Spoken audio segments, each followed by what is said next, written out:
Power गया।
Ira, you can start. You are live already.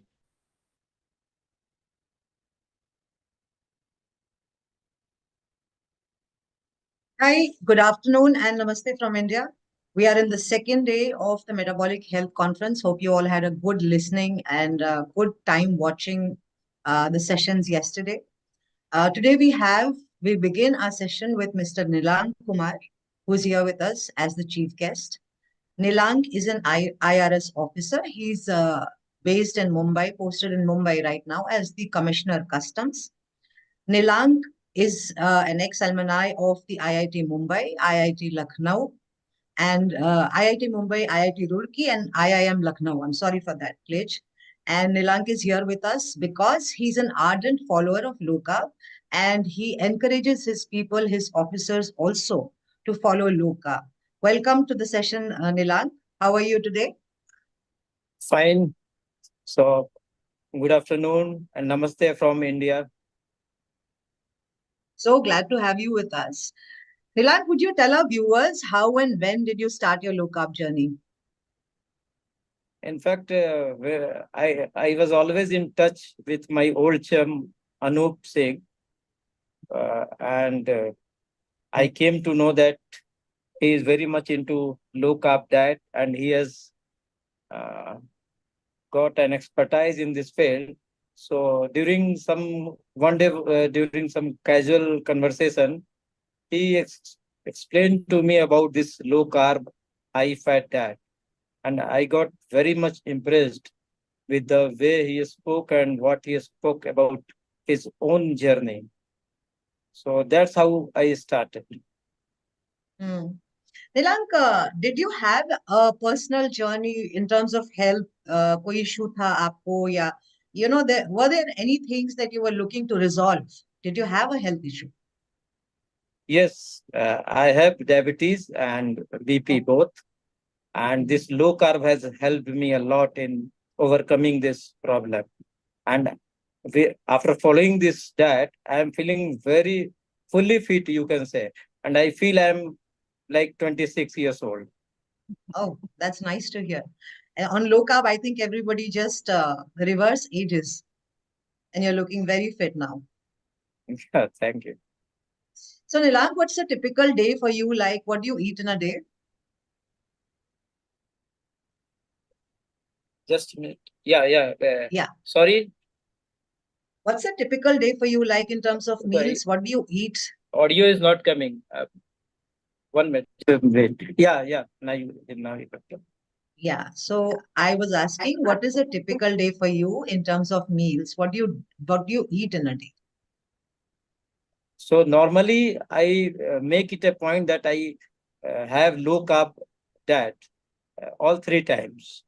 And that is my main focus. So what do you eat in a day? What do you avoid? What do you prioritize in your I meals? mostly eat non-veg food like egg, chicken, fish, and that is a dominant part of my diet. Nilank, you're in a very critical position and in power in Mumbai, and I'm sure you have officers around you who are not so fit. I mean, this is a common trend in India that our officers are not that fit. So, do you think, there can be some way to make them aware of the low carb nutrition or the low carb diet to make them fitter? Because it is a very critical environment that they are working in. What do you think about their fitness status, also how we can make them aware of it. I would like to say that whether you are in service or out of service, fitness is important for all. And thanks to the social media platform like your Twitter and other similar platform, people are very much aware of all these things. The only problem is that they don't follow it. They don't have willpower to follow such type of things, or low carb diet or any other way of following such a type of health issues. So what I feel, you should have strong willpower and you must follow such type of diet, and that is where you can that is how you can overcome this problem. So willpower is the most important thing. But do you feel that the fitness level of our officers or people who are in the services is up to the mark, or there needs to be something done about that? Actually, it is mixed. Some are fit, some are not so fit.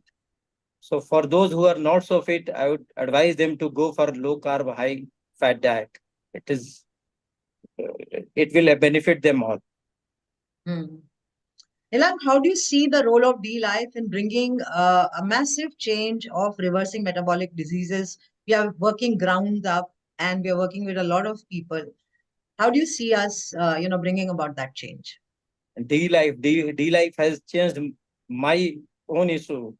So I will recommend everybody to follow this D-Life platform. And Anup Singh is the best person to guide.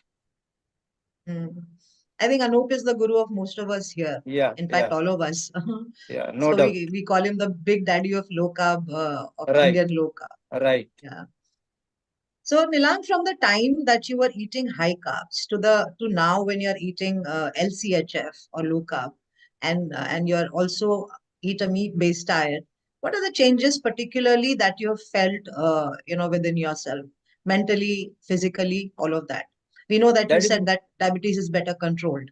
Yeah. That is what I said in the beginning. I feel like 26 years old, though I am 58 now.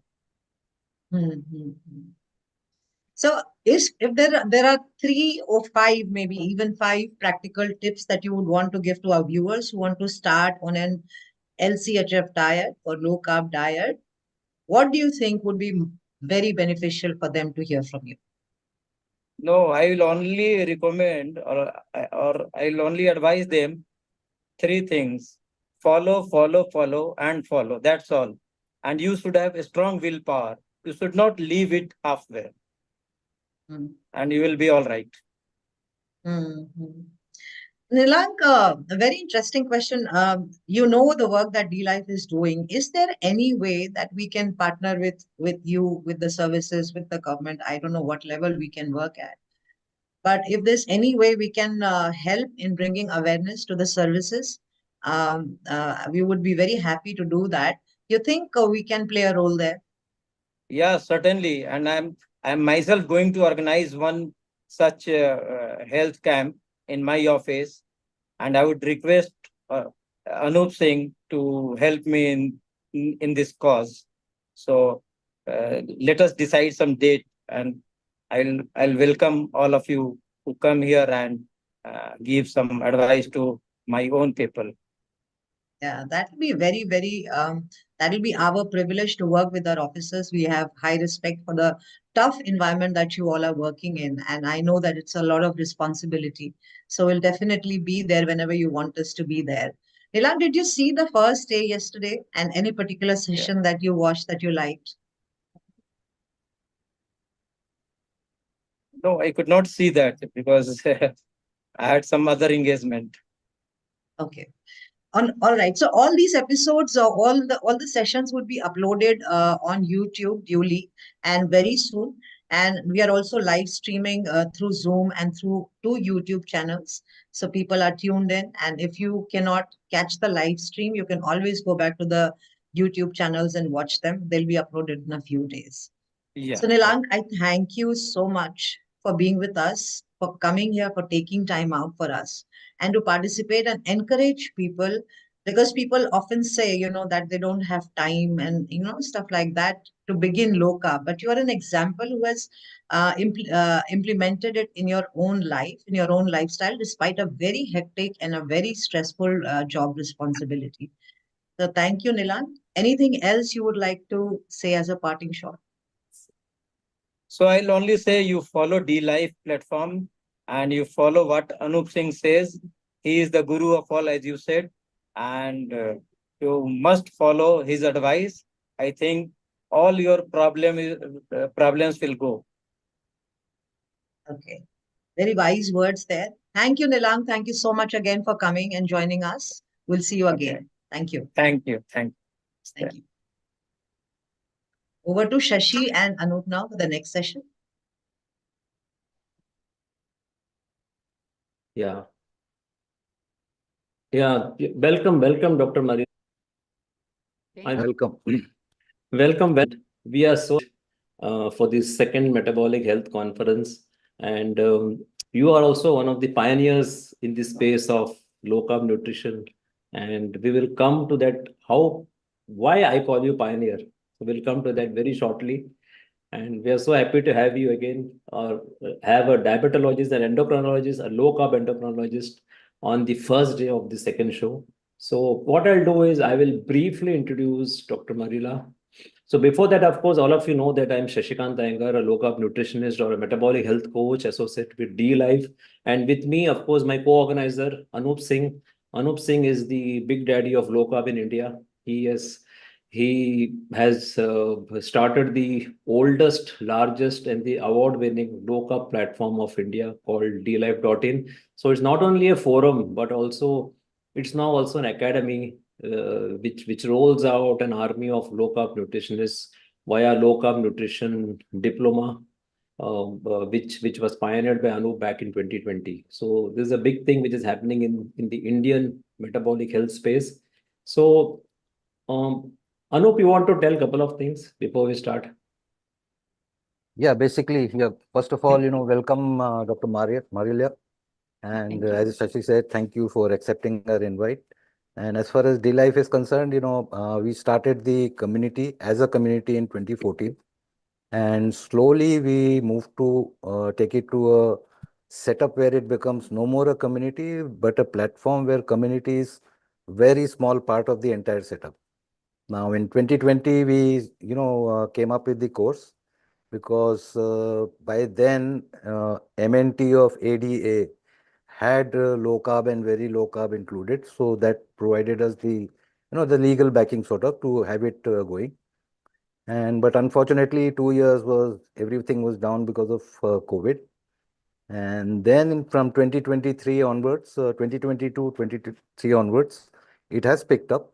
And we now have, fortunately, from India, 19 doctors registered for the program. So it's growing.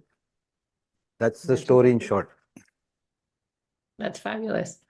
Thank you. So I'll introduce Dr. Marila. Dr. Marila Gland is an endocrinologist trained at the Harvard and Columbia with more than 2 decades of experience in treating metabolic disease. So she's also co-founder of Ona Health, a virtual diabetes clinic that combines optimal medicine, nutritional science, technology, and behavioral therapy in order to reverse type 2 diabetes. Music to the ears of all of us. So she's the director of Gland Center for Diabetes Care in Tel Aviv, a multidisciplinary clinic that uses ketogenic diet as the main tool for treatment of diabetes. As a need that arose from a practice, she co-founded Eat Sane, a company that makes low-carb food with no artificial sweeteners. She is also co-founder of Metabolics, a non-profit organization in Israel that aims to educate people and help them achieve optimal metabolic health. So I called her pioneer because she had hosted the first low-carb conference in Israel sometime back.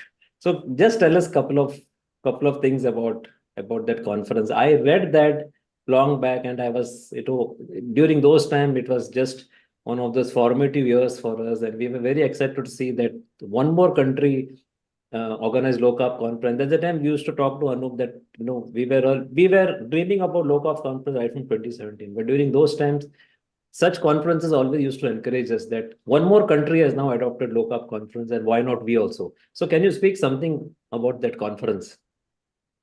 Oh, yeah, it was just one of the best things I've ever done in my life, really. What happened was I was at a low-carb conference in the US, and I was like, I have got to bring this to Israel.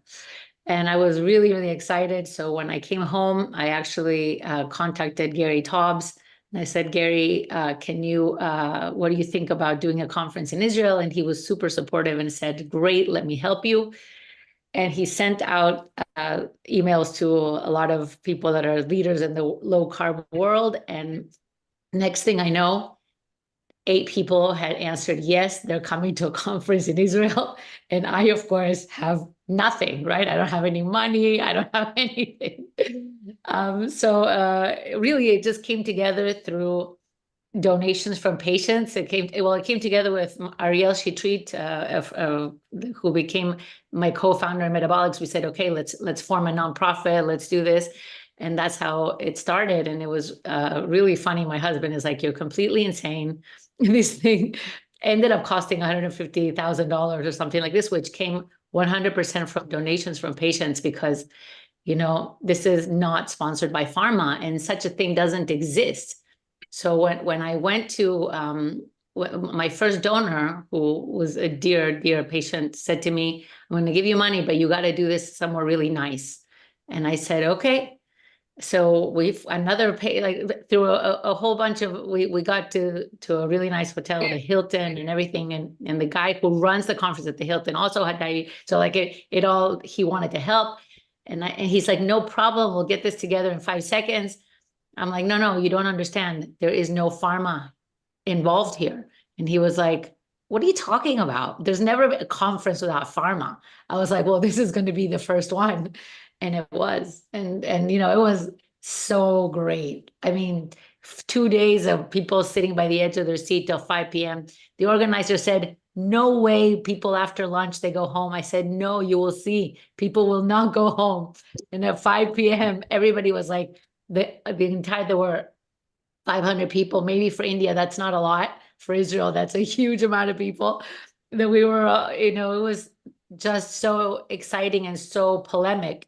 The last discussion was a discussion between a conventional doctor, head of a hospital, and Steve Finney and Ivor Cummings. It was heated.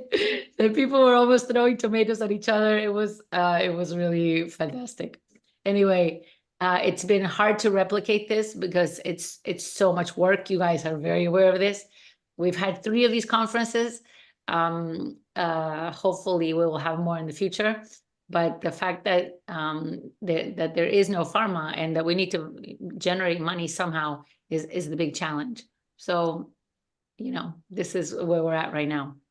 But So this program is also, there is no funding. We are pooling in internally. All the members are pooling in to run this. We are doing it virtual. We are not doing physical because it requires a lot of fund. But we thought we will start this way. There has to be, the ball has been set rolling with this way. Maybe in future we might do, if we get funding, we will do those physical conferences. We can invite guests from abroad. But as of now, everything is being done virtually. And thanks to all low carb leaders like you, that you all have agreed to come for this conference, spend 45 minutes, half an hour, 1 hour with us. And we are not paying any of the speakers anything. So it is the love and kindness of all of you that you could come and speak to India and contribute your knowledge. And people can make an informed decision now whether they want to adopt low carb for various metabolic disease.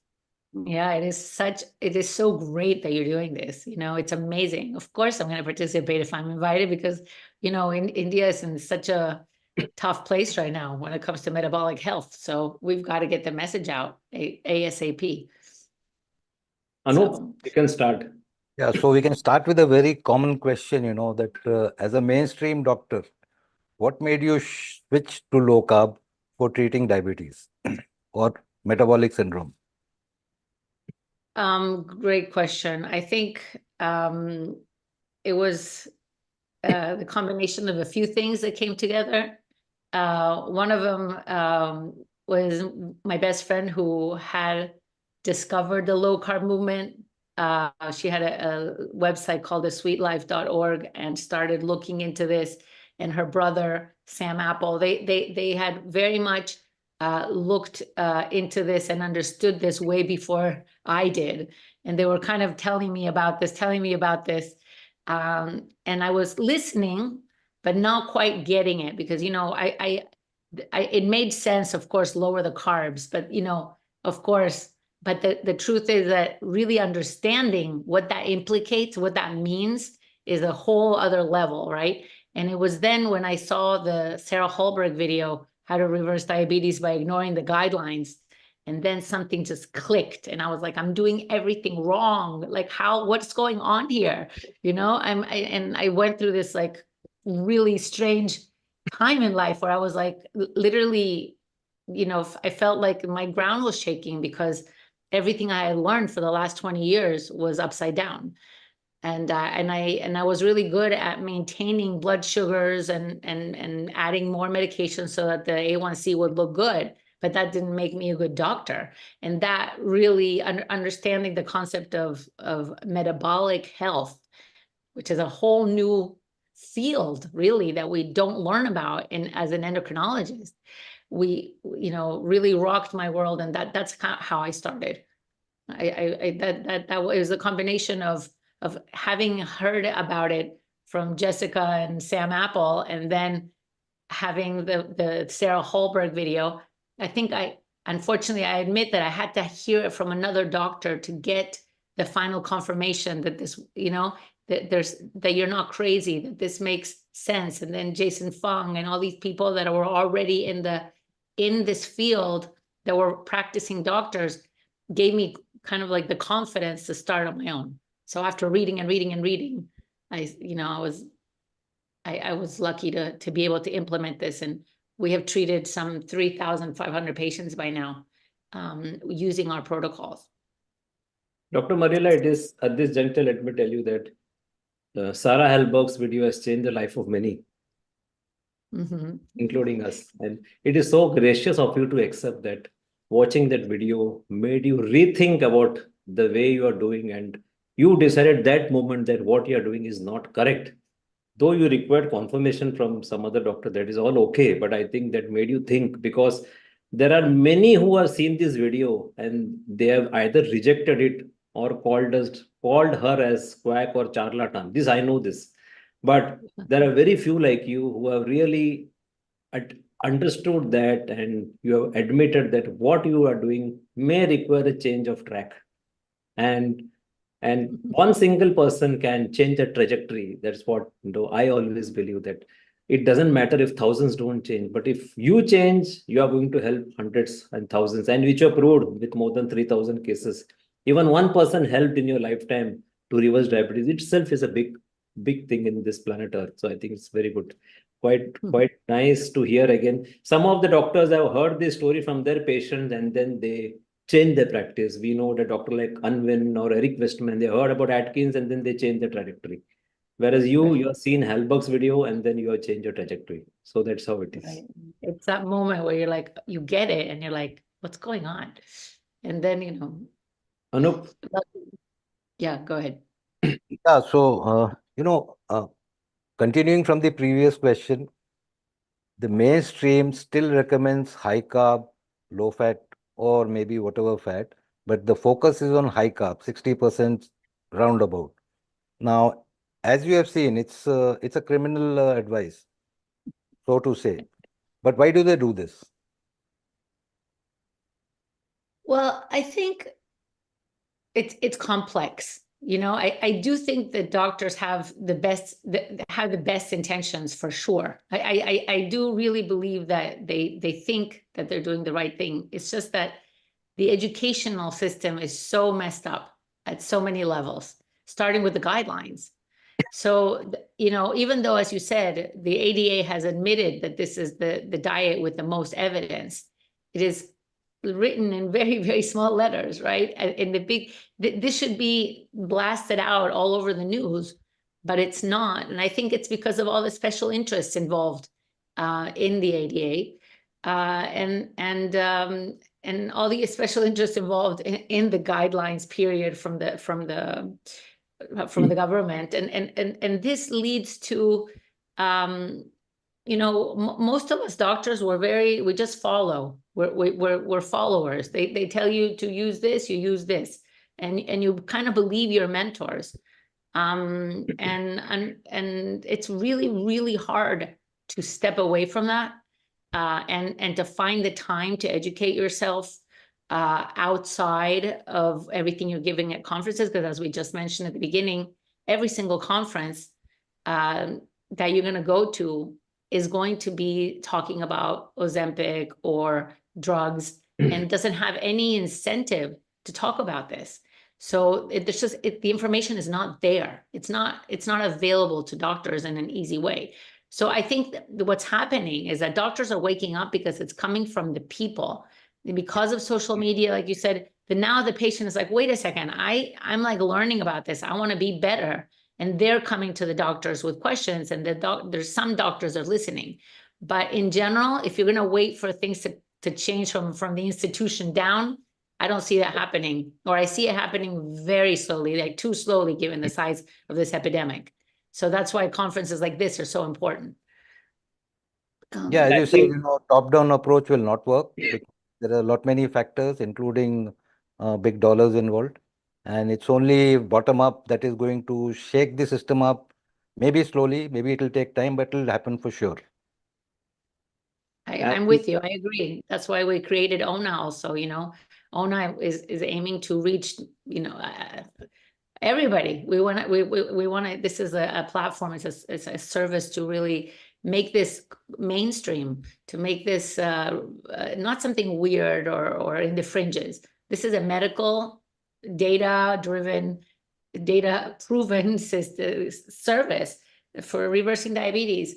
And as you know, the data for a reversal of diabetes is absolutely strongest in the low-carb diet.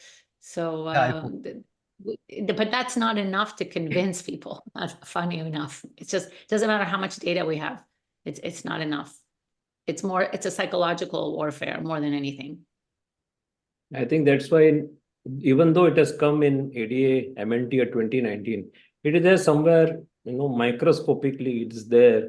I think it is just to prevent any class action lawsuit. If it happens, they will say it is there. You go and fight with your doctor. That is how it is simply. That is how I think personally. They have just ensured themselves that nothing happens to them because it is there in the guideline. If someone takes them to court, they will say, go and sue your doctor because we are given the guideline. If you are not been informed, that is not our issue. So this is how I think. This is my thought. That's why it's there. That's all. So now coming back to the our discussion, did you face any pushback from your colleagues? Oh, yes, all the time. All the time I get pushback constantly. I just had a patient in ONA who was doing fantastic, but then went to his doctor, and the doctor is like, well, you're going to kill yourself. And that's, at that point, it just makes you want to cry or scream, why this patient is feeling great. So, that's when I really get most upset because, when people have this much dissonance in their brain, it hijacks the treatment. That's why the support of the doctor and the family is so important. And we got to get them on board right away. We got to get the family understanding that, there's nothing wrong with having a nice piece of steak and salad. It's actually going to improve your health, not deter you from being healthy. It's really, the most important is to have the doctor aligned. Yeah, if I can add to that, your case, the patient was told you're going to kill yourself, right? 2011, when I started, I was very, enthusiastic about it because I was getting good results. But when I went to the doctor, he says you will die of multiple organ failures because of high fat. That was one treatment that I was doing. And that is terrible. how many years? And 14 years, almost 14 years down the line, I'm still alive, thankfully. So I think, 2019 ADA, 2020 Diabetes Canada, and even Diabetes Australia have it in the guideline. And very recently, we know that Diabetes Australia is tied up with Defeat Diabetes, and they have included low-carb nutrition pattern as one of the best practices for for type 2 diabetes. I think that's a big breakthrough which has happened for the first time anywhere in the world globally. This is the first mainstream diabetes association which has accepted and tied up with an organization. Yeah, it's really, really amazing. Yeah. Yeah, no. Yeah, how safe is this ketogenic diet for diabetes? Because normally what we find is the moment word keto comes in, the ignorant endos, I would call them ignorant endos, the first thing that comes out is you will face DKA, that is diabetic ketoacidosis. Now that may be true for, that's primarily a type 1 phenomenon. And we are talking of dealing with majority who are, type 2 diabetics. So just to get your word across to such, group of people, how safe is ketogenic diet? Extremely safe. It's true that the word keto throws off everybody. So maybe we should explain what we mean by this. So there's something called ketosis and something called ketoacidosis. And these are two different things. It's the presence of ketones, but it's about the amount of ketones. So what happens is when as insulin goes down, the body starts to use fat for energy. And insulin, of course, goes down when we don't eat carbs. And when we use fat for energy, some of that gets converted into ketones, which are acidic, and they're acids that can change the pH of the blood. At the level of when we use a ketogenic diet, this is controlled by the fact that there's still a low level of insulin always present. So we can never get into ketoacidosis if you are a type 2 diabetic. If you have insulin resistance, there is no possible way you can get into this condition called ketoacidosis. Ketoacidosis is how type 1 diabetes presents, because type 1 diabetes, which is the opposite of type 2 diabetes, presents because there's absolutely no insulin. And when there's no insulin, there's uncontrolled use of fat. And this uncontrolled use of fat liberates too many ketones. And these ketones now start to change the pH of the blood, and this becomes an emergency. So that's why doctors are like, keto. No. But it's a fundamental difference between ketosis, which is a healthy, amazing state that gives your body the capability of running at its best, your brain the capability of running, at its fullest potential, versus ketoacidosis, which is the condition that's pathologic and it is an emergency and is caused by complete lack of insulin. Now, it gets a little confusing in the fact that ketoacidosis can happen in the presence of the SGLT2 inhibitors. So when you add to the mix of type 2 diabetes this type of drug, then you need to really, that's the one caution I would give. If you don't take an SGLT2 inhibitor, such as Invokana or Jardiance or Forxiga, these are the three brand names that are for SGLT2s, that they can cause a lowering of insulin in your body that is so much so that it looks like you don't have any insulin at all. And then you can get into ketoacidosis. So that's just the word of caution. But, and that's why you should not do this while taking SGLT2s. In some cases, it can be fine-tuned, etc. But really, as a doctor, if you want to sleep at night, my experience is take the patient off SGLT2s. And then there's absolutely no risk of having any ketoacidosis. So it's very, very safe. Not just very safe, but it's just not possible to get into ketoacidosis. So essentially, SGLT2I off the table, type 2 diabetics cannot land into ketoacidosis just by following low carb, right? Correct. Yes. So how do we overcome? Do you have any strategies to overcome the fear of fat? Because generally, the first thing when they hear of fat is they think that we are going to get a heart attack the next day itself. And they think that we devour a lot of pure fat. I think a lot of it has to do with the conviction in which they hear the information, right? Education, education, education. But when I come to a patient, I'm like, just, this is what you eat, this is what you don't eat, this is good for you, this gives you satiety, this has been part of the human diet forever. This is, gives you vitamins and improves your HDL. This is an integral part of how you should be eating. Then what happens is something starts to click. I think it's really important to say this with not with any doubt, because I really have no doubt that saturated fat does not clog arteries.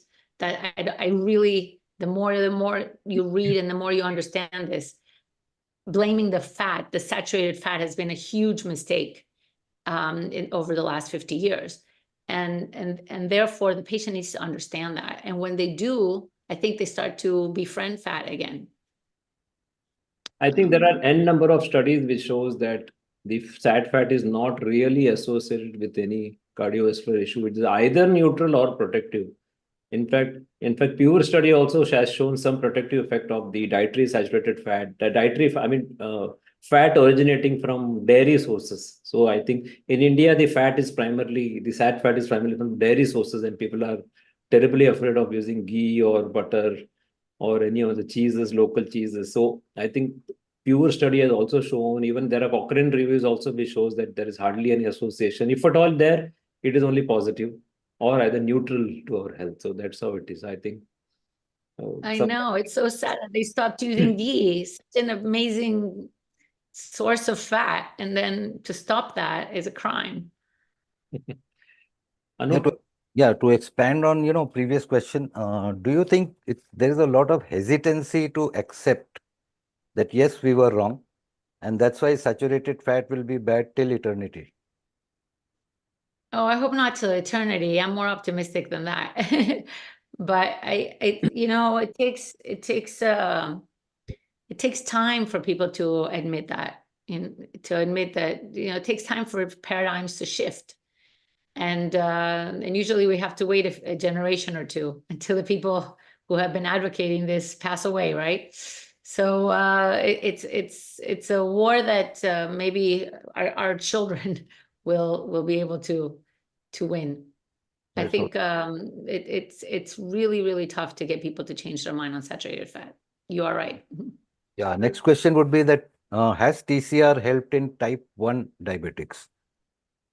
Well, absolutely, because type 1 diabetes is a problem where the beta cells don't produce insulin. So then we have to replace insulin in a physiological way. Well, insulin has a very narrow therapeutic window, which means that you can get it wrong very easily. So you can get hypoglycemia or hyperglycemia if you don't dose the insulin correctly. So one of the things that happens is when you eliminate that carbohydrate from the diet, you have to guess your insulin dose a lot less.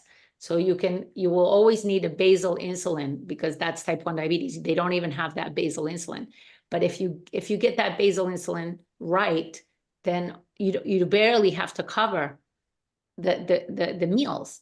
And by doing that, life becomes really much, much easier, much simpler for a patient with type 1 diabetes. The problem with type 1 is that most patients live in a roller coaster. Their sugar is high and then it's low, and it's really exhausting because they can't really ever get it right, and it's not their fault. It's the nature of insulin. So why make life so complicated when, one, you don't need any carbs? You can thrive, as we've seen by the work of Dykman and of course Bernstein, that type 1 doesn't require any carbohydrates. And no human actually carbohydrates is not necessary. You can live just fine on the body knows how to make, through gluconeogenesis, the right amount of carbs. So, and anyway, if you do eat vegetables, you will be getting some carbs. So it's not zero, but it's just that the amount of guessing goes down tremendously. And therefore, I think the quality of life it's a tremendous improvement. So, Dr. Marina, there are in the current day, there are a lot of new drugs available. If you see, probably sometime back, couple of decades back, we were just left with sulfonylurea, metformin, maybe glitazones, some secretagogues, and some insulin. Now we have widespread use of GLP-1, SGLT2 inhibitor, DPP-4, and even newer drugs like imeglimin has also come in, which offers better blood sugar control without the risk of hypo. And maybe 30-40 years back, the primary dependence were on sulfonylurea, which can cause hypo.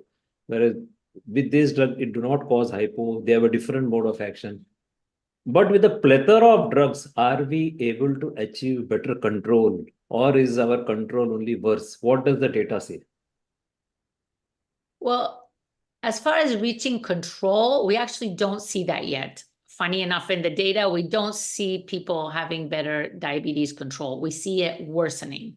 There was a paper last year that shows that our ability to get people well controlled has not improved, but maybe we haven't given it enough time. And also, relatively speaking, because these drugs are so expensive, I don't think that many people, it seems like a complete craze, but I'm not sure that it makes a difference in the world right now yet, as far as like glycemic control. Probably for weight, we're the two different camps. But even then, we're talking about a few people in a sea of obesity, right? And these drugs are very, very expensive. Now, there are benefits to these drugs. First of all, unlike sulfonylureas, which increase insulin levels, these decrease insulin levels. So all the GLP-1s and SGLT2, as we mentioned before, if you're not going to do the diet, they do lower insulin. And whenever you lower insulin in a diabetic, that is a good thing, because type 2 diabetes by definition is too much insulin. So what we see is that GLP-1s lower insulin. They don't increase it like people think. People think that it actually increases insulin overall. It doesn't, which is why you can never have a situation where you're increasing insulin and losing weight. That doesn't happen, okay? And sure enough, that's what GLP-1s do. They lower insulin. And because of that, probably, they have other effects that are good long-term, which have to do with improving blood pressure and some cardiovascular data. Now, there are negatives to it. Sorry? Sorry, no. Okay. There are side effects with it to this. And these side effects are serious. They decrease lean muscle mass. They also cause a lot of GI upset in a lot of people. Maybe about half people don't feel great on them.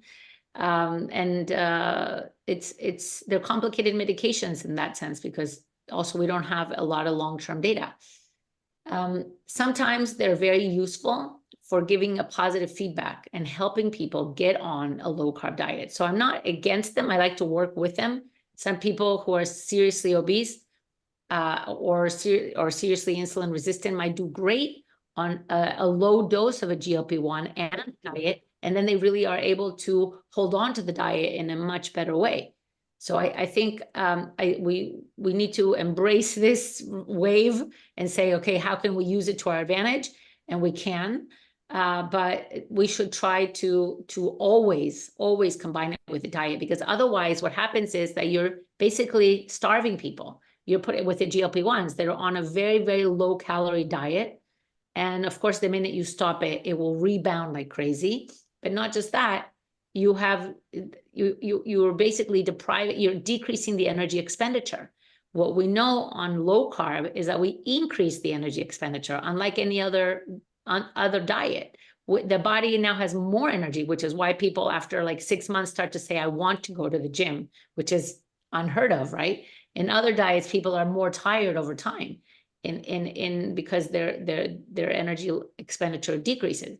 But here you're creating more ATP, you're liberating all that energy that you have stored, and you have the capability of being satiated and feeling good. So we don't really need that. Once we're deep in keto or at least in a low carb diet, you don't even have to be deep. The satiety by itself helps you hold on to the diet. So you don't need the GLP-1s as much. So sometimes the GLP-1 is a great bridge. But so, we do appreciate this, but I certainly don't see it as a solution overall. That means a combination of diet and this drug would work much better than without any, then giving a random dietary advice and then let them take all the drugs. And we see that sometimes we do get a lot of clients because we are health coaches, and then they have started with one pill and then they reached everything. And in India, most of these drugs are also off patent. For example, you can get DPP-4, SGLT2 inhibitor at a much lower price than the patented prices. So most can afford, though we spend from our pocket, but then they come with a plethora of drugs, still HbA1c of 9. So this is what we see, and what we see, there's a wide gap in, they are not been trained well or informed well about their dietary practices. They have been eating anything they want, and Indian diet is as it is high carb. So I think, as you rightly say, probably a combination of both actually would work very well. Yeah, no. Yeah, doctor. So what are the complications of diabetes? Because diabetes per se by itself is just a number. It's the damages that happen all around the body that's concerning. So what are the complications, and are they preventable? Right. So there are two types of complications. There's the complications that come from having high glucose, and there are complications that come from having high insulin, because insulin by itself causes complications. So we have basically every organ in the body can be affected by diabetes, by having this combination. Number one, I would say is, well, first of all, there are the acute complications, which is how we feel every day, the tiredness that comes with hyperglycemia, the fact that you're just not living your best life, for sure. But over time, what happens is that the heart gets affected, the brain gets affected, the small capillaries of the legs get affected, causing neuropathy. I mean, literally every single, sexual function, every single organ. Literally, I can go into every single organ and talk about complications that arise from it. But diabetics still die number one of heart disease. And we know that high insulin puts us at risk for cardiovascular disease. So when you combine the high insulin with the high sugar, that really causes a lot of damage, and basically leads to the small arteries are not able to dilate. And the capillaries actually are not oxygenating. And so this leads to, of course, all the amputations and the complications that we see. The kidney, every single organ, as I said, it still remains to be the number one cause of kidney transplant. But we're also seeing is that we're having now alcohol is no longer the number one cause of liver transplant. It's now the fatty liver, which is again insulin resistance, which is what we also see in diabetes, of course. So the liver is getting really sick from this food that is not appropriate, meaning the sugars and the seed oils combined together, leading to a very inflammatory state for the liver. So every single organ is affected. So I think from the ear, okay, from ringing in the ears, I'm talking every single organ, okay, the mouth with all of the infections increased, all sorts of surgeries that need to be done in the mouth. I mean, they're just eyes. I can go on. I think very interesting. And Anup, I'll just jump into the next question. We'll come to the preventive space. What about this measuring fasting insulin resistance? How important is it in the context of diabetes prevention? Or do you also measure in newly detected diabetes? How is it? Because generally we see that there is a big ignorance in India as far as measuring the insulin is concerned. If you ask most of the doctors here do not know anything about measuring insulin. They think that it is only for research purpose. So what is your context on insulin resistance, measuring insulin levels? Well, I think it's very interesting because, you know, it is more of an intellectual question. It doesn't really change our management, but it's really, really important for the patient to see that, because, you know, insulin is supposed to rise when we eat and go down almost less than 4 between meals. So it's really important for the patient to understand that their insulin is high even when they're not eating. That means they're storing fat, whether they eat or don't eat, they're storing fat because that's what insulin does. So it's impossible to use your stored fat if your insulin is high. You've got to lower that insulin. And when you see it visually that your insulin is 20 or whatever the number is, but instead of, you know, 3, the way I would want it to be, then you're like, oh, I see. And it's kind of like an aha moment for the patient where they're like, oh, no wonder, because I'm not eating that much and I'm still gaining weight. So it helps, especially in the pre-diabetics. What should be So- the level of insulin? Because the lab I- is wide from 2 to 25. I know that makes it even more complicated to explain to the patient, right? Because the normal range makes no sense. The normal range should be in the context of whether you ate or didn't eat. But I like it less than 4. And I think see, we in the low carb space, we always say it has to be around 6 and less. And Professor Noakes has mentioned one of the studies which has shown that if the insulin goes below 6, then fat oxidation happens. If it is above 6, fat oxidation does not happen. So I think that gives us that signal that probably 6 or below could be an optimal. Yeah, maybe I'm too tough. But then in this low carb space, like for me or Anup, you know, our insulin is very less. Our fasting insulin is around 2, 2.5. And postprandial doesn't go beyond 15. So that's all. But then the lab range is so atrociously high that if they see a lab range of, let us say, 9, so it can be said that insulin is very less. Go and take your insulin secreting drugs. You put on sulfonylurea. And if it is 20, 21, they say, okay, you are in range, it is safe. Whereas we see that or these range are pathologically very high. So there could be Yes. obesity, very strong association of hypertension also. But I see as a coach that if it crosses 12, 13, and then they are associated with hypertension also very, very frequently. So I think Absolutely. We need to get rid of that normal range. That's really causing a lot of harm. I would call the range as criminally wide. It's criminally wide. so I think, Anup, we still have around few minutes, so we'll just jump to the question. One important question I want to ask about the audit which you have published about your clinic. Please tell us about that. What exactly is it? Oh, well, you know, I thought I was inspired by Dr. Unwin, and I said, you know, I'd like to see what kind of results we're getting in our clinic. Our clinic looks at real life data from a specialist clinic, meaning unlike what's been published, this is the only trial published from an endocrinologist clinic where, you know, patients don't come all, it's not a routine visits all the time. So what we decided to do is look at time 0 and time 6 months. And that meant that we had to exclude a lot of people that we didn't have data on both, because you needed an A1C and weight at both points. So, you know, life is messy. So that brought us down from 3,000 patients to 344. We also excluded anybody that had come for other reasons like weight loss or high blood pressure or other metabolic things.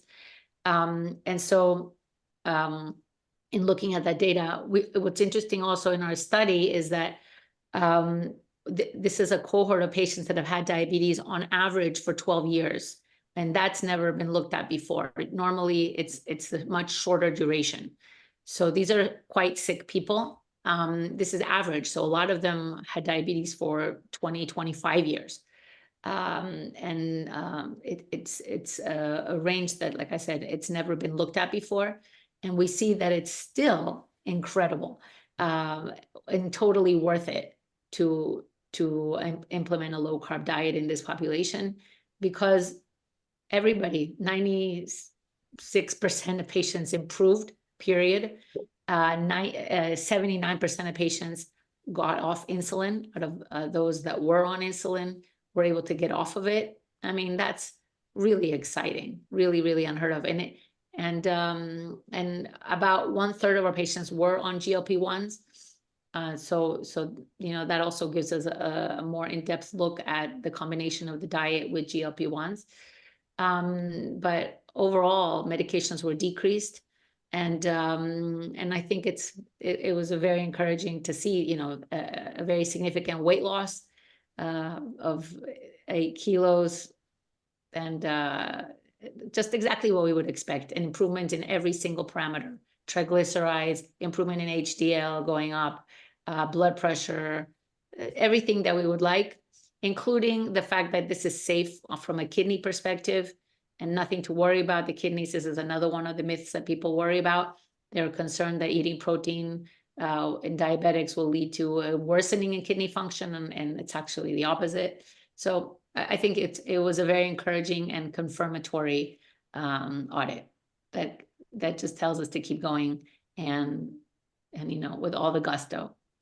I think such studies are very valuable, and it really gives us what is called as the real world data of what is happening. If you have been practicing low carb, what is the remission rate, what is the amount of weight loss or safety or reduction of medication. So we believe that, me and Anup, we believe that low carb nutrition is not just for remission, but it is also for better control. It is also for reduction of medication. So we have this three-pronged approach. Either you get off all the medication, reduce it, or at least with the same medication, better control. So that's how it is. Yeah, Anup, you can ask the next question. We still have 4 minutes to go. Yeah, almost time then is ending. So what's your message to India? Oh, let me think about this. I really find it a real shame that we're in this epidemic when it's so unnecessary.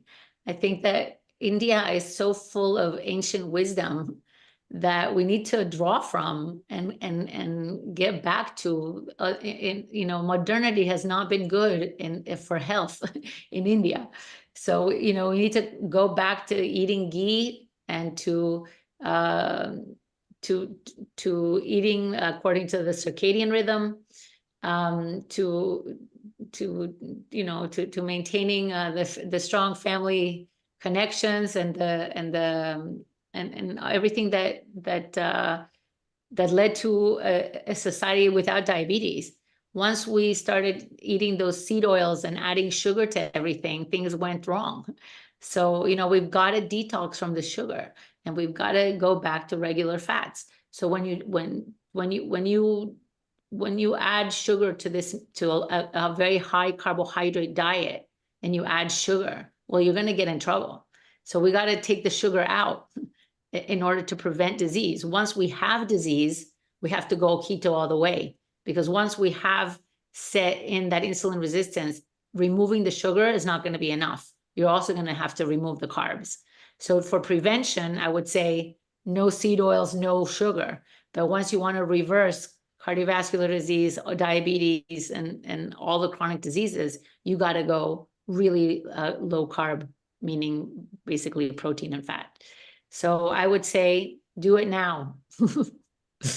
Thank you. Marina, before we wind up, what are your future plans? Do you plan any innovative things in the space of low carb, in the space of treatment? What do you think can be done better?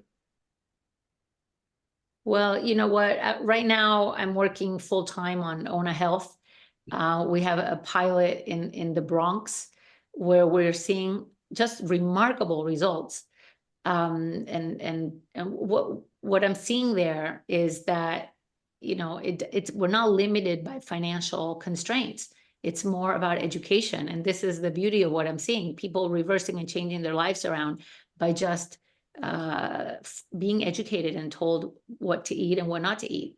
And so I right now, my goal is especially to reach underserved communities, and give people a chance. nobody needs to be sick. This is completely preventable, completely. Thank you. So, Dr. Marilla, thank you very much for accepting this invite. And I think you, an endocrinologist, coming and sharing this knowledge in the Indian context, Indian space, is very, very important for us. We are reassured that we are always on the right path when we have international thought leaders like you coming out and telling us how many patients you have treated, what are the research publications, the kind of audit you have published. It's going to help us a lot that people can make informed decisions. Thank you. Thank you very much. Thank you very much for inviting me. Thank you. Thank you, Marilla, and we'll see you again in future programs. Thank you. Namaste from India. Namaste. Namaste. So please get Nupur in and just me.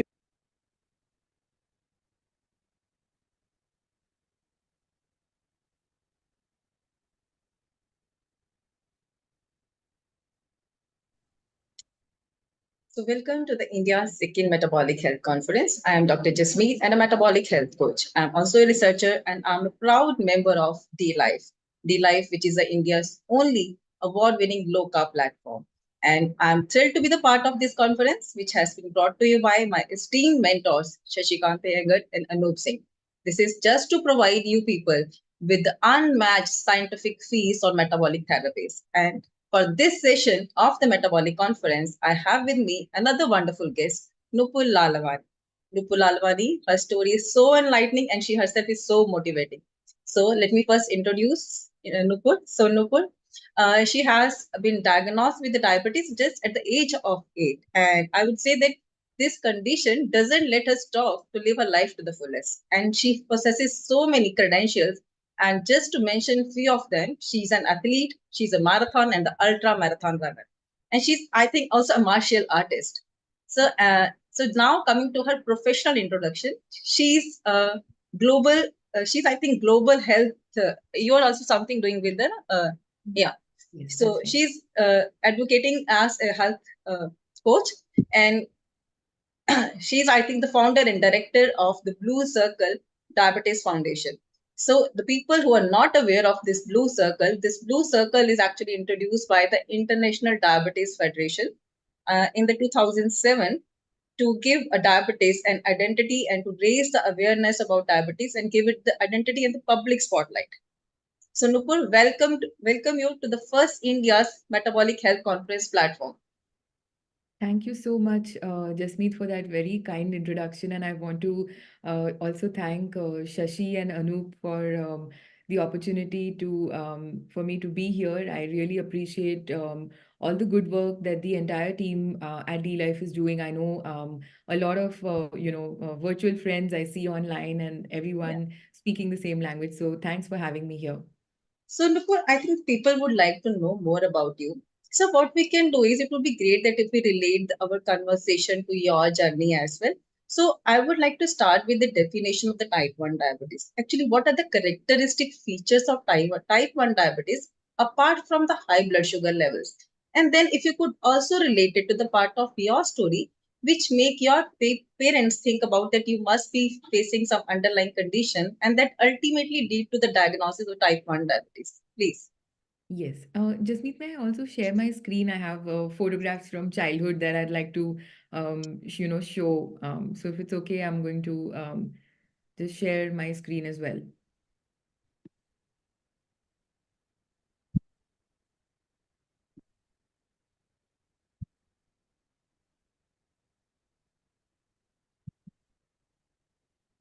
Okay, just want to check if you're able to see my screen.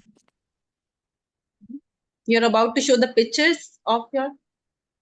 Yeah, I'm just trying to. I'm not able to see the screen myself. Just give me one moment. Okay, Sorry. we can start with the definition of the type 1 diabetes. Actually, Yes. so meanwhile, you can just put the pictures.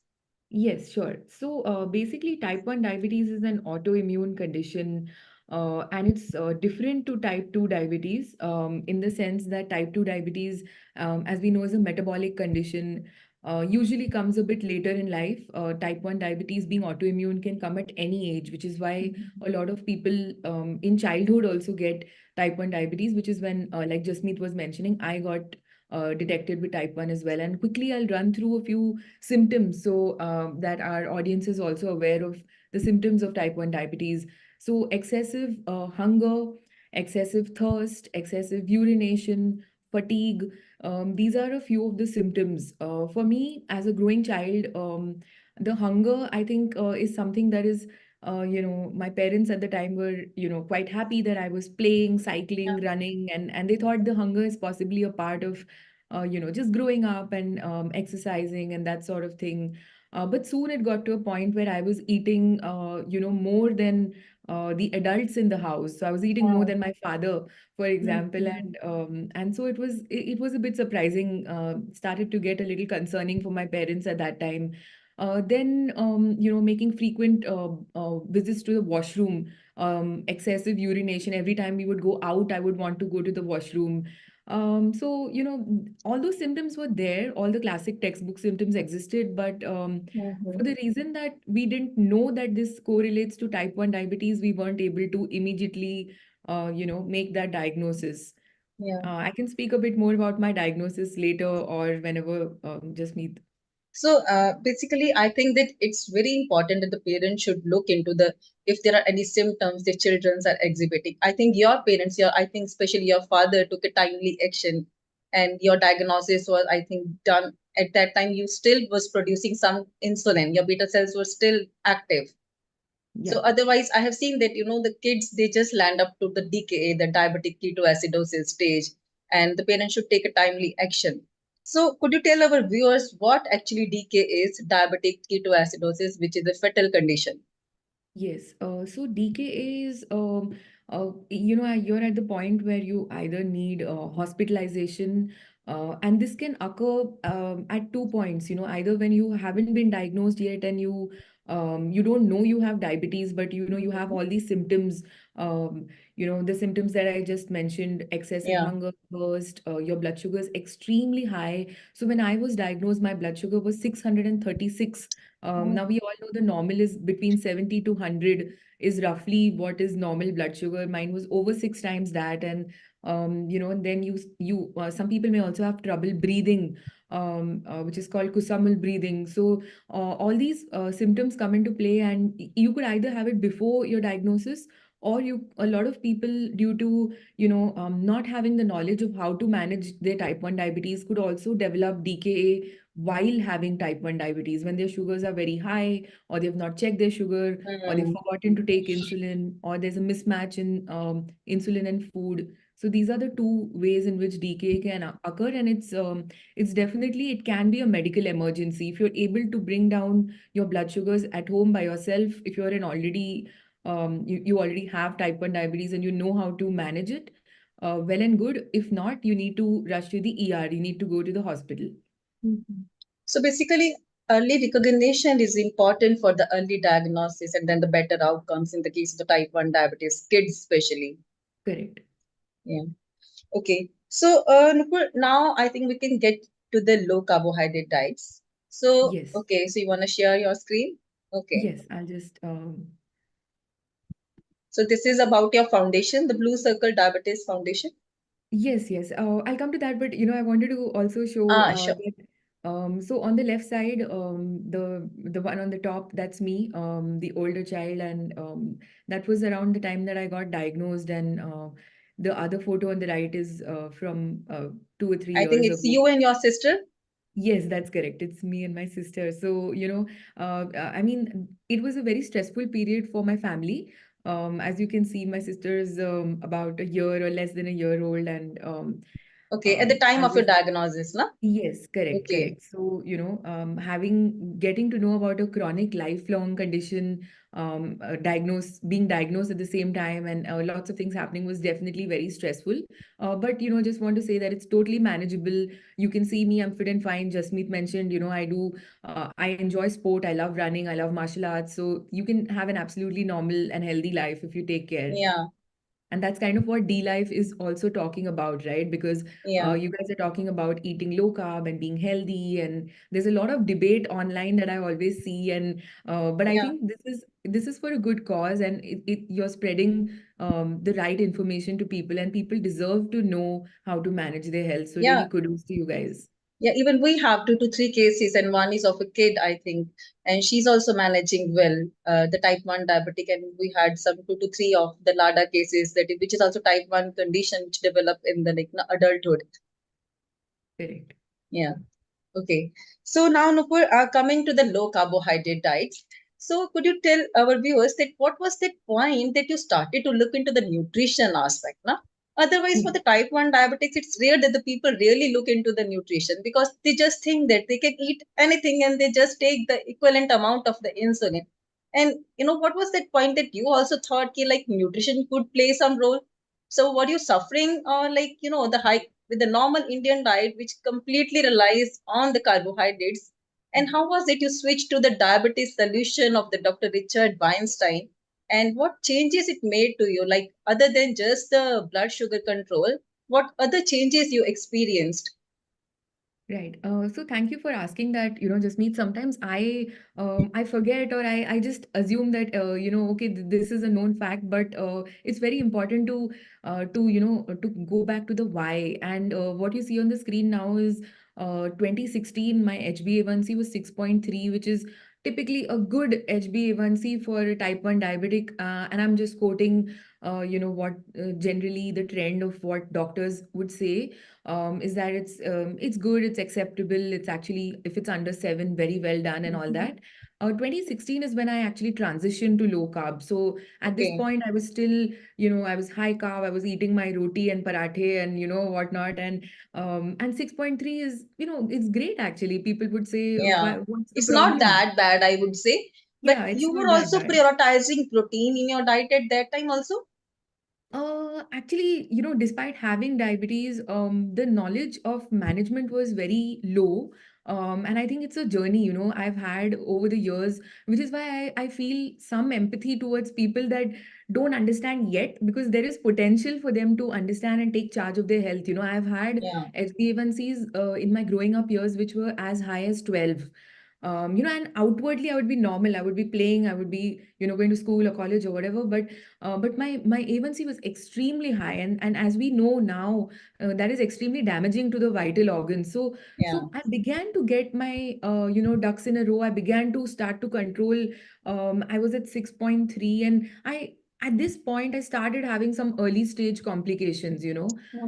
So that made me very upset. I felt very disappointed, and I thought ki when my A1Cs were high, when it was 10 and 12, I didn't have a problem. And now that I'm beginning to control it and it's coming to 6 and 6.3, I had something called non-proliferative retinopathy, which is basically background retinopathy, where the problem has just started and they tell Okay. you that you can't do anything, it's only going to progress. So you better control your blood sugar so that it doesn't progress anymore.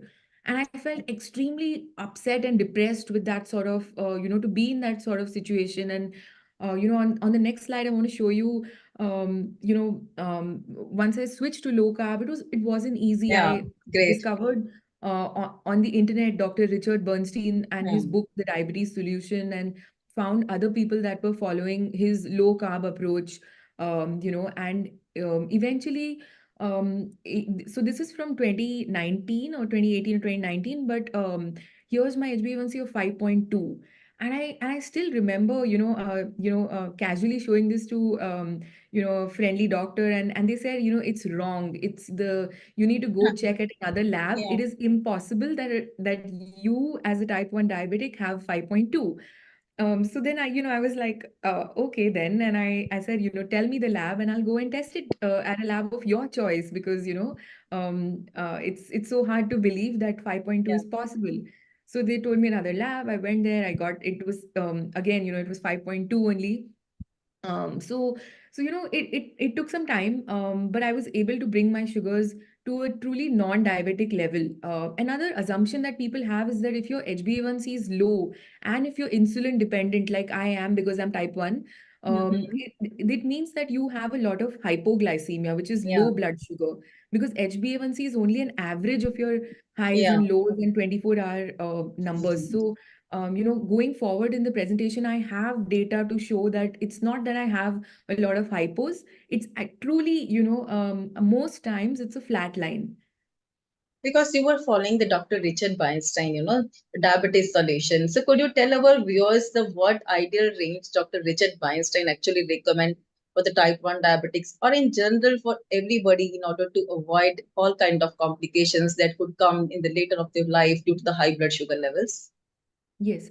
Dr. Richard Bernstein is a pretty amazing guy. He's Yeah. almost 90 years old now. He's type 1 diabetic since 1946, and he lives in the United States. And growing up, there wasn't, forget about knowledge. There weren't even glucometers. I have my glucometer here to show you that it's right next to me. I'm always with it. I'm okay to, forget my Yeah. wallet or my keys, but I'm not going to forget my insulin or glucometer or glucose.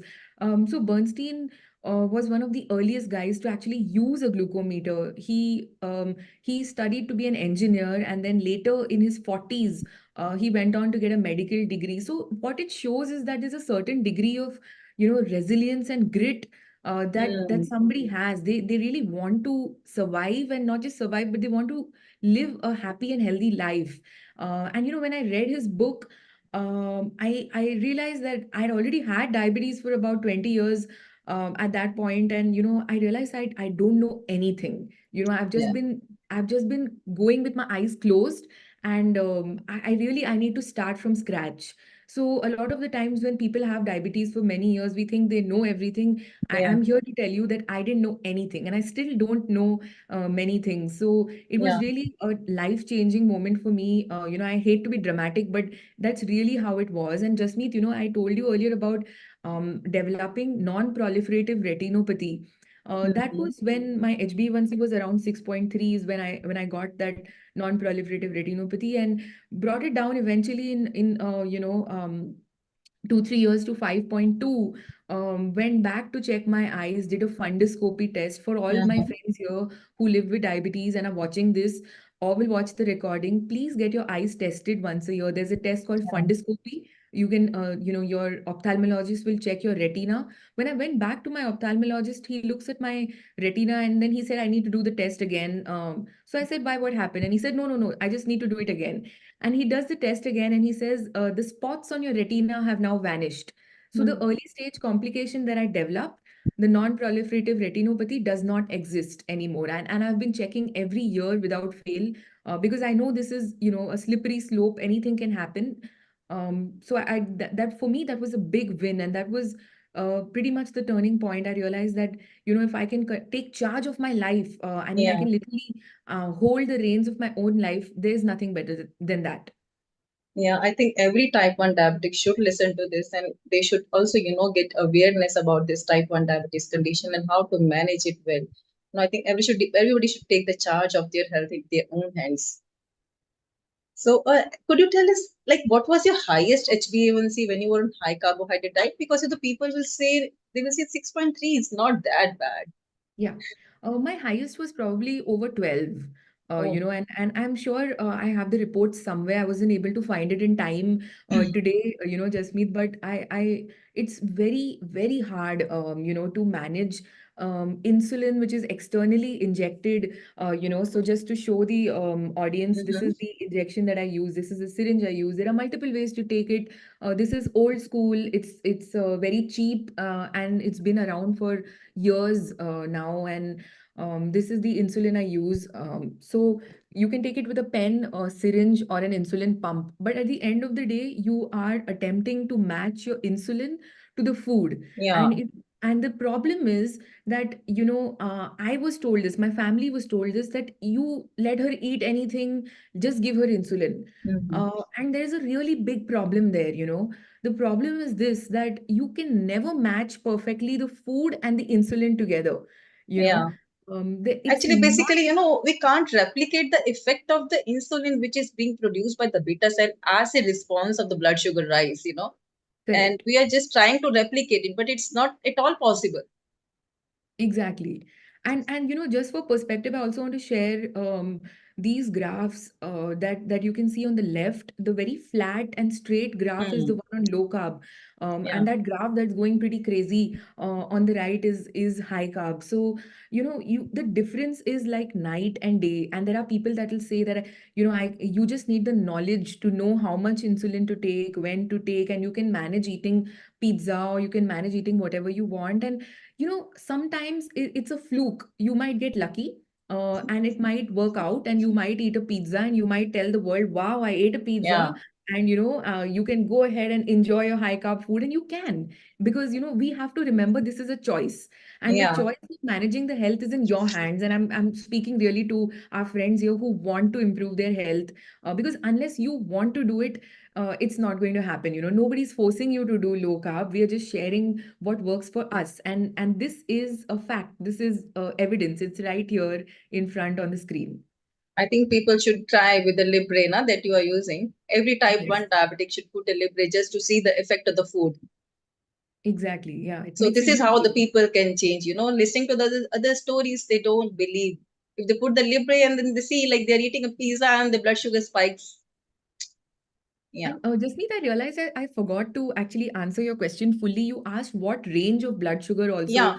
that Bernstein talks about, and Bernstein says that the best sort of the ideal blood sugar is 83. So your goal should really be 83. But 83, and it is my goal as well. But it's one number, and Yeah. blood sugar when you check on a glucometer is like a photograph. But when you use a CGM, a continuous glucose monitor, that's like a video, because you can see the Yeah. entire range like on the screen right now. So what I do, I want to quickly touch upon something called time in range. Nowadays, a lot of healthcare professionals talk about time in range, and they say that your range should be from 70 to 180. And a lot of low carb advocates, we know of them online through Twitter and other platforms. They talk about how that is so high. I mean, 180 is double of what it really Yeah. should be. So my range personally, what I set, and you can see here on the left side, is 70 to 120. That's my Yeah. goal. I want to be between 70 and 120 over a period It's of amazing. 24.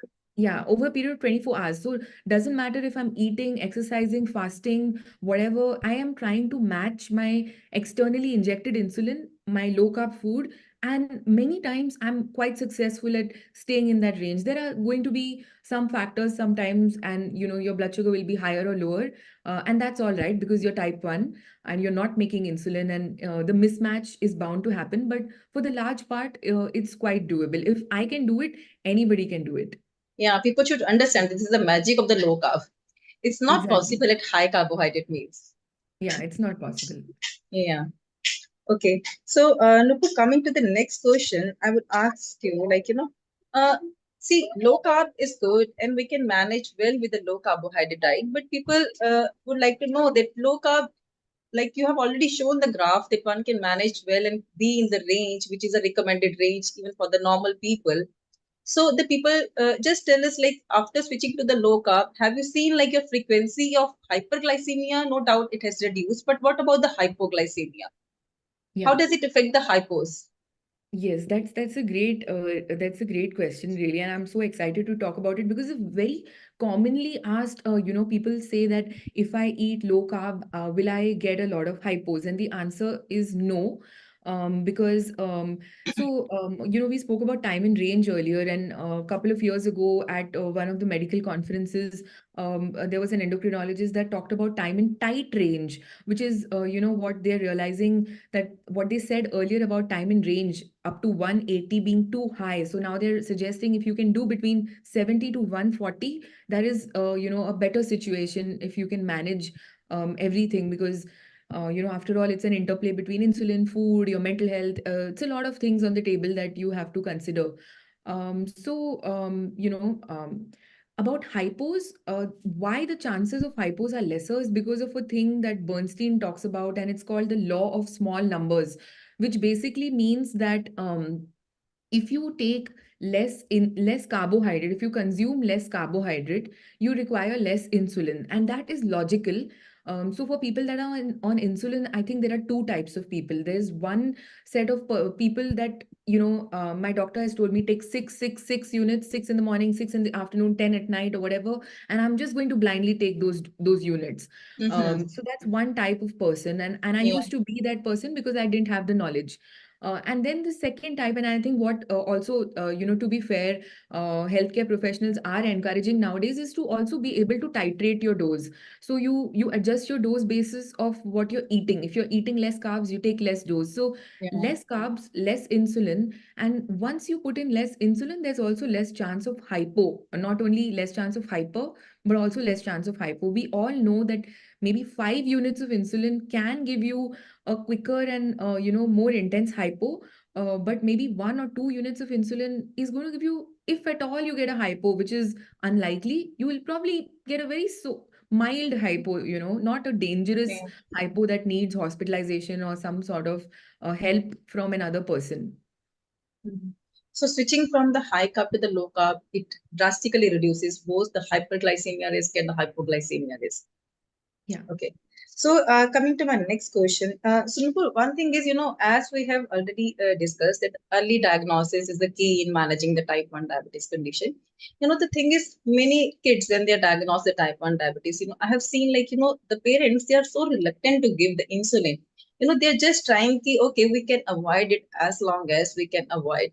So could you just talk about this? So how important, just try to discuss how important it is to give the insulin at the initial stage itself to prevent the further beta cell damage.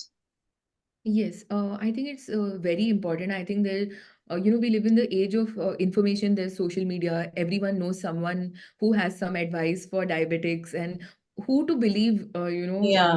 We also see a lot of celebrity nutritionists. I see even recently, you guys were discussing on Twitter about how some of these celebrity nutritionists are advising people to eat chickus, for example. Yeah. So, very dangerous information. And how do we counter this?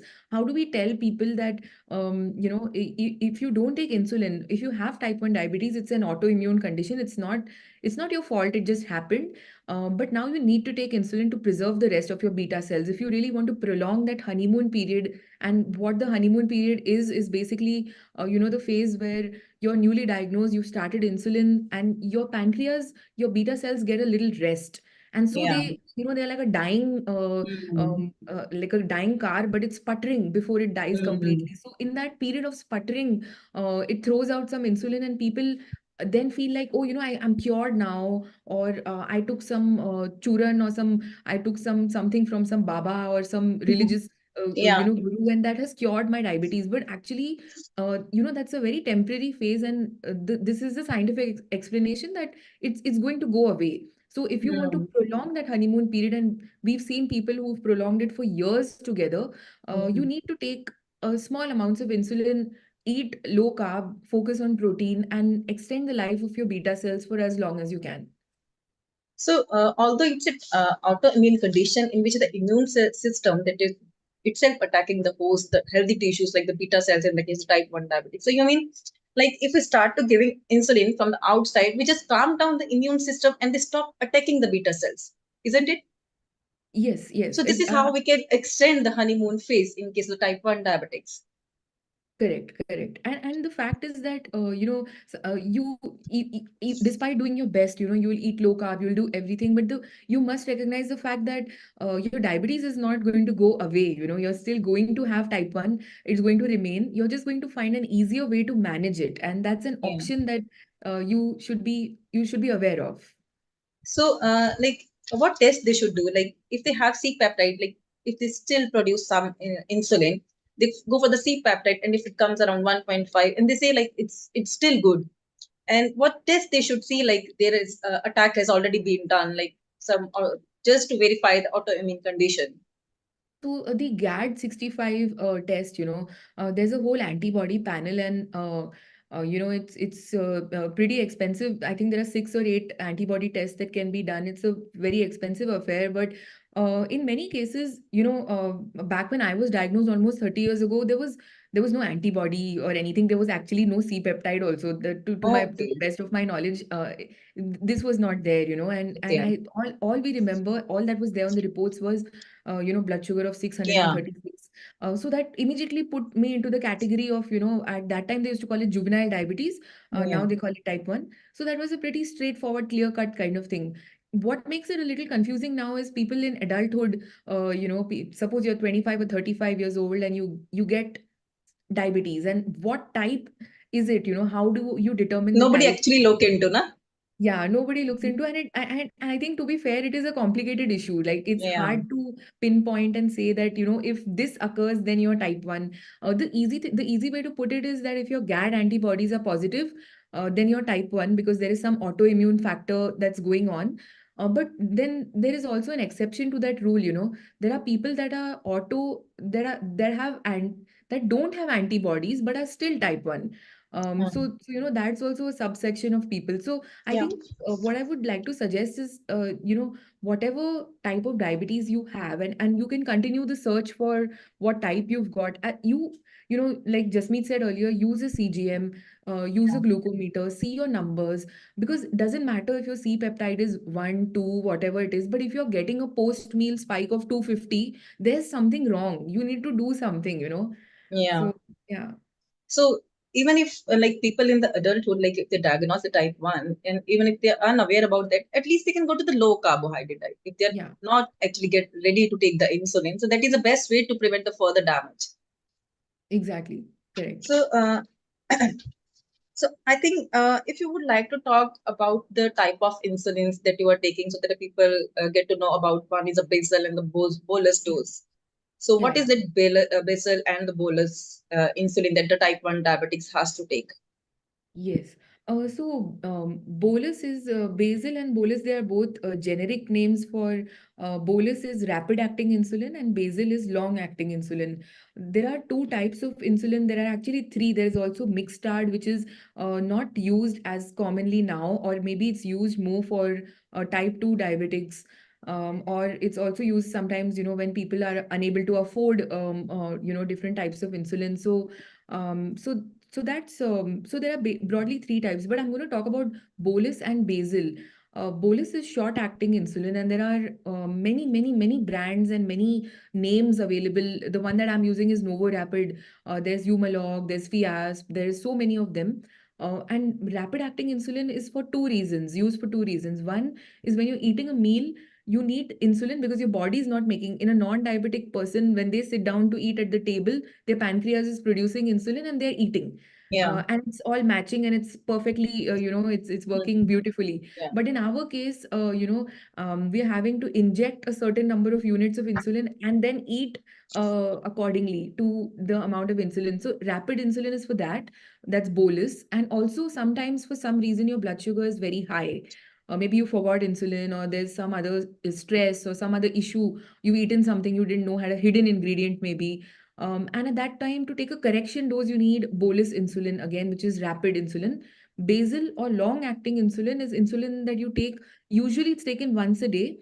Some might take it also twice a day. And a few examples of that are Lantus, Tresiba, NPH. These are all examples of brand names of basal or long-acting insulin, which you need to keep your blood sugar steady throughout the day. So even if you're not eating, and I also do intermittent fasting. So people ask me, can a type 1 diabetic fast? And well, disclaimer, I'm not a doctor, so I can't, I'm not giving Yeah. anybody advice, but I'm sharing my experience, and my experience is that you can certainly fast. I mean, you can, I'm, for example, at the moment I'm traveling, I'm in Geneva, and right after our thing, I'm going to be running to catch a train. So there's sometimes less time to eat. You might not want to eat because you're not hungry. Protein gives you satiety. So in all those cases, your basal does that solid job of keeping your blood sugar steady and in range.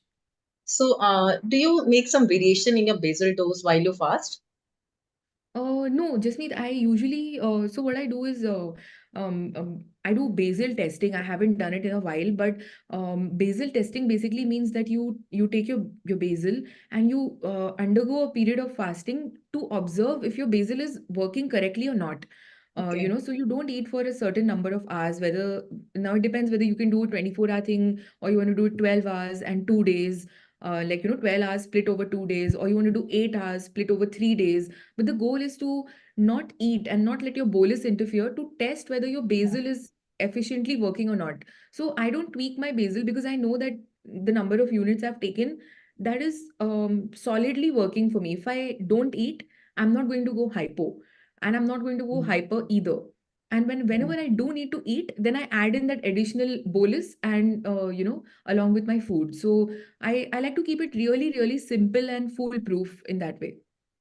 So I think, Nupur, you cannot talk about the physical activities. The like you are an athlete, you are a marathon runner, you are a martial artist. So the people they just don't want to involve their type 1 kids to any activity, any exercise or any sports. So because they're just worried not about the hyperglycemia, but they're more worried about the hypoglycemia. So could you just tell like those parents like what I see, like even for you, even the sky doesn't seem to be the limit. So just talk about the sports. Yes, I'll just, I have a slide here about, back in 2019, so I'm the third one from the left. Back in 2019, all the people in this photo are type 1 diabetics. That's one. The ones that are wearing those green t-shirts, we did a 100-kilometer Oxfam Trail Walker in 2019, and we were the only diabetic team. There were lots of corporate teams and whatnot, and we thought, I mean, it's been on my radar. I've wanted to be able to tick that box saying 100 kilometers done, but I just could never find, you needed to have a team. I couldn't find a team because And all everyone five of you were the type 1 diabetic? yeah, all five are type 1, and the ones that did the 100K are four people in the green t-shirts. The fifth one is our friend who did actually the tougher job of, being a crew member to us. So helping us carry our bags sometime and bringing food for us. And so that was a phenomenal experience. So I guess what I'm trying to say is that you can do any sort of physical activity. You can become the prime minister. I mean, I'm not even Yeah. kidding. Like the ex-prime minister of the UK, Theresa May, she's had type 1 diabetes, and she's been a prime minister. So there is really like Jasmeet, like you said, sky is the limit, and I'm waiting to see what all the young people going ahead can do. Yeah. Also want to Even quickly say, nowadays, sky is not the limit. Huh? People are yeah, going yeah. beyond that. Yeah, people are going beyond. They'll go to the moon also, I'm sure. So, when we did this 100-kilometer thing, I was doing low carb at that time as well. And a lot of concerns around, people have this concern that if you do low carb, can you exercise? Because, you'll get tired with low carb and you'll not have energy. And, I'm very happy to tell you, Jasmeet, that I had a lot of energy. I mean, how much energy a high carb person might have after completing a 100-kilometer, I had the same or more. Ah. So it took us 2 days to less than within the period of 48 hours we had to complete, and we completed. And it was totally fine. Whenever we had a break, I would eat eggs, I would eat chicken, I would eat salad, and totally doable. It's not that low carb, there's a lack of energy or any of those things. If your, hydration, if your electrolytes are on point, Yeah. if you're having enough salts, and if you're eating low carb and you're used to it, it's not like you're starting to do something new. You want to do a 100-kilometer tomorrow and you want to start low carb tomorrow, probably a bad idea. But if you're used to it and you've practiced that way, then nothing stops you. You can also see on the left hand side, there's this, we created a little tracking system because a lot of people were concerned. I mean, to be very selfishly, my own family was concerned that she's going to walk 100 kilometers. What if she gets a hypo, or what if her sugars go up or down, or and we were walking through a forest. There's no like emergency medical service or anything. So it would, we really had to be very careful. And you can see our blood sugars also, they were getting updated. So all of us were wearing Ah. sensors. I'm So this is an wearing a sensor. application created by Blue Circle Diabetes Foundation. No? Yes, this is an Okay. And application that we created, then what to and call it?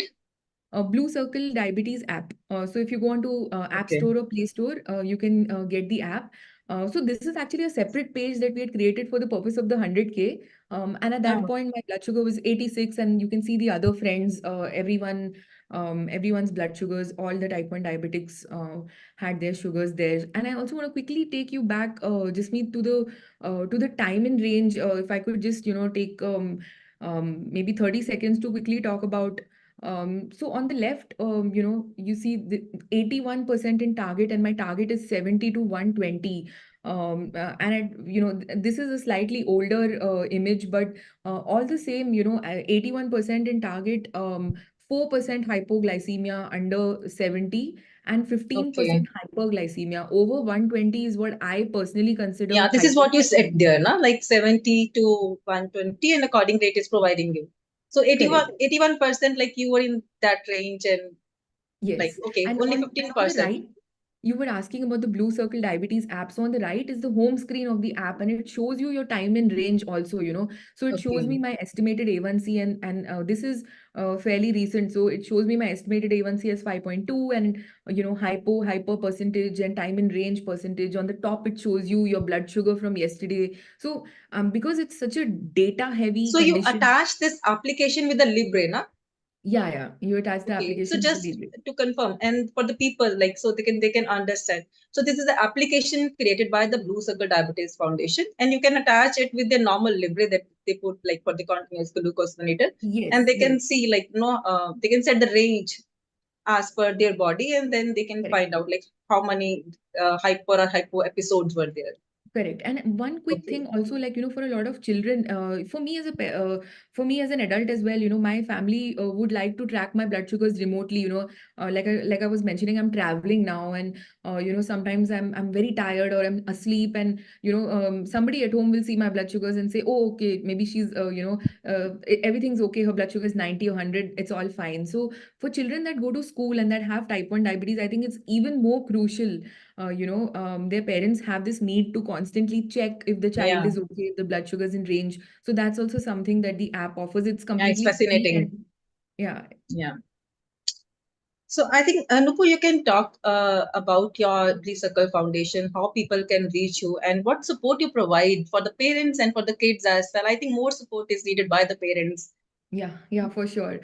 So Blue Circle Diabetes Foundation is an NGO. It's a patient-led community for people that have all types of diabetes. So folks that are watching this can find us on social media and connect with us and join us.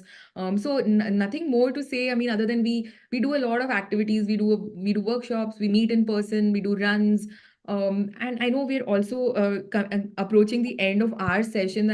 I also want to share, Jasmeet, if you don't mind, my DEXA scan. Yeah, I sure. did it some years ago, and I want to.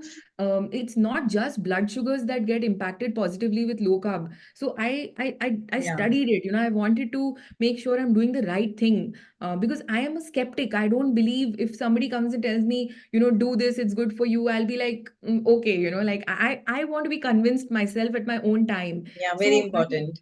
yeah, very important. So I noticed my body fat when I started, before starting low carb was Drop 37%, drastically. and dropped drastically to 26%. No change in anything. And you know how it is with a busy lifestyle, you don't have time for exercise. I mean, let's face it, many days go by and we don't exercise. My weight dropped, my lean mass improved. So like, what's not to appreciate about low carb? I see a lot of people saying you can eat high carb, you can enjoy, and yes, Yeah, you can, but you have to be prepared for the consequences later. Your choices have consequences. And I'm telling you, as somebody who's had diabetes for almost 30 years, that this is the improvement. I mean, I wasn't seeking to lose weight. I was okay being a little bit chubbier as well. But when the weight loss happened, I was, happy, because even your it lean mass improved, no? It's yeah, even my lean mass improved. I mean, there is nothing that doesn't work out positively. So, I would sincerely suggest, whoever is interested to fix their blood sugars and fix their life, definitely explore low carb. This is, it's just boring, straight, flat lines. And of course, I am just human. I'm type 1 diabetic. My pancreas don't produce insulin. So someday my blood sugar will go up if I'm sick, or if I've eaten something that I didn't know had some carbs, or if I'm eating out, and all of these things will happen. This is part of life. So I don't worry about it, and I just carry on. I take my insulin, I bring it back down, and law of small numbers and Bernstein's book has really, really yeah, it's changed. a Bible. It's a Bible. Yeah, it's really changed my life for the better. So you can see here on the left, is a plate of Turkish eggs, from some People travel. would And definitely love to see your meals, your plates. yes, Yeah, yes. after seeing your numbers, they might be, thinking about that, what this lady is eating. Yeah, I'm just eating the same, I mean, call it boring or call it whatever. There's a lot of variety that one can incorporate, and one should if one wants to, but just, keeping it simple, I think is the mantra for success, Yeah. stick to the basics, stick to low carb, law of small numbers, and wherever you are, We you're shouldn't make traveling. it complicated so that it is sustainable. Exactly, See, yeah. besides having so many, benefits of this low carbohydrate diet, not only in terms of the metabolic disorders like the type 2 diabetes and obesity and the other things. So it has a huge benefit in terms of the autoimmune conditions, the one that you showed for the type 1 diabetes as well. Still the mainstream is not talking, that is really sad. They're not talking at all about the nutrition.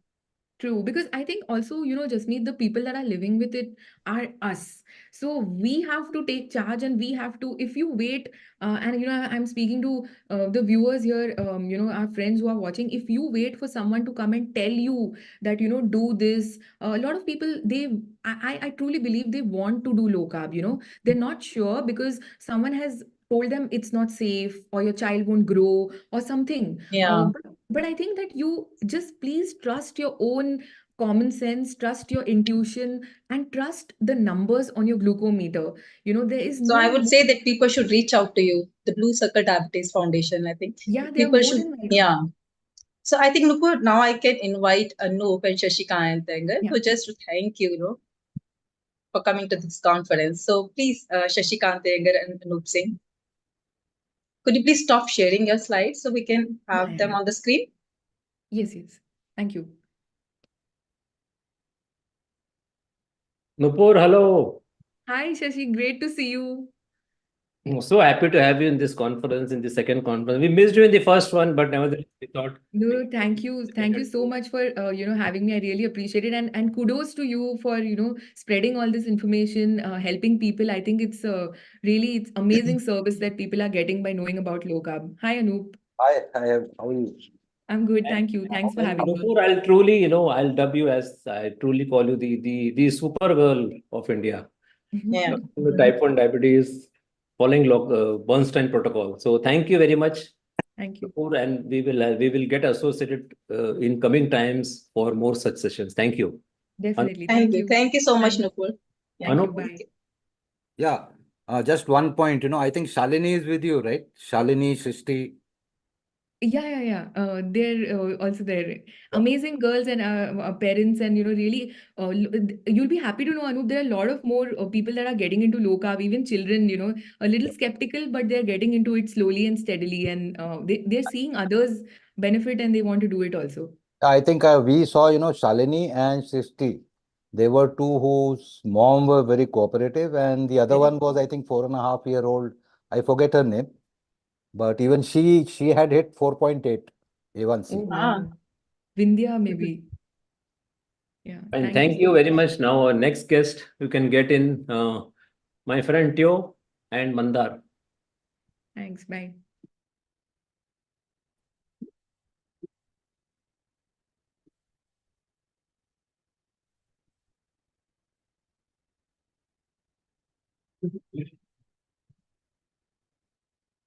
Hello. Hello, Manar. Hey, hi, Teo. Hi, everyone. Hi. Welcome, Teo. Welcome to the second Metabolic Health Conference. My name is Mandar Gadre. I am a metabolic health consultant and a proud member of DLife.in. DLife is India's oldest, biggest, and the only award-winning low-carb platform. Shashikant Iyengar and Anup Singh bring to you this historic and scientific feast from India, and it is titled Metabolic Therapies. And let's now meet our very special guest for this session, Teo Prasetyo. Teo is an engineer by training and quite famous on social media, actually. He's known by his large following of more than 350,000 followers. And he was called to this health-related mission, by his son, very young son, Alif, who was born with cerebral palsy and suffered from epilepsy as a baby and a young boy. And Teo was able to cure his son of seizures and using ketogenic diet, and transform his own health also by losing weight and getting quite fit, as you can see. And then ketofastosis was born. So ketofastosis it has become a thriving and very well organized grassroots revolution in Indonesia, dedicated to educating and supporting lay people as well as clinicians all across, the sprawling archipelago of Indonesia, and teaching people about the healing power of low carbohydrate diet. And Teo had also interestingly hosted a low carb Indonesia conference in April of 2019. So he has had a long journey of his own health as well as his son's and family's health.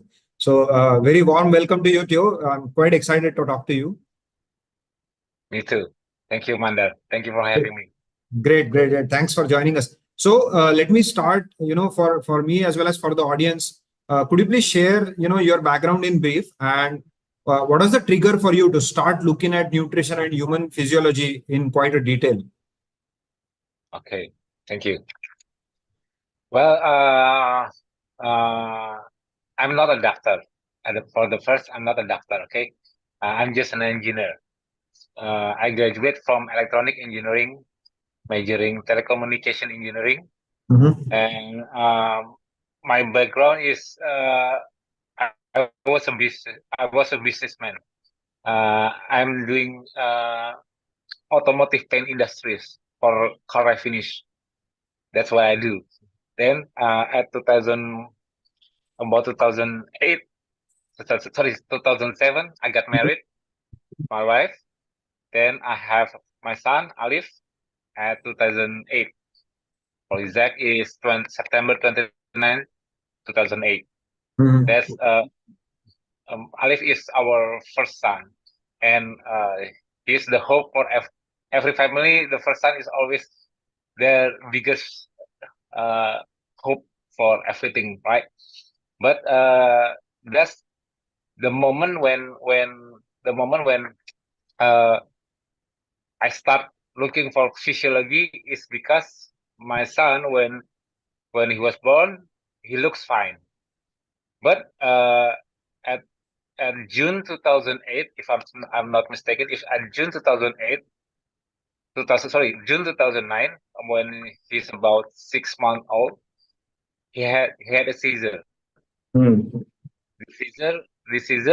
After the seizure, the doctor told me that he have cerebral palsy, which is shown by the MRI that he has ventriculomegaly. Like our brain has the two ventricles, right and left ventricle. He has a very large ventricle at the left. So the right side of his body is weak. That's when I got shocked. My wife got shocked, and I'm beginning to search how to cure him. At the beginning, because I'm just a common ordinary people, then I don't know anything about health. Perhaps I want to show you. Can I share screen? Yes, please. Go ahead. Yes. Okay. I want to show you this was me and Alif. This is at 2009. That's how big I am. I was 114 kilo. Are you, just a sec, are you sharing your screen? I think the Yes. image has not come up yet. Oh, sorry.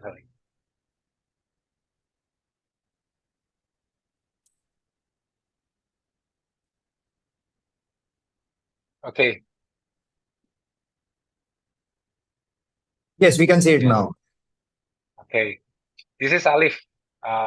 It's about 2 months old or 3 months old. I forgot, but this is 2009. That was me. That how I was very fat. I was 114 kilo, but at that time I don't care about my appearance or my obesity status. I don't care because I don't think about myself. I don't think about health at all. I'm not understand about how to be healthy. Like most people, we just eat what we like, and my lifestyle is really not good because I always paid, etc. That's what I live. But today, I was getting leaner because I have changed my lifestyle. So just so we know, when you're showing this photo, right? So around this time, what was your typical way of eating, and your lifestyle? Today, my lifestyle is uh, my behavior, 24-hour behavior is five items. This is fasting, moving, relaxing, feeding, and sleeping. This is the basic 5 pillars of Ketofastosis lifestyle, which I invented and I train warriors. Warriors means the members of Ketofastosis family to do the same thing, to do fasting, moving, relaxing, feeding and sleeping. That's how I get leaner, and hopefully I'm healthier. I feel better than when I was young. That's what I'm doing now. Nice, nice. Congratulations. So when you showed us that photo of 2008-9, right? So I'm guessing that you are almost doing all of the things opposite of what you just said, right? Very the opposite. I'm the worst scenario of carb eater. Everybody see now, they see me back then. I'm the worst case scenario of carb eaters because I just love carbs. I mostly eat carbs like noodles, fried rice, etc. I eat all 4 to 5 times a day. I just feel hungry, and perhaps I was already pre-diabetic because when I check my fasting glucose is about 150 to 160 milligram per deciliter. Wow. So when this trigger happened in your life because of your son, right? So when you started searching on your own some of these answers, what surprised you the most compared to what you had heard from the doctors or the mainstream advice? So the trigger actually is very simple. I was a technical background. I love learning things. Like when I'm an engineer in electro telecommunication, but my business is paint industries, which is chemical. I understand chemical about paint refinish because I love it, not because I learned it. I love it and I love it and I learn it and I understand and I have a business about it. So what happened with Alif is I tried to talk to every doctor. Back then I was trying to talk what really happened with my son. And I don't understand about cerebral palsy back then. I don't know what cerebral palsy is, which is how can his ventricle getting enlarged. One of the doctors told me, your son has a very thin myelin. Has a very thin myelin on the ventricle side. Yeah, because the ventriculomegaly. So I asked, so what is myelin? How can we make the Alif myelin back to normal? You can't. The doctor said you can't. He's already cerebral palsy. He won't be able to walk. The doctor also said he cannot talk also. Perhaps he will get sick a lot. And it was proven at the beginning that my son really weak. He up to 1 year old, he can only rolling. He cannot stand up, just rolling in the bed, just like that. I'm very concerned, but I'm also researching about this myelin. Like common people do, which doesn't understand physiology of humans. I bought a supplement of bovine myelin. How ridiculous of me! And I thought that if I supplementing my son with this bovine myelin, his myelin should grow. That's what I thought before. Right. Because I bought it online from Australia. I forgot the brand, but it was intended for multiple sclerosis. But I think it's the same because myelin. I hope this myelin can help Alif, but nothing happened. I'm wasting lots of money to buy this very expensive supplement bovine myelin. Then I'm doing my research. I try to learn with every doctor that I meet. Even when I'm consulting with the doctor, every time I bring Alif and I'm consulting to the doctor, I'm willing to pay more just to get the knowledge. But Yes. most doctor won't won't give me the time to learn from them. And all the answer is the same. Cerebral palsy is a lifetime. Is a lifetime. Because my Alif won't be like the other normal kids. And back then I won't give up. Then I try to search more about this myelin. What is this myelin? I don't know about nutrition at the beginning. I don't know about ketosis. I don't know about fasting. Only myelin. Only this myelin. When I search about this myelin, I try to learn like from the beginning. What is myelin? Oh, myelin's. Can I also Sure. explain with Yes. my screen? Yes. Yeah. Definitely.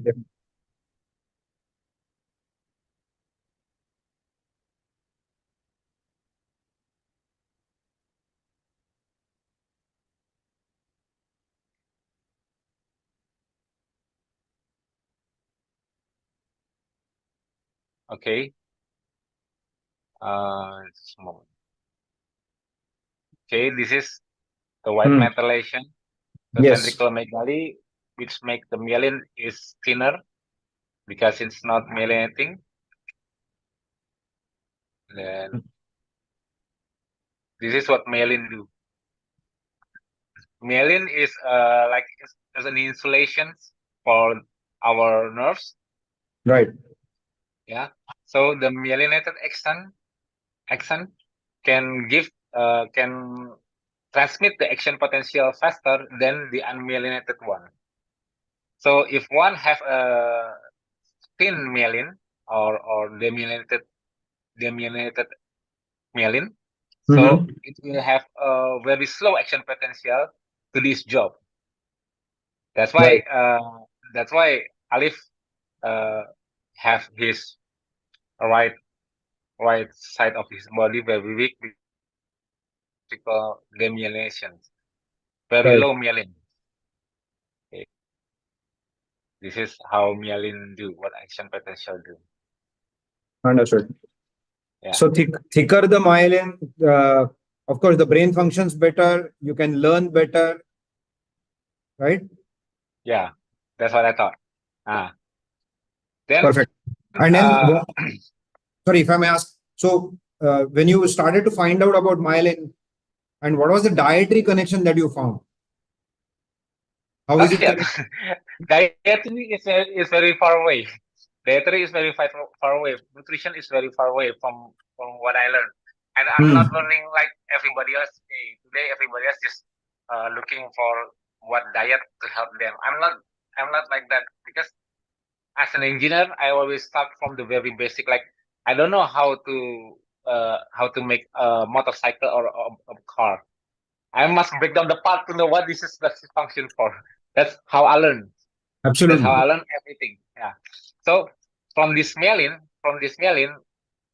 the word that the doctor gives me, I learned that the process of making myelin is made by a cell called oligodendrocyte. Oligodendrocytes is a myelinating cells for the neuron in our brain. Okay. These oligodendrocytes using cholesterol. Hmm. Cholesterol is the basic ingredient for making myelin. So I think cholesterol is the basic ingredient for myelin. But why the bovine myelin doesn't work? So that's when I found how humans have blood-brain barriers. The humans have blood barriers that cannot be impacted by any large submolecule or substance like cholesterol.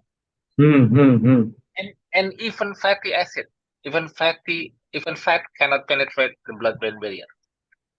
That's what I found at the beginning.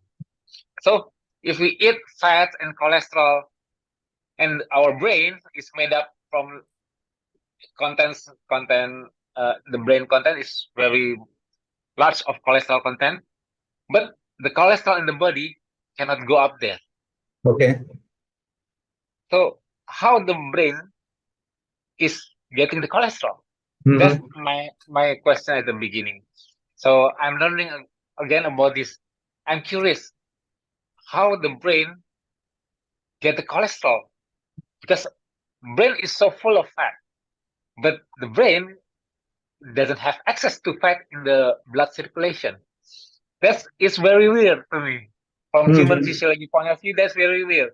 We have our fuel tank in the body as body fat, and the brain is the very energetic organ that needs energy all the time, but doesn't have the accessibility to access the body fat, the fat that will be being released in the circulation. So that is a strange looking engine for me. Why the human body is designed like that? Why the main motor in the brain of the human cannot identify fat as their energy, but other organ can, like the heart, the liver, muscle, everything can. Every organ in our body can use directly a fatty acid or even cholesterol, Yes. but not our brain because of the blood-brain barrier. That's, as an engineer, I was very curious about this. So I found a paper. The paper is not about keto, but I found the preferential use of ketone as a substrate for cholesterol synthesis. That's when I understand that for all the need of fat, of cholesterol for the building block in our brain, the brain must synthesize itself. The brain cannot take it from the circulation, but it must synthesize itself for triglyceride and even cholesterol. That's the moment when I know the word ketone. I don't know about ketosis yet. I don't know about ketogenic. I just know ketone. So as an engineer, I searched even more. What is this ketone? And you know what I found in the paper? Back then, at 2009, 2010, ketogenic is not popular. Perhaps Atkins, but I'm not founding Atkins back then. If I type ketone, all the research paper that shown up is starvation. Ketone is identical with starvation, the normal physiology of starving people. This makes me confused. If I want my son to get better, should I starve him? This starvation makes me thinking. And then after I thinking more and more, and also I read about the Cahill paper about the fat starvation experiment, I understand that ketone is like the basic fuel for human being. And I also found paper that even babies are born in ketosis, the basic fuel of human. So that's how I understand. And when I found, because I found starvation, ketone from starvation, I looked on evolutionary biology. I looked on the timeline when starvation is normal. It's not a negative word like us. Starving is really scary. Fasting is intended to be done by someone. But when starvation is normal and not have negative effect to human, it is when we condition it on ancestral timeline, which is there's no food everywhere. So people must look first for their food. So they have a fasting window that you can avoid it. You cannot wake up and get food on your table right away. You have to work and find for your food. So there's no fasting back then. Just a window without food, and you have to move, to look for your food, use your effort to get your food. This fasting window. That's why ketofastosis is started with fasting physiology, not with the nutrition at first. But then I learned more that to maintain this ketosis, of course, you have to keep the glycogen level in the liver low enough to make the liver keep converting fatty acid to ketone. Then I learned that The human, if you human eat carbs more than 50 grams, Mhm. then liver won't make keto no more. So the nutrition comes after the fasting. And it makes sense for me from evolutionary standpoint because human being is a species like other species on Earth. We have our designated habitat ecosystem. Yes. Today's ecosystem is a man-made ecosystem. It's a obesogenic environment. While Yes. back then in the wild nature, we call it leanogenic environment. It's easy to make people lean on the wild environment because without unconsciously, if you live in the wild, like Mandar, if you go to the jungle without anything, you don't bring anything, and you just think to survive. You know what? You're already doing Ketofastosis lifestyle, Right. which is you will be fasting the moment you Mhm. wake up in the jungle in the morning. Yes. If you want to live, you have to find food, right? Then you have to move. Nobody will tell you to go to exercise, go to gym, etc. But you have to move to find your food Mhm. because you want to live. And why is the third is relaxing?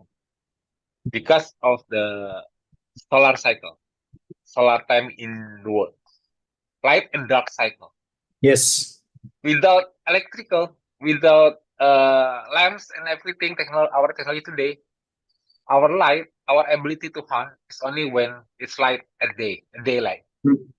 So even though back then we don't have watch, we don't understand what is time, but we know that it is midday, this is afternoon, it's almost dark, we have to go home, we have to give up for everything what we try to find, we have to relax and try again tomorrow.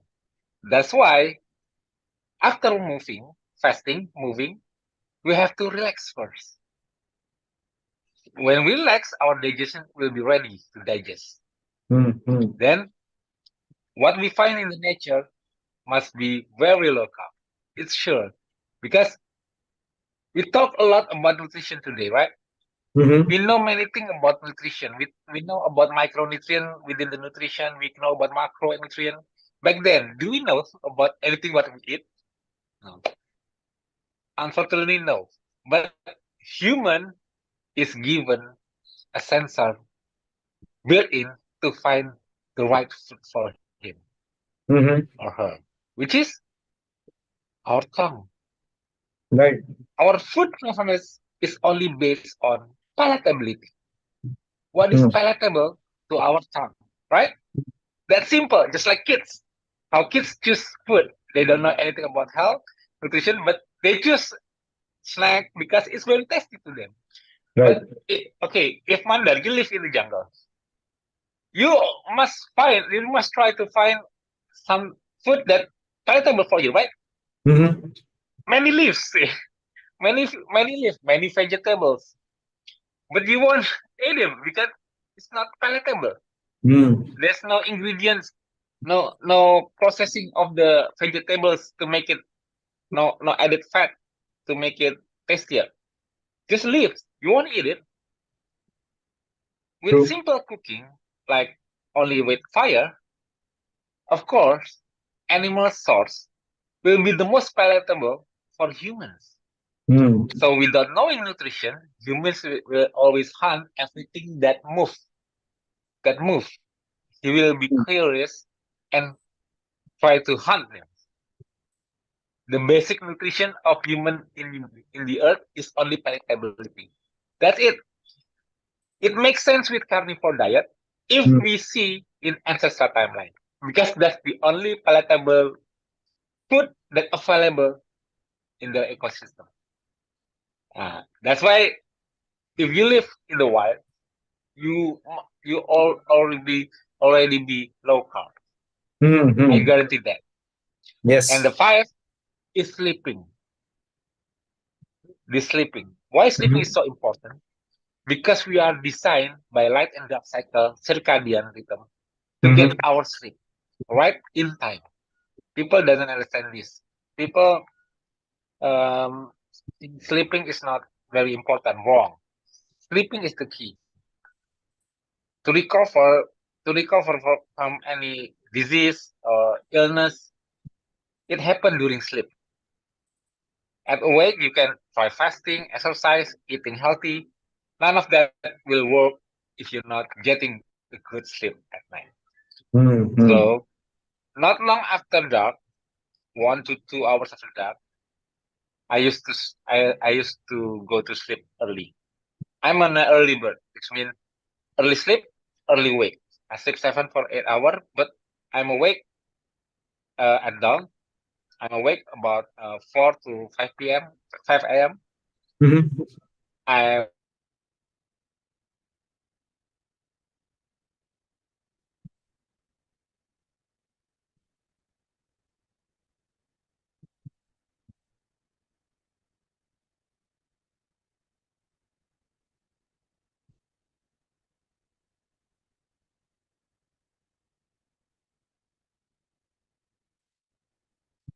Looks like a bit of connection issue, but it's lovely to hear Theo's journey and how nicely explained to us, going all the way from finding about myelin and then going into what thickens that myelin, figuring out the role of cholesterol. I mean, you can see the very clear thought process that Theo has brought, and it's amazing to see his journey as well as his son's journey.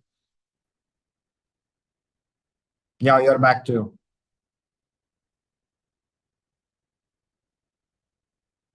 Can we please unmute? Yeah, yes. Yeah, I think the signal. No problem, no problem. So I want to quickly ask. So it was great to see, your thought process and a very good unfolding of, what all you kept finding out. So when you started giving this ketogenic diet to your son, how did he start responding? How long did it take for him to start improving? I think it's about 2 to 3 months later. At the Wow. beginning, he still have seizure. He still have seizure because he got an epileptic too. So he still have seizure, and we still use drugs for him to Okay. maintain the seizure low. Mhm. But after 3 months, the seizure is occasionally happen. But then I think it's really gone about 6 to 7 months later. It really disappeared until now. Till now, Wow. there's no more seizure. Till now. Oh, sorry. At 2 years old, he had one seizure only. Okay. I don't know because he doesn't sleep well back then, so he had seizure again, but only 1 to 2 times after that 7 month post ketosis. At 2 years of age and perhaps at 3 years of age, he had one seizure occasionally and disappeared until now. Amazing, amazing. Yeah, so seizures disappearing, that's a huge, progress. So can you, Since he was a baby until now, he never eats carb. He never eats carb at all. Amazing, amazing. So for our audience as well as for my knowledge, will this be called as remission, or what is it called? The way you have addressed it via nutrition.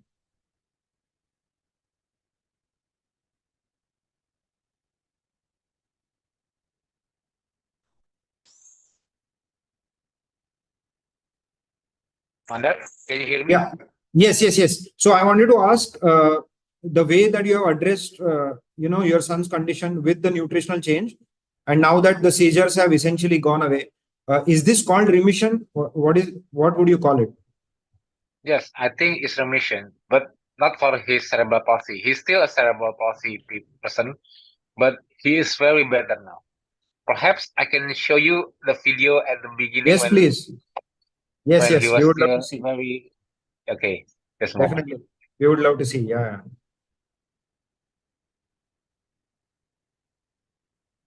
Also, how old is he now? He is 15 now. 15 years old. Oh, okay. Wow. Okay, I will show you. This is the first time he learned to walk. Okay.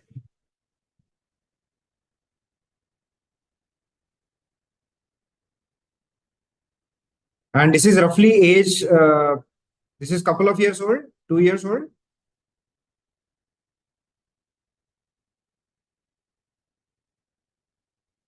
Teo, you're on mute if you're trying to speak.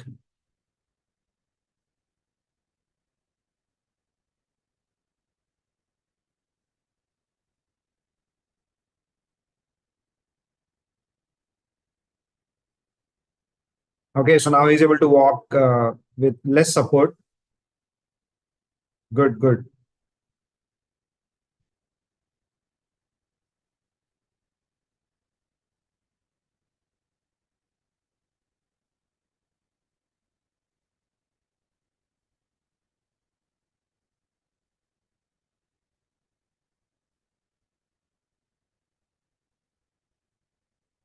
Very good progress.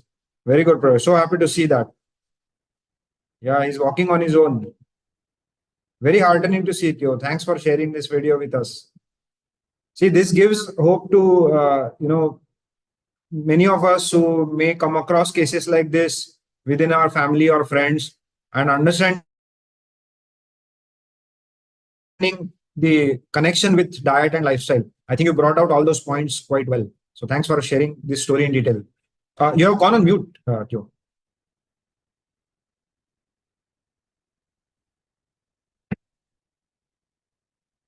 Yeah, I think this is one of your recent videos. Yes. Very nice. Very nice. He's so happy. Yeah. We are also very happy to see this. Well done. Well done.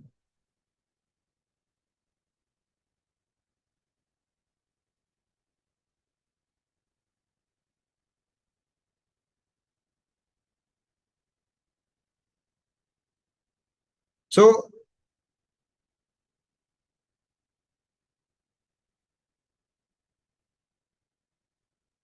this is so great. Yeah. Great to see him. Teo, hopefully I'm audible to you. Am I?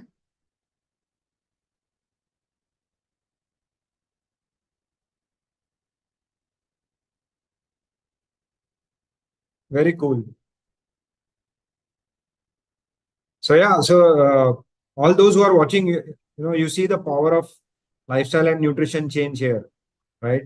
That's amazing to see. Congratulations. I mean, I think you have done a phenomenal job, getting him better in health, movement, all of that. And we are so happy to see the video. So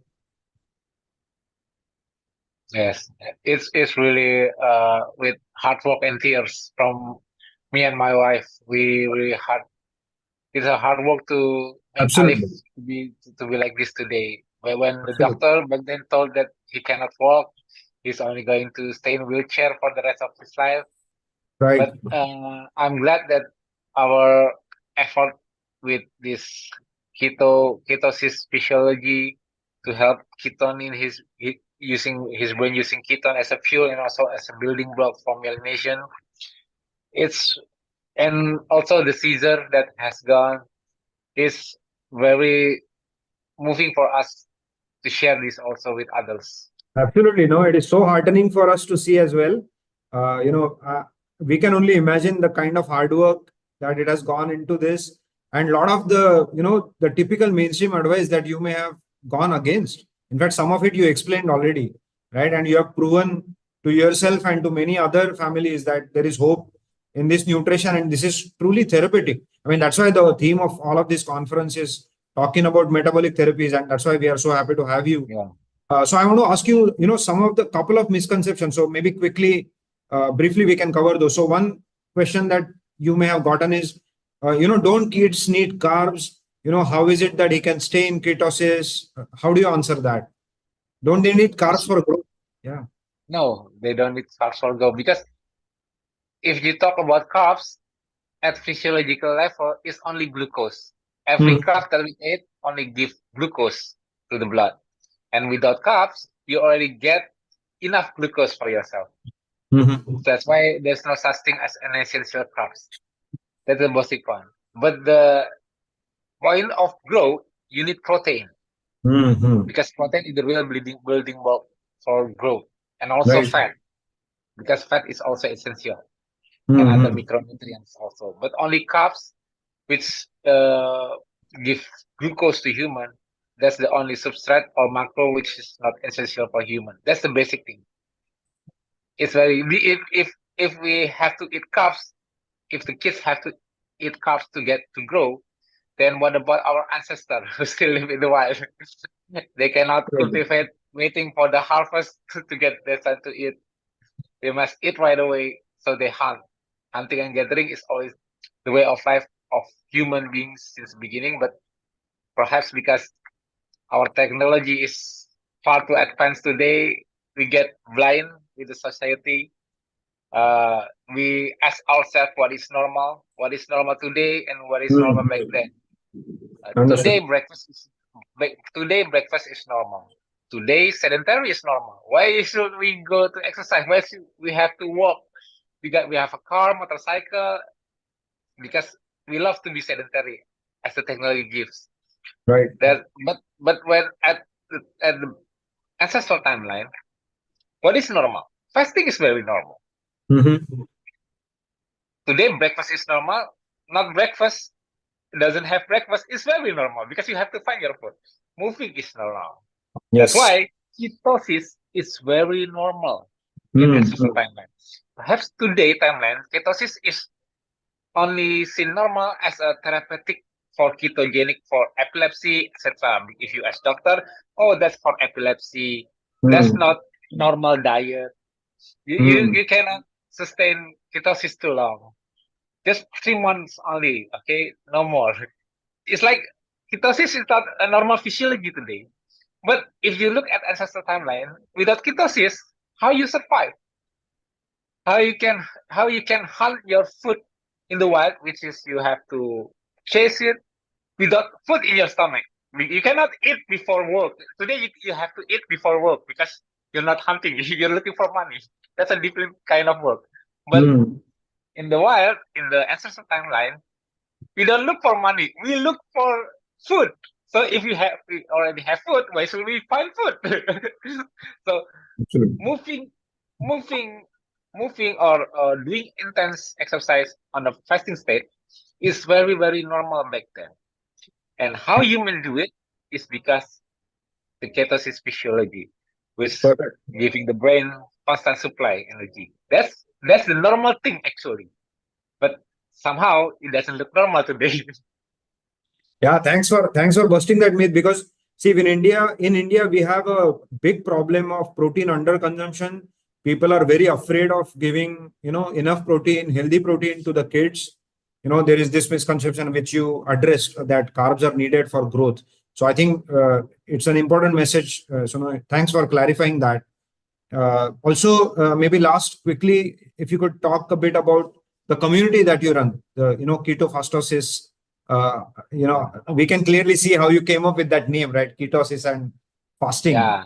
So, Yeah, because are you helping people with different conditions? Which kinds of conditions do you help them with through your community? Yeah. Our community is like a family. We help each other. The one that have learned about ketosis and know well about ketofastosis lifestyle, they teach others. It doesn't have to through me, because I'm the founder. At the beginning, at about 2016, it's only 30 people, which directly consult with me, and I teach them. I still teach. I still take consultation every day through WhatsApp, like we use WhatsApp, because WhatsApp application is very popular in Indonesia. So we usually have a WhatsApp group, and everybody consult me through WhatsApp. So my WhatsApp phone number,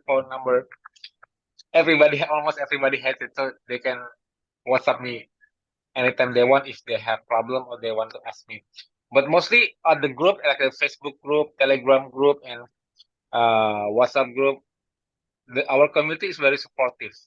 The one that already doing Ketofastosis lifestyle for 1 to 2 years, we call it the senior, and the one who just tried to starting Ketofastosis lifestyle, we call it newbie, is getting help from the seniors. So it's like Ketofastosis is like a paying forward system. Perfect. Paying forward is if you get better with ketofastosis, help others. That's our motto. So that's why it's like a snowball that rolling from 30 people in 2016 and today almost 400,000 people. And back then, only 1 to 2 doctors which join our community and doing ketofastosis lifestyle. But you know what? Today, we have almost 600 doctors all over Indonesia that doing ketofastosis and also promoting ketofastosis to their patients and also their colleagues. Amazing, amazing. Thanks for sharing this story. Quite heartening to see all the great work. So may I invite Shashi to join, please, and Anu. Teo, hello. Hello, Sashi. How are you? Yeah, Anup may not be Fine. here. He's out somewhere. So, Teo, first of all, thank you very much for accepting my invite. And this is the second time you're addressing India. The first time we had a very good podcast in the D Life channel. And you coming in this platform and sharing this amazing knowledge and amazing story of an engineer going and learning about what ketogenic diet is, what fasting is about, and helping his son get out of this cerebral palsy thing. And it's amazing to see him walk. And this is a self-taught journey which is just amazing. So it is not only restricted to your son, but that you are changing the landscape in Indonesia. Yeah, thank you. I hope so. I'm glad because back then most people and especially the medical community very skeptic about this ketofastosis lifestyle. Not about ketosis itself. Many people still think that it is ketoacidosis. They don't understand anything about ketosis. But I'm very glad that today more and more people understand the real physiology of ketosis. Why ketosis is the basic primal metabolism of human being, the basic metabolism that human was born to use it to maintain health and to keep healthy. So what I learned from ketosis is the physiology of glucose sparing. We spare of using glucose. While today's physiology of humans is glucose tolerance. Everybody is trying, their body is trying hard to tolerate glucose.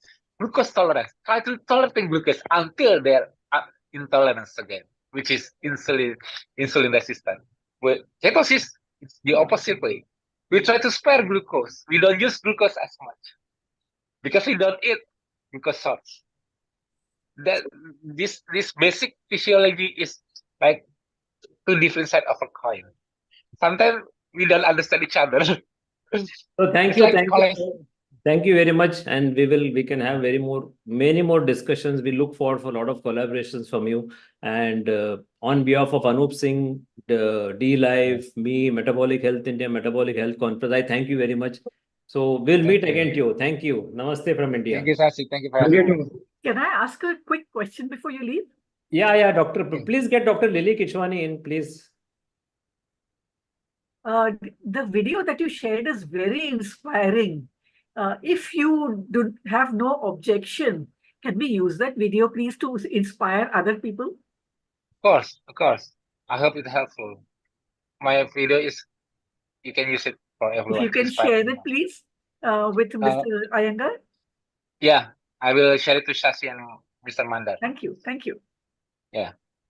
Thank you, Teo. Thanks, Teo. Thanks, everyone. Welcome. Thank you, Sashi. So you can start, Meena. Hello, everyone. Welcome to India's second Metabolic Health Conference. My name is Meenakshi Rana, Akka, Fit and Hit Mom and co-founder of Fit Family, Hit Family, and a proud member of DLife.in, India's oldest, biggest, and the only award-winning low-carb platform. Shashikant Iyengar and Anup Singh bring to you this historic and scientific feast from India titled Metabolic Therapies. And today's session topic is low carb and menopause. And let's meet our special guest for this session, Dr. Lily Kiswani. Welcome, Dr. Lily. And let me introduce her. She's an MD. और 30 साल तक उन्होंने gynaecology और laparoscopy surgery के बाद integrative medicine में practice करना start किया है. And now she is integrative medicine practitioner, और वो इंडिया की पहली लेप्रोस्कोपिक सर्जन भी रही हैं, और उन्होंने 2 किताबें भी लिखी हैं, एंडोस्कोपिक गायनेकोलॉजिक सर्जरी, और लास्ट ईयर ही उन्होंने एक बुक पब्लिश की है, eat to beat diabetes, and she was recently named 4th among the world's top 20 doctors in her field. So we are so proud to welcome here, and I'm so proud to host her here. So welcome, Dr. Lily. Welcome on this virtual stage of DLife.in and this conference. Thank you, Meenakshi ji. Thank you for inviting me. सबसे पहले तो मैं बता दूं कि I'm not India's first laparoscopic surgeon. I'm India's first female laparoscopic surgeon. My male colleagues will be very offended if they hear this. Yeah, तो female. मैं clarification देना चाहती हूँ. Yeah. So so should we start with the questions? जी. Yeah. So menopause से बहुत ladies डरती हैं, और उनको जी, लगता है कि ये तो एंड ऑफ आवर यूथफुलनेस है, और अब पता नहीं जी. क्या होगा, और they feel some symptoms also, they go to doctor also.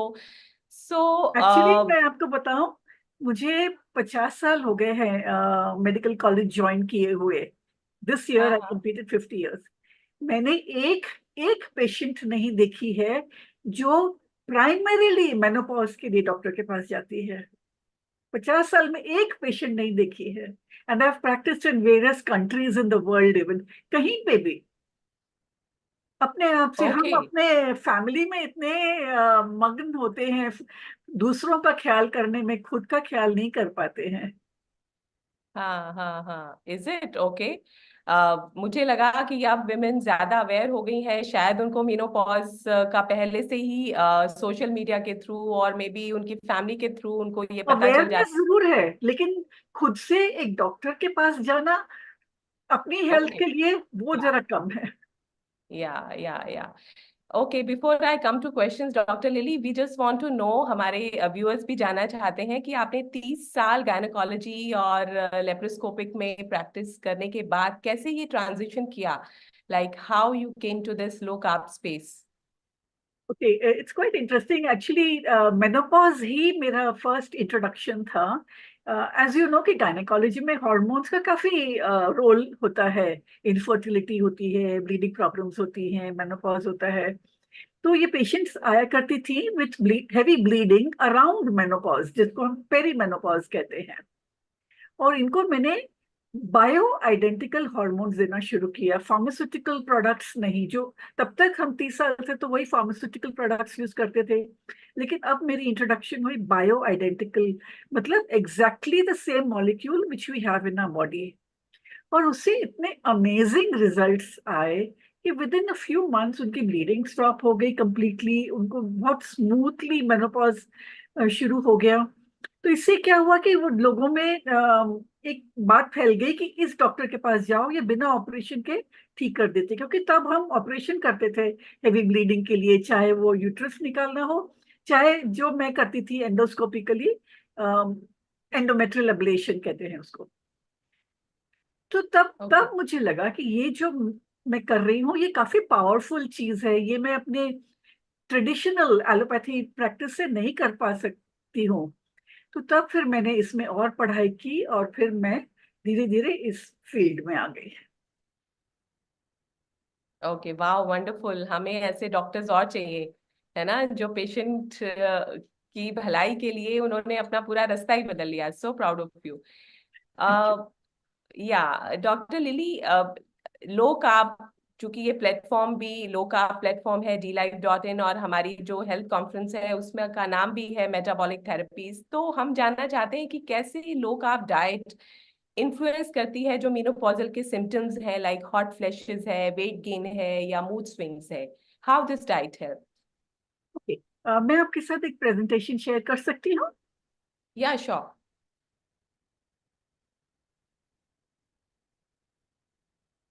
You'll have to make me host, then I can share screen.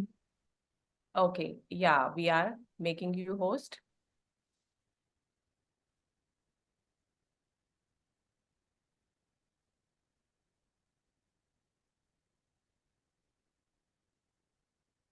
Ma'am, I've already given rights to you to share the screen. Thank you.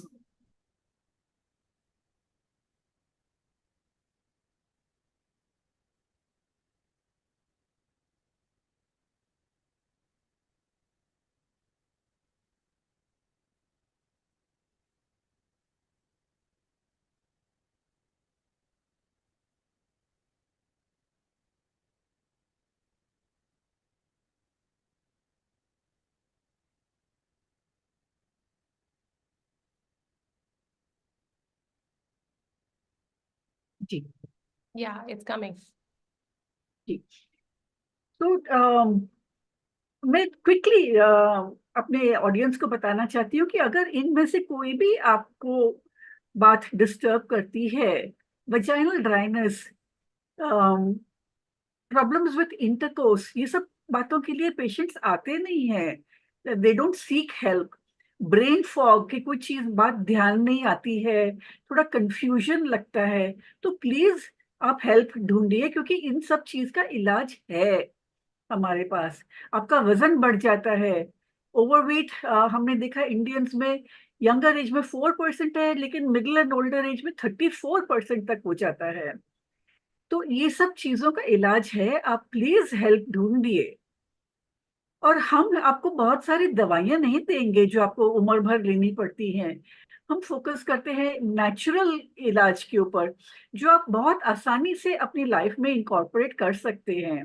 और इनमें से बहुत सबसे ज्यादा जरूरी है diet.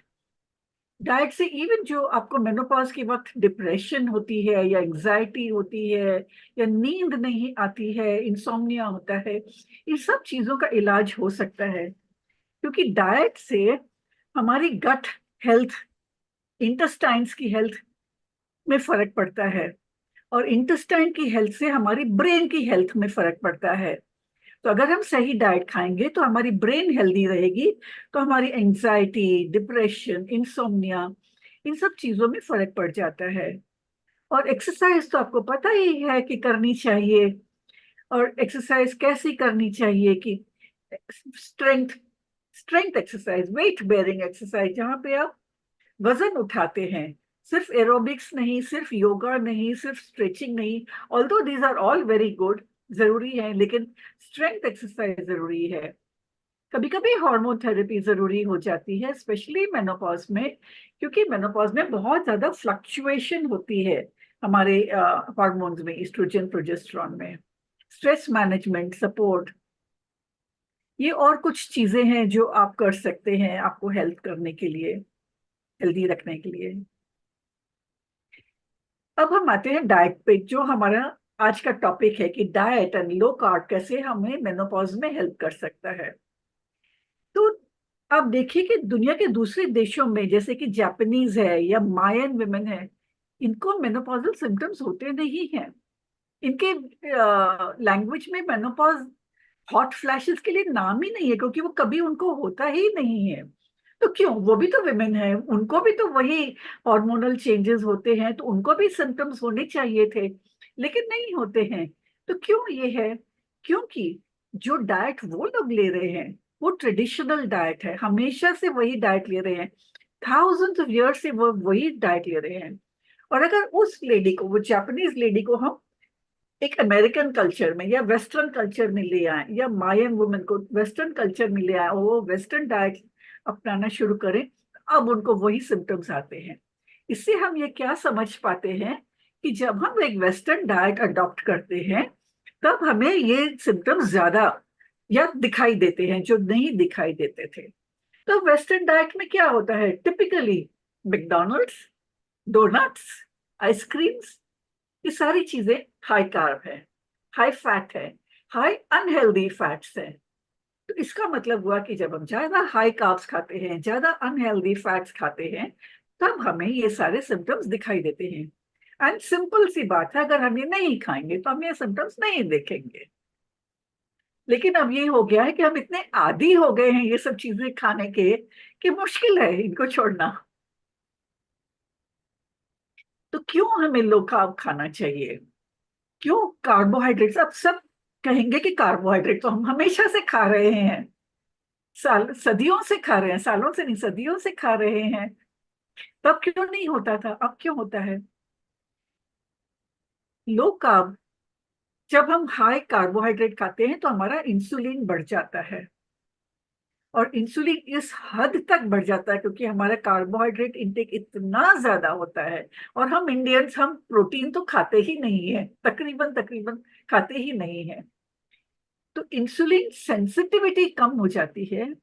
Insulin जब बढ़ जाता है तो ईस्ट्रोजन कम हो जाता है, यानी कि जो हम फ्लक्चुएशंस देख रहे थे हमारे हार्मोन्स में, वो बढ़ जाती हैं। तो इसलिए हमें ये हॉट फ्लैशेस, नाइट स्वेट्स, इस तरह की चीजें ज्यादा होने लगती हैं, हमारा इंसोम्निया, एंजाइटी, डिप्रेशन, ये बढ़ जाता है। और इससे मेटाबॉलिज्म कम हो जाता है, एनर्जी कम हो जाती है, तो हमें लेथार्जिक लगता है। मेटाबॉलिज्म कम हो जाता है तो हमें, हमारा वेट गेन होता है। वेट गेन होता है तो हमारा सेल्फ इमेज खराब होता है, उससे हमें डिप्रेशन आती है, उससे हम और ज्यादा लेथार्जिक हो जाते हैं, उससे और वेट गेन होता है, तो ये नेगेटिव साइकिल बन जाती है, एक से एक बढ़ते जाता है। और इन चीजों को हम दवाइयों से नहीं ठीक कर सकते हैं। जो हमारे मेटाबॉलिज्म बिगड़ गया है वो दवाइयों से नहीं ठीक होगा, जो हमारी एनर्जी ठीक कम हो गई है वो दवाइयों से नहीं ठीक होगी, वो डाइट से ठीक होगी। हमने डाइट गलत ली, इसलिए ये सारे सिम्टम्स आए। अगर हम डाइट सही लेंगे तो ये सारे सिम्टम्स चले जाएंगे और हमें दवाइयों की जरूरत ही नहीं पड़ेगी। तो हम एक्चुअली एलोपैथी में जो भी बात करते हैं वो it has to be backed by studies, कि हमें प्रूव करना पड़ता है कि हम जो कह रहे हैं वो स्टडीज ने वैलिडेट किया है, कि हमें इतने लोगों में ये दिया, इतने लोगों में नहीं दिया, और हमने देखा कि जिनको दिया उनमें फर्क आया, जिनको नहीं दिया उनमें फर्क नहीं आया। तो ये प्रूफ है कि हम जो कह रहे हैं। तो ये स्टडी में दिखाया है कि अगर हम रिड्यूस्ड कार्बोहाइड्रेट डाइट खाते हैं, कम कार्बोहाइड्रेट लेते हैं डाइट में, तो हमारा वेट गेन कम होता है। लेकिन अगर हम लो फैट डाइट खाते हैं तो हमारा वेट गेन बढ़ता है। सो नॉर्मली हम जब डाइटिंग की बात करते हैं तो हमें वेट कम अगर करना है तो हम लो फैट की तरफ जाते थे।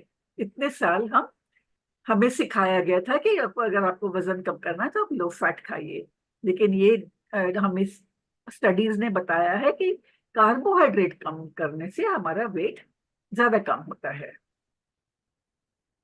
ये 89,000 बहुत बड़ी स्टडी है, इतनी सारी लेडीज के साथ इन्होंने स्टडी की है, जहां उन्होंने अलग अलग टाइप की डाइट स्टडी की है कि लो फैट है, लो कार्बोहाइड्रेट है, मेडिटेरेनियन डाइट है, और ये अमेरिकन डाइट जो हम उसको कहते हैं कि स्टैंडर्ड अमेरिकन डाइट, SAD, काफी सैड डाइट होती है वो, which is loaded with again burgers and pizza, all kinds of junk fast food.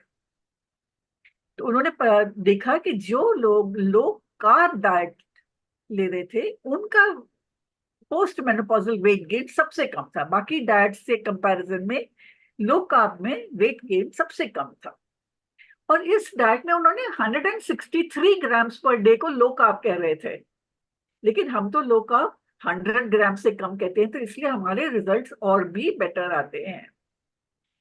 तो अगर हम अपने कार्ब इंटेक को 100 ग्राम से कम रखते हैं दिन में, तो हमारे कॉम्प्लिकेशंस होने की, सिम्टम्स होने की आशंका काफी कम हो जाती है। तो अब हमें कैसे पता चलेगा कि हम 100 ग्राम्स खा रहे हैं या कितने ग्राम्स खा रहे हैं? जब भी मैं पेशेंट्स को पूछती हूँ कि आप क्या खाते हैं, तो नहीं डॉक्टर, नहीं, मैं तो ज्यादा कार्ब्स नहीं खाती, मैं सिर्फ एक रोटी खाती हूँ।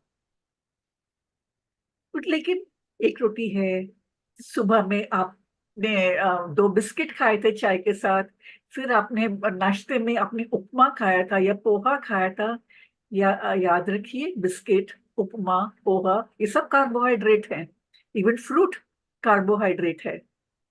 इवन यहाँ तक कि दाल, जो हम प्रोटीन का सोर्स समझ के खाते हैं, वो भी, उसमें तकरीबन तकरीबन ओनली 20% प्रोटीन होता है, बाकी तो कार्ब्स ही है। और आप अगर चेक करेंगे आपका ब्लड शुगर दाल खाने के बाद, आप देखेंगे कि ब्लड शुगर आपकी बढ़ गई है। तो ये सारे सोर्सेज कार्बोहाइड्रेट सोर्सेज हैं।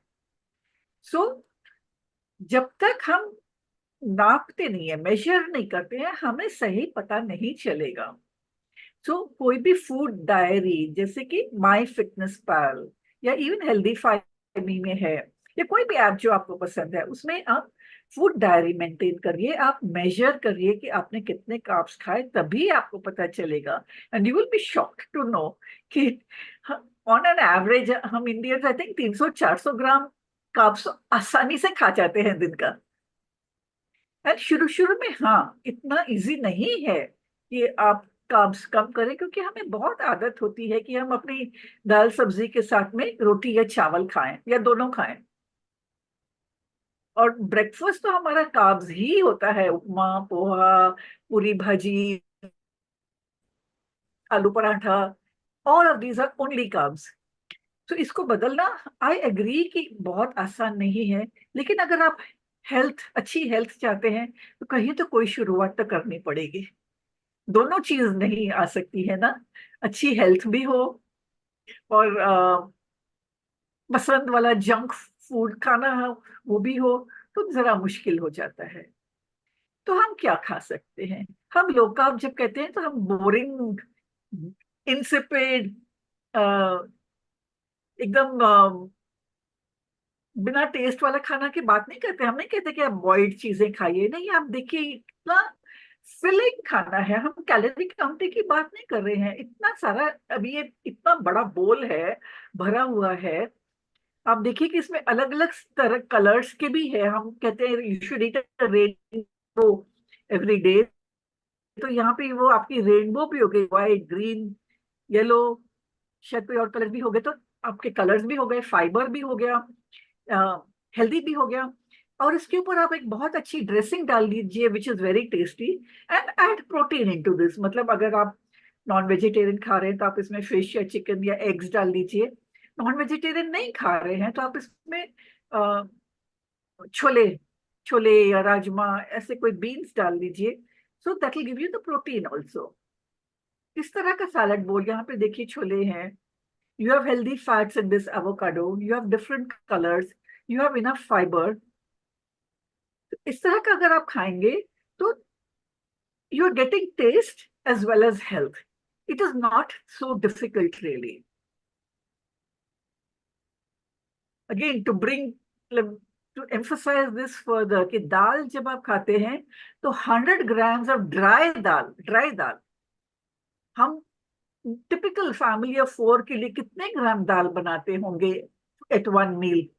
Not more than 200 gram, I suppose, dry dal. एक पर्सन के हिस्से में मे बी मैक्सिमम 50 ग्राम आती होगी। अगर 100 ग्राम में 24 ग्राम है तो आपको मिलता होगा 12 ग्राम्स। एंड देन रिमेंबर कि vegetarian sources of protein are not complete proteins, they don't have all essential amino acid, they are not fully absorbed. So मान लीजिए कि अगर आप रोज दाल खाते हैं, जो I have never seen any patient के कहते हैं कि हम रोज दाल खाते हैं, तो भी आपको 10 से 15 ग्राम प्रोटीन मिल रहा है, एंड बाकी सारा कार्बोहाइड्रेट है। इसलिए आप देख रहे हैं कि कार्बोहाइड्रेट को कम करना आपको जरा सोच लगानी पड़ेगी। It is not that will come so simply. आपको थोड़ा सा उसके लिए प्रिपरेशन करनी पड़ेगी, थोड़ी सोच लगानी पड़ेगी, थोड़ा सा अलग करना पड़ेगा आपके कुकिंग मेथड्स में, लेकिन ये हो सकता है। इवन अगर यहाँ पे अगर आप राजमा या चना, काबुली चना is only 9 grams protein.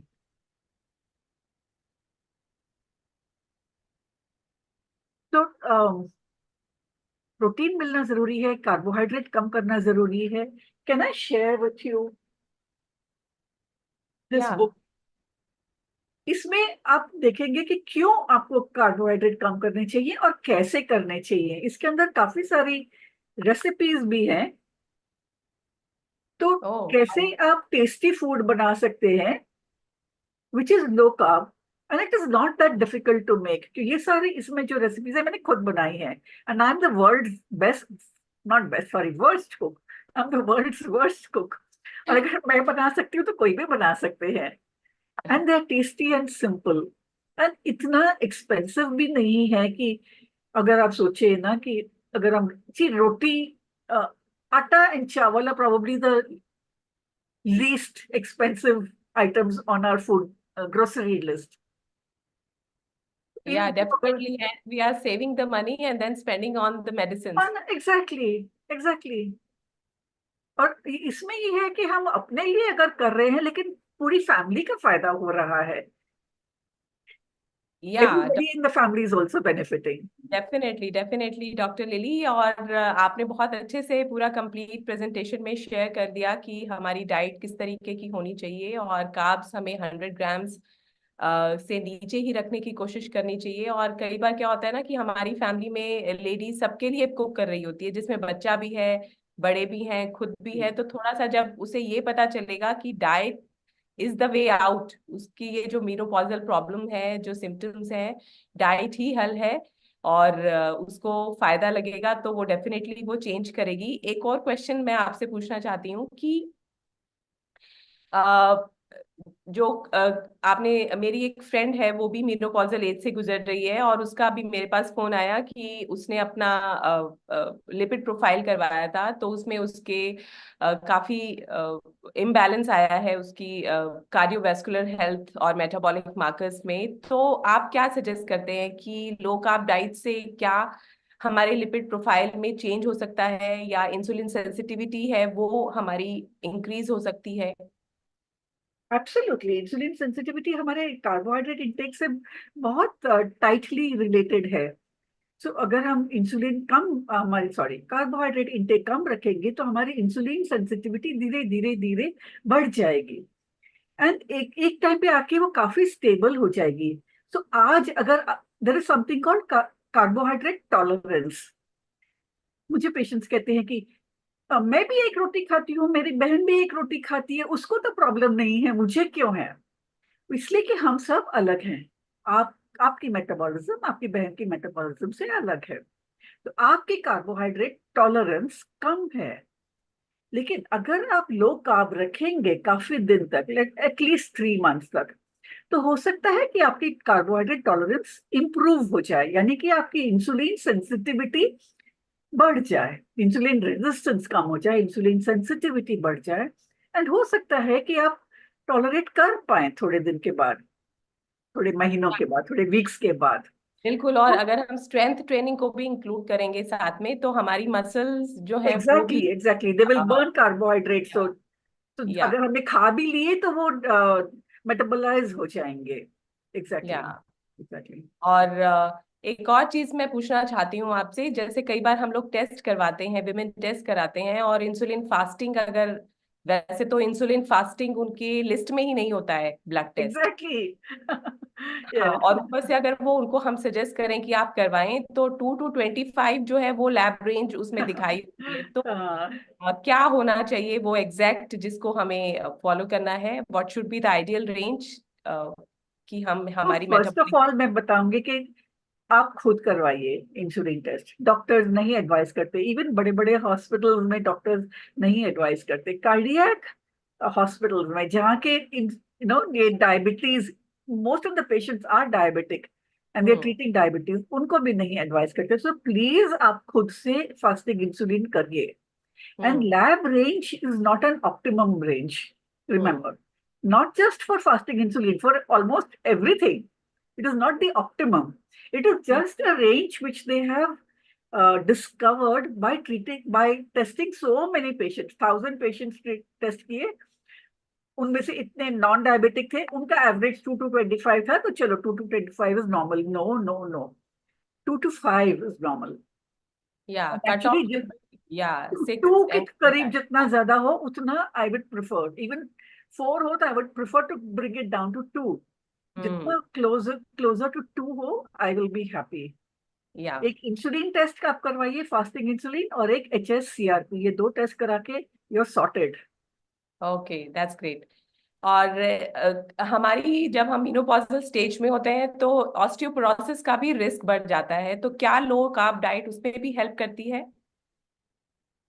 Osteoporosis थोड़ा सा कंट्रोवर्शियल टॉपिक है. कहते हैं कि बोन डेंसिटी कम हो जाती है एज के साथ, और ये नॉर्मल चीज है, और इसको हमें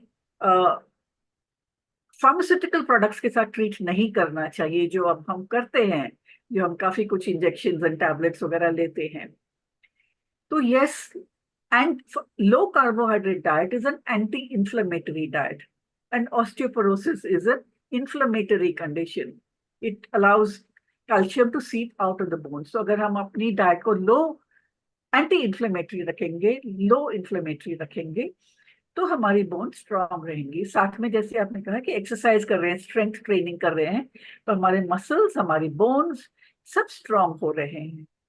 और साथ में विटामिन डी का भी अगर हम अपना level vitamin D and vitamin K and magnesium, but not calcium. Calcium only from food.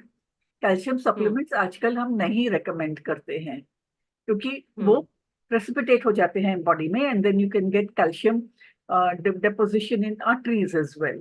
So calcium rich foods खाना हम recommend करते हैं, including dairy if you can tolerate. If you don't have an intolerance, so dairy भी। Okay, तो कुछ एक testimonies आपने अपनी लाइफ में, अभी जब से आप लो कार्ब लोगों को रिकमेंड कर रहे हैं, तो कुछ एक कोई खास ऐसी टेस्टिमनी आप हमारे व्यूअर्स के साथ शेयर करना चाहें, जहां पर आपने वो रिकमेंड किया और उनको बहुत अच्छा असर हुआ, मे बी उनके एनर्जी लेवल्स और उनके सिम्टम्स में? Would you like? We have had amazing results. मतलब मुझे, like I said, 50 साल हो गए हैं in the medical field, लेकिन अब जो मैं रिजल्ट्स देख रही हूँ after following integrative medicine, after following low carb, I am amazed कि मैं कैसे लोगों को फार्मास्यूटिकल्स देती थी इतने साल तक। बिना फार्मास्यूटिकल्स के लिए we get such brilliant results. अभी डायबिटिक्स हैं जिनको आई थिंक 13-14 साल हो गए हैं, जो फर्स्ट डायबिटिक्स को मैंने ट्रीट किया था, completely free of all medication, not only their blood sugar but also their blood pressure and the weight gain. ये सब साथ में ही हो जाता है। weight gain तो like a side effect, वो अपने आप से कम हो जाता है। The blood sugars completely steady around 85. Even type 1 diabetics जो insulin multiple times a day लेते थे, अब वो few times a week लेते हैं, मे बी 2-3 बार वीक में, वो भी सेटल हो जाते हैं लो कार्ब डाइट से। तो अगर उसके इतने अमेजिंग रिजल्ट्स आ सकते हैं, तो हम क्यों नहीं करेंगे? ठीक है, बिल्कुल आपके जैसे we need many more doctors. अभी तो क्या होता है ना कि डॉक्टर्स के पास जाने से डर लगता है कि कहीं वो एक चीज के लिए जाओ और आप उनसे और दूसरे टेस्ट वो आपको रिकमेंड कर देंगे। तो we need more doctors just like you. So I will finally invite Anup ji and Shashi ji to say thanks for your precious time. So thank you for inviting me. Thank you. In fact I will say here, no, जब पेशेंट्स आते हैं मेरे पास consultation के लिए, तो काफी डरे हुए आते हैं कि पता नहीं क्या बोलेगी अब, ये खाना, ये नहीं खाना, and at the end of it they are so relieved and happy. ओ अच्छा, ये तो हम कर सकते हैं।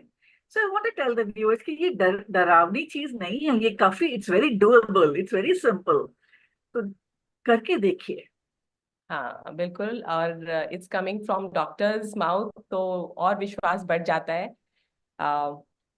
सो we are so thankful to you for taking out your precious time and sharing your wisdom with all our viewers. Thank you so much. My pleasure.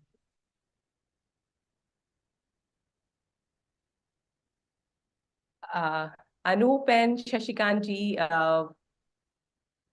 would you like to join us?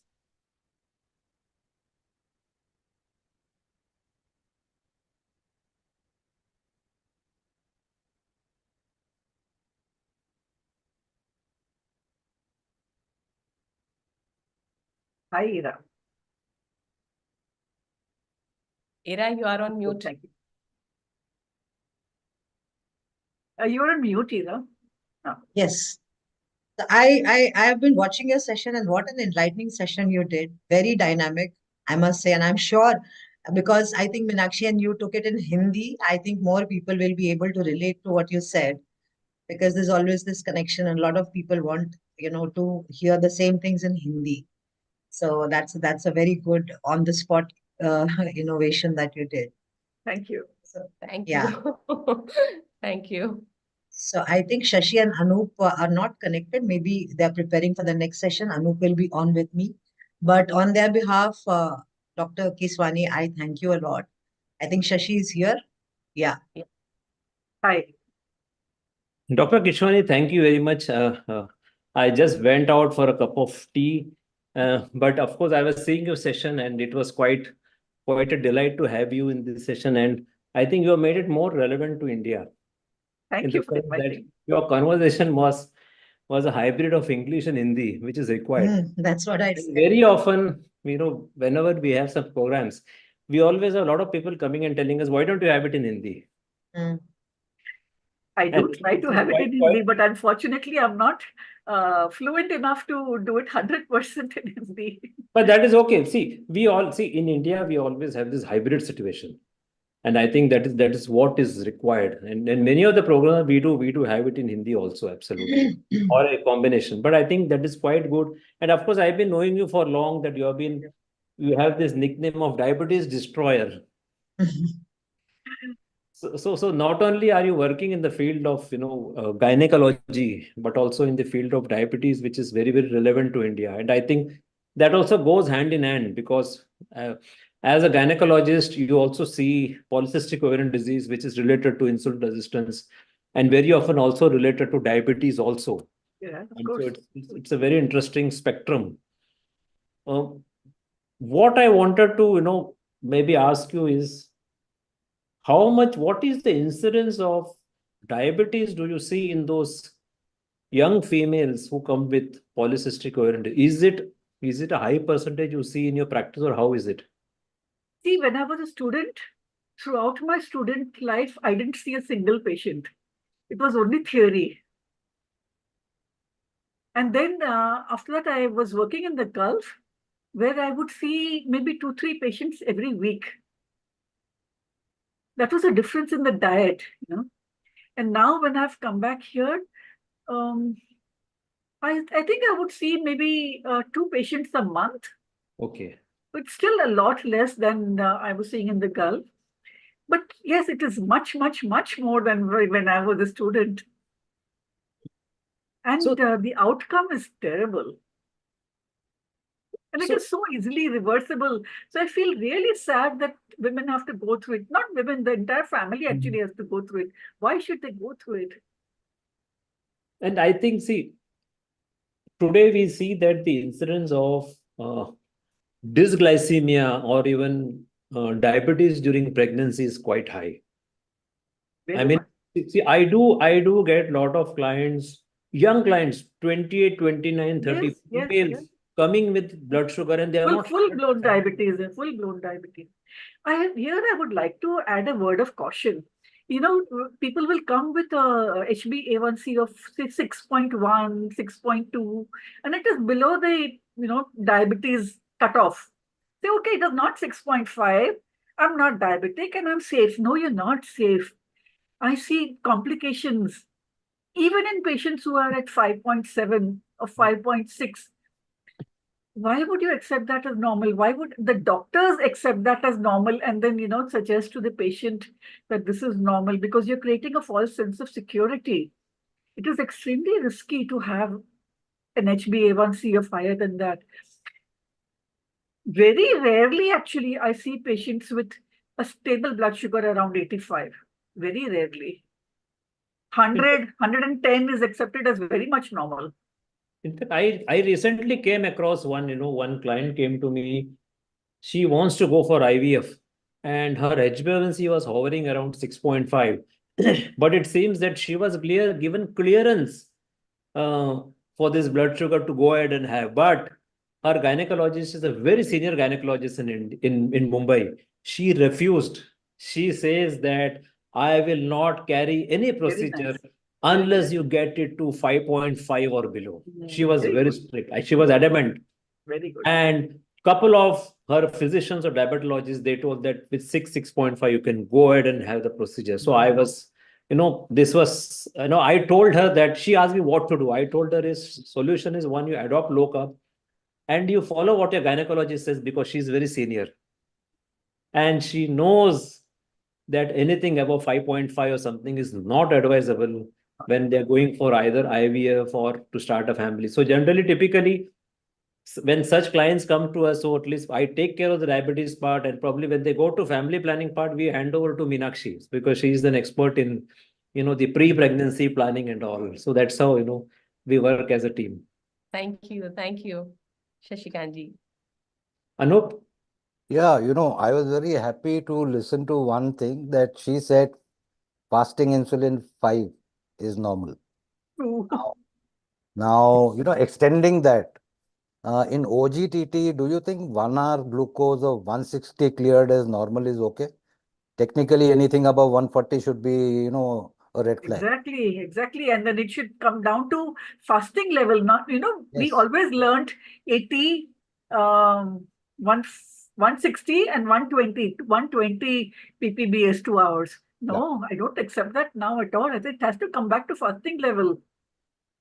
Now, extending that, who is to blame for all this? And part 2 of that question is, since there are doctors like you talking, why don't others understand this and blindly follow all the and you? But you know what, Anup? We are very good students. We follow whatever we are taught. This is what we are taught in medical college. And we actually believe it because this is what we are taught, And what we are taught is a byproduct of what pharma companies want to be taught. What the kind of knowledge that they want to be disseminated in medical college. So it is really, I think, the pharma companies which are to blame, not the medical colleges themselves. And what did I learn about nutrition in medical college? One chapter, one single chapter. And all of my nutrition knowledge has come on my own. I've done all my study on my own. And I think, I will not quote, there's one doctor who told me that the chapters in nutrition were so less, and in the exam there were so less marks that he told that we prefer to skip those chapter itself and then spend more time in reading the other important one than this. And even whatever less is taught is just, just let away. See, one chapter, if you have, then that will be around the level of what a 4th grade student might be learning. So that when you go to your doctor for nutritional advice, your doctor is coming from their own family beliefs. Okay, as an extension to that then, if, in your opinion, the nutritional knowledge is grade 4, then why do they step out against anybody who's talking against that grade 4, education or nutritional knowledge? They should just keep silent because they have not been taught. So why do they go and attack anybody who? You can't do that. The doctors have a huge ego. Yeah. So that's point number 2 that I wanted to listen to. It's true. You can't accept that somebody who's a non-doctor is challenging your belief. It's not possible. Very few people have an open scientific mind, actually. Thank you. So thank you, Dr. Lily. Thank you very much for sharing your knowledge with us. And I think it was in a good perspective because you have mixed up, you have combined gynecology with diabetes, and very, very, very, very important segments is your knowledge on both the segment, especially trying to, or rather, you are fully into more of integrative approach rather than the pill approach. And that gives us a good perspective. And thank you. Maybe one day I'll meet you personally because I also stay in Mumbai, but I never got an opportunity to meet you. I'll come and meet you personally. Thank you very much. We should. Thank you. Thank you for inviting me. Thank you, Dr. Lily. So we can get in Dr. Kishlay. Yeah. Anup, I think you should switch off your mobile Wi-Fi because that may be interfering with the laptop connection. Anyway, so good afternoon, hello, and namaste from India in a very special session with Dr. Dhamal Kishlay. He's back here again, and this time we are going to do it in Hindi on public demand. So let me just give a brief introduction of Kishlay. Although he needs no introduction, he's quite popular on YouTube and Instagram and Twitter now. So Dr. Kishlay did his MBBS and then completed 3 years of training course in general medicine as DNB resident at Tata Motors Hospital, Jamshedpur. He's popularly known as the hypercarnivore metabolic doctor. He has been successfully managing his patients with metabolic syndromes using the low-carb protocol. Dr. Kishlay uses fasting, low-carb, hypercarnivore protocols for his patients as a mainstay treatment.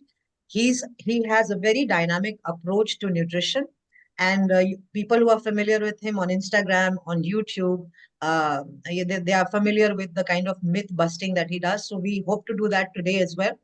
With me is Anup Singh, the founder of D-Life, India's biggest, oldest low-carb platform, the only award-winning platform, with D-Life diploma course, which is the biggest in the world, with 60 CPD hours credit to it. So let's begin the first question. Kishlay, welcome. Thank you. Thank you so much, Ira. And thank you so much for invite. So I would like to give a special thanks to Anup and Shashikant sir. It's an honor and privilege to be a part of a team. Thank you. Welcome. You are team, yeah. You are team. So I'll combine the first two questions because they are related, and then probably Anup can take over from there. So Kishlay, Hindi में मैं ज़्यादा बात करूँगी, sometimes in English also. Sure. How did you come into low carb? आपका low carb का journey कैसे शुरू हुआ? क्योंकि आप एक MBBS डॉक्टर हैं, तो आपने ये कन्वेंशनल मेडिकल प्रोटोकॉल यूज करने के बजाय लो कार्ब क्यों यूज करना शुरू किया अपने पेशेंट पे? क्या आपको उस पर भरोसा नहीं था? एक्चुअली ये था, ऐसा कुछ था, क्योंकि कुछ स्पेशल स्टोरी तो नहीं है मेरे साथ. यूजुअली लो कार्ब जनरली वही लोग करते हैं जिनके साथ कुछ सीरियस क्रॉनिक डिजीज होता है, then they shift to low carb. But otherwise मेरे साथ ऐसा कुछ नहीं था, just because I was so much into bodybuilding since my early teens. तो जब मैं 17 का था देन बॉडी बिल्डिंग मैंने स्टार्ट किया था, और अब ऑलमोस्ट 20 ईयर्स हो गए बॉडी बिल्डिंग को. सो तब मुझे ऑल ऑफ अ सडन एक पॉइंट ऑफ टाइम पे आके रियलाइज हुआ कि मैं एक टिपिकल ओवरवेट मेडिकल डॉक्टर हो चुका हूँ. So I should really do something about this. But that I think is fat shaming. Yeah, but if you are aware about, if self awareness honi chahiye, if you are aware about what actually health is, then definitely you will do something about it. That's my opinion. But do you think one should trust a fat doctor? Is that what motivated you to, kind of, because you know what, when you talk about health on social media, especially, Dr. Kishlay, you know that, and you've been part of, our discussions. तो जब भी हम बात करते हैं low carb protocol की या getting fitter healthier, तो क्या होता है कि जब डॉक्टर्स आते हैं and we tell them the same thing without any bias, तो take it very personally, they say it is fat shaming, but you are saying that being a doctor you were overweight and that kind of shook you. Yeah.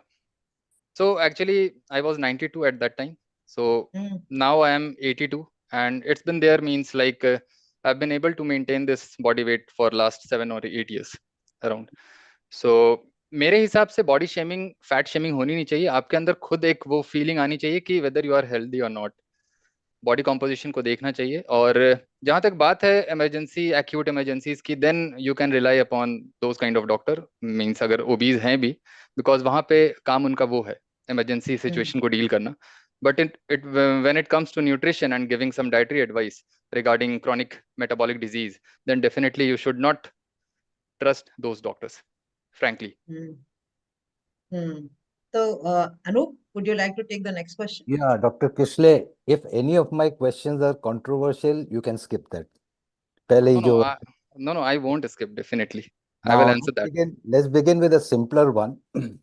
ये complex carb, simplex carb, moderate carb, ये complex, simplex, जहाँ तक हमें समझ है, ultimately body में अगर आप कॉम्प्लेक्स से, सिंप्लेक्स से या प्योर ग्लूकोज से 100 ग्राम ग्लूकोज जा रहा है, तो उसके लिए एक एक्स अमाउंट इंसुलिन लगेगी.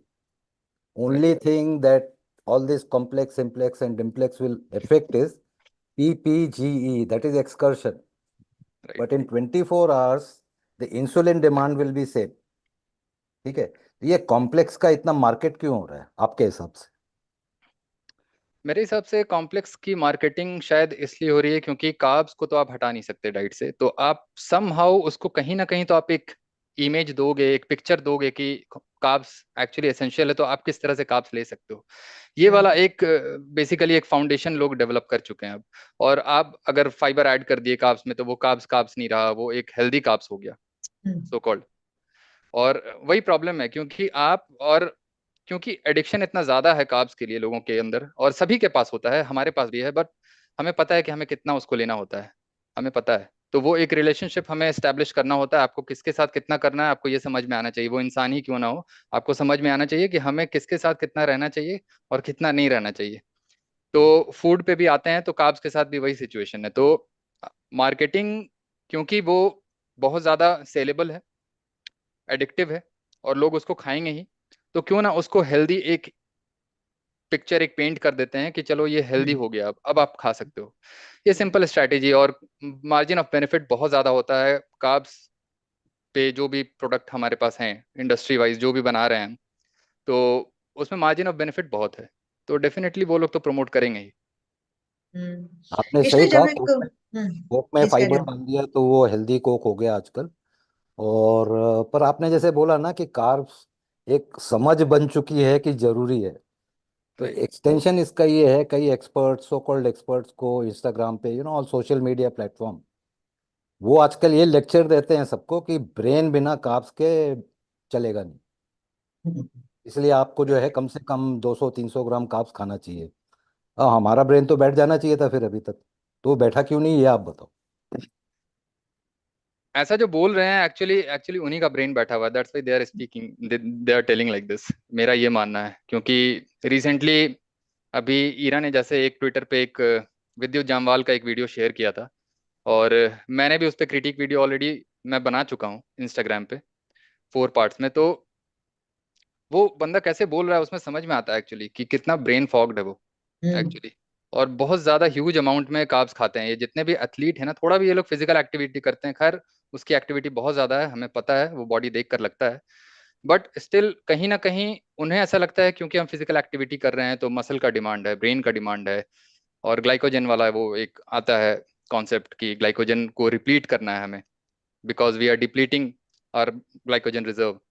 तो उस चक्कर में क्या होता है कि कहीं ओवरडू कर लेते हैं, शायद हमें उतना चाहिए भी नहीं। अगर आपने डिप्लीट किया भी तो आपको उस तरह से ग्लूकोज का इंटेक नहीं होना चाहिए, क्योंकि ग्लाइकोजन डिप्लीट उतना नहीं हो रहा, 400-500 ग्राम पूरे मसल का ग्लाइकोजन आपका डिप्लीट नहीं होता, आप कितना भी इंटेंस एक्टिविटी कर लो। तो आप खा लेते हो 500 ग्राम और डिप्लीट आपका 100 ग्राम हुआ है, क्योंकि मसल का ग्लाइकोजन यूजुअली स्पेयर्ड होता है, लिवर ग्लाइकोजन डिप्लीट होता है even after activity, your muscle glycogen kind of, even fasting में, प्रोलॉन्ग फास्टिंग में भी मसल ग्लाइकोजन आपका पड़ा हुआ रहता है, स्पेयर्ड होता है कंप्लीटली।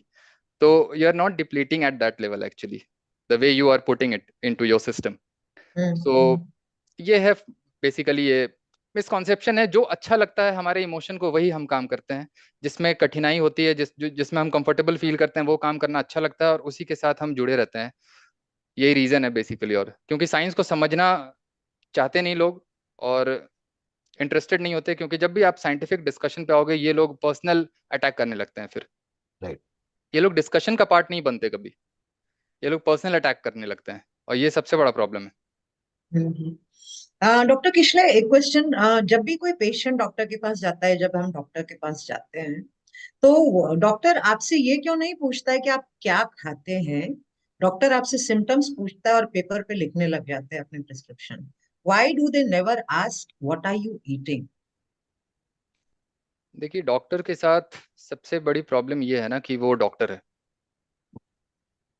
ना, वो जिस तरह से ट्रेंड है, वो सबसे बड़ा इशू उसके साथ वही है, क्योंकि डॉक्टर को जिस तरह से ट्रेनिंग दी गई है, हम डॉक्टर्स को न्यूट्रिशन की कहीं कोई चर्चा नहीं है, थोड़ा भी क्लू नहीं है डॉक्टर के पास न्यूट्रिशन के बारे में।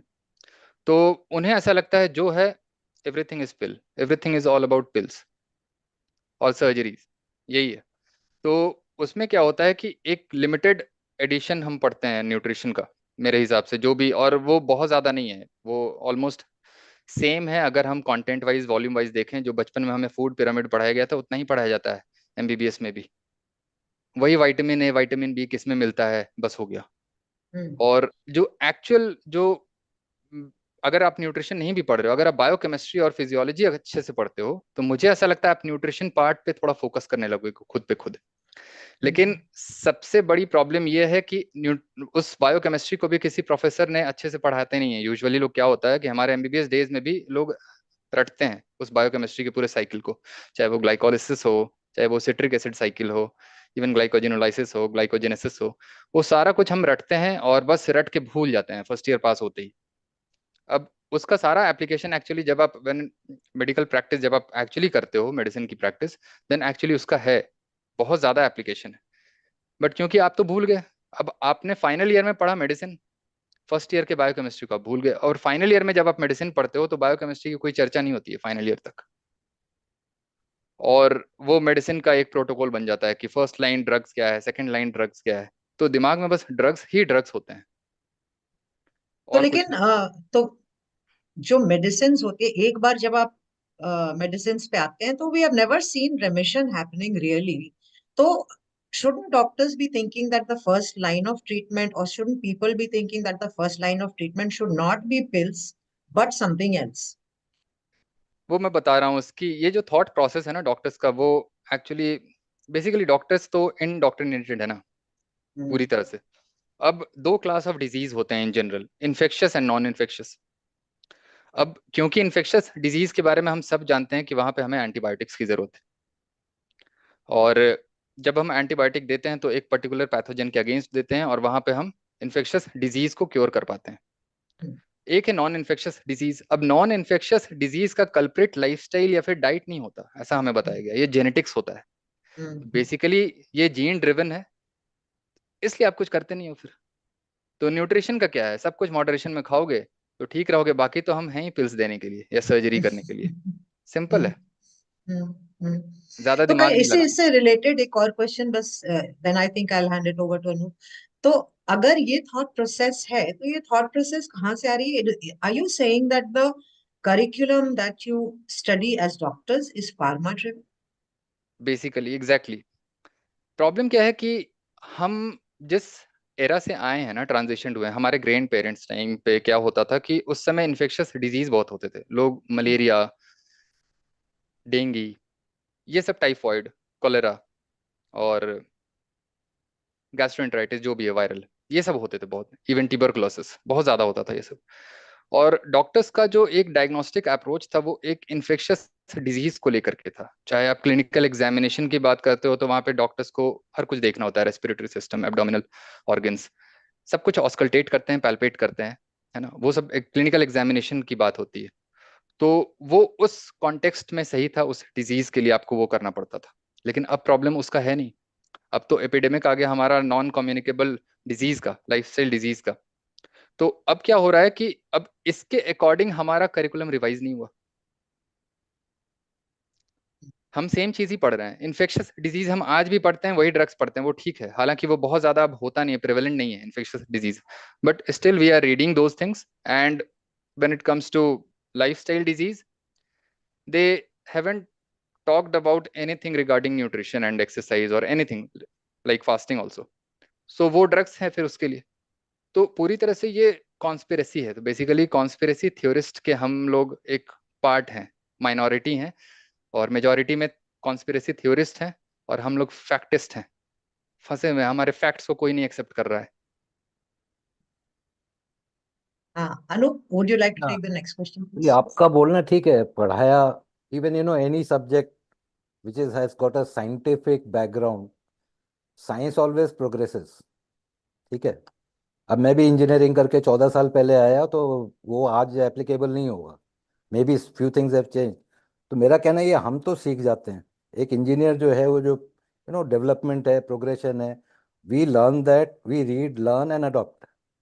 Why is it that despite, अब ऐसा तो है नहीं कि एक अनूप सिंह अकेले लोकार पे जो है ये shown wonder all over world, diabetes रेमिशन, type 2 diabetes रेमिशन और लो कार्ब के अलग अलग शेड हैं, कोई कीटो पे है, कोई कार्निवोर पे है। Why is it that despite seeing the results there is so much of pushback, कि वो लोग अपने ईगो पे लेके and they start calling people like us, ठीक है, क्वैक्स। राइट।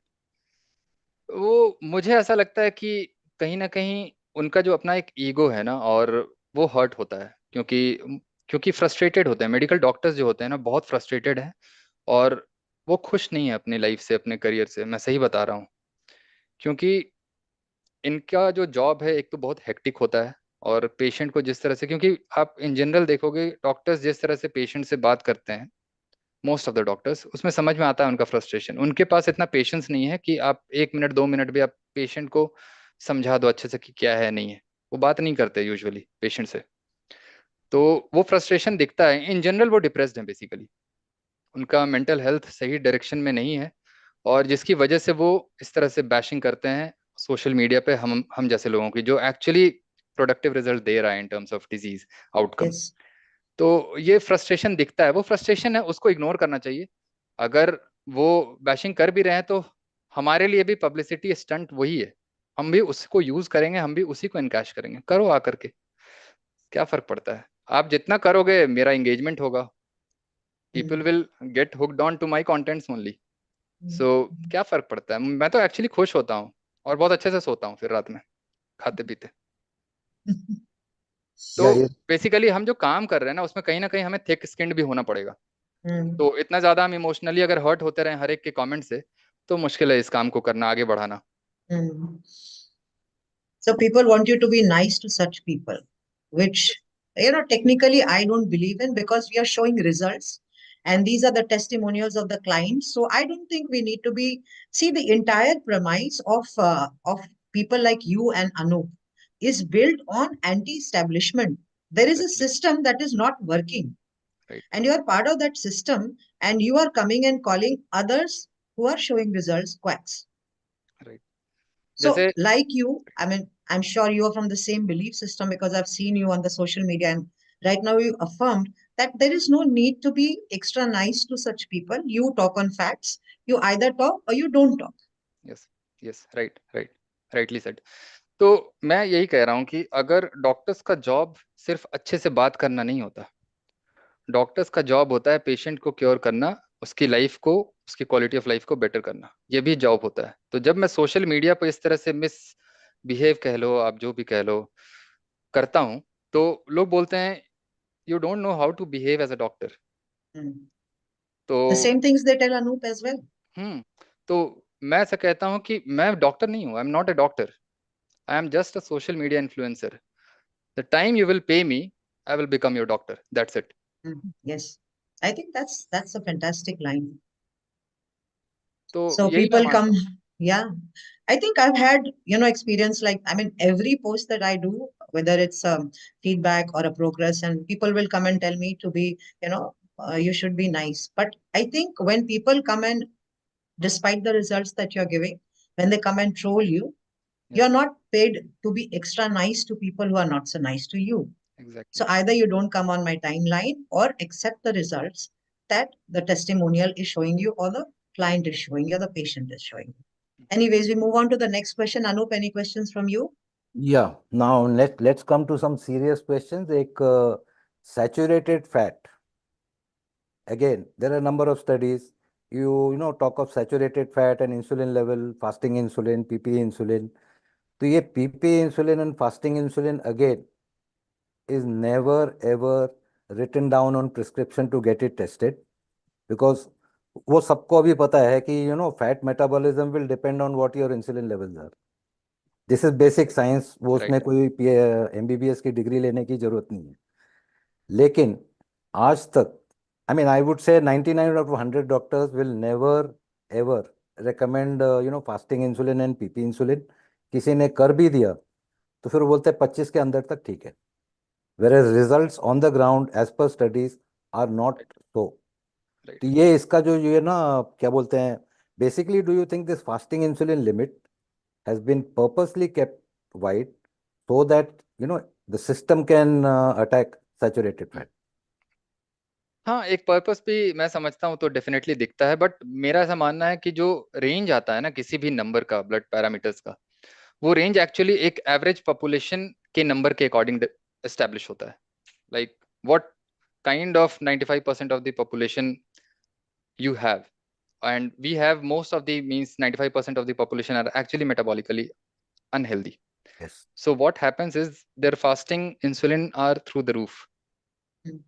अब उस चक्कर में क्या होता है, क्योंकि 100 में से 90 लोगों का 20s में है, 30s में है, तो आप एवरेज जब निकालोगे तो एक लोअर लिमिट एंड एक अपर लिमिट एस्टैब्लिश होता है, और जब भी वो एस्टैब्लिश होगा तो वो एक ब्रॉडर रेंज बन जाता है हमारा।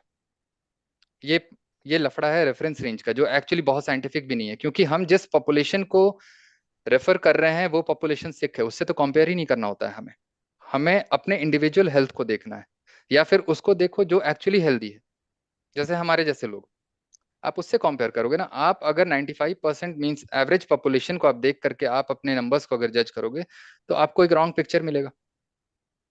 तो इसलिए दो कारण है, एक तो डेफिनेटली एक रेफरेंस रेंज, ऑटोमेटिकली हर चीज में ये रेफरेंस रेंज का एक ये लिमिटेशन है, ये प्रॉब्लम है, फैलेसी है रेफरेंस रेंज के साथ, और ये सारे पैरामीटर्स के साथ ये रेफरेंस रेंज का ये इशू डेवलप आता है एक्चुअली, क्योंकि ये एवरेज पॉपुलेशन का एक रिजल्ट है, और एवरेज पॉपुलेशन सिक है तो हमें एक पिक्चर मिलता है कि हमें इसी रेंज में होना चाहिए।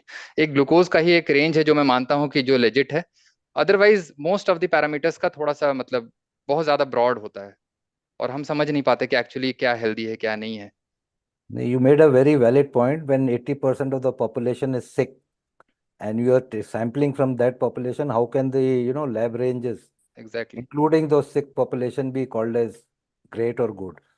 Now, अगला जो है, जो सबसे controversial टॉपिक है, ज़्यादा प्रोटीन खाओगे तो किडनी डैमेज होगी, मीट खाओगे तो किडनी बैठ जाएगी, ठीक है। First they vilified saturated fat, then they attack protein, so that carbohydrate automatically sells without any signs. तो आपका इस पे क्या ओपिनियन है कि आप प्रोटीन खाओगे तो किडनी बैठ जाएगी? मुझे ऐसा लगता है anything that comes in the way of selling medication और mainstream medicine becomes bad for some reason. तो प्रॉब्लम यह है कि क्योंकि ये सारे जो हम डाइटरी स्ट्रैटेजी को लेकर के डाइट से हम डिजीज को रिवर्स कर पा रहे हैं, वो एक्चुअली अगेंस्ट है मेन स्ट्रीम मेडिसिन के।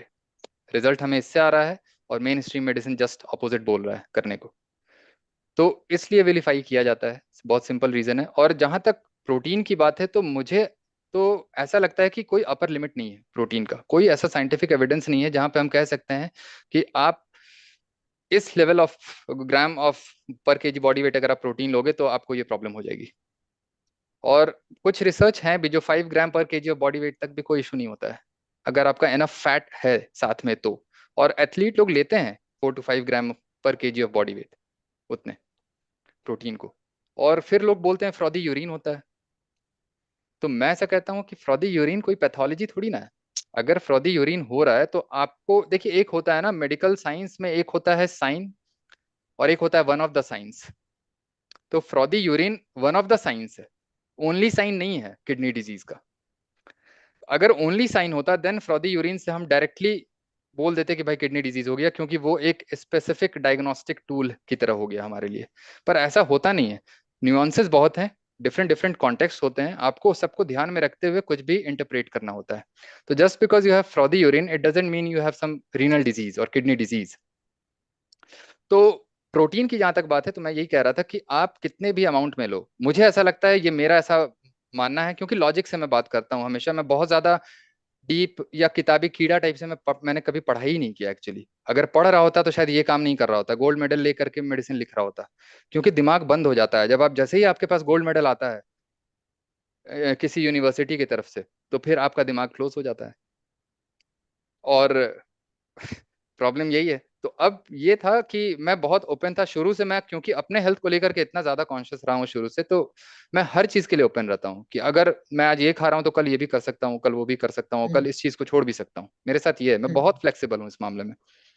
तो मुझे ऐसा लगता है कि जब हम प्रोटीन को बढ़ा करके किडनी डिजीज को रिवर्स कर रहे हैं, साथ में कार्ब्स को भी कम कर रहे हैं, वो भी एक क्रूशियल फैक्टर है हमारे लिए, उसको भी कम करना। तो अब हम ये बोलते हैं कि स्टेज 4 में अगर होगा तो हम नहीं देंगे, स्टेज 5 में होगा तो हम हाई प्रोटीन नहीं देंगे। मेरा ऐसा मानना है कि अगर स्टेज 4 स्टेज 5 में पेशेंट है क्रॉनिक किडनी डिजीज का, then definitely that patient must be on dialysis, वो तो होगा। तो जब डायलिसिस से आप उसके वेस्ट को बाहर निकाल ही रहे हो, देन प्रोटीन रिस्ट्रिक्ट क्यों कर रहे हो? क्योंकि प्रोटीन रिस्ट्रिक्शन से जो वेस्ट प्रोडक्ट बॉडी में आता है, यूरिया या फिर जो भी है, उसको आप बेसिकली बोलते हो कि ये टॉक्सिक है, हालांकि यूरिया टॉक्सिक होता नहीं है, अमोनिया टॉक्सिक होता है। ये बहुत ही गलत फहमी है लोगों में, डॉक्टर्स में। तो अब क्या हो रहा है कि यूरिया बढ़ जा रहा है, लेकिन आपका वेस्ट तो एवरी अदर डे रिमूव हो जा रहा है।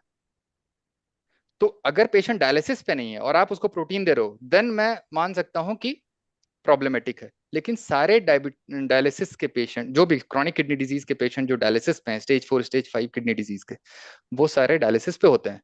और जब डायलिसिस पे होते हैं तो उनकी फ्रीक्वेंसी वीकली थ्राइस होती है डायलिसिस की। तो उस सिचुएशन में अगर आप प्रोटीन को लेकर के इतना ये रहोगे, डायलेमा में रहोगे कि मैं 1.5 से ऊपर नहीं जाऊंगा या 0.8 दूंगा, 1 ग्राम दूंगा, क्योंकि गाइडलाइन तो हमें 0.8 1 खाने को कह रहा है।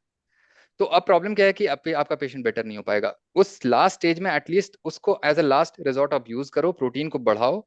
मेरा ये मानना है, हालांकि ये मेडिकल एडवाइस नहीं दे रहा हूं मैं डेफिनेटली, बट मैं अपने पेशेंट के साथ कुछ ऐसा ही करता हूं, मैं उस चीज को बता रहा हूं बस। तो आप अगर प्रोटीन दोगे भी तो क्योंकि that patient is on dialysis, that waste is not going to cause him any kind of trouble. अब एक यूरिया और अमोनिया की मैं बात कर देता हूँ। बॉडी हमारा जो लिवर में जो अमोनिया प्रोटीन से आ रहा होता है, उस अमोनिया को यूरिया में कन्वर्ट करता है लिवर, यूरिया साइकिल के थ्रू। अब क्रॉनिक किडनी डिजीज के पेशेंट का किडनी कॉम्प्रोमाइज्ड है, लिवर कॉम्प्रोमाइज नहीं है। तो जैसे ही आपका अमोनिया, क्योंकि इतना टॉक्सिक है हमारे ब्रेन के लिए, इन जनरल हमारी बॉडी के लिए, उसको बॉडी तुरंत यूरिया में कन्वर्ट कर लेता है। हम अमोनिया से एक्सपोज नहीं होते कभी भी हाई प्रोटीन डाइट पे। यूरिया हमारे लेवल बॉडी में ब्लड में बढ़ता है, तो जैसे ही यूरिया बढ़ता है तो वो न्यूट्रल होता है, वो नॉन टॉक्सिक होता है हमारी बॉडी के लिए। तो अगर वो बढ़ भी रहा है तो वो प्रॉब्लम नहीं है। अगर अगर कोई पेशेंट अगर उस समय उस सिचुएशन में अगर कुछ सिम्टम्स के साथ आ रहा है क्रॉनिक किडनी डिजीज का और यूरिया बढ़ा हुआ है, तो बहुत लोग बोलते हैं अरे यूरिया बढ़ा हुआ है, यूरिया से सिम्टम्स आ रहा है। नहीं, वो एक एसोसिएशन है। Urea is nowhere causing him any trouble, मैं यही बता रहा हूँ। वो एक एसोसिएशन, ऐसे ऐसे एसोसिएशन बहुत सारे हैं। तो अब सब कुछ को कॉज अगर मानने लगे में हम, तब तो पेशेंट तो ऐसे ही पड़ा रहेगा डायलिसिस पे ही। तो क्योंकि बॉडी इतना ज्यादा होम्योस्टैटिकली, इतना ज्यादा बढ़िया वेल रेगुलेटेड सिस्टम है हमारा, कि वो टॉक्सिक चीजों को बॉडी में वो तुरंत न्यूट्रलाइज कर देता है, कन्वर्ट करके यूरिया में। तो हाई प्रोटीन है, मेरा यूरिया हमेशा 50-60s में होता है, जो नॉर्मल रेंज से कई मतलब ऊपर है। हमेशा ही मेरा यूरिया हमेशा बढ़ा रहता है। तो क्या हो जा रहा है उससे? तो यूरिया प्रॉब्लम है ही नहीं। अगर पेशेंट का पोटेशियम बढ़ने लगे, क्योंकि डिफरेंट डिफरेंट मार्कर्स को आपको समझना है, अगर पोटेशियम बढ़ने लगे देन कार्डियक अरेस्ट में पेशेंट जाता है, किडनी फंक्शन कॉम्प्रोमाइज होने की वजह से। वो प्रॉब्लम है पोटेशियम, यूरिया नहीं है प्रॉब्लम। यूरेमिक एनकेफेलोपैथी एक मेडिकल टर्म होता है, जहां पे हम बोलते हैं यूरिया बढ़ रहा है तो एनकेफेलोपैथी, ब्रेन फंक्शन कॉम्प्रोमाइज हो रहा है। अरे भाई, यूरिया तो ब्रेन में जाता ही नहीं है, ब्लड ब्रेन बैरियर को क्रॉस ही नहीं करता यूरिया। तो यूरेमिक एनकेफेलोपैथी, ऐसे ऐसे मिसनोमर बहुत है हमारे मेडिकल सब्जेक्ट में, जो भी लिटरेचर हम पढ़ते हैं। तो एक्चुअली वो आई थिंक अमोनिया, वो I think sorry to interrupt you, I think वो इडियोपैथिक से रिलेटेड तो नहीं है? नहीं नहीं, इडियोपैथिक नहीं है। एक्चुअली क्या होता है ना कि जब भी हमारा पेशेंट एनकेफेलोपैथी में होता है, मतलब ब्रेन का एक्चुअली फंक्शन कुछ ऐसा होता है कि पेशेंट साइकोटिक हो सकता है उस समय, और कुछ भी मिसबिहेव कर सकता है, मतलब बहुत ज्यादा वो एंग्शियस होता है उस दौरान। और उसमें क्या होता है कि जनरली क्योंकि किडनी का पेशेंट है तो डेफिनेटली यूरिया बढ़ा रहेगा। तो अब वो सारे सिम्टम्स जो है ना उसके साथ एसोसिएटेड, हाई यूरिया के साथ, लोग बोलते हैं कि यूरेमिक एनकेफेलोपैथी हो गया। नहीं, यूरिया से नहीं हो रहा है वो एक अमोनियाकल जो भी थोड़ा सा नाइट्रोजनस वेस्ट है उसकी वजह से थोड़ा बहुत वो प्रॉब्लम होता है। और क्योंकि इन जनरल उसकी बॉडी मेटाबॉलिक लेवल पे इतना ज्यादा कॉम्प्रोमाइज है, उससे वो उसका सिम्टम आ रहा है, मेंटल सिम्टम्स। उसको यूरिया से कोई लेना देना नहीं है एक्चुअली। यूरिया, हाई यूरिया एक किडनी फंक्शन कॉम्प्रोमाइज का एक मार्कर है, और वो बस कॉन्फाइंड हो जाना चाहिए वहीं तक। उसको कोई मतलब नहीं है मेंटल हेल्थ से और मेंटल मैल फंक्शन से, ब्रेन मैल फंक्शन से। ये बहुत गलत नोशन है एक्चुअली। ऐसे ऐसे मिसनोमर मुझे लगता है कि बहुत सारे हैं मेडिकल टर्म में। तो एक्चुअली वो एनकेफेलोपैथी कुछ और ही है, वो यूरेमिक नहीं है, क्योंकि वो एसोसिएटेड है एनकेफेलोपैथी से, हाई यूरिया। तो हम उसका नाम एक दे दिए हैं यूरेमिक एनकेफेलोपैथी, क्योंकि एक नाम, नॉमेनक्लेचर तो हमें देना पड़ेगा ना किसी चीज को समझने के लिए। That's it. So I'll come to the next question. I think we'll need to hurry up so that we can cover more. Kishlay, ये बताइए कि डायबिटीज को क्या हम रिवर्स कर सकते हैं या रिमिशन में डाल सकते हैं थ्रू लो कार्ब और through carnivore? That is one question. और दूसरा क्वेश्चन है उसी का एक्सटेंशन कि क्या लोगों को डाइटरी गाइडलाइंस जो एसोसिएशंस देती हैं, मिलेट्स खाइए, millets are healthy, 5 fruits a day, fresh vegetables, तो ये सब जो डाइटरी एडवाइस होती है जिसको लोग फॉलो कर रहे हैं, तो कहाँ तक उसको ट्रस्ट कर सकते हैं, कितने डिपेंडेबल है वो? आजकल जो भी हमारे पास डिजीज है, like diabetes, obesity, fatty liver, even cancer is also on the rise. तो ये किस डाइट को फॉलो करने से आ रहा है ये सारा डिजीज? डाइटरी गाइडलाइन वाले डाइट से, जहाँ पे हमारा 70% कार्बोहाइड्रेट है और 15% अराउंड फैट है और 15% प्रोटीन है, इवन बिलो देन 15%। तो अब वहां पे कोई भी जनरल पब्लिक के अंदर एक पता नहीं, एक नहीं आता कभी भी वो थॉट कि शायद ये बीमारी जो है हमारी शायद डाइट से ही आ रही है, क्योंकि हम इसी को खा रहे हैं और सारे लोग बीमार हैं। वो ऐसा सोचते नहीं है, क्योंकि ये बेसिकली ये क्या है ना, न्यूट्रिशन साइंस अब एक थियोलॉजी का पार्ट बन गया है, आइडियोलॉजी का। ये साइंस है ही नहीं एक्चुअली, क्योंकि कोई भी साइंटिफिक एक्सपेरिमेंट तो हम कंडक्ट करते नहीं है न्यूट्रिशन के रिगार्डिंग। एक ट्रायल निकाल देते हैं ऐसे ही 2 हफ्ते का, 3 हफ्ते का फालतू का, और वो भी एक एपिडेमियोलॉजिकल स्टडी होता है, एसोसिएटिव स्टडी होता है। कोई कंट्रोल नहीं है, कुछ नहीं है, कोई किसी को नहीं देख रहा कि कौन क्या खा रहा है, नहीं खा रहा है, कौन कितना सो रहा है, बैड हैबिट्स भी साथ में एसोसिएटेड होता है सभी के। और अपने अकॉर्डिंग प्रॉब्लम क्या है ना, ये जितने भी ट्रायल्स है ना, ये हाइपोथेसिस को ये लोग खुद ही जनरेट करते हैं अपने माइंडसेट के अकॉर्डिंग, अपने गोल के अकॉर्डिंग, और उस हाइपोथेसिस को ये लोग गलत होते हुए भी प्रूव कर देते हैं। रिजेक्ट करने का इंटेंशन नहीं है इनका कभी भी। अगर रिजेक्ट कर देंगे तब तो भाई उनका साइंटिफिक वो जो ट्रायल है, जो क्लिनिकल ट्रायल है, वो तो गलत हो गया। तो इनको अपने हाइपोथेसिस को करेक्ट प्रूव करना है समहाउ, और वो सक्सेसफुल होते हैं उसमें, क्योंकि फंडिंग जो है हमारे वो वहीं से आ रही होती है, जिस चीज को हम खा रहे हैं उसी इंडस्ट्री से आ रही होती है। तो उसमें बहुत सक्सेसफुल है। और वो एक नोशन बन गया कि भाई कार्ब्स है, ये तो बचपन से हम खाते आ रहे हैं, दादा नानी खाते आ रहे हैं, नानी दादा जो भी, चाचा चाची सब कोई, अब उसको खाते हुए कोई तो बीमार नहीं पड़ा। तो हम अगर बीमार पड़ रहे हैं तो इसका मतलब डाइट नहीं है, कुछ और है, शायद एक्सरसाइज नहीं कर रहे, 50 तरीके की बातें आती हैं उसमें। तो यही प्रॉब्लम है। लेकिन प्रॉब्लम एक्चुअली क्या है कि हमारे डाइट में और उनके डाइट में बहुत बहुत डिफरेंस था। उनके पास फिजिकल एक्टिविटी थी, तो बहुत सारा कंफाउंडिंग फैक्टर्स हैं, उस चीज को ध्यान में नहीं रखते ये लोग। तो बेसिकली हमारे पास जो भी डिजीज है वो इस डाइटरी गाइडलाइन से आ रहा है, तो हमें डाइटरी गाइडलाइन को कंप्लीटली इग्नोर करना चाहिए और वो फॉलो करना चाहिए जिससे रिजल्ट आ रहा है। सिंपल सी बात है। Anup, next question. ये सबसे बड़ा आजकल जो है ना, मिलेट्स खाइए। So what is your advice on millets for diabetics? Because हम लोग क्या है ना कि एक अंधभक्त की तरह सब सुन के, और then since it suits our agenda और taste, we blindly follow it. But technically and scientifically ये millets for diabetics, in my opinion, it is as bad as wheat or any other grain. So why is this being pushed now?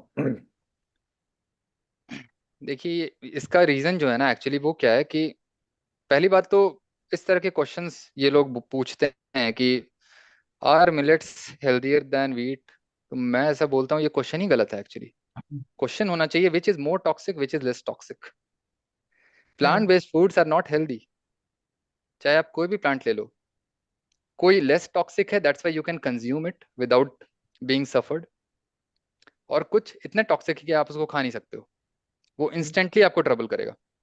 Animal based कल food यही के बात साथ क्या है, doctor Anthony चेफी ने यही बात की थी, हमारा कल सेशन था। So I would want people to listen carefully. किशले, please continue, sorry to yes interrupt you. Yeah, तो आपको ये समझना होगा कि हेल्थ प्रोमोटिंग फूड क्या है और हेल्थ डिस्ट्रॉइंग फूड क्या है। तो health promoting food will always be animal based food. अब हेल्थ डिस्ट्रॉइंग फूड हमें पता है, हमें नहीं पता है ना, हम मानते हैं, लेकिन है प्लांट्स। तो अब आपको उसको ध्यान में रखते हुए उसके अमाउंट को कम करना होगा। आप उसको बेस नहीं बना सकते अपनी डाइट का, including cereals, grains, legumes and lentils and फलाना ढिकाना, जितना 50 तरीके का चीज उसमें आता है। तो अब आप उसको जब बेस नहीं बनाओगे तो क्या होगा, जो टॉक्सिक चीजें अपने आप कम हो गई। तो अब उसमें आपको ये करने की जरूरत ही नहीं है, रूल आउट करने की जरूरत नहीं है कि विच is more toxic less toxic, क्योंकि आप इन जनरल इतना कम आप खा रहे हो कि अपने आप आपका most of the problem resolve हो जाता है। क्योंकि बैड तो स्मोकिंग भी है, अल्कोहल भी है, तो आप उसको डेली करते हो तो नुकसान तो पहुंचता है ना। उसका इफेक्ट थोड़ा सा ऑब्वियस होता है, थोड़ी जल्दी होता है, बट मे बी वेजिटेबल्स का भी, सीरियल प्लांट बेस्ड फूड का भी वैसे ही कुछ है हालत। ऐसे भी आपको तो आज आप इंडिया सिगरेट में पी रहे 40% वेजिटेरियंस है किशले, ऐसा मानते हैं। हो। तो इवन नॉन वेजिटेरियंस भी जो है वो ज्यादातर वेजिटेरियन डाइट ही लेते हैं, वीक में 2-4 पीस मीट खा लिया। तो उनको क्या करना चाहिए? What is the solution for them? जब भी मैं बोलता हूँ ना कि एक्चुअली कि non veg foods are healthy, animal based foods are healthy, तो लोग बोलते हैं कि यार नॉन वेजिटेरियन फूड वाले भी तो बीमार हैं ही ना। तो मैं बोला नॉन वेज फूड खाना और मीट बेस्ड डाइट को फॉलो करना, दोनों में फर्क होता है। हाँ। Non veg food, your so called non veg based food is not meat based food meal actually. तो मीट बेस्ड का मतलब है कि आपका most of the energy, nutrients वहीं से कवर अप हो जा रहा है।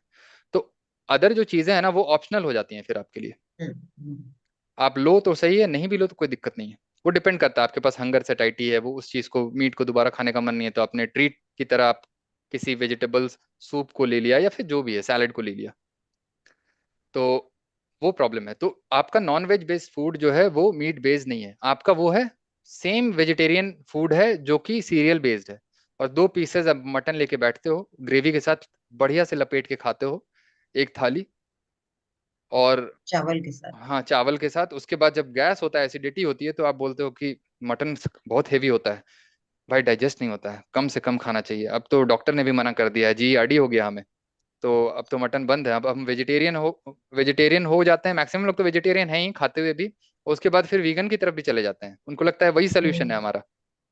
तो उस ex- उस इस- जब एक्सट्रीम पे जाते हैं तो फिर पता लग जाता है उनको भी, 1-2 सालों में फिर पता लगता है उनको ये क्या हो गया। और वो कैसे दिखते हैं जनरली वेजिटेरियन, मैं तो बहुत ओपनली बोलता हूँ, आप किसी के अपीयरेंस को देखते हुए ही आप जज कर लो कि कौन कितना हेल्दी है, सिंपल सी बात है। मैं बहुत फ्रैंकली बोलता हूँ इसे, मुझे कोई इसमें, I don't have any shame in telling all this.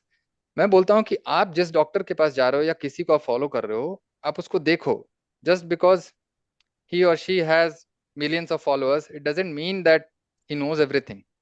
He has got everything wrong about nutrition.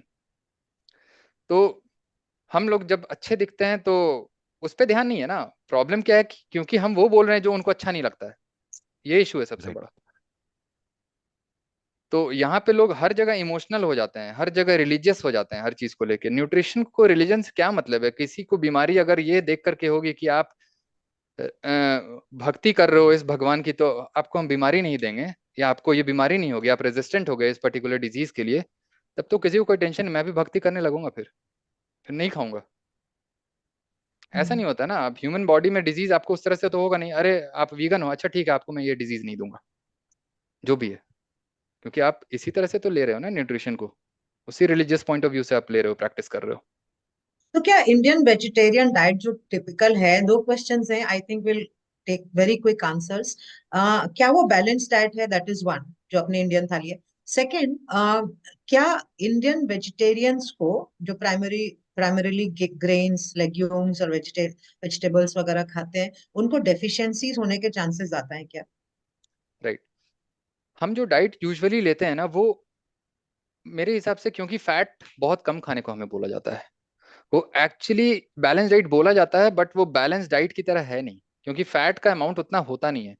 लेकिन प्रॉब्लम क्या है, क्योंकि अब हम डिफरेंट डिफरेंट रेसिपीज और सोशल मीडिया इन्फ्लुएंसर को देखते हैं और बहुत सारे रेसिपीज को ट्राई करते हैं जिसमें ऑयल, एडेड ऑयल आ जाता है, रिफाइंड ऑयल, एक्स्ट्रा फैट आ जाता है। तो क्योंकि हमारा प्रिपरेशन अब कुछ ऐसा हो गया कि फैट का अमाउंट भी बढ़ जाता है कार्ब्स के साथ, तो उस चक्कर में वो बैलेंस डाइट बन जाता है।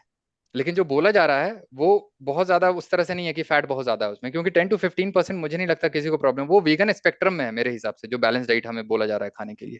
लेकिन जब हम खाते हैं ना, तो कहीं ना कहीं टेस्टी बनाने के लिए, डिलिशियस बनाने के लिए हम फैट को ऐड करते हैं, और सभी को पता है कि when carbs and fat come together, definitely that food item will become tastier. तो उस चक्कर में क्या हो रहा है ना कहीं उसको बैलेंस बनाते हैं ज्यादा बेटर वे में, और तब खाते हैं, तब होती है बीमारी, क्रॉनिक इन्फ्लेमेशन होता है हमारी बॉडी में। और कार्ब्स और फैट का होना बहुत बहुत प्रॉब्लमेटिक है, बहुत प्रॉब्लमेटिक। ओबेसिटी भी आपका उसी कार्ब्स एंड फैट की वजह से हो रहा है। बहुत लोग बोलते हैं ना कि मैंने तो यार दबा के कार्ब्स खाया बट मैं फैट लूज कर गया आराम से। मैं बोला हाँ इसलिए कर गए ना क्योंकि फैट को हटा दिया ना तुम एंटायरली। बट इससे तुम एक थ्योरी नहीं तुम बना सकते हो कि भाई फैट नहीं खाना चाहिए ना। तुम्हारे पास रिजल्ट आ गया, लेकिन मोस्ट ऑफ द लोगों के पास वो रिजल्ट नहीं आ पाता है। फैट को रिमूव कर देने से कार्ब्स खा के। मैक्सिमम लोग मेटाबॉलिकली जो सिक हैं वो जब तक कार्ब्स को नहीं हटाएंगे वो फैट लूज नहीं कर पाते हैं। एक तुम हेल्दी इंडिविजुअल की भले बात कर रहे हो जो ठीक ठाक था मेटाबॉलिकली, हो सकता है वो फैट को रिमूव करके कुछ 5 to 6 kgs को रिड्यूस कर लिया। और डिपेंड करता है एक्चुअली, आप ओबीज हो इसका ये मतलब नहीं आप मेटाबॉलिकली सिक हो गए। डिफरेंट डिफरेंट कैटेगरी होता है ओबिसिटी का भी, तो बहुत सारा कुछ फैक्टर होता है। You have to take that factor in, actually many factors. What are the deficiencies that one sees in people who are largely vegetarian diet, eaters? मैंने एक्चुअली इसका लिस्ट बनाया है और मुझे ऐसा लगता है 20 समथिंग न्यूट्रिएंट्स होते हैं, like vitamin A, D, vitamin B2, B6 also, vitamin K2 और choline and creatine, carnosine, anserine, iodine, zinc, omega-3 fats like EPA and DHA, collagen और most importantly protein and saturated fat deficiency. So ये सारे मतलब सारे vegetarians में ये standard तरीके से पाया जाता है ज्यादातर, या कैसे? मोस्ट ऑफ द वेजिटेरियंस में पाया जाता है, बट क्योंकि प्रॉब्लम यह है कि सिम्टम्स इतने ज्यादा सब क्लिनिकल वे में होते हैं ना, तो आप उसको मैनिफेस्ट नहीं करते। जैसे क्या होता है, विटामिन B1 की डेफिशिएंसी से हमारे पास बेरी होता है, जो जो जो फ्रैंक एक डिजीज है जहाँ पे हमारा क्लिनिकल सिम्टम्स इतना ओवर्ट होगा कि you can just see the symptoms and you can diagnose that clinically. लेकिन मोस्ट ऑफ द जो मैनिफेस्टेशन है, माइल्ड सिम्टम्स होते हैं, अनएक्सप्लेन्ड वे में प्रेजेंट करते हैं पेशेंट, वो एग्जैक्टली उस तरह से सब क्लिनिकल वे में प्रेजेंटेशन नहीं होता। सब क्लिनिकल डिजीज बोलते हैं उसको। जैसे डिप्रेशन भी, मैक्सिमम लोग डिप्रेस्ड है लेकिन हम उसको क्लिनिकल डिप्रेशन नहीं बोलते, क्योंकि क्लिनिकल डिप्रेशन में क्या होता है, पेशेंट आइसोलेट कर लेता है खुद को, किसी से बात नहीं करता, सोशली इंटरेक्ट नहीं करता। लेकिन सब क्लिनिकल डिप्रेशन तो सभी को है। आप अगर किसी को बैश कर रहे हैं इस तरह से जो अच्छा पॉजिटिव रिजल्ट दे रहा है, आप उसको आकर के इस तरह से बरस रहे हो, तो वो एक सब क्लिनिकल डिप्रेशन ही तो है, फ्रस्ट्रेशन है अपना ना वो। तो उस तरह से डिजीज में डिफरेंट डिफरेंट प्रेजेंटेशन में भी वही हालत है। आप अगर ऐसा अनएक्सप्लेन्ड सिम्टम लेकर के आते हो जो एक्चुअली किसी डेफिशिएंसी को प्रेजेंट, वो एक्चुअली मिमिक नहीं कर रहा होता, टिपिकल जो हम कन्वेंशनल वे में पढ़ते हैं, लेकिन वो एक्चुअली होती है उसी की डेफिशिएंसी। बेरी तो नहीं होगा ना आपको, उस तरह से माल नॉलेज तो आप हो नहीं। जिस तरह से हमारे पास जो बेगस होते हैं रोड साइड, जिनके पास कुछ भी नहीं है खाने को, और उनके पास उस तरह के फ्रैंक सिम्टम्स के साथ वो बेरी लेकर के आएंगे। हमें उस तरह से नहीं होगा क्योंकि हमारी डेफिशिएंसी सब क्लिनिकल मैनर में है, बट है। Anup, you want to ask the next Yeah, question? before we end, Dr. Kishlay, any, one of the most, I would say, unique success stories of your client on your diet? I think I will, in the end, I will, one line answers I will ask you so that people can benefit from this session more.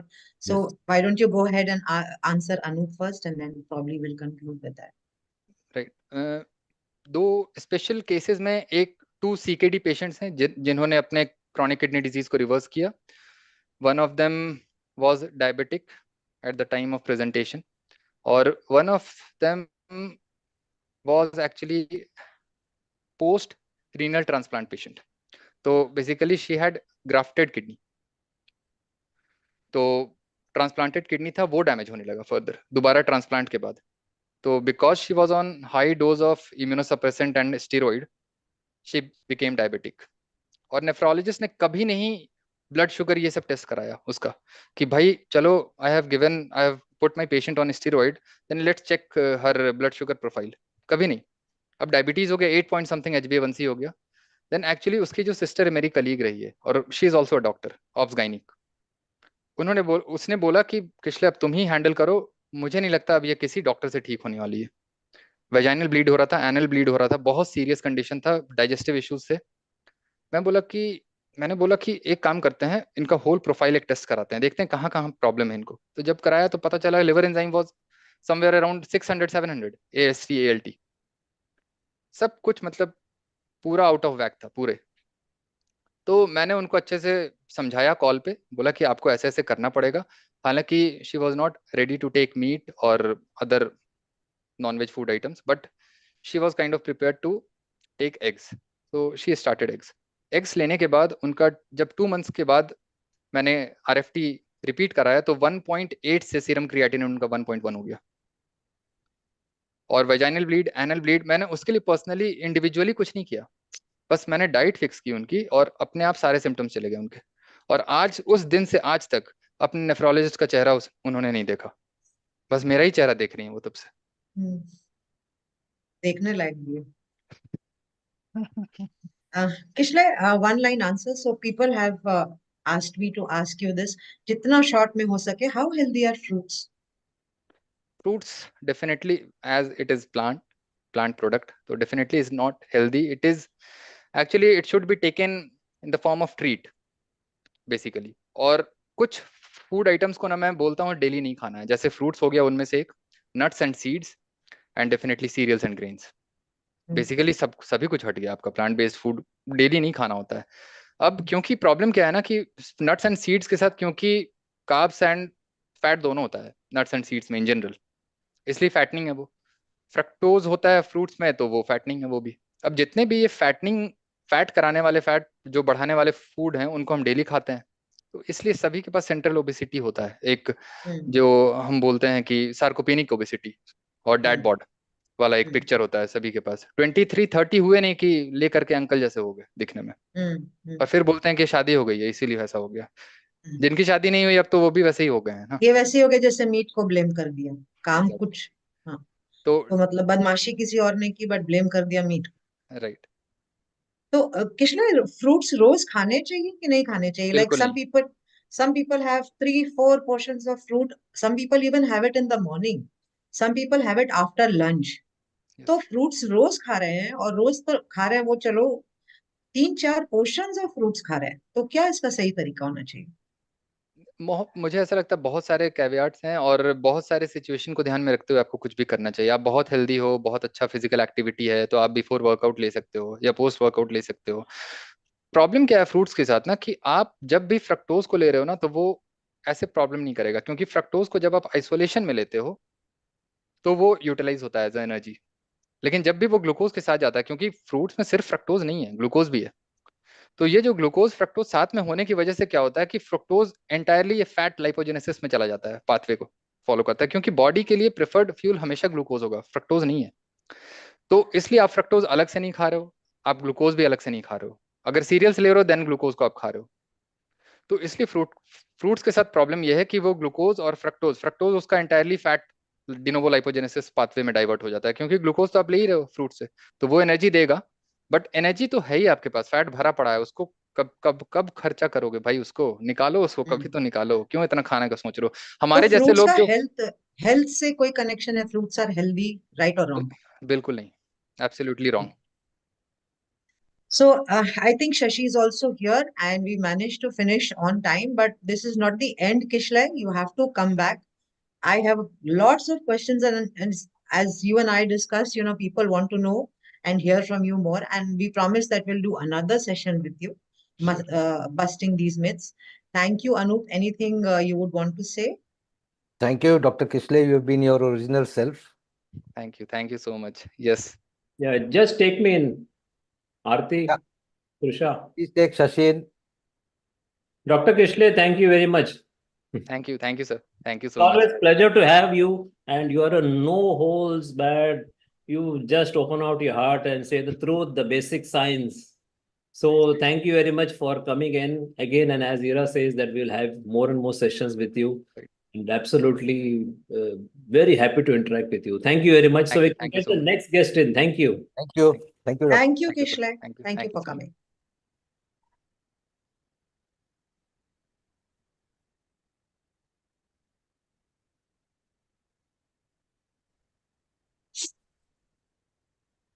Hi, Mandar. Hello, hi. Hi, Archit sir. Hello, Shilpi ma'am. Hello, Mandar. Hello. Hi, everyone. Welcome to India's second Metabolic Health Conference.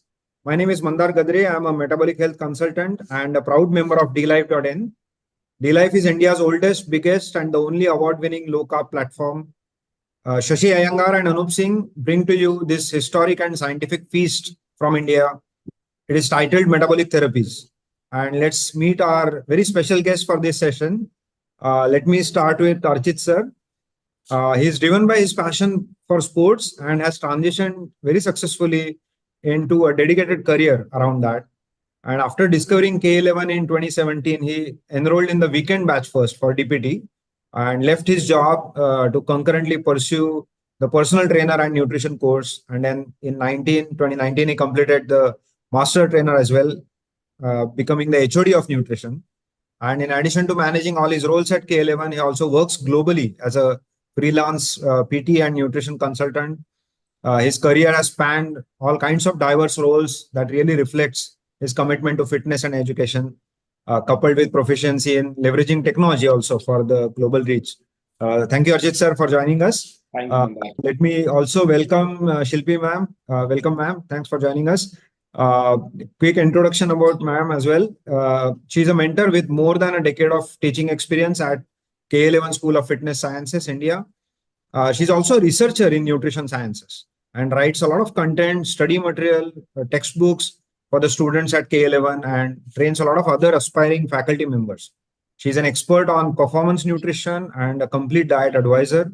Apart from many transformations, she has the experience of guiding several of elite athletes, world's first vegetarian Namdari bodybuilder to win titles like Mr. World Nabi, Mr. India Naba, Mr. Haryana Naba. So a lot of them, right? And also the gold medal in national powerlifting competition. Also the ACE international TT player, gold medalist in 2018 Commonwealth Games. I mean, the list is long, right? So they have all won those accolades under her guidance to increase the physical and mental performance. And we are very thrilled to have you, ma'am, here. Thank you so much, Mandar. Yeah. So a warm welcome to both of you. And then let me get started. So we'll sort of, we want to talk about low carb and performance and many myths around that, and would love to get, that straight content from you. So first question is that, despite all the mainstream skepticism around, nutrition, K11 and of course Kairat sir, they are well known for the correct nutrition. So whenever we hear that term, we think of Kairat sir and K11 and the fatty protein intake, right? So how did K11 sort of make this transition and make inroads into this and successfully also train students on this science of low carb, because it is different than what they hear outside? Maybe Arjit sir, we'll come to you. Yeah. Right. So it's a very good question, Mandar. Now, initially, we have a coat of arms also, which I'll share at the end. But in the coat of arms, we have the first thing, which is curiosity. So we constantly keep on reading more and more. And Kairat sir also actually read the works of very eminent people like Gary Tobbs, Eric Westman, Professor Noakes. And this whole transition to this low carb diet approach is just automatically just based on scientific logic. Now, we have got certain values also at K11. So the first value we have at K11 is the Kaizen. So it stands for just small minor improvements. And as we keep on reading more and more, we keep on implementing. So the whole nutrition course actually underwent a drastic change once we actually got to know the science behind it. So then we started teaching it, incorporating in our lectures. Slowly, then we transitioned to the whole hardcore fatty protein nutrition approach that you are suggesting. But it was again the just logical bend that actually led us there. It's quite inspiring to know, because in the presence of new evidence, the ability to change one's mind and come out of that earlier thought, I mean, that's something very inspiring about Kairat sir and K11, of course. Now maybe to both of you I throw the next question. So generally people sort of think that it's impossible to think of low carb and performance together, right? I mean, they have this notion that need a lot of carbs. So maybe could you please elaborate on the role of carbs, and how does fatty protein give us that individual or an athlete that real edge in performance?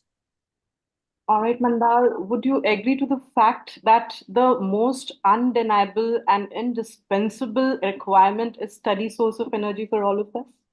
Yes. We crave to have that boundless amount of energy. And what better macronutrient, which the nature itself has provided it with the kilocalorific value of 9 kilocalories per gram, that's fat as a macronutrient. If you check the sum of what protein and carbs can give you, it is one more unit, right? So carbs is giving you just 4 kilocalories of energy. The nature itself has given it that kilocalorific value, but the problem is that people are taking it in different manner. They fear this particular macronutrient. The thing is, we have to look at which is the nutrient dense macronutrient available to you. Of course, it's the fat. It's just that can we take that in our diet, or can we spare the protein with taking fat as a macronutrient and not choose carbs as a macronutrient for the energy source? That's the entire story about it. But once a person starts taking this super preferred fuel of energy, we call it as a person who has now got fat adapted. We now call it as a person who has certain physiological adaptations done because he has been eating that kind of pattern for over a period of time. He is now going to be termed as a person who's fat adapted.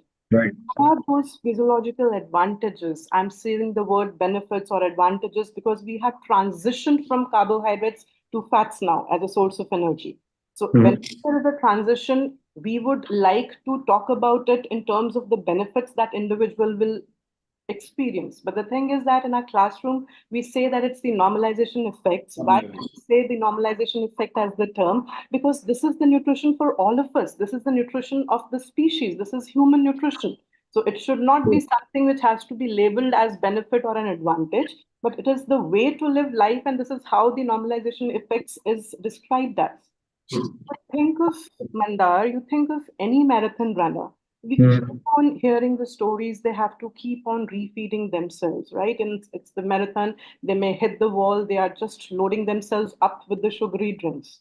When you get adapted, the beautiful transition is that no more refeeds are required. You don't have to have any pre-workout meal as such to run on the marathon, or for that matter, empty stomach workouts if you're going to do in the gym. That's so very amiable. It's the flow of blood which is going to be happening towards your musculoskeletal system. Automatically, your performance is going to increase. It's not that the digestive system, which will be requiring all that blood flow in case it's going to be, say, you have taken a nice pre-workout meal and then you sit for your workouts or something.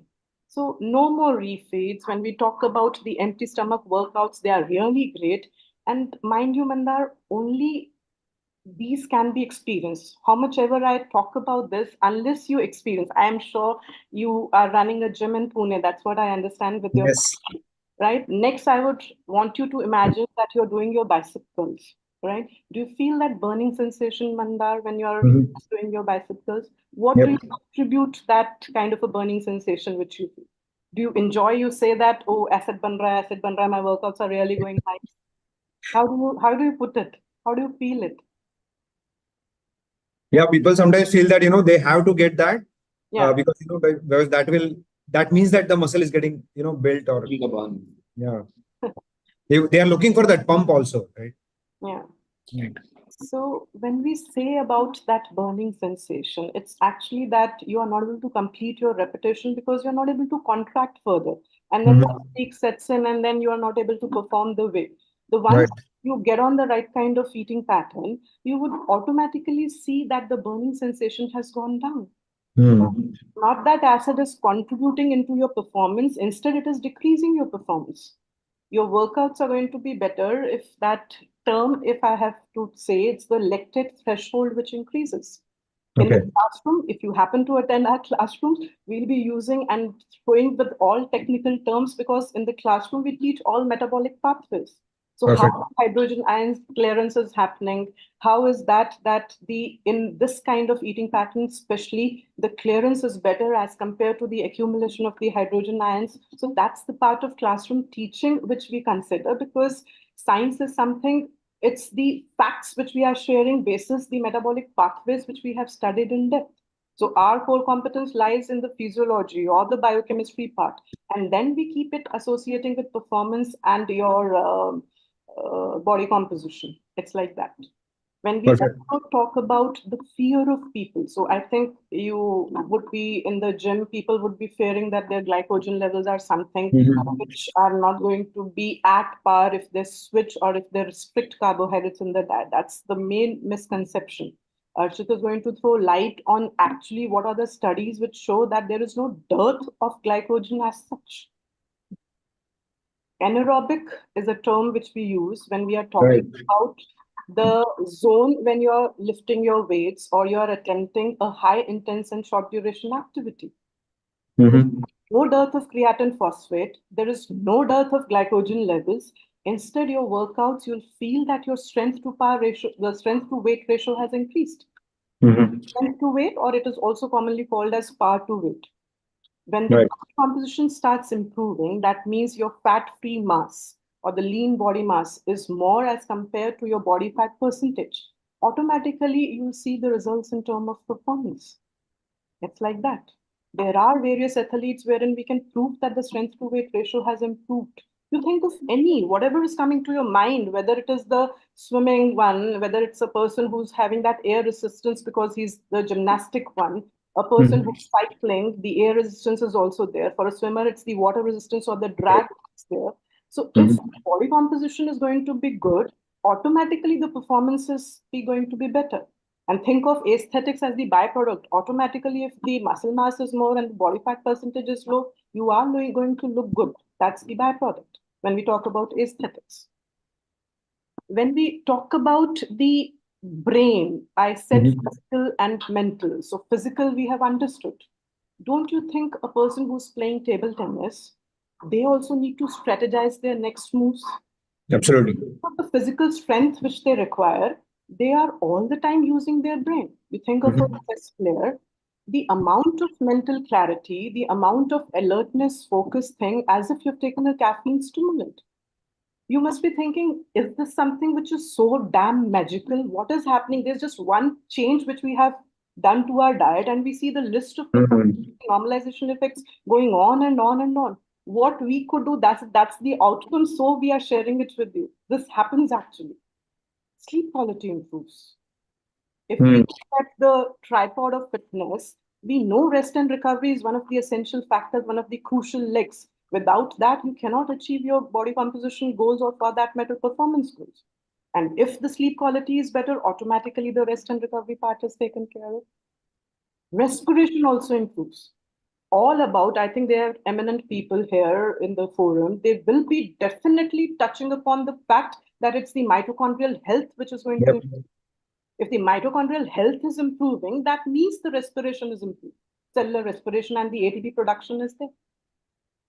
I'm restricting myself to use those technical terms because I know that we have to relate to the common man here. But in the classroom, you will find all the technicalities which pertain to the bioenergetics or the energy pathways which are leading to these ATP production. Lastly, it's the inflammation part. When we look at the marathon runners at the end of their workouts, the amount of soreness, the amount of inflammation which they have, there has to be something which is reduced. I'm not saying inflammation is bad for the body. It's just about how you see it in terms of the acute inflammation, which is bound to be there. And get on fat and protein diet, automatically you see that the fatigue part is low because whatever was causing inflammation, those pro-inflammatory things like vegetable oil seeds or the carbohydrates, fast absorbing carbohydrates, they have been eradicated. So we say normal. We are not saying that it's the reduced inflammation or the anti-inflammatory effect. There is a way to put it, and the way to put it is that we have normal inflammation when we are on this correct eating path. All this is science based on the facts. We teach at K11 whatever is backed by those scholarly articles. But the thing is that we have the knowledge base, but it's of no use unless we are able to relate it to the application part or the implementation part. What I am saying will make more sense if that is validated by the athletes around. Are the athletes like your Australian cricket team, are they able to perform better because they are on this kind of eating pattern? I would urge Archit to take over because it's the athlete part and he'll be describing all these normalization effects with a summary, whatever I have said, so that we can actually have a look at those athletes and the conviction and the belief comes to us automatically. Absolutely. So Mandar, actually the question that you had asked was initially, how did we gravitate towards this particular thing? Right. The answer was we keep on learning. We are curious enough to get to know what's happening around us. So in the coat of arms at K11, we have curiosity as the first thing.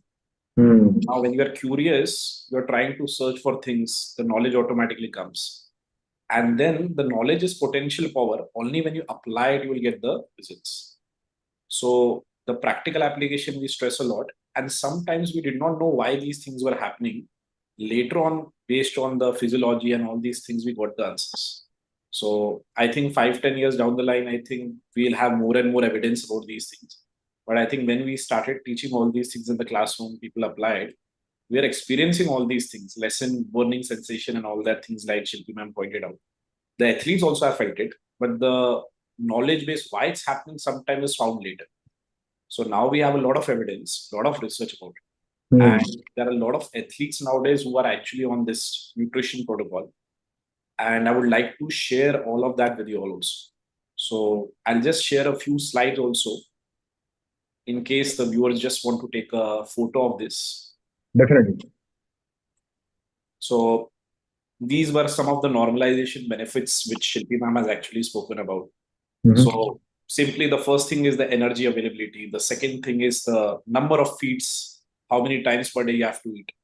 Now, if you're eating something like fat and protein, automatically the number of times you have to eat actually goes down and you improve your work productivity or whether it's sports performance. Like marathon runners definitely keep on refeeding during the race. So that thing definitely can be avoided and it would definitely lead to a better time. This point, the physical activity in a fasted state, this will be possible if you are fat adapted and optimal blood flow to the muscles will happen, which is what is called as muscle pump. And the comfort point, a lot of people miss out. So I'm just adding that point. When you are working out on empty stomach, you get very good muscle pumps and the gastric comfort is also there. So if we imagine us running after eating, it will be very uncomfortable. But if you are on an empty stomach, the running becomes easier. So that point also is a very valid point. And sharper brain, faster recovery, all that stuff Shilpi ma'am has already spoken about. So this first point is the technical reason why you actually find the burning sensation going down. So all of these things are there. But anyway, I'd like to showcase the athlete examples. So these are a few athletes which we are aware we teach in the sports application lecture at K11 also. So if you see from the side, there is Tom Olsen, there is Zach Bitter, there is Chris Froome. And the first two are mainly in the endurance sport. Chris Froome actually is a person who's won the Tour de France 4 times. And he's also on the low-carb diet. So these are few examples of athletes. Perfect, thanks. This is a thing that Zach Bitter has actually shared. So Shilpi ma'am talked about the going down. So this is the athlete actually telling that. And there is a line he has written, and I noticed my energy levels were consistent throughout the day. So if you are on the right nutrition, even if you are not eating because you have satiety, you'll still feel very, very energetic. So I don't need to eat multiple times a day. Absolutely. I was eating on the carbohydrate-based nutrition. So that goes down, I can focus more on my work. And yes, the recovery from the workout, the sleep aspect also she highlighted. So that also improves, contributing to better recovery. This, I know a lot of people may not be aware in India, but Paula Newby-Fraser is a very, very well-known person. She has won around 28 Ironman triathlons, and she was actually named the triathlete of the millennium. And Professor Tim Noakes actually, in a way, kind of guided her on the diet. She misinterpreted something like that happened, but she's been following the low-carb lifestyle for a long while. And she was the champions of champions. She followed, she actually improved her performance. So she's a very nice example. She improved even after being a champion. So that's the nutrition we want to really promote. So sometimes the champions are not following the good nutrition. She's a champion and she started following the good nutrition. She improved even more. So that's a very nice example. This is an example of Bruce Fordyce, and Bruce Fordyce actually has won the Comrades Marathon, which is a 88-kilometer marathon in South Africa, and he's won 9 times. Now, he's also transitioned to the low-carb, high-fat diet, again through the advice of Professor Tim Noakes. And nowadays, he's actually saying that I could have won even more if I was on this kind of a nutrition. So he himself, he had not followed that. But later on, he got to know about it, and he said that I can even do better if I got to know about this nutrition in my prime. So there are ample such examples. True. In fact, I also was running a lot of marathons. Shilpi ma'am is aware about it. So from my own experience also, I experienced lesser burning sensation. No refeeds required while running a marathon. No sugary drinks, no glucose-based beverages. So one go directly 2 hours done. Something like that. So that's a very nice and comfortable feeling also while running. And the Perfect. blood flow is the muscle pump only that people talk about. Hmm. You're not eating, the blood is available for the muscles to actually use. Less diversion to the gastric system. This is another Olympic gold medal swimmer, Cameron Van der Berg, again on the low carb lifestyle. And these are a few more examples. So a lot of people in India actually follow cricket, IPL, all of these things. So I think this will resonate very well with Indian environment as such. Cricket is one of the most beloved sports of ours. So this guy which I've circled, his name is Professor Peter Bruckner. He was earlier a doctor, now he's given a title of professor. And he actually had been associated with Liverpool Football Club also. And he also worked as in the Australian cricket team. He guided some of the football players as well as some of the Australian cricket players on the low carb lifestyle. And these are faces that people will understand. So we have David Warner, we have Shane Watson, who's a very big advocate of the low carb lifestyle, Mitchell Johnson, Steve Smith. So fast bowlers also being there, batsmen, all-rounders also being there. And they have also shared a few things which Shilpi ma'am had discussed about in their own way.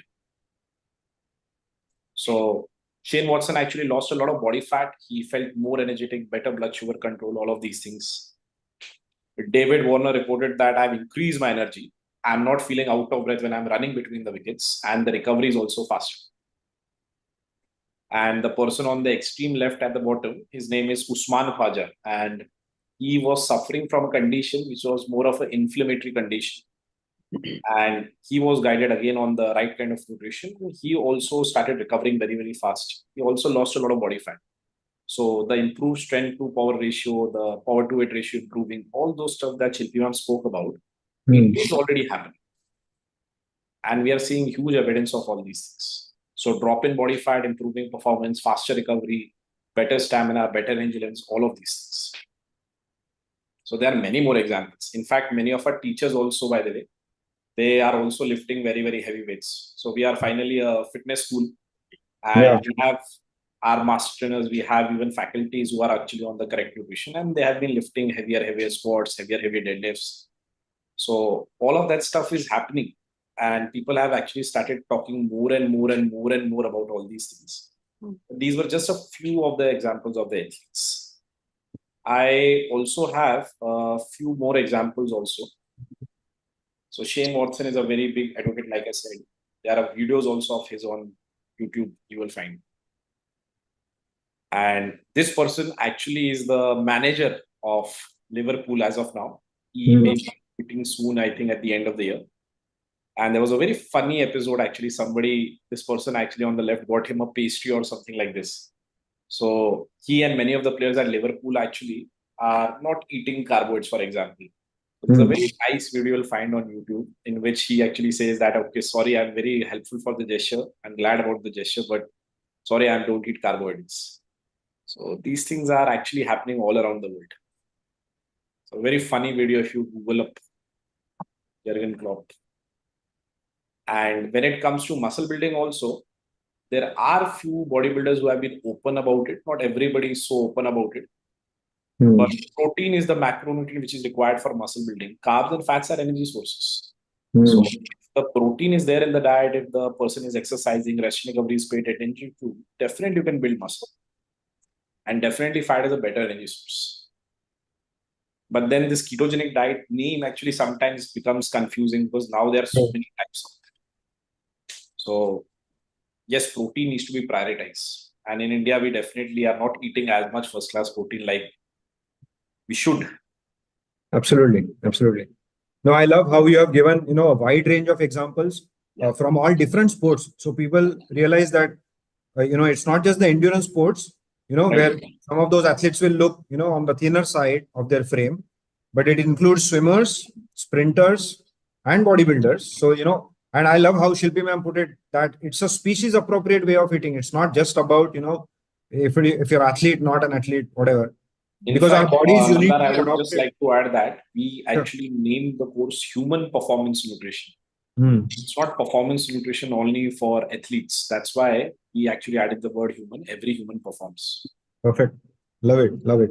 So, so I'm going to address. So, some questions may have started to get answered for our, athlete friends who are listening.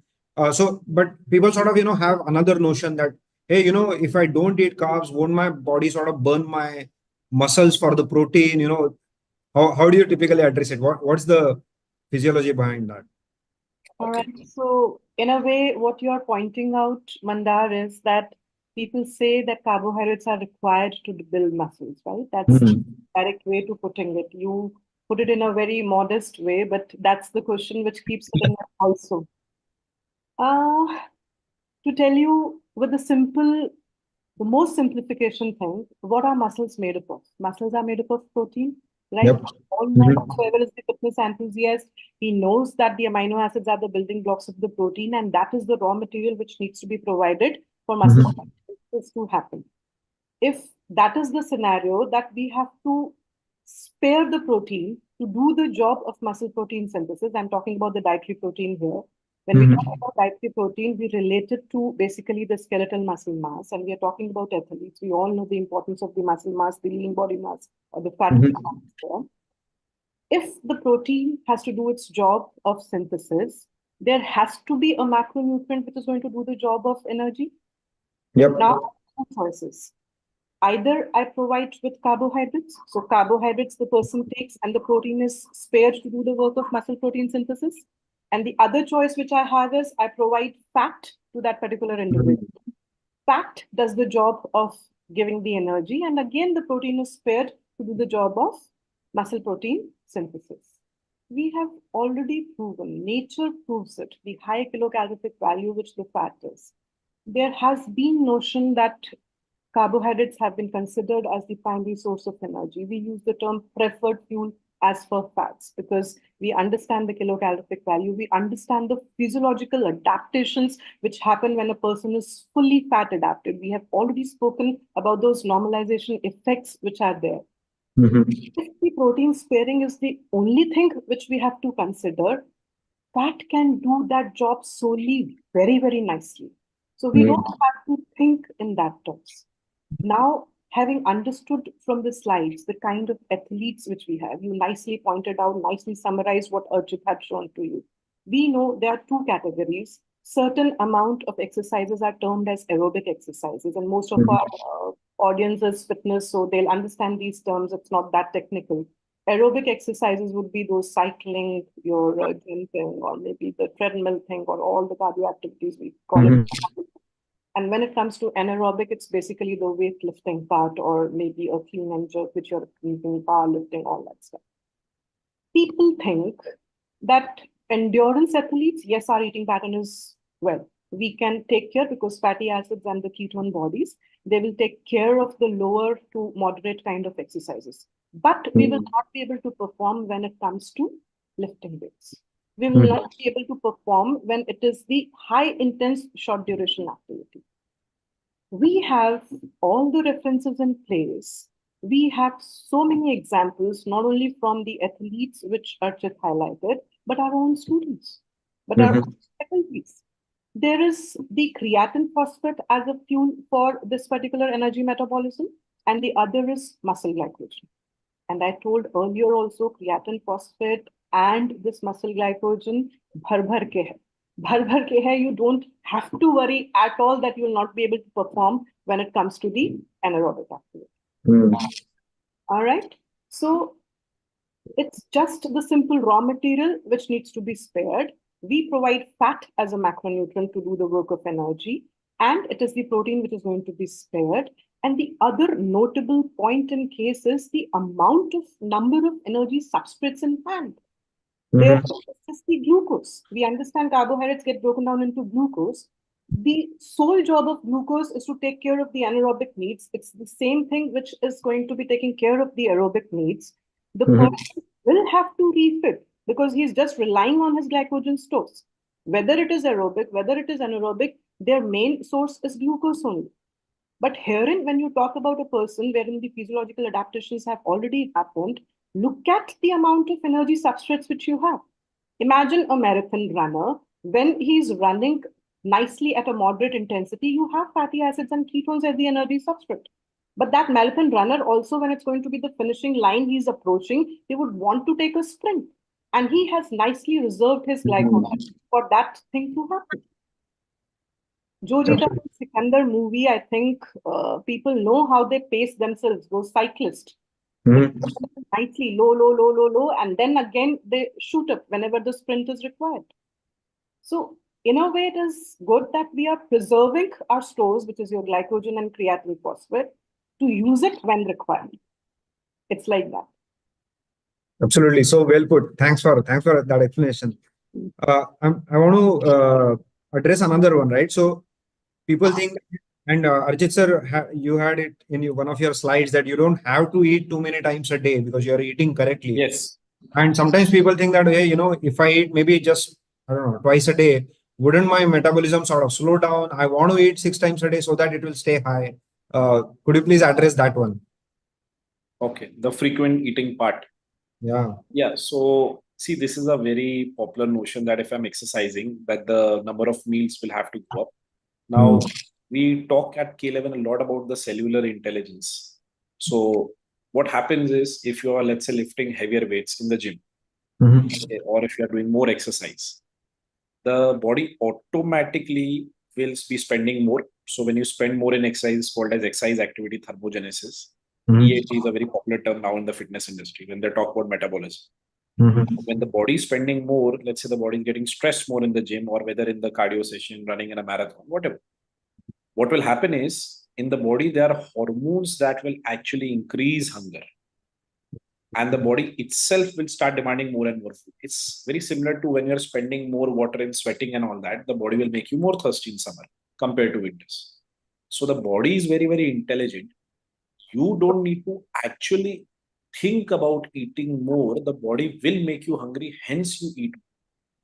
And a lot of people in the muscle building thing, and they are actually thinking about, okay, I'm exercising, okay, I need to eat more and more. They make a mistake. They actually start force feeding first. They think about feeding the body first, and then later on they think about the workouts. So the order is incorrect. So if there are viewers in India, if they are actually hitting the gym, if they are working out, they will understand that if you actually are lifting heavy loads in squat, deadlifts, these kind of movements, when you're doing leg and back workout, that day you will definitely feel more hungry. You will actually have more of food. And this is a very normal response. So you don't need to eat more and more. The body will make you more hungry. Hence you eat more. Automatic regulation is there. And let's say if you stop your workouts, the body will not demand that much. So the body is itself intelligent. Absolutely. We have to trust the intelligence. You will definitely eat more food if you are exercising. So the number of times you eat definitely will go up. The frequency goes up, but again, not 7, 8 times a day on the fat protein nutrition, but definitely you require more times the meals, more quantity of food also. One more notion that people have in the gym, by the way, is if I want to actually build more muscle, I need to eat more than what I spend, or I need to be on a caloric surplus.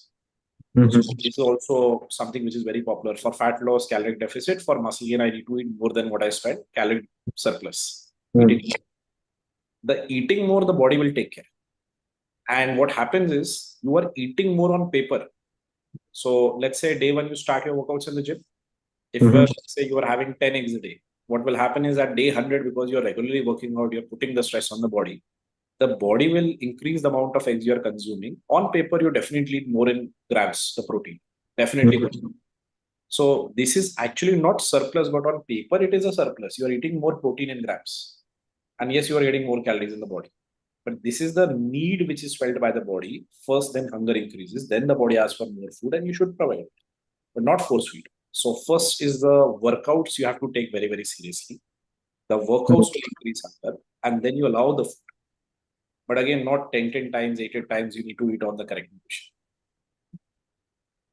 Right. Thanks. So because it's telling me that we have to learn to also listen to the body. We have to respect that cellular intelligence. Learn to listen to the body. Yeah, thanks for, I think it's very well put. So since we are talking about metabolic therapies, I want to sort of have a connecting question, with fatty protein nutrition and weightlifting and metabolic therapies. That, how is very low muscle mass, as well as maybe I'll include very low protein intake with that. how do you see the connection between that and a lot of our chronic lifestyle conditions? So when we talk about those metabolic disorders, we understand we are at Metabolic Health Conference and you would be hearing such words like diabetes or maybe hypertension or maybe hypothyroidism, Alzheimer, dementia when it comes to neurological disorders or cardiovascular problems. All of these, the root cause is the same, which is the insulin resistance part, right? We have to understand that the root cause is this problem. Let's take a deep look into one of the particular problems, say hypertension, for example. Okay, I'm just showing one metabolic disorder, which is hypertension. You find mostly that it is concomitant with what people who have diabetes, they do have hypertension. All right. If we visit the mainstream community, mainstream scientific community, I'm meaning the medical fraternity here, and we say that we have hypertension, mostly the answer is going to be, if we ask the cause for it, they'll say it is idiopathic. Means what? Idiopathic is basically, the little dictionary meaning would be that the cause is unknown. But we have figured out, many of the eminent persons who are into this low carb, our mentors have figured it out. And now that we showcase whatever we learn, and learning is a never-ending process for us. Chronic high sugar levels leading to high insulin levels in the bloodstream, the person getting insulin resistance, furthermore hyperinsulinemia, leading to aldosterone as a hormone not cutting off. If the aldosterone is not cutting off, you will see high sodium levels in the bloodstream. So what people are seeing is just the high sodium in the bloodstream, but that now they're not figuring out what is the cause for that high sodium in the bloodstream. Absolutely. If we take care, health is defined as something which is absence of pathology. Health and performance going hand in hand. Yep. If my client is going to be a hypertensive client or somebody who is diabetic, my guideline to that particular person is going to be, I need you to be metabolically fit. I need to heal you metabolically first. We will not ask that person to jump into the gym workouts or for that matter, any exercise. We have decent time of say 6 months, we metabolically heal that person and then we put that person on the exercise regime. It's like that. Because we know how this is going to be taken care of. So all of you, all the conversation is on the remission of these problems. We don't talk about that in much because our focus, our product line is performance. But it's not that that is not true. Absolutely. And maybe one quick question, since we are coming a little bit towards the end. So some people may think that, hey, I'm working out so much, maybe even twice a day or whatever, right? So then, I can eat anything, what do you say to them? Sorry? Burn-off mentality. Right, exactly. So, because people may go crazy on the other direction. I mean, we talk one direction that, fatty protein is enough and it will give you all the performance you need. But somebody may also think the other way around, that I'm working out so much that I can eat whatever I want and however much. So how do you explain that part to them? So this has been happening a lot, and we are actually seeing this also, that as a fitness institute, we know that the number of gyms are actually increasing. Our students are getting hired more and less trainers. Definitely, people who are working out have increased. That's why we have the demand for trainers. But the issue is, unless they correct the nutrition part, it's not going to help. They're treating the workout as something like a compensation. If they do something wrong in eating, then they will actually go and work out. And they're trying to think, okay, the body fat will not increase, something bad in the body will not happen. But we have actually found that exercising people also are getting obese. So we have seen powerlifters getting obese. We have seen at times strongmen also at times getting obese. Not all of them. There are some who are actually following good nutrition. The point I'm saying is, if they take it for granted, okay, I can eat anything and I will burn off, it does not work that way. That's why the rate of obesity is going up in India. And people are becoming more and more active, and yet the obesity rates are going up. So, what do I say? Yeah, no, it's thanks for very hard-hitting and clear science-based myth busting, both of you. We have a couple of minutes left. I want to invite Shashi and Anup to please join us. Just to say a few Mandar, if you may allow me, I wanted to Yes. share a slide, a study very quickly that the Of course, viewers yeah, can please. actually verify. Please go ahead. Yes, yes. And this is there in the market. People can actually access it. So there's a clear-cut metabolic pathway. Actually, the body can produce glucose without actually ingesting carbohydrates. So the dietary fat that we eat is providing you triglycerides. And what triglyceride is not just 3 fatty acids, the glycerol is also one more part. So glycerol makes glucose that is there, and that makes the glycogen, which is used during the intense activities. A lot of people are having the glucose-based items just before the workout, after the workout. They don't need to. And there are proper studies which actually establish that. So we know about Dr. Jeff Volek, we know about Professor Stephen Finney, all of them. And they actually have done a few studies which actually establish the fact that the glycogen is there before exercise, is there after exercise, and it's also there after 120 minutes in the exercise. So it's very nicely preserved. And fat can provide ATP very, very fast also if your diet changes. So if you are on carbs, fat does not provide you energy very, very fast. But if you change your diet to fat protein, the fat to ATP conversion also goes up. So around about 2.3 times faster ATP conversion from fat if you are actually on the fat protein dish. So this is the fastest study by Jeff Volek. And even the glycogen kind of is the same before exercise, after exercise, and even 120 minutes after exercise. So this BL is baseline before exercise, IP is immediately post-exercise, 120 minutes after is PE 120. So the glycogen is there before, after exercise, and even 120 minutes after, exactly the same. So because of this myth, a lot of people are actually taking carbohydrates before and after workout. And ketogenesis and all that is there, like Shilpi ma'am actually pointed out. So there is one example which I wanted to show. This is actually what we are doing in the course. So this was actually something which somebody has asked on Twitter actually. Does anybody teach the low-carb, high-fat diet to dietitians around the world? And this is one of our students only who has actually put it online, that it's being taught as a very normal way of eating in India by K11.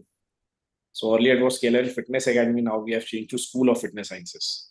It's a very common site that people undergo transformation while doing the course. And he's actually nicely just put it across that it's not just something only for athletes, it can be done by everybody. And absolutely, a lot of people who are doing it. So like Shilpi ma'am said, species appropriate nutrition to sum it up. And whether you are an athlete, whether you are a common person, whether you go to a gym, whether you don't go to a gym, whether you are a corporate employee, anybody can fit for the other benefits. Thank you. Thanks for all the insights. Yeah, Shashi, please. Thank you very much. K11 school is my first certification school. So I got first ever certification from K11. Thank you very much. Shilpi ma'am, thank you. Of course, you have been my teacher there in K11. And Archit Paul, thank you very much. Last time when we came, it was more of a session as a remembrance for Kaizad. So this time, as we decided earlier that we will discuss the science of low-carb nutrition in the performance space. So I think aptly so, though this whole conference was more on the other aspects of ketogenic diet in neurology, mental health, CKD, cancer. Nevertheless, adding the sports nutrition part has also become very crucial, because I just spoke on the ketogenic part of the sports nutrition is very, very, it adds a very unique angle to what, the conference we have been doing. So I cannot thank you enough for joining this conference, and we look forward for more and more participation in coming times. And in case Shashikant, anybody wants to reach us out, yeah, they actually can just reach us out on Instagram, YouTube, Facebook, LinkedIn. We have got schools in Mumbai, Pune, Delhi, Ahmedabad, Indore, and even labs at these specific sites. Thank you. Thank you very much. Thank you for inviting us. Thank you so much, good Shashi. experience, Thank you so much, Mandar. It was very nice talking to you. Thank you. Thank you, Thank you so much. Thank you. Bye. Bye. Bye. So please get in Dr. Nesha and Harshal. Hello, everybody. Good morning, evening. It's early here and probably late where you are. Yeah. Good evening from here, and good morning to you, Dr. Nasha, with this. Thank you. Great to be here. Thank you. So I'll just start with a little bit of brief introduction. We welcome everyone to India's second Metabolic Health Conference. My name is Harshal Suvarnakar. I'm a metabolic health coach and bioenergetics researcher and a member of DLife.in. which is India's oldest, biggest, and the only award-winning low-carb platform. Shashikant the Younger and Anup Singh bring to you this historic and scientific feast from India titled Metabolic Therapies. Now, with great pleasure that I would want to introduce to you our distinguished speaker for today, Dr. Nasha Winters. She is a global healthcare authority and best-selling author in integrative cancer care and research consulting with physicians around the world. She has educated hundreds of professionals in the clinical use of mistletoe and has created robust educational programs for both healthcare institutions and the public on incorporating vetted integrative therapies in cancer care to enhance outcomes. Dr. Winters is currently focused on opening a comprehensive metabolic oncology hospital and research institute in the US, where the best standard of care has to offer and the most advanced integrative therapies will be offered. The facility will be in a residential setting on a gorgeous campus against the backdrop of regenerative farming, EMF mitigation, and retreat, as well as state-of-the-art medical technology and data collection and evaluation to improve the patient outcomes who are logged in there. So welcome, Dr. Nasha Winters, and thank you for taking time out of your busy schedule and joining us. Thank you. This is actually my pleasure. Yeah. So to start with, can you please provide us an overview of what the metabolic approach to cancer entails and how is it different from conventional cancer treatments? Sure. And I understand that you all had the distinct pleasure of learning from Dr. Thomas Seafried yesterday. So yes. I know that you probably have a little bit of foundation to this, so I won't delve deep into the biochemistry. I'll bring more of the clinical description to the room here. But basically, most people know at this point that the metabolic approach to cancer is also a theory, as is the somatic mutation theory, which we've been using since 1914 when Theodore Boveri brought that to our attention, which is how we have set up our entire focus in the oncology space, that we think that the gene is the problem, and therefore we look for the single target with the single treatment. And we've been playing in this experiment for well over 100 years. And even more so, we've doubled down since the 1970s into this arena. And even after we mapped the genome, we thought, this is going to be it. This is where the answer will be. And yet it still wasn't. And so what was nice is Dr. Seafried and others kind of dusted off another theory that was emerging around the same time as Dr. Boveri's in the early 1900s, which was that of Otto Warburg, who started to understand that maybe there was something upstream from the genetic issues, which was really honed in the metabolic mitochondrial space, which is this change in the tumor microenvironment, and specifically change in a shift in the energy metabolism of the cell and we've now learned nutrient sensing and signaling changes. All of these things seem to kind of trump the gene, that basically if something goes awry at the mitochondrial level, it makes for a more vulnerable genome. And so that's one way that we're starting to understand this. And the way we've been approaching cancer, as I said before, has been a little bit missing the mark, if you will. And so bringing in and resurrecting these metabolic approaches has been really amazing. There's been a lot of researchers around the globe. There's been a lot of clinicians applying it. And even though the field of metabolic oncology is very new, there's also not a standard of care. There's not a best practices out there. But I will share what I do in practice and what I train clinicians to is we take a very much of a test, assess, address, don't guess approach, meaning that just because you assume that there are certain changes in the body happening, we can actually test for these changes today. We can really know very specifically which metabolic shift that patient has made. Are they simply just, is insulin the main problem? Is that what we need to focus on? Or are there other things such as glutamine or arginine or lysine, or excuse me, not lysine, cysteine, or some of these other amino acids at play? Or are there even internal fatty acid oxidation processes? So basically, you can see a variety of metabolic shifts when a cancer takes root. And instead of guessing and trying to hit everything at once, we can really define what those targets are within our patients and give them a truly personalized experience. And so in that, we use food as the foundation, or lack of food, if you will, as the foundation. So caloric restriction, intermittent fasting, therapeutic ketogenic diet, which is the high fat, low carb. We can even just use carb restriction, and we can even use exogenous ketones and even some pharmaceuticals to achieve a state of ketosis, which is a physiological state, not a diet per se. And that physiologic state creates an extra pressure in the system that makes the cancer cells more vulnerable to whatever therapies we bring on board. And so it's not even to say that the metabolic approach throws the standard of care approach out.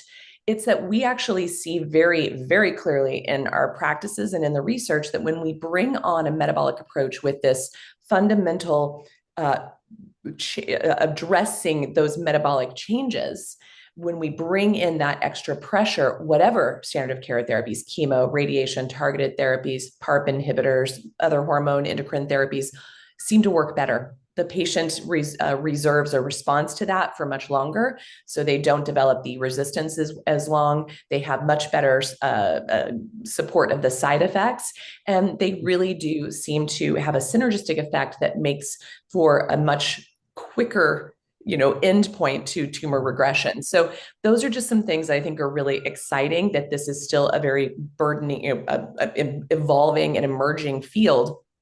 And I think that one of the goals I have, and people like Thomas Seyfried, when we're one guy at the bench and one at the bedside, is we do want to really create some of those, I guess, standards or some of those ways to approach this, because there are many, many ways to achieve metabolic flexibility in the cancer space. And we want to just see what is actually working the best. Right. That's great. So it's like, having a partnership with the standard of care treatment, where with us in partnership, maybe in metabolic therapies, the standard of care treatment works much, much better than what it would have worked otherwise. Absolutely. So it doesn't have to be a polarity. It doesn't have to be a battle between. It's like, how can we bring these together? Because we probably won't be getting rid of standard of care anytime soon. So how can we enhance it? How can we make the patient's experience with it much better? And I believe that this is a tool that does that. And I want to say that I've also worked with plenty of patients over my career that we simply used a metabolic approach without the standard of care and had some pretty impressive outcomes as well. So there's a lot of room for growth and knowledge here. Yeah. So just strip the cancer cells of its armor and then attack it, Nailed it. Yeah. So maybe can you just what led you to focus on the metabolic aspects of cancer in your research and clinical practice? And, sure. So if you can just give us some view on that. Sure. Well, I should probably start with the fact that this kind of ties a few conversations in at once, but I started in this journey on my own. Over 32 years ago, I was diagnosed with terminal ovarian cancer, given just a few months to live. And there were no opportunities. Standard of care couldn't offer anything. My organs were in failure. I had a bowel blockage. I was too sick to even take a single dose of chemotherapy. And so I was basically sent home to die. And that was, I didn't expect to live. That wasn't the thing. I wasn't like, I'm going to go out and fight this and figure it out. I was frankly too weak, too poor, too broken down to even consider these options. But what I did have, which was a total accident, was I had this bowel blockage, which didn't allow me to eat. I couldn't eat for 2.5 months. And so even in the first bit, even small amounts of liquids caused excruciating pain or caused me to throw up. And that was not fun, as you can imagine. So what happened for me is accidentally having to fast in that time debulked my tumor enough that it took the pressure off my kidneys for my kidney function to start the tumor was pressing against my ureter. So my kidneys started to function again.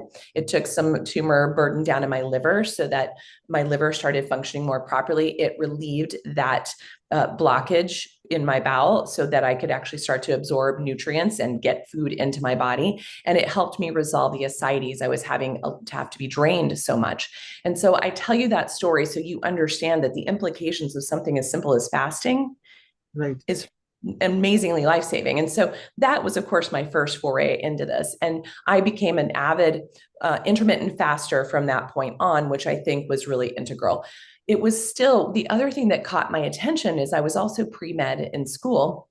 And I was always shocked when I was like, I didn't understand why no one put together, it was really obvious to me, why no one looked at the imaging. Why no one said, wow, on a PET scan, we're actually looking for glucose uptake in a cancer cell. why would we not be asking questions as to whether glucose has an impact on cancer? And I would have this conversation, and still do, frankly, millions of times at this point. And people just looked at me like I was from outer space, that was just so far-fetched, and that there was just such a cognitive dissonance, such a disconnect of understanding that that was one other place that caught my attention.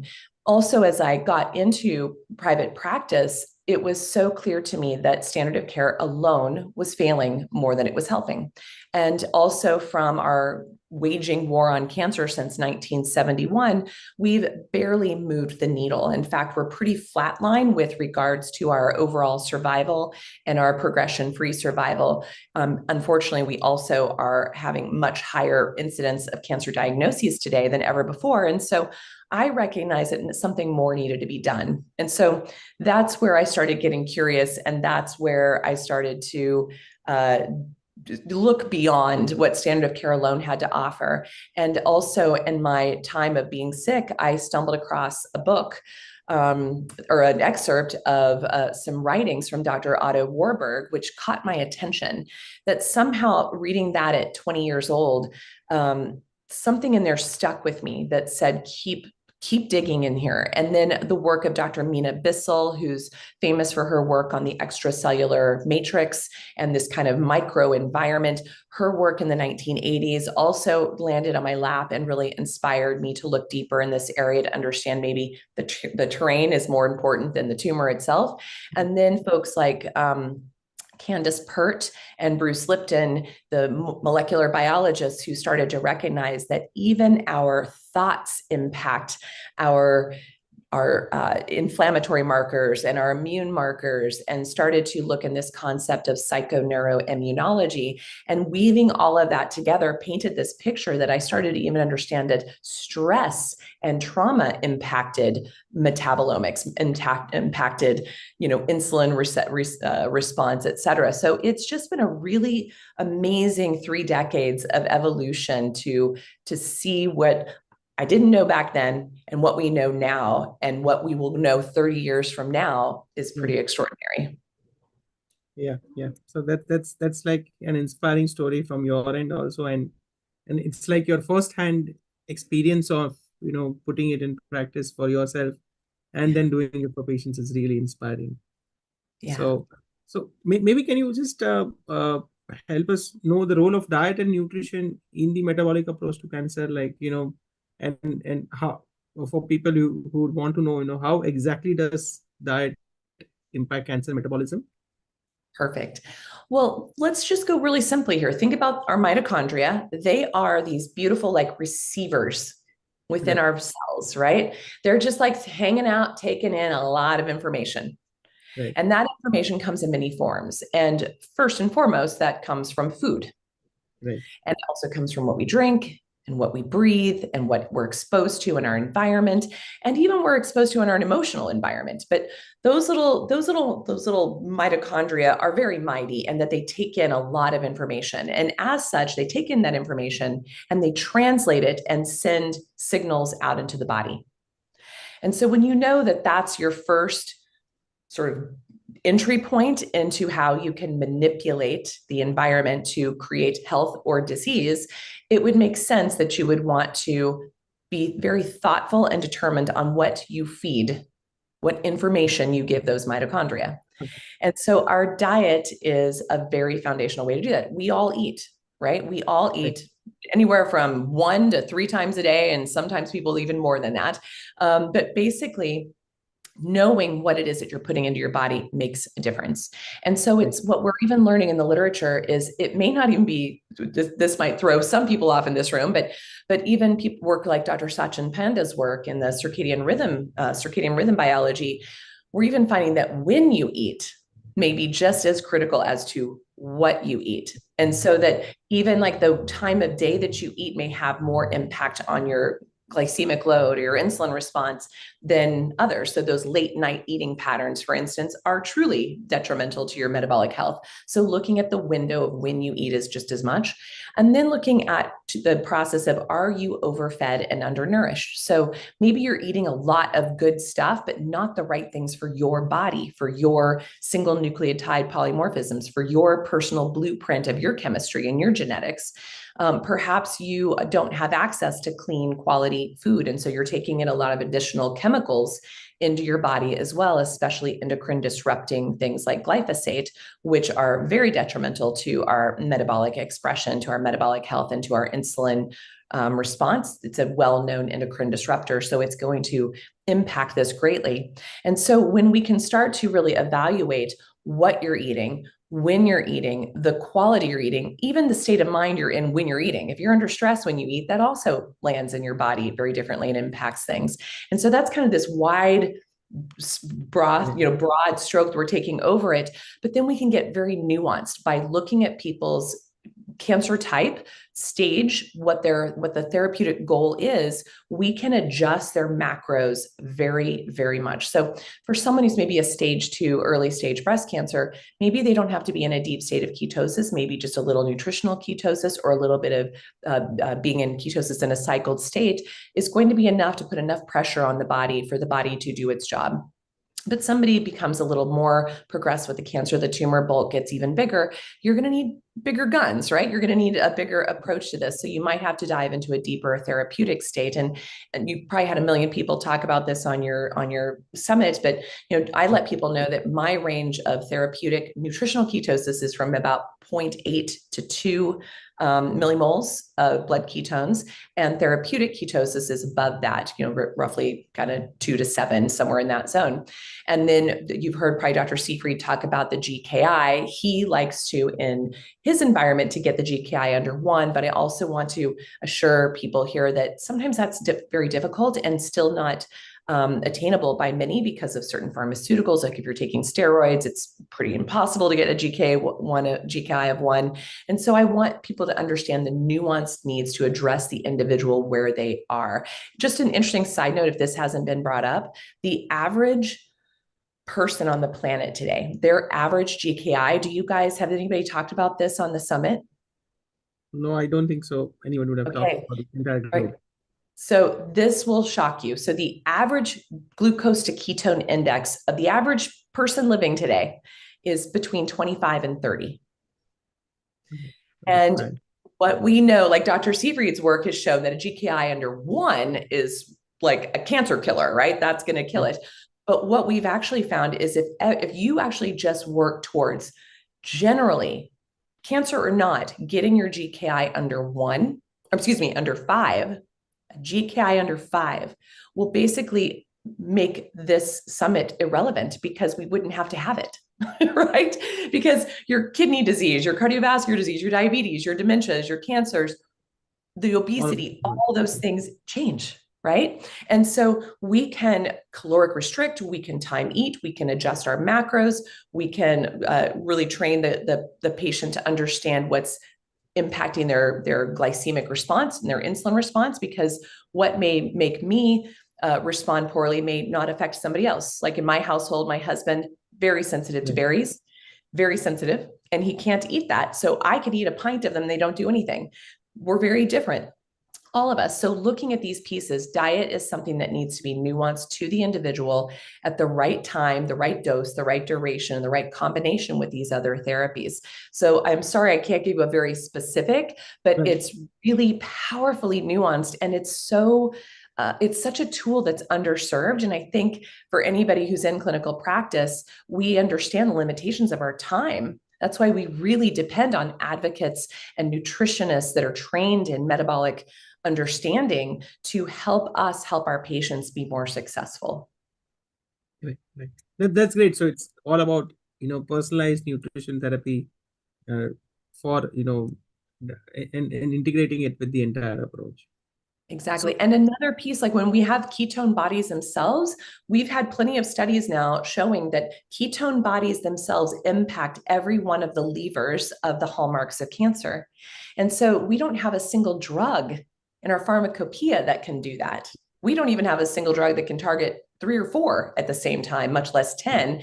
And so to have a diet plan or a therapeutic state of ketosis that can literally put pressure and change all 10 hallmarks of cancer, I don't understand why this isn't employed in every single patient we see. Right, I agree. So maybe, just extending it, can you just, we know that, you have a protocol called Terran 10. So what are the components or factors that comprise the Terran 10 and why are they significant in understanding the overall health and disease resilience, and how do they differ, or how do you integrate it with conventional approaches to treat cancer? Lovely. Thank you so much.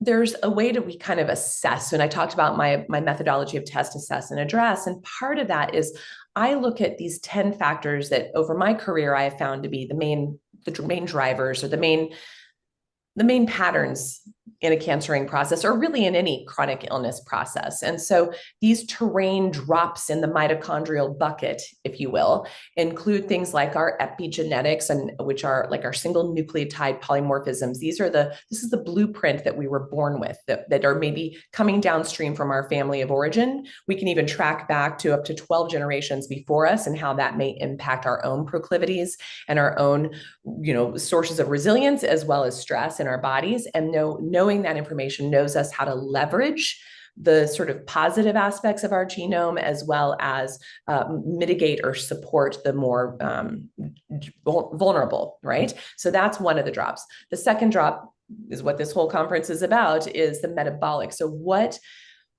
fuel are those cells receiving, and more specifically, like how is their carbohydrate response? That is a very, very important factor. And so we look at a lot of labs like IGF-1, insulin, hemoglobin A1C, C-peptide, PAI-1, et cetera, to really understand. We also use blood, urine, breath ketones where needed. And we also use CGMs to understand how that drop in the bucket is expressing.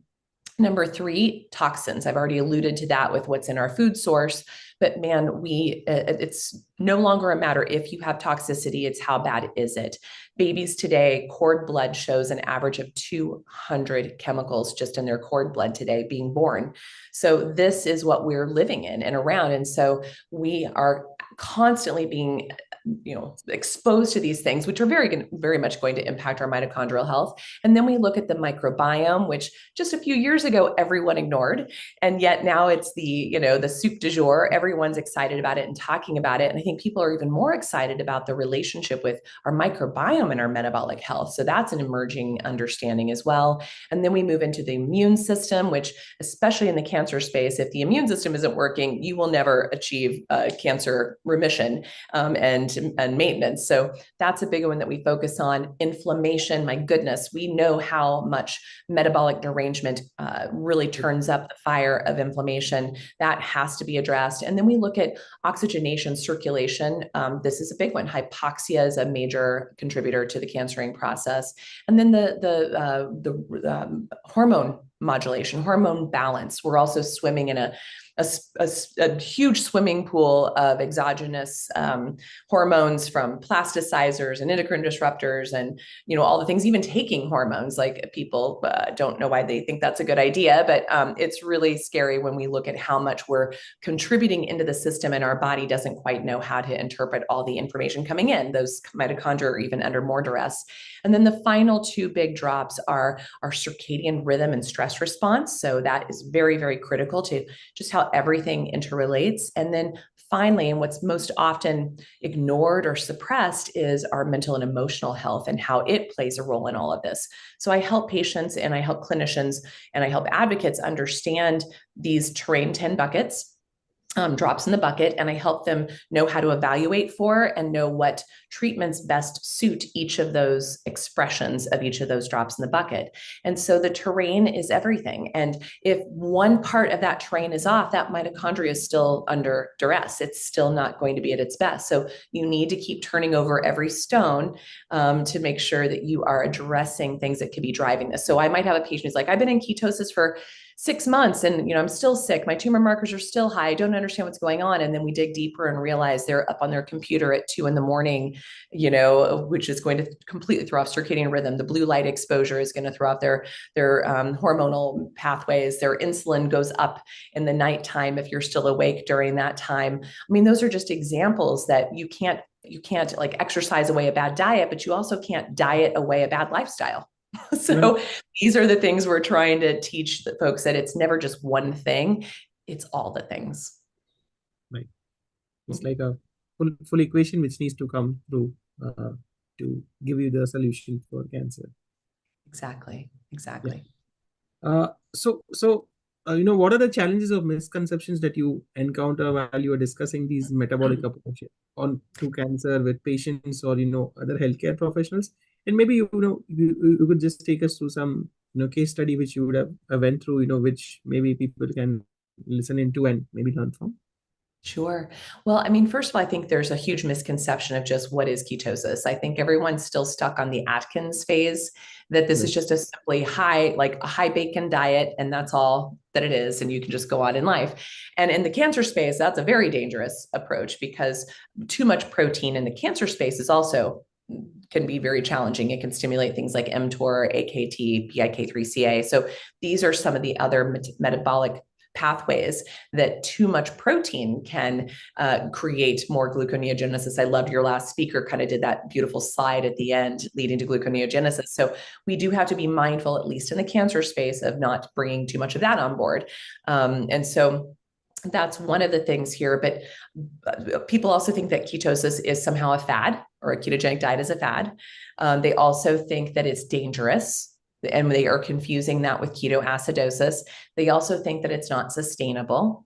So these are myths that I'm constantly busting. And as someone who's basically been in ketosis since probably off and on for 30 some years, but more focused with the awareness and the actual approach to it with my own diet since 2009, I think it's pretty sustainable. And many of the patients and colleagues I know have done the same. But there's also this misconception that there's no data. All right, that there's no information backing this. And yet I just went on this morning just for poos and giggles to see if there was any clinical trials currently enrolling for therapeutic ketogenic diet and cancer right now. 40 in the United States alone are currently enrolling. There are, I'm trying to think of the last count. Miriam Kalamian often posts how many clinical papers have been published, but I think we're now well over 1,000 globally of just specific to keto and cancer. And so when people say there's no data, they're literally just not looking for it. And then finally, a big issue is I think that doctors assume that their patients are not capable of committing to this lifestyle. And to me, that is a travesty. The doctor is blocking the patient before the patient even has a chance. And as someone who has worked with tens of thousands of patients directly and hundreds of thousands of patients indirectly, I will tell you, the doctor who told them this is not sustainable and need to do it probably needs to deal with their own metabolic health issues and has to deal with their own food addiction issues, because they're placing their own belief systems on that patient. And that really stymies the patient. That really disempowers the patient. But I want any patients listening here, you can absolutely do this. We have so many patient stories of the utility of this, the ease of this, even into the whole family, not just the patient going through cancer. And I feel like it's important to share the story that really put me on this, even though I kind of had my accidental findings into this space. My very first, I decided I was never going to work with cancer. After this process, when I went to medical school, I was never going to touch cancer with a 10-foot pole. My first week in practice, because I'm also a doctor in renal medicine and acupuncture, my first week of practice, I had a patient come in for pain management. He was referred to me by a local neurologist, and he came in a wheelchair. The parietal lobe of his head was bulging straight out. He was moaning in extreme pain. He could not lift his head. It was so heavy. His wife said that he was in a diaper. He couldn't talk. And what I learned is he had stage 4 WHO score 4 glioblastoma that was pushing. It had closed off both ventricles of his brain. Now, medically speaking, it's impossible that he even came into my office in a wheelchair. Like, he should be dead. I looked at the imaging results myself. I even had a friend look at him to make sure I wasn't missing anything. Closed. So that means there was no pumping of cerebral spinal fluid. There was nothing was moving in and out. Things were shutting down very quickly. He had unfortunately 3 months before been diagnosed with inoperable GBM and unfortunately went to a natural healthcare provider who told him he had a parasite. And she basically put him on a carrot juice fast. For 3 months, he lost 52 pounds. And you can imagine the insulin experience here. I still tell this story, and it both enrages me and saddens me of just how bad that would have been bad, even without what we know about metabolic disease and GBMs now. But that was just such malpractice. It's unbelievable. So he came to me for end-of-life care for pain management because not even the medications were touching the pain. And he was having about 100 seizures a day, and no seizure medication was helping this. So I did acupuncture, and I went back to the literature because I had known that there was only one thing I knew that could possibly get those seizures under control. And I wasn't looking at this for curative. I was looking at this for quality of life and supporting this man because those seizures were very traumatic for not only him, but his family. He had 3 young children under the age of 10. And so within 3 days, and his wife, they'd been vegetarians, by the way, for a very long time, even maybe vegan. I can't remember now, it's been so long. Had been like 20 some years in that area. So very carb dense. That was primarily their whole diet. And then he just came off 3 months of carrot juice. 3 days into a ketogenic diet, his seizures cut in half. Within 2 weeks, he had no more seizures. The parietal lobe came back to normal. His skull looked totally normal. He was able to lift his head. He was able to speak. Within a month, he was not wearing diapers anymore. Within 2 months, he was walking around. This man lived another 18 months past this point where he rolled into my office, and it still makes me very emotional today. He went for a drive that morning with his family up in the mountains. And when he came home that night, they all curled up in bed with him, and he never woke up. So he had an incredible quality of life until the very end. And the crazy thing, his ventricles on repeat imaging had never opened. There was nothing we did but acupuncture for pain management and therapeutic ketosis. That is all we did, and that's all we could do. No one gave him any other options in standard of care. And that was the moment I realized, if I don't employ this with every single patient in some form or fashion in my practice, I am clinically negligent. That's really, I have goosebumps when I hear this story. Yeah, it's really nice to hear. And in fact, as a part of, I do a lot of research, I was sitting with an oncologist, he said to me that why isn't this told to us, that, these kind of 65 trials already there, you already have the data in front. So it's all about education, and I think you're doing also a good job in terms of the educational programs and resources that you're offering through MTIs to healthcare practitioners and individuals. I think that's going to be very nice, but, if you can just take us through as to what are the upcoming initiatives, projects, and what courses or the educational programs that you offer to these professionals, or maybe cancer patients or any nutritionists, who would want to enroll for this program, and how would they benefit from it?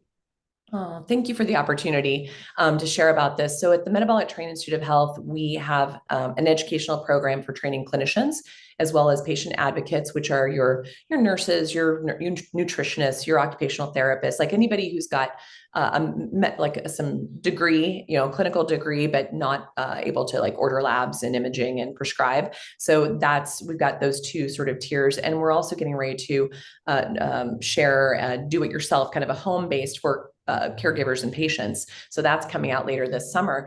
But backing up a little bit, I was in clinical practice until 2015. And by the time I left clinical practice, I had a year-long wait list from people coming from all over the world to my clinic in small town Durango, Colorado.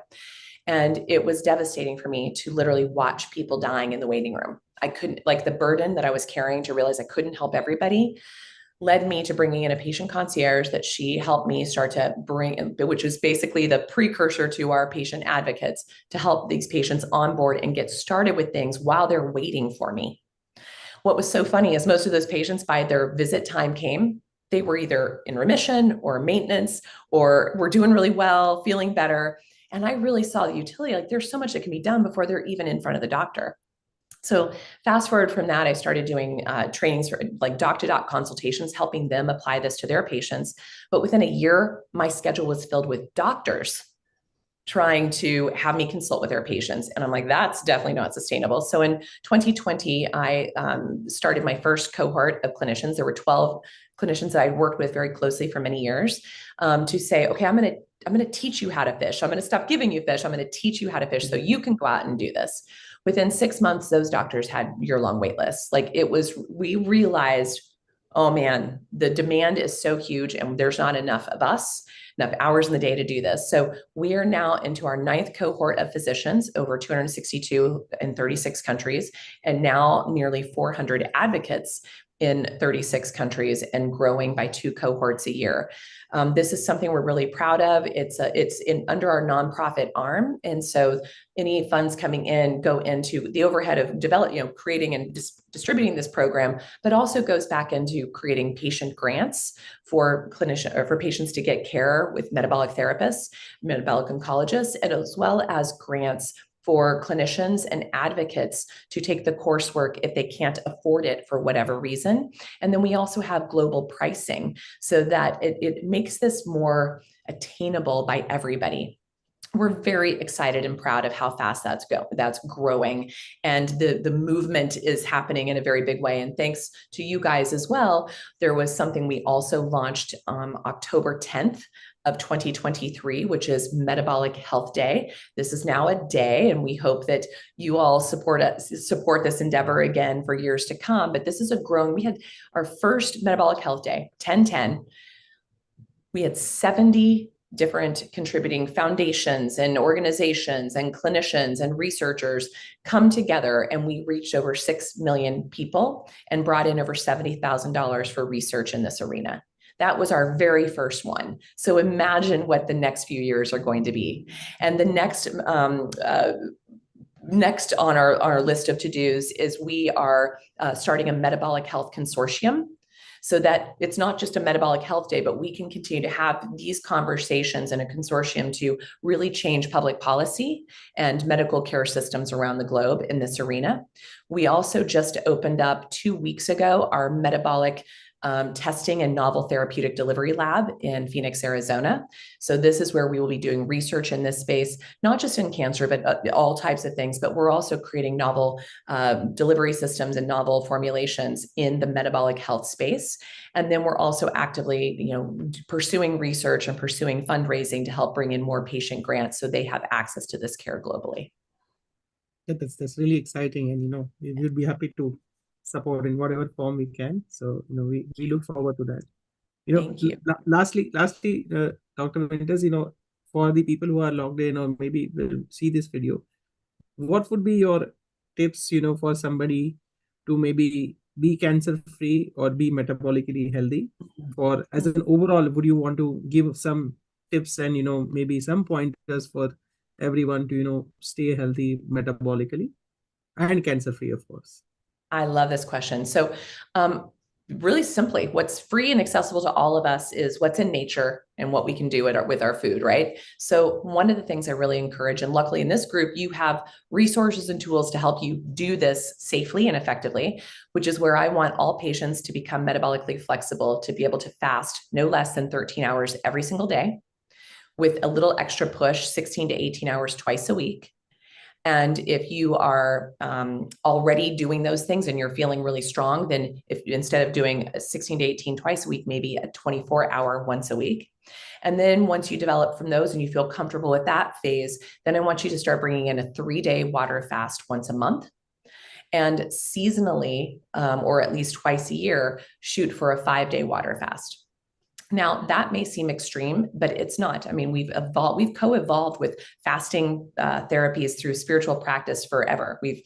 Fasting is long. It's just been around. So if you have the right support system to do this, you can do it very safely and effectively. And talk about an empowering experience, and it's free. And it really helps people understand how how much they can do for their own bodies. And to see and feel those shifts is pretty miraculous. And this becomes the ongoing support for them. I also want everybody to start to really get a macronutrient counter. There are tons of free ones online, so you really know what you're eating. Everyone always tells me, I don't eat sugar. And then we look at their diary and we realize they just had 300 grams of carbohydrates at breakfast, right? And we're like, oh, yeah, those that orange juice with your banana on your cornflakes, with your skim milk, not cutting it. So we really want people to understand and really start to understand that if they can get their carbohydrates, if they've got a condition already, getting your carbohydrates under 50 grams a day is going to across the board help. If you don't have a condition that you're aware of, keeping them under 100 grams is going to just be very good for kind of supportive. And if you've got a cancering process, there may be times when you need to push those carbs underneath 20 grams a day. So the macronutrient counters are helpful. If you've got the funding to test, the blood ketone monitors are really critical for this, because that in the cancer space is far more necessary than just breath or urine. We really need to understand where we are there. So having a ketone and glucose monitor is very helpful. And then once you get really fat adapted into the groove, this is where a CGM comes in handy, because then you start to understand what's affecting you outside of food. So yes, you can see the food directly from your CGM, but you can also see what happens if you over-exercise, if you under-exercise, if you had a bad night's sleep, if you got in a fight with your boss, if you had an illness, if you were taking a certain medication, you start to see patterns. And so the longevity support and the health support beyond the diet is also about restoring and creating rhythm in your life. So I'm a real avid, passionate believer in watching the sunrise and sunset wherever I am. Right? I get up and I meditate in the morning in front of the sunrise. That's just where I have my balcony that sits out that way. Again, free to everybody. When I'm traveling, I try very hard to adjust to where I am and figure out where east and west is so that I can get out and maintain that. So those are some samples. I also make sure I'm taking walks, moving my body every single day. And maybe every once in a while doing some high intensity interval trainings or saunas. Those are some other things that are great. So sweating. So, lots of these different tools that you can bring on board that are just about helping take out the garbage, helping take the burden off what those mitochondria are taking in, helping restore the rhythm. And by doing so, you're really addressing all 10 of the hallmarks, all 10 of the terrain drops in the bucket, and giving yourself the best chance of resilience and prevention. Thanks. That's really great. And I think if every one of us puts these insights in, we all of us would be out of our jobs. And absolutely, let's make that the case. Yeah, let's make that the case. Yeah. So thank you so much. And maybe I'll just call up Shashi and Anup to just give on their closing remarks. Wonderful. Yeah. Dr. Nesha, welcome and thank you for coming again in the second Metabolic Health Conference. We are so happy to have you, and you are come in the right time, in the right conference, because sometime back, I don't know if Harshil told you that one of the largest group of hospitals in the Apollo group also declared that we are the cancer capital now of the world. So it's really going up, and your course, Metabolic Terrain Advocate course, is again very beautiful, and I have joined, of course, with your regional wise or geo pricing, which really made very attractive year-long program, and I'm sure I'm going to learn a lot from this. And we'll keep supporting your Metabolic Day also, the 10-10 again. So when it comes again next time, we will make some video or something, some activity, and send it over to you. So thank you very much, Dr. Nesha, and I will see you again. Namaste from India. Namaste. Thank you all. Thank you. So please do get Dr. Rachel in. Dr. Rachel, welcome. Hello, thank you for having me. Welcome to India virtually. Thank you. So my co-host, Ira. Yeah, Ira, over to you. Yeah, Dr. Rachel Brown, welcome to the second Metabolic Health Conference from India. Namaste and good evening to all our viewers and watchers who are listening to, who are tuned into our sessions. I'll give a brief introduction of Dr. Rachel Brown. She's a consultant psychiatrist in the UK who specializes in metabolic health. She graduated from Edinburgh University in 2003 and has worked in the field of psychiatry since 2004. She's a nutrition network advisor and certified functional medicine practitioner. She also holds a master's degree in medical law and ethics and is involved in ongoing research into ketogenic diets and mental disorder.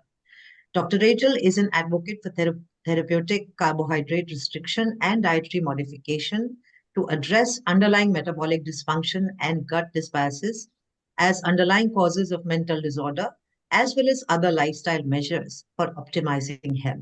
This is a brief introduction of Dr. Rachel Brown. Welcome to this session, Dr. Brown. Thank you. It's good to be here. So I'll start with a little provocative question. You were the conventional psychiatrist prescribing medication. So is this system adequate or is it redundant? How would you how would you say, going by the past experience plus the emerging science which is happening, very exciting space. So what is your comment on this? Yes, I had noticed it was a bit of a controversial question to begin. So I continue to practice as a traditional psychiatrist, as well as having started a metabolic psychiatry clinic within the National Health Service in the UK, and also working privately with clients more along a functional medicine paradigm. So I often feel pulled in many directions. And it's safe to say I do get frustrated with the standard treatment approach for people who experience mental health symptoms. So my own personal view is that the current approach is not adequate and that a lot could be done to improve the treatments that people are offered who come into contact with mental health services. And it's just unfortunate that many of the medications that people get prescribed can have metabolic side effects as a consequence of the treatment.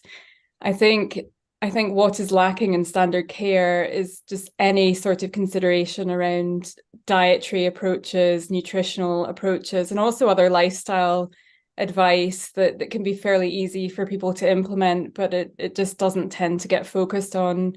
And certainly wasn't in my training and throughout my years working as a consultant psychiatrist within the NHS. So I think just expanding on what Dr. Rachel said. So we now understand that there is some metabolic angle involved. So patients come, you give medication, and they worsen the metabolic condition. So it's probably a vicious cycle of what we are undergoing, probably. Yes, I mean, I think there are, mental health can always be complex, and there can be many differing factors for different people. But there's a lot of research out there suggesting common mechanisms at play underlying all the different diagnoses that we tend to give people. So it's safe to say as time has gone on, I've become more and more frustrated at the diagnostic classification system, never mind anything else. And certainly metabolic health is a huge factor for many people. Dietary choices come into that as well. I think we'll come on to it later, just about vegetarian diets versus sort of meat inclusion diets. But a lot of patients I see and encounter in my NHS practice do tend to be vegan or vegetarian. There may be some recall bias on my behalf because I tend to ask people about this, and it just seems to me there are a lot of people who are vegan and vegetarian these days, and I don't think personally that that's optimal for mental health. But there's some really interesting research just looking at oxidative stress and the role that can play in the brain. And we know that the brain and the central nervous system are particularly vulnerable to oxidative stress. And when I talk about that, we're just really talking about an imbalance between the endogenous antioxidants, the antioxidants we have already in our body, and then free radicals or reactive oxygen species that get produced as part of everyday metabolism. And unfortunately, some of the older style medications can increase oxidative stress in the body. And then we know some of the more modern, particularly antipsychotic drugs, do increase the risk of insulin resistance and type 2 diabetes, and the research coming out now, and the research that also seems to be clear from other clinicians across the world who have been using very low carbohydrate diets as an intervention for mental health shows that having high levels of insulin does tend to be detrimental, and particularly insulin resistance, which would occur at a much later stage. So you do have to question the utility of some of the standard medications that we use, because I do worry from an ethical point of view that we might potentially be worsening people's prognosis or outlook longer term if we're also adding in medications that can be detrimental to an existing terrain in terms of the body that might not be optimal. So I think you've explained a bit of what I was already going to ask you. So I'll probably combine it all and ask you, Doctor, tell us why diet is not co-factored when we are looking at mental health, and what is the connection between the two? And then subsequently, what is the correlation between metabolic health and or insulin resistance and mental health? What is the correlation of the food with the mental health? Okay, so the why is diet not considered becomes a bit of a political question in a way, because I think that comes back to our mainstream medical education system, and you know who that was founded by, and also potentially some of the pharmaceutical influences that there are in relation to university education. But certainly from an allopathic medicine point of view, we were never really, I certainly didn't receive any training in medical school about nutrition, and there's never been any emphasis on that throughout my psychiatric training. We're not even told to really ask in detail what people are eating. It's just more, is your appetite reduced, or has your appetite changed in any way? So it's a very cursory inquiry that tends to happen. I think this is where the tension occurs between allopathic medicine and functional medicine, because functional medicine doctors tend to focus more on the root cause of illness and have a completely different way of formulating or looking at a patient's set of difficulties. Whereas allopathic medicine, in my experience, is driven by making a diagnosis to then implement a pharmaceutical treatment plan largely. There are, of course, other treatments available within psychiatry, such as psychology and other disciplines that might help in a positive way in terms of a patient's treatment plan, you know, be that occupational therapy or physiotherapy and art therapy, other allied professions. But certainly from a medical point of view, there just has never been any emphasis on really looking at a patient's lifestyle particularly. Sorry, just remind me what the other questions were. Yeah, so what is the connection between insulin resistance and mental health? Because diet is not always co-factored when you're looking at mental health. But definitely you're saying it is the opposite is true. So explain the connection between insulin resistance and mental health. Well, we know that populations with insulin resistance, such as people with type 2 diabetes, which we would consider to be end-stage insulin resistance, we know that people with type 2 diabetes are more likely to experience depression. But also, if you have a diagnosis of depression, you're then more likely to develop type 2 diabetes subsequently. It gets somewhat complicated because I've just recently been looking at the research in relation to antidepressants, and there is a strong suggestion that some antidepressants might also increase the risk of type 2 diabetes. But other patient populations, so if we go by diagnosis, bipolar disorder, we know from the research literature that particularly if you have rapid cycling bipolar disorder, so that's someone who would experience 3 or 4 episodes, significant mood episodes in 1 year, and typically it tends to respond less well to standard medication regimes. We know that you're more likely to have insulin resistance than not. So it's over 50% of people with rapid cycling bipolar disorder have insulin resistance on testing. And there's some really nice research coming out of Canada. I think Dr. Cynthia Culkin and her team have published a number of studies indicating that particularly in people who do not respond to standard treatment regimes such as mood stabilizers like lithium or antipsychotic medications. That if they're able to implement a metabolic intervention, such as prescribing metformin being one example, we know that the cohorts within that study who were shown to reverse their insulin resistance then also restored their response to standard treatment protocols. So these were people who had become treatment resistant over a number of years.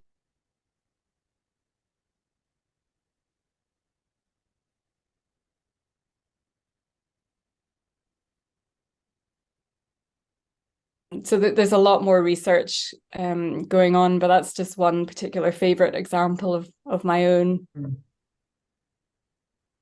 Fine. Currently, is there any dietary protocol which is given? I mean, do doctors ever, psychiatrists ever discuss about diet? Do they ask? Is there anything which is told just, it could be as plain as avoid sugar? It could be just anything. But is dietary thing ever discussed either in UK or globally when it comes to psychiatry? Certainly my experience in the UK is that there might be some cursory discussion around make sure you're eating fruits and vegetables, but it tends to focus on the food pyramid or just the standard dietary guidelines that were never really evidence-based, in my opinion. So I feel very alone, certainly locally where I work, because I do definitely speak to people about diet, but as a standard, no, I would say from what I've seen, when people are very unwell and struggling to eat, often they're encouraged just to eat whatever they can. And in my experience, that tends to not be the healthiest choices. So inevitably it's cereal or toast or very carbohydrate-based diets. And my experience as well is I tend to go out and see people in their homes as part of my NHS work, and often the evidence is there to be seen. So it's very often that I see people in their homes and there's packets of crisps lying around or bags of sweets, or people, if you ask, people tend to be eating toast or porridge and just very carbohydrate heavy meals. So I just wanted to expand on this. Of course, the standard protocol always remains eat more fruit and vegetable. This is across the spectrum. You take any disease, the first thing people will say is eat more fruit, vegetables. And I have seen it. Right from the healthy diet to obesity to diabetes to psychiatry, anything. I think this becomes a little standard thing and globally. Now, what is the correlation between the modern processed food and mental disease? Do you think there is any correlation? Oh, absolutely. Because I mean, my advice would always be to somebody, if they could make one change, even if they don't want to go very low carbohydrate, it would be to focus on having a whole food, a fresh food diet, and to eradicate the processed foods, because the processed foods are inevitably laden with inflammatory seed oils, industrially processed inflammatory seed oils. I think Dr. Georgia Eade might be coming on after me, but I saw a lecture by her and she very eloquently spoke about the role that inflammatory seed oils containing linoleic acid tend to play in the brain in terms of increasing oxidative stress and inflammation, the very thing that we are trying to prevent. So yeah, absolutely, they're detrimental. Ira. So extending Shashi's question, I want to ask you, what should be then the dietary recommendation for people struggling with such conditions, according to you?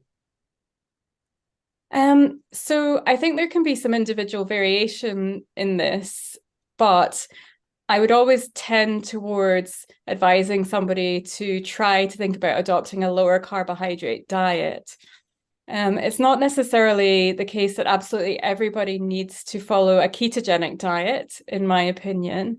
However, I think just from a general health perspective, if people are able to bring down their insulin levels over time, then that is going to be a positive effect just more generally, as well as in relation to their mental health. So I suppose you could consider a lower carbohydrate diet to be under 100 grams per day. If you're talking ketogenic, you're really talking about 50 grams or less of carbohydrates per day. And for some people, they may need to be particularly strict about the carbohydrate content and get down to 20 grams per day. But I would always caution people, particularly if they've had a major psychiatric illness, to get support when doing this and not to just go off and do it on their own, because there can be implications in relation to prescribed medications and altering a ketogenic diet, for example, altering levels of mood stabilizers being one example. And then also when you go through a keto transition period, so typically the first 2 or 3 weeks of changing over to a ketogenic diet, you can experience potential instability in terms of mental health symptoms.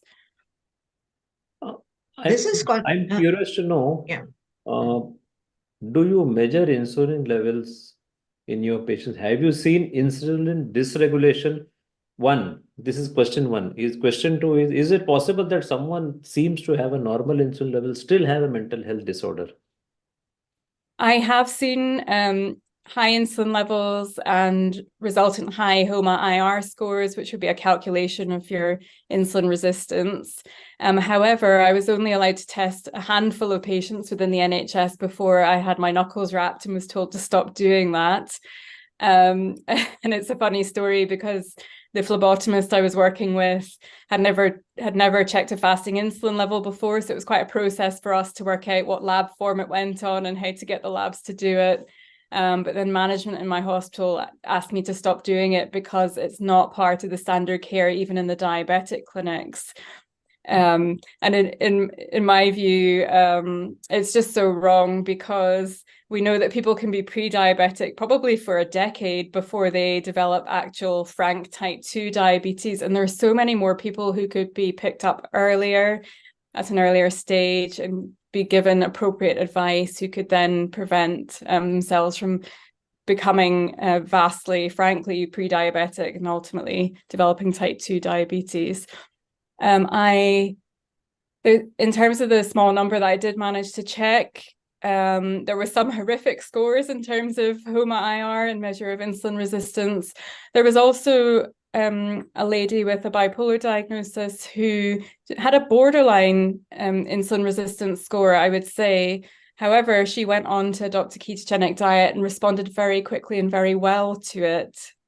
So yeah, that's been my experience so far. Yeah, Ira. Yeah, so you just talked about mood stabilizers, Dr. Rachel. So lithium being our standard mood stabilizers, if for bipolar disorders, does insulin resistance in any way interfere by the outcomes that you try to achieve through this? Yes. So again, going back to Dr. Calkin's study, they had people on lithium and quite a number of other different prescriptions who did manage to restore response to lithium ultimately. And what tends to stick in my mind is that I think the cohort of patients she was working with were people who historically once responded to lithium and had good control of their symptoms, but then over time developed either more frequent episodes of mood disorders or just persistent mood symptoms that then did subsequently resolve again once the insulin resistance was addressed. I've certainly had somebody very recently in the service who has a schizoaffective diagnosis, so there's definitely a mood component, who is on lithium, 2 different antipsychotics, a benzodiazepine, I think a couple of other medications, and there's somebody who's had very frequent relapses in terms of their psychotic and mood symptoms, and also frequent admissions to hospital. And just very recently, they weren't willing to change their diet. However, they were willing to try adding metformin into their medication regime. And actually, that's had a very beneficial effect and improvement in their mood symptoms just in the last few weeks. So that's really encouraging to see. Is mental health disorder somewhere related to genetics? Is it possible that some are genetically prone to it? Is it genetics? Can we avoid this? How is it? Oh, yeah, there's definitely a genetic component for some people in that you see family histories of major mental disorder, and you can see illnesses running in families. I was always trained to inquire about family history of different mental disorders. However, I'm very much a proponent of telling people it's about epigenetics, not genetics. So our lifestyle choices, we do have the ability to influence our gene expression and our risk of developing illnesses. And my own view is that genetics really accounts for a very small proportion of people. And even when you do have a positive family history, there's still so much that can be done in terms of looking after your circadian rhythms, looking after your light environment, managing your stress, but also minimizing metabolic dysfunction using diet and lifestyle. Dr. Brown, you are a carnivore yourself, and I've watched a lot of your videos where you've talked about it. Please tell us how ideal is a meat-based or a carnivore diet for mental health, and can a vegetarian achieve the same outcomes through that kind of a diet? So my personal opinion would be that it is on average better for people to include some sort of meat in their diet as opposed to be vegetarian. There are a number of different reasons for that in terms of nutritional content of different foods, but also even just DHA, which is one of the omega-3 fatty acids found in fatty fish. That's incredibly important for the brain, and the brain is incredibly rich in terms of its DHA content. And that just can't really be replicated in a vegetarian diet without an awful lot of supplementation. And then you run into difficulties with supplements in terms of oils being rancid or not quite the correct form of DHA that you would get in a natural food. I do know of people who have improved very significant symptoms of mental illness using a carnivore diet who didn't necessarily improve sufficiently on a ketogenic diet. And so I think there is a spectrum, because there are some people who can improve using a ketogenic diet. But I also know of others who had to go one step further and exclude plant matter from their diet and focus primarily on meat. I've had one or two people, not very many, but particularly when it comes to brain fog, I've definitely seen some people say that they've experienced improvements when they've gone more carnivore as opposed to keto, which is really interesting to me. Do you see, in spite of someone adopting either a low carb or the ketogenic or even going carnivore, still they're intractable, not able to get out of, let us, for example, have you seen any bipolar case which is not responding to all this? So what could be the other possible reason? Is it that they require additional drugs, or it could be some other etiology which we are not identified in your experience? Yes, I have seen someone who initially responded very well to keto and then subsequently had real difficulties. And that person had quite a number of different life stressors going on, which I think was a factor. However, there can be other difficulties as well. So that person ended up being prescribed quetiapine, which is one of the more modern antipsychotic medications, and subsequently experienced very significant food cravings. And they were unable to maintain their ketogenic diet, or ended up having to get up at night and snack overnight on foods that weren't ketogenic. However, I do know that they had experienced a relapse of symptoms prior to medications being adjusted. So it's become quite complex. From a functional medicine point of view, I would certainly view that other toxicities and toxic burdens in the body can be an issue, as can gut dysbiosis or inflammatory bowel conditions. So there's a huge connection between the gut and the brain, and not just along the vagus nerve, but there is chemical signaling that goes back and forth, and immune molecule signaling that goes between the gut and the brain. And so certainly in my functional medicine practice, that is something that we can look into in further detail. But in terms of standard NHS care, that isn't something that's on offer there. So you're limited more to altering diet and giving people advice about their light regimes. But I'm certainly an optimist that there's a lot more that can be looked into if people are really having difficulty and not responding fully despite having implemented a ketogenic diet, for example. Yeah, I think so. Possible you will say that you do say that gut dysbiosis could be one. Mm-hmm. which may It not could be, yeah, I think, oh gosh, it gets really interesting. So deuterium is a topic that I'm really fascinated by, and deuterium being a heavy hydrogen and its impact on mitochondrial function. And the research, I think, is just coming out in relation to this. But I think for some people, it might well take them a longer period of time to deplete deuterium that is detrimental in terms of mitochondrial function. So sometimes it can be a case of time, and ketogenic and carnivore diets are naturally deuterium depleting diets because deuterium tends to be stored in the sugar or the starchy part of plants and would be a bit higher in grain-fed meat, for example. But there are other things you can do to deplete it, such as sauna, sweating, being out in the sunlight, using cold thermogenesis. There are a lot of different other interventions that can be helpful from that That's perspective. very, very, very interesting. I think I'll remember this deuterium depletion possibilities are there. I wanted to ask you one more, because do you see a very strong connection between food addiction and mental illness? There's possibility that there's a strong food addiction with the person, or even it runs with the family. Okay. To be honest, within the NHS, I probably haven't inquired specifically about family members. However, I would say yes. I see that very commonly, and I certainly encounter quite a number of different people who just aren't willing to even consider changing their diet. And I suspect a lot of the time that does come down to food addiction reasons. It's a shame that food addiction isn't recognized properly just within standard care model, because I think it's an absolutely massive issue, certainly for some people. Yeah. What about those other therapies? Like, let us say the person has to go and do little more activity, little more exercise. Other than the medication and diet part, let us take out the other one.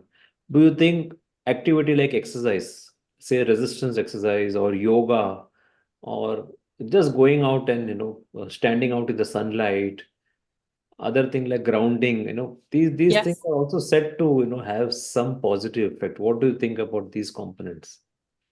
Oh yeah, absolutely. So I think those are just as important as diet. So particularly getting out for morning sunlight at sunrise and in the hour after sunrise, and just being out as regularly as possible throughout the day, because otherwise our body doesn't know what time of day it is, and our circadian rhythms are absolutely vital when it comes to mental health across all the different disorders.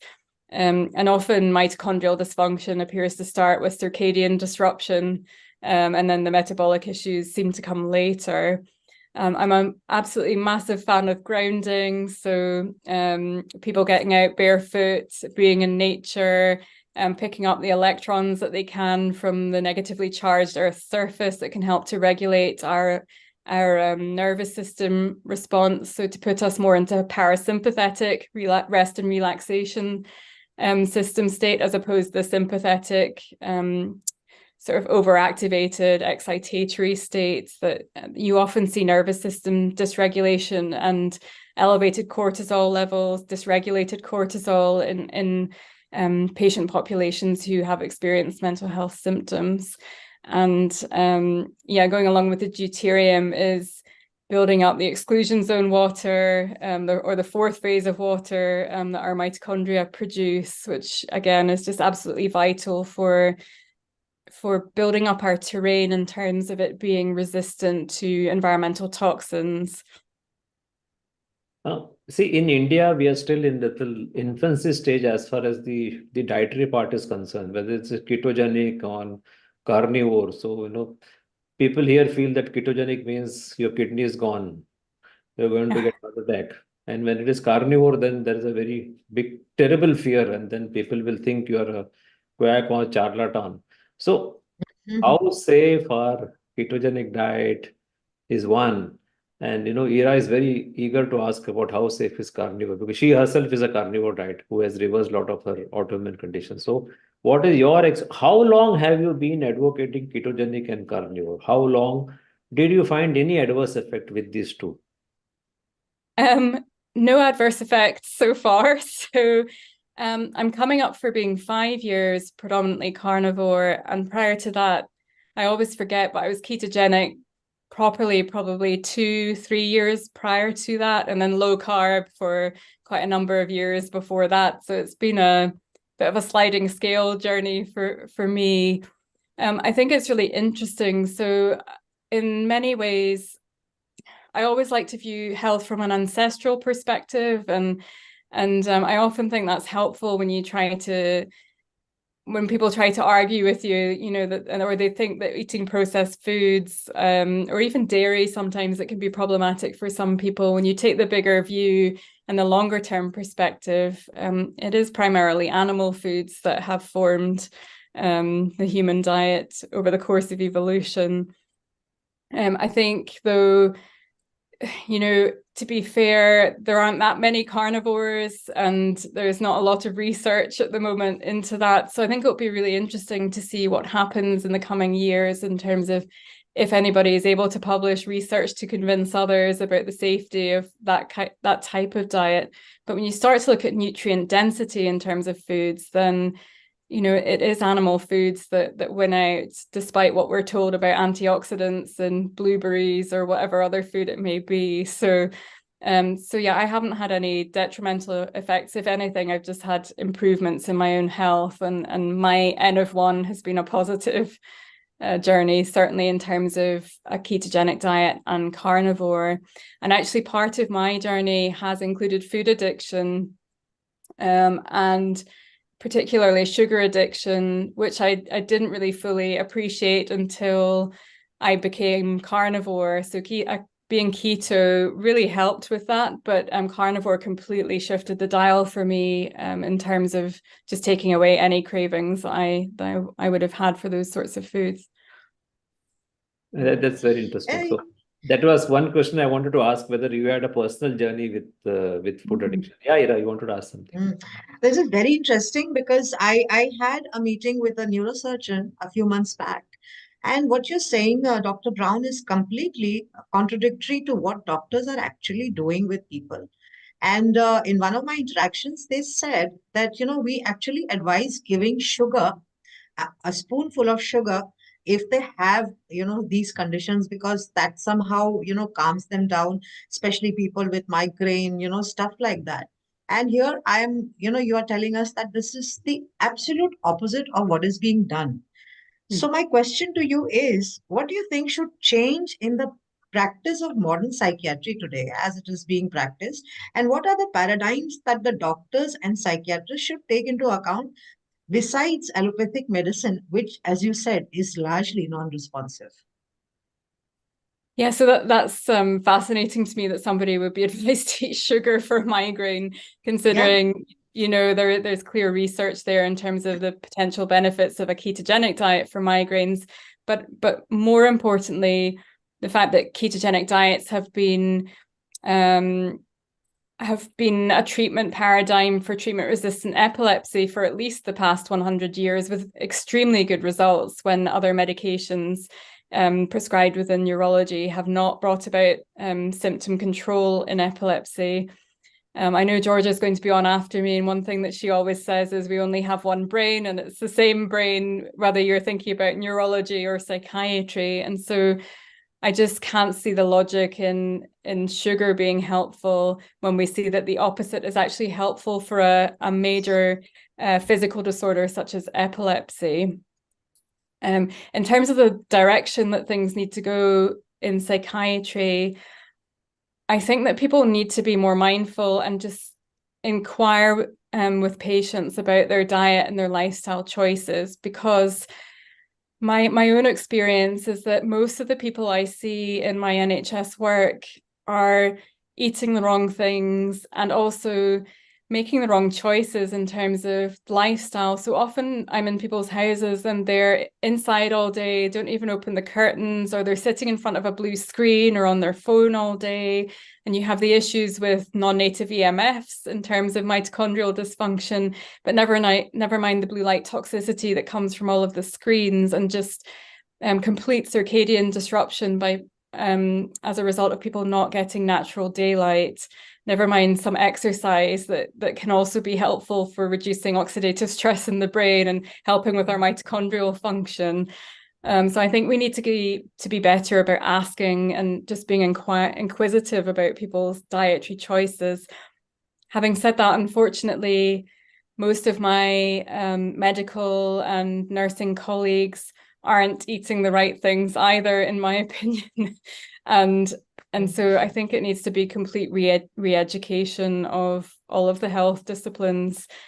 And whether that is possible, just given corporate influences, I don't know, is the honest answer. I think, Ira, you just reminded me long back during my, I'm a pharma guy. So in one of our training sessions, we had a medical doctor who actually were telling that if anyone gets a headache, they just need to drink a glass of sugarcane juice. Yes. Oh gosh. This is long back, it is a couple of decades back now. But since Ira told that, it is a flashback for me. I actually heard this from a doctor who was practicing, but he was also a pharma trainer. So, and I wanted to ask finally, like, one more question is, what is the role of fasting? How do you think, is it really effective? Can fasting be combined with diet and medication, or just medication and fasting? Does it have any role? Will it help? I think for some people, it can be a potentially useful add-on to changing their diet, whether they're on medication or not. However, I do tend to say to people with major mental illness, I do tend to caution them against doing any significant amount of fasting, just because the ketogenic diet is a fasting mimicking diet anyway. So they'll be getting benefits that would come were they to implement longer term fasts, such as 24 or even longer fasts. And I do sometimes worry about elevated cortisol and the stress of fasting for people who are in the middle of dealing with a major mental health crisis. But having said that, I think if people are able to adapt to a ketogenic diet and get very fat adapted over quite a number of months, then if they have some more stability in terms of their mental health, it can be a very potentially useful add-on to a ketogenic diet if they so choose to go down the route of fasting. Certainly from a physical health point of view, never mind anything else. I recall Dr. Chris Palmer telling, I had interviewed him a couple of years back in a local podcast. So he told that in mental health disease long back in Russia, they used to put patients on fasting. They will just lock them in a room, put them on water fasting, and then they will come out all healed. But then they will go back to the diet, whatever diet they have, and everything will bounce back. So this seems to be one of the very old reference. I'm sure you must have read about it, how in Russia they used fasting as a sort of therapy for mental illness. Well, it's a quick way to get into ketosis, that's for sure. You just made me think there about the food that we serve people in hospitals and how horrendous even that is. And also the light environments are all wrong. So people are under artificial lighting 24/7 sometimes. And it's sad to see, but sometimes when somebody's in an acute admission ward, when it comes to psychiatry, they may not have access to get outside very frequently, depending on staffing levels. And I just think there's so much that we could do to improve things for people. I think that was one of the questions I wanted to ask is, which you just told, that the blue light thing, the modern devices and all, I'm sure that they must be contributing to worsening. Yes, because having too much blue light can actually raise your blood glucose as well. So there are just so many problems in relation to blue light toxicity, never mind disrupting circadian rhythms, and that then leading on to mitochondrial dysfunction as a result. But certainly if somebody's in a ward all day sitting on their phone, there are issues with dopamine activation. There's just so many different angles that you could look at it from as being problematic. So I think that is one more thing. We already have a high carbohydrate diet, the modern toxic food, the modern environment, probably heavy metal, and now we are adding up even the devices. And not to speak of stress and strain of modern life. So that is something which is already, and I think every one of us have faced some spectrum of mental health disorder, which is anxiety or disorder or depression. Probably is one of the very, very basic thing we have faced, and probably some people it just goes out of hand. Fine, Ira, you want to ask? Ira? Yeah, just quick. I think. Can you hear me? Yeah, we can hear. Yeah. So, Dr. Brown, just quickly as a last question, what would your advice be to people who are dealing with such conditions or mental disorders, and some specific key points that they can consider to improve their conditions? Yeah, so my starting advice would be to make sure they're getting outdoor light. It's important not wearing glasses or contact lenses, because that can then block parts of the visible light and invisible light spectrum. That they try to get some sort of gentle activity every day, if that's all that they're up to at the time, but also to think about making healthier choices in terms of their food choices. So eliminating the highly processed food with the inflammatory seed oils in them, focusing on whole foods, and trying to, over time, reduce their total carbohydrate intake, hopefully with some support and guidance from somebody who knows what they're talking about. And yeah, limiting toxicities always makes me smile, because sometimes the toxicity can be other people as well. So about managing stress, and there can be all different ways of doing that, but certainly being in contact with nature is something that's really vital. But I also think you'd mentioned about heavy metal toxicity, so sweating, and either through exercise or also having infrared sauna over time can be particularly beneficial if people have access to that. Fine. So one final question I really miss asking you. You have an initiative called MedSci with Ali Houston. What exactly it is? Can you tell in 2 minutes? Do you provide services across the globe? What exactly is it? Yes, so MedSci is a mental health coaching service. So we have monthly Q&A sessions with people. It's a low cost membership per month, and it's open access to you can be anywhere in the world as long as you can make the time of the meeting. And it's really just a place for people to get together, support one another in terms of using metabolic strategies to improve their mental health. But also a place for people to submit questions and have them answered by Ali or I, and also have other discussion within the group. So some group experience about troubleshooting if somebody has any issues along the way on their journey. Fine. So you have an app also for that, correct? Yes. So the app's been more Ali's doing, but yes, it's a really easy to use app where you can do some tracking of symptoms, but also track ketone levels if that's something that you want to do. And then hopefully over time, build up some insights into correlations in terms of what affects your ketone levels. And is there any correlation between your ketone level and your mood, for example, or other symptoms? And it is very low cost, I believe. Yes. So the app is free to download and use. Thank you. Dr. Rachel, thank you very much for your insightful discussion. I think India does not have one single metabolic psychiatrist. Oh, And gosh. I told Nicole yesterday, I'm telling you now, I'm going to tell Dr. Georgie also when she comes. That is how the situation is. And it is so important that this message gets across, that people understand that there is a nutritional approach which possibly can provide relief. So thank you very much for your insights. No, not at all. You're very welcome. Thank you for having me. Thank you, Dr. Brown. Thank you for coming over. Thank you. Bye now. Bye. Please get Dr. Georgia in and Anup.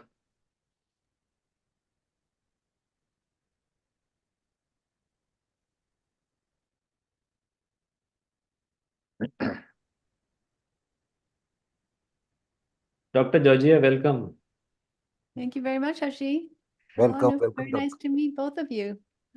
So happy to have you. So welcome. So to the viewers, welcome to the second Metabolic Health Conference of India. So I'm Shashi, a metabolic health coach associated with D-Life, and I have with me Anup Singh, the founder of D-Life, the oldest, largest, and award-winning low-carb community of India. And Anup Singh, you can tell a couple of words about D-Life. Yeah, so D-Life, we founded in 2014, and it was started for diabetics. But as we grew, we started adding content. Instead of letting it go as a community, we transformed it into a platform where now we offer courses in low carb nutrition, and more specifically, it is India centric. And I myself am a diabetic since 2011 on 0 pills and A1C of 5.6 max all through.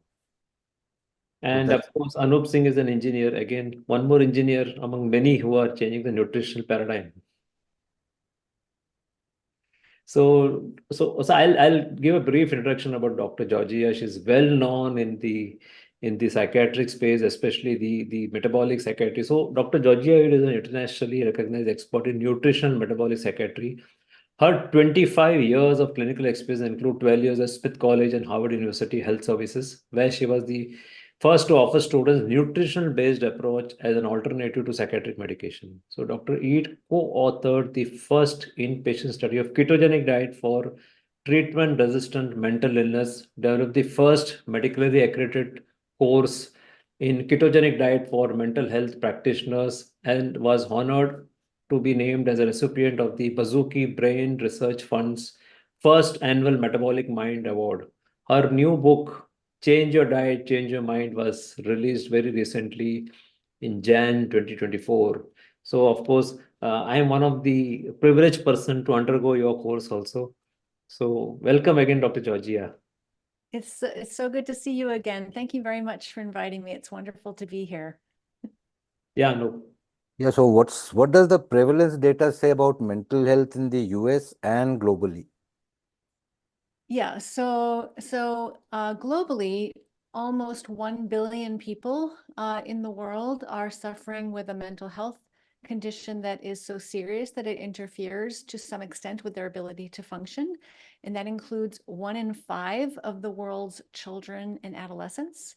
And here in the United States, nearly 1 in 4 adults have a mental health disorder. And among young adults, ages 18 to 25, it's 1 in 3.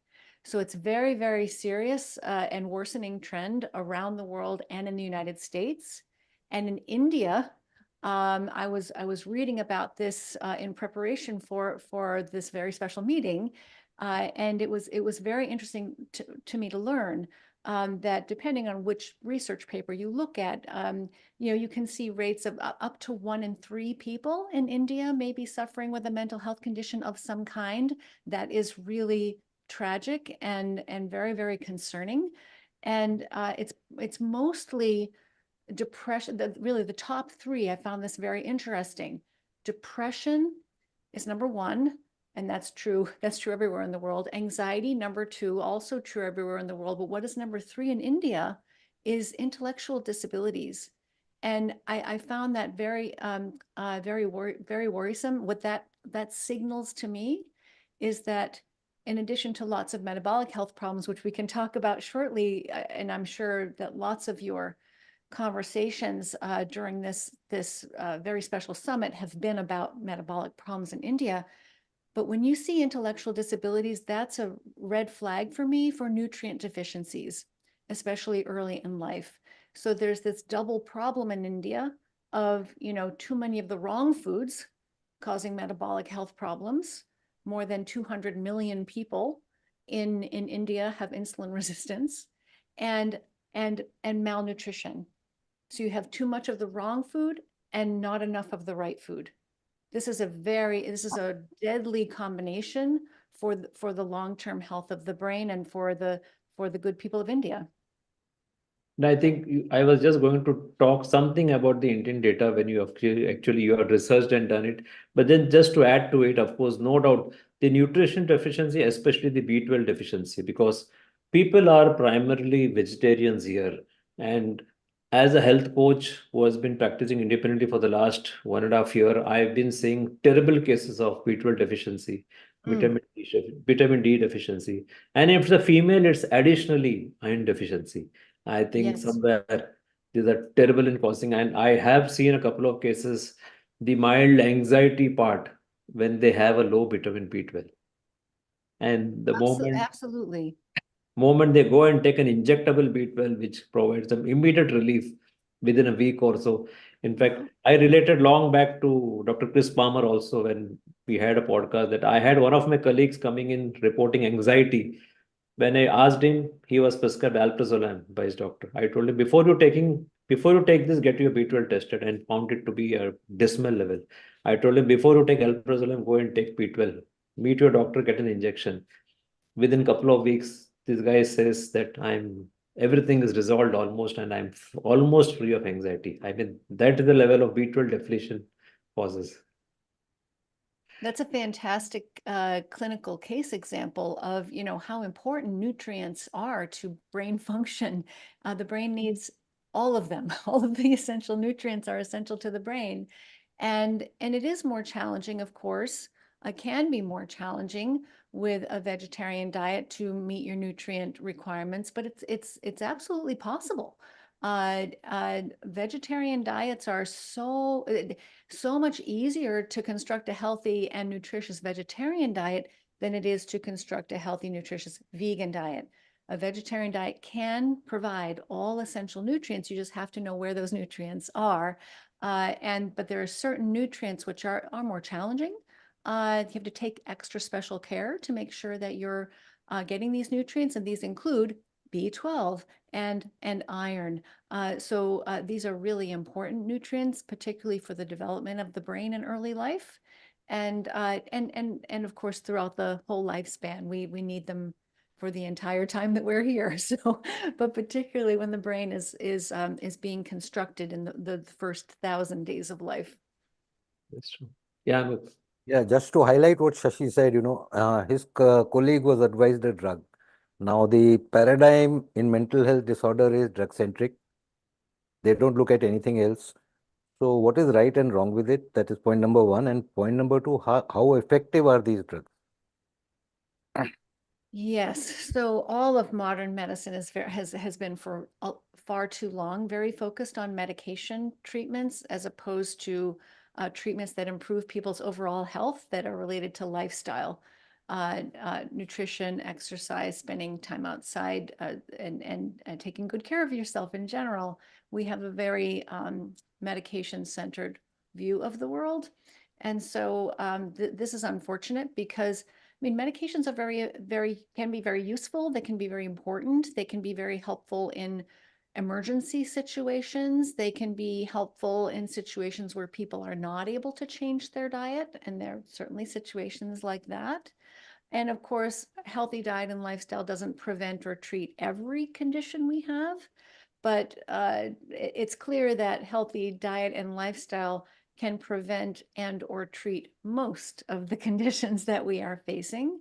And if you feed the body and brain properly, it will function properly for you, and you should need a lot less medication. Is absolutely true. So yes, the medications can be helpful, but they do fail most people. Most people do not respond fully to medications, meaning they don't bring people complete relief. And all medications come with side effects, and sometimes very serious metabolic side effects. So I think it's good that we have medications. I'm glad that we have medications available for situations where they're needed.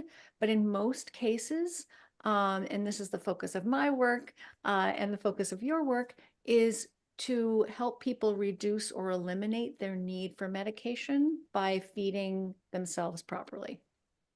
Yeah, if I may add, ask a question in extension to that. You mentioned healthy diet. I am very sure that healthy diet is not the healthy pyramid that is, propagated all through the world. You are absolutely correct. So yes, when we say healthy diet, and the reason I wrote this book is because changing your diet can be a really powerful mental health treatment. It can change, it can improve your mental health in very substantial ways in days to weeks. You can experience significant relief even from very serious mental health conditions. It can do more for you, more for your mental health. It can be more powerful than any medication. But you have to know which dietary changes are the right ones to make, because they're not the ones that we're used to hearing about. The diet that we're told is healthy for us is almost completely upside down and backwards from what the truth is. The biology, the truth of our biology says something very different. So most people, you know, we've been fed the wrong information about nutrition for decades. And so we've been feeding our brains improperly our entire lives. And until you feed your brain properly, you have no idea what might be possible for you, how well you actually might be underneath all of that bad advice. So this is why I encourage people to learn more, kind of start fresh with a clean slate and restructure their diet in ways that make sense to the brain. In most cases, your brain is going to thank you very quickly for doing that. So I understand that paradoxically, the very medication we use might cause insulin resistance or lead towards dysregulated blood sugar itself. So what is your thought on this? Yes, and so, you know, we talked, of course, a lot about that in the course together, Shashi, and this is one of the dilemmas that people face with mental health conditions, especially serious mental illnesses like bipolar disorder, schizophrenia, severe major depression. There are a category of a family of medications that is more and more commonly used nowadays called the antipsychotic medications. And these are medicines, and I don't know what their names would be in India, so you might want to help me out with that. But, you know, medicines like risperidone and olanzapine and quetiapine, aripiprazole, I'm not sure what else might be available there. But these medications, within minutes to hours of the very first dose of taking one of these medications, blood sugar and insulin levels can begin to rise. And so these medications are notorious for causing severe metabolic dysfunction, tremendous amounts of very stubborn weight gain, dozens of kilograms of weight gain, and type 2 diabetes, high triglyceride levels, tremendous appetite increase, and high blood pressure, cardiovascular disease. So these medications, while in some cases, I mean, this is actually the most powerful and effective medicines we have for serious mental illnesses. About approximately a third of people will get some relief, some meaningful relief from these medications when they're suffering with serious mental illness. But the price they have to pay for the relief that they get is a significant reduction in the quality of life and in the length of life that they will live. So it's as if they have to make this terrible decision between, do I want to be metabolically healthy or do I want to be mentally healthy?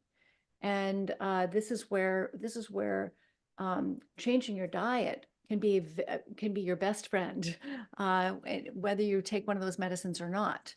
And so, yes, I mean, we talked a lot about this in the course about how challenging this can be for patients who are facing these serious conditions. And yes, these drugs are all available in India.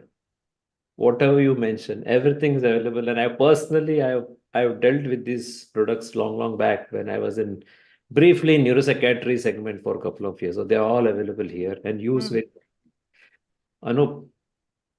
Yeah, so, coming back to various theories behind mental disorder, of course, the mainstream would say it is primarily genetics. But in addition to genetics, what else? Well, if it were only genetics, why would the rates of mental health disorders be rising at such a tremendous rate in recent decades? Our genes aren't changing. And so there are genetic vulnerabilities. Our genes do determine, what we are at highest risk for, but our genes in most cases are not I like to say our DNA does not determine our destiny. So our DNA most of what our DNA does is tell us how we're going to malfunction if we don't treat ourselves properly. So, for example, some people when they eat the wrong way, some of those people will get type 2 diabetes, some of those people will get Alzheimer's disease, some of those people will get fatty liver disease, some of those people will develop obesity, some will get heart disease. Which path you take, that's your DNA talking, but what sets you on any of those paths is almost entirely your lifestyle choices. So, we used to be taught in medical school that genes load the gun, but lifestyle pulls the trigger. And so this is most of what's going on. What's driving our mental health problems. We used to think, oh, it's all about genes and chemical imbalances, and it's you don't have enough serotonin, your dopamine isn't working properly. We need to fix these chemical imbalances with medications. That's been the belief since the 1940s. And now what we understand, really just in the past 10 or 15 years, is that it's largely driven, mental health issues largely driven by inflammation in the brain, something called oxidative stress, which is why we're told we're supposed to eat so many antioxidants, and insulin resistance or prediabetes, metabolic syndrome, high blood sugar levels, high insulin levels, however you want to describe it. These are the three major driving forces behind most of the mental health conditions and the physical health conditions that we are facing. Inflammation, oxidative stress, and insulin resistance. So is it also that all these modern toxic seed oils and all also part of it? Right. So most of what in the United States, more than 60% of what we're eating now is ultra-processed food. I looked very hard, and maybe you could tell me, maybe I couldn't find a percentage of ultra-processed food market share in India, but what I did find was that every person in India on average purchases nearly 0.5 kilogram of ultra-processed food per day. And ultra-processed food is the signature ingredients of ultra-processed foods are the refined carbohydrates like sugar, flour, cereals, and seed oils, refined seed oils, and so-called vegetable oils.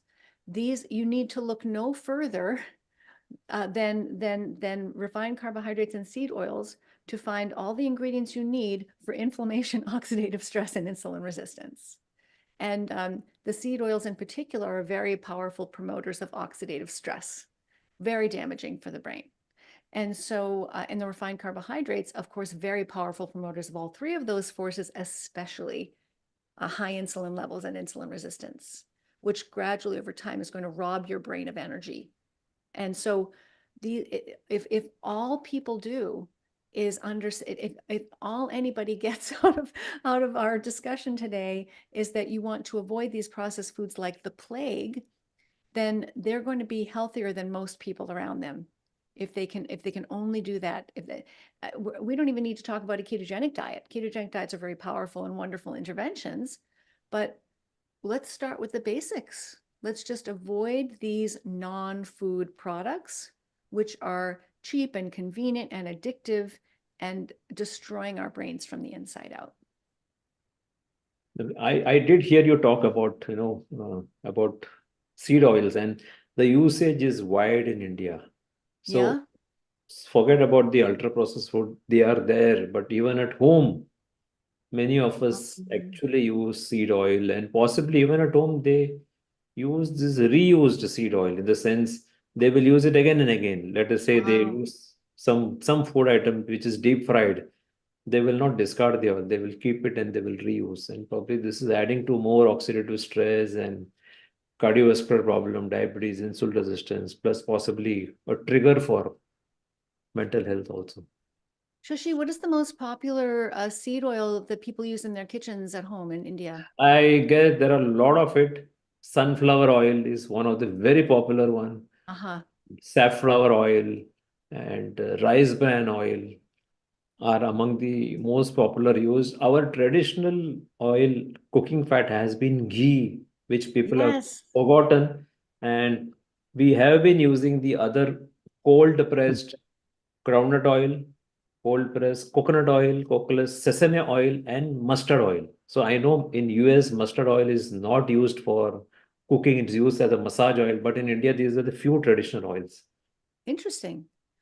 Of course, if people could go back to using ghee and coconut oil, those types of traditional oils, that alone would be a tremendous step, just a really powerful step in the right direction. Is there a reason why people have stopped using ghee and coconut oil? Yeah, that is the usual fear of cholesterol, saturated fat, propagated by the American Heart Association. So even the traditional Indians who have always used ghee and or coconut oil, now they vilify it, and they are all going for seed oils as promoted by the great American Heart Association. Well, there's absolutely nothing. I mean, there's absolutely nothing natural about a seed oil. It comes out of an oil refinery, takes 15 chemical steps, including very high heat, explosive solvents, high pressure systems. I mean, there's nothing natural or good about those products. And you open the bottle and smell them. They don't have any. They don't smell good. They don't taste good. And they're extremely fragile. You just look at them the wrong way and they fall apart. So, they're really, really dangerous. So it makes me sad to hear that this is happening, because one of the most delicious things about Indian cuisine is the ghee and the coconut and the delicious fats that are used to cook traditional foods with. And of course, not to forget that in the commercial establishment, they do use what is called as vanaspati, or those this trans fat. Yeah, India's Crisco. Really? Yeah, they use it, and also palm oil. This palm oil is not those cold press or something. It is refined, bleached, and deodorized palm oil. So vanaspati or Crisco, as you will know very, very nicely, and palm oil are two commonly used in commercial establishments. This is palm's kernel oil, correct? Not the palm fruit oil, correct? Yeah, yeah. So not the palm kernel oil, which is, or which seems to be better, but these are all those refined, bleached, and deodorized one. Yes. Oh, that's really sad. So what seems to be you already told that frequent mental disorders are something like anxiety and depression. What about the other ones? Are they also increasing, bipolar or schizoaffective disorders or other disorders? Are they increasing? How common it is? Yes, all mental health disorders are increasing around the world, and it's difficult to be 100% sure that I mean, in part we are doing a better job of detecting these things. In part, people are feeling more comfortable reporting these things, but on top of that, there is clearly a rise in prevalence. So it's a combination of, thankfully, people coming forward more and us paying more attention, but it's not just that. It's also that the prevalence is rising, especially among our young people. So with each generation, with each passing generation, as our lifestyle deteriorates, as our diet deteriorates, as the toxicity of our environment worsens, we are becoming less and less mentally healthy with every passing generation. Hello? Yeah, before I come to next question, we would like to highlight one thing. Shashi, if you remember, we had a case of Rajneesh Bhatia. He was, I think, on 3 medications. Shashi can tell the names. And of those 3, 2 were gone. And one was, the dose, I think, was reduced to almost half. And that was on low-carb, high-fat. Fantastic. These are really powerful interventions. These interventions change brain chemistry, and not just the chemistry of the brain, but the architecture of the brain, the structure of the brain, and how the brain makes energy, not just the neurotransmitters and chemical imbalances. Yes, there's the chemical imbalances are involved, the neurotransmitters are involved, but that's just, the brain isn't just a bag of neurotransmitters. There are all kinds of other things about the brain which are important to keep healthy. And if you feed your brain properly, it will heal itself. It will balance itself, and you will feel more stable from within and need less and sometimes no medication at all. If I remember correctly, he was on one anti-schizophrenic drug, right? He was on anti-schizo. I don't recall the drugs now. It's been quite a long time. I really forgot. But then it was the classical case. He also had uncontrolled blood sugar, and that got resolved with drastic reduction in psychiatric medications also. I think that was a classic case. We lost in contact with him right now. He's not reporting back, but then that time he was extremely happy doing this. So, Dr. Georgia, what is this nutritional and metabolic psychiatry? What is it about? We have not heard about it. At least I never heard about it when in my pharma days. Suddenly, last couple of years, a few years since we have been in Twitter, we have been in touch, we have been hearing something about this, and off late it is now exploding. What exactly is it? So these are two brand new subspecialties in psychiatry, special areas of psychiatry, which are focused on the relationship between diet and mental health. So nutritional psychiatry, it's been around maybe 10 or 12 years or so, that the modern version of nutritional psychiatry. And nutritional psychiatry is basically people who call themselves nutritional psychiatrists, and I consider myself a nutritional psychiatrist. We believe that the deterioration in mental health around the world is largely driven, not entirely, but largely driven by the deterioration in the quality of our diet. And so it's about dietary quality. And most thought leaders in the field of nutritional psychiatry who look at the so-called SAD diet or standard American diet, which is now global, of course, the global diet, global modern diet. Most thought leaders in nutritional psychiatry believe that people should change from that industrialized, standardized global diet to the Mediterranean diet. I am not one of those people. I don't think that the Mediterranean diet is the best choice for the brain, but it is certainly better. It's a better choice for the brain than the standard diet.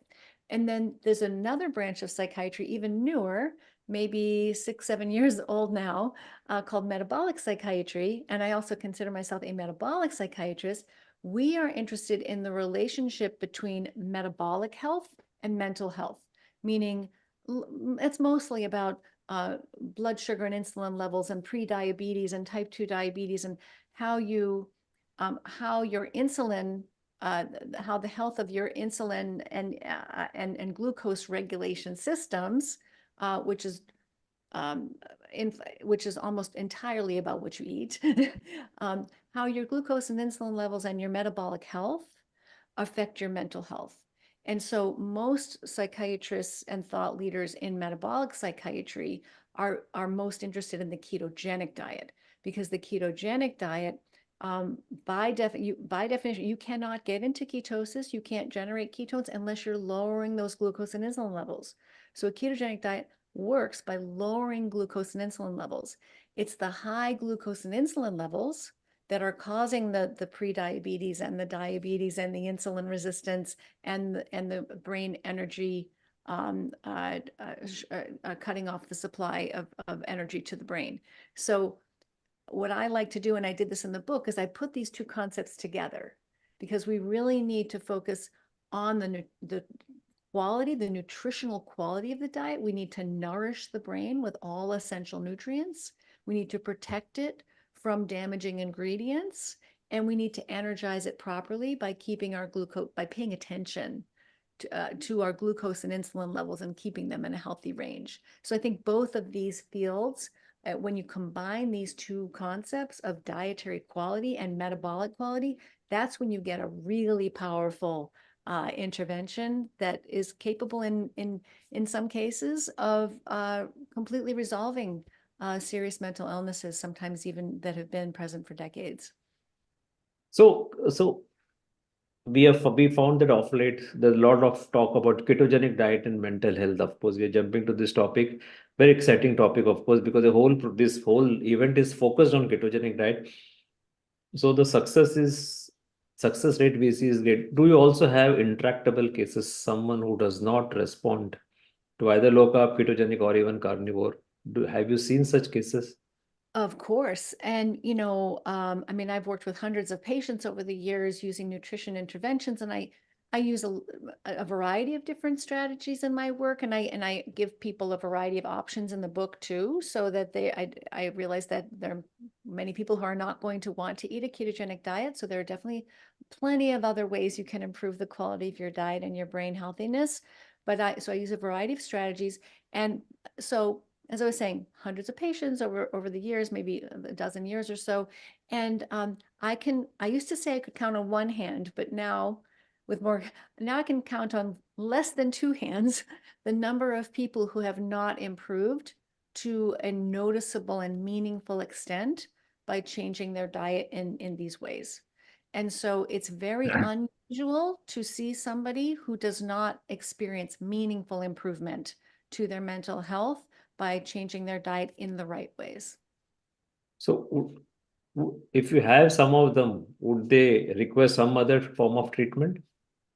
So what I do when I get stuck with somebody and I've tried everything I can think of, is I refer them to a functional medicine, a psychiatrist who's trained in functional medicine, where, there's additional training in that community for, to do deeper testing, for example, or try different supplements or different kinds of interventions that I don't have experience with or training in.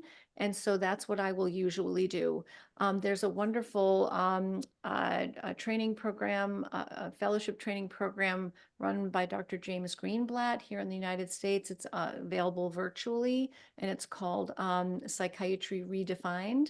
And he has a lot of experience in using a lot of non-medication treatments and specialized testing to try to understand some of the other root causes of mental health conditions, whereas my focus is, and my love is really the nutrition piece.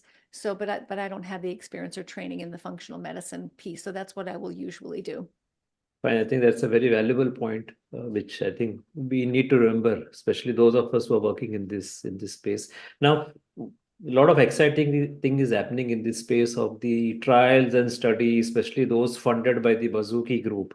I think it's big waves with Metabolic Mind. So what is it about this latest study which has just come out from Stanford? Yes, so Dr. Shabani Sethi, who's metabolic psychiatrist at Stanford University in California here in the US, she just published in the past 2 weeks a 4-month study of a ketogenic diet in people with bipolar disorder and schizophrenia. And these were also people who had at least one marker of poor metabolic health. And so she showed that with the ketogenic diet, that everyone's metabolic symptoms, 100% of their metabolic symptoms disappeared. So this was a wonderful finding in and of itself.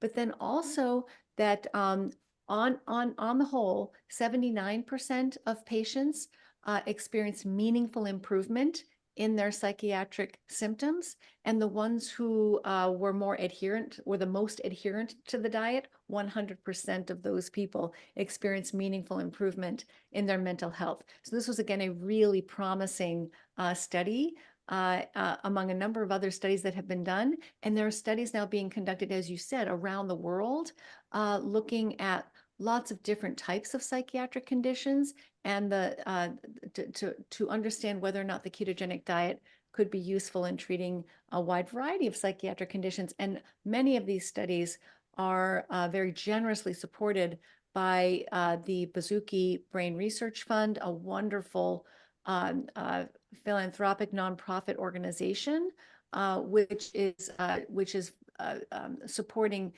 education and advocacy and research projects in metabolic psychiatry.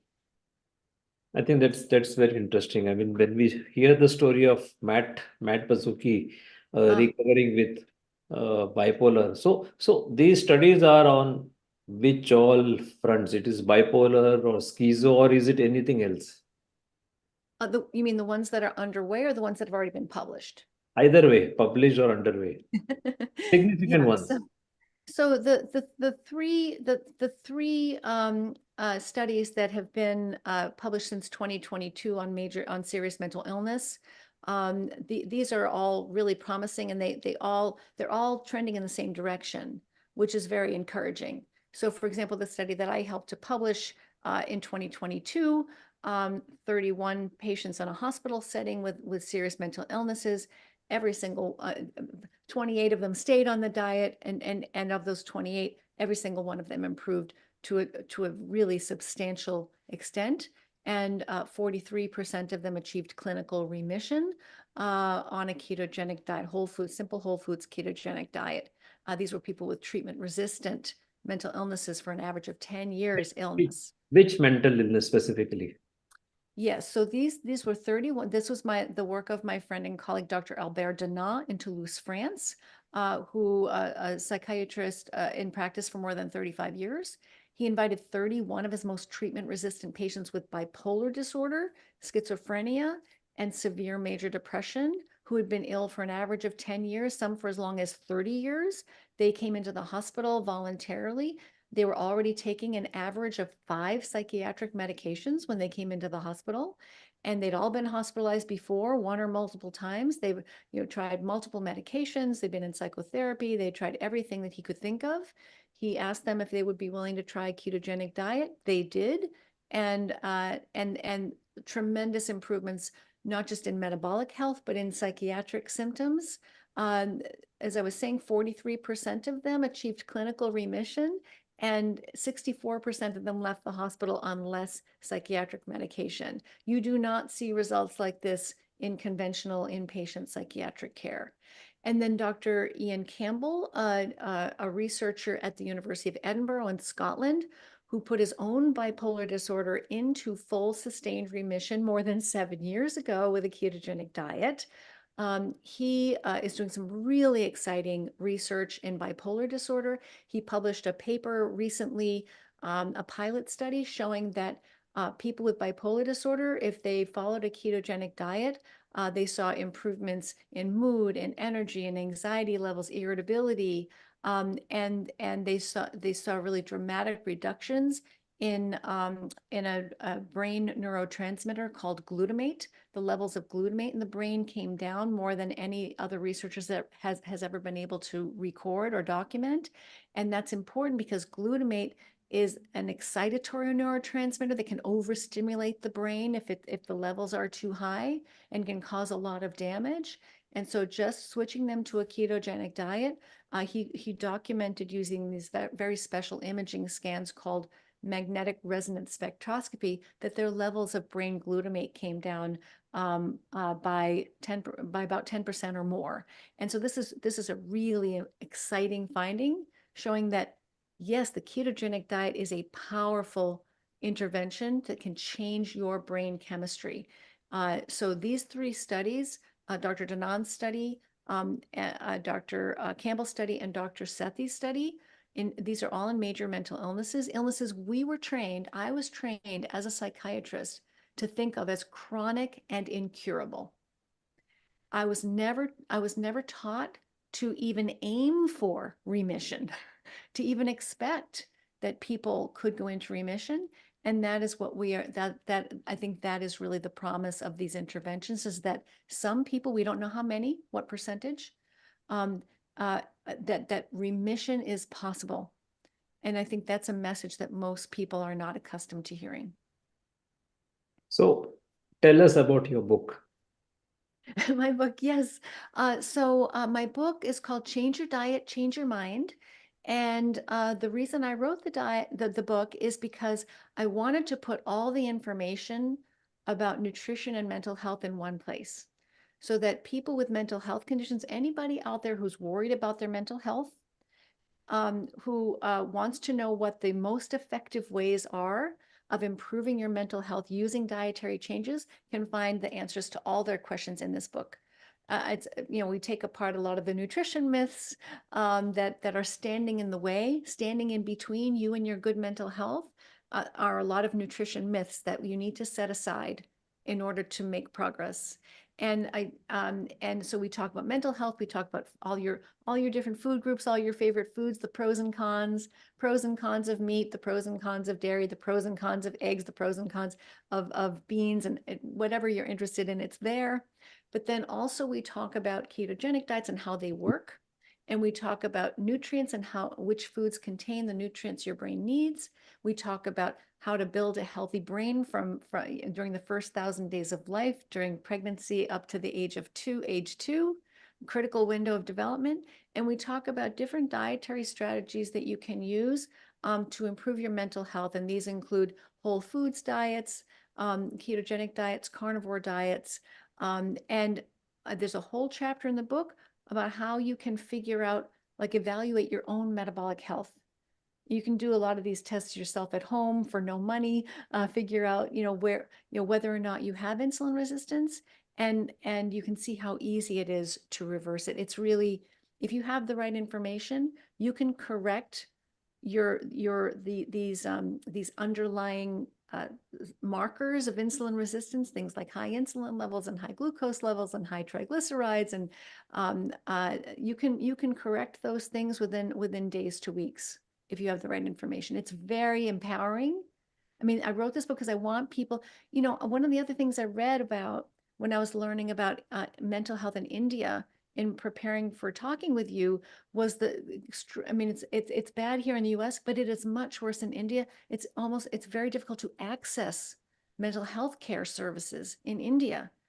And so the good news is that there's so much you can do yourself if you have the right information to reduce your need for mental health professionals. And prevent these conditions in the first place. And sometimes even if you're already struggling with one of these conditions, to turn that condition around. There's so much you can do yourself without medication if you have the right information. Wonderful, really wonderful. And that's what I was lamenting earlier also, that we don't have a single metabolic or nutritional psychiatrist in India. So I think we really, I know maybe, we need to get some doctors from India trained under you so that they can start looking at this angle. Though I do know 1 or 2 psychiatrists who seem to be more amenable to change for this, but then I think largely still there's a big space in this gap. If you know of psychiatrists who are interested in learning about metabolic psychiatry, please put them in touch with me. And if there are financial barriers to learning, I will work something out to help people learn more about this, because I think the fact that there's absolutely nobody in India who is able to work this way, I would like to do something about that. So put them in touch with me and we'll see what we can do. Anup? Yeah, finally, doctor, what's your message to India? Because specifically with respect to ketogenic diet, because the moment they hear ketogenic diet, the perception is kidneys will fail, or one would land into, if he's a diabetic, he would land into diabetic ketoacidosis. Yes, very important to correct those perceptions. So what damages the kidneys is high blood sugar. It's people with type 2 diabetes that are at the highest risk for kidney damage, kidney failure, and dialysis. And so the healthiest thing you can do for your kidneys is take in less sugar and take that sugary pressure off of your kidneys. There actually have been studies published, including one by Dr. David Unwin in the United Kingdom, showing that a low carbohydrate diet improves the health of the kidneys. It doesn't damage the kidneys. In fact, exactly the opposite. And then the other very common myth about ketogenic diets, or confusion anyway, is that ketosis and ketoacidosis are the same thing. So ketosis is a natural, normal metabolic state where you've got some ketones in your blood to help support your cell's energy supply. You've got a mixture. You don't run entirely on ketones. You still have blood sugar. So you've got a mixture of glucose and ketones in your bloodstream to help support all of your cell's energy supply safely, a combination, a mixture. Ketoacidosis is a very unhealthy and dangerous state of runaway ketone production, where you've got tremendous amounts of ketones accumulating in the blood. That's very dangerous. It's a medical emergency. This is only possible if you have no insulin at all in your system. So if you have type 1 diabetes, this is a possibility. or if you're taking certain medications which interfere with your normal metabolic stop sign. Your body has a natural stop sign inside that says, okay, we have just the right amount of ketones. We're not going to let them go any higher. Ketoacidosis is dangerous, abnormal, runaway ketone production. Levels of ketones are 5, 10, 20 times higher than the healthy level that we are designed to be able to use for energy. Thank Thank you. you. Thank you for your insightful session, and I'm sure that your message will give an informed decision to people that they can have a nutrition approach to whatever psychiatric problem they have. Your book will provide a valuable insight. Thank you, and namaste from India, and Thank you. we'll see you Namaste. again. Thank you very much. Have a wonderful day, everybody. Thank you. Bye. So please get Emmy.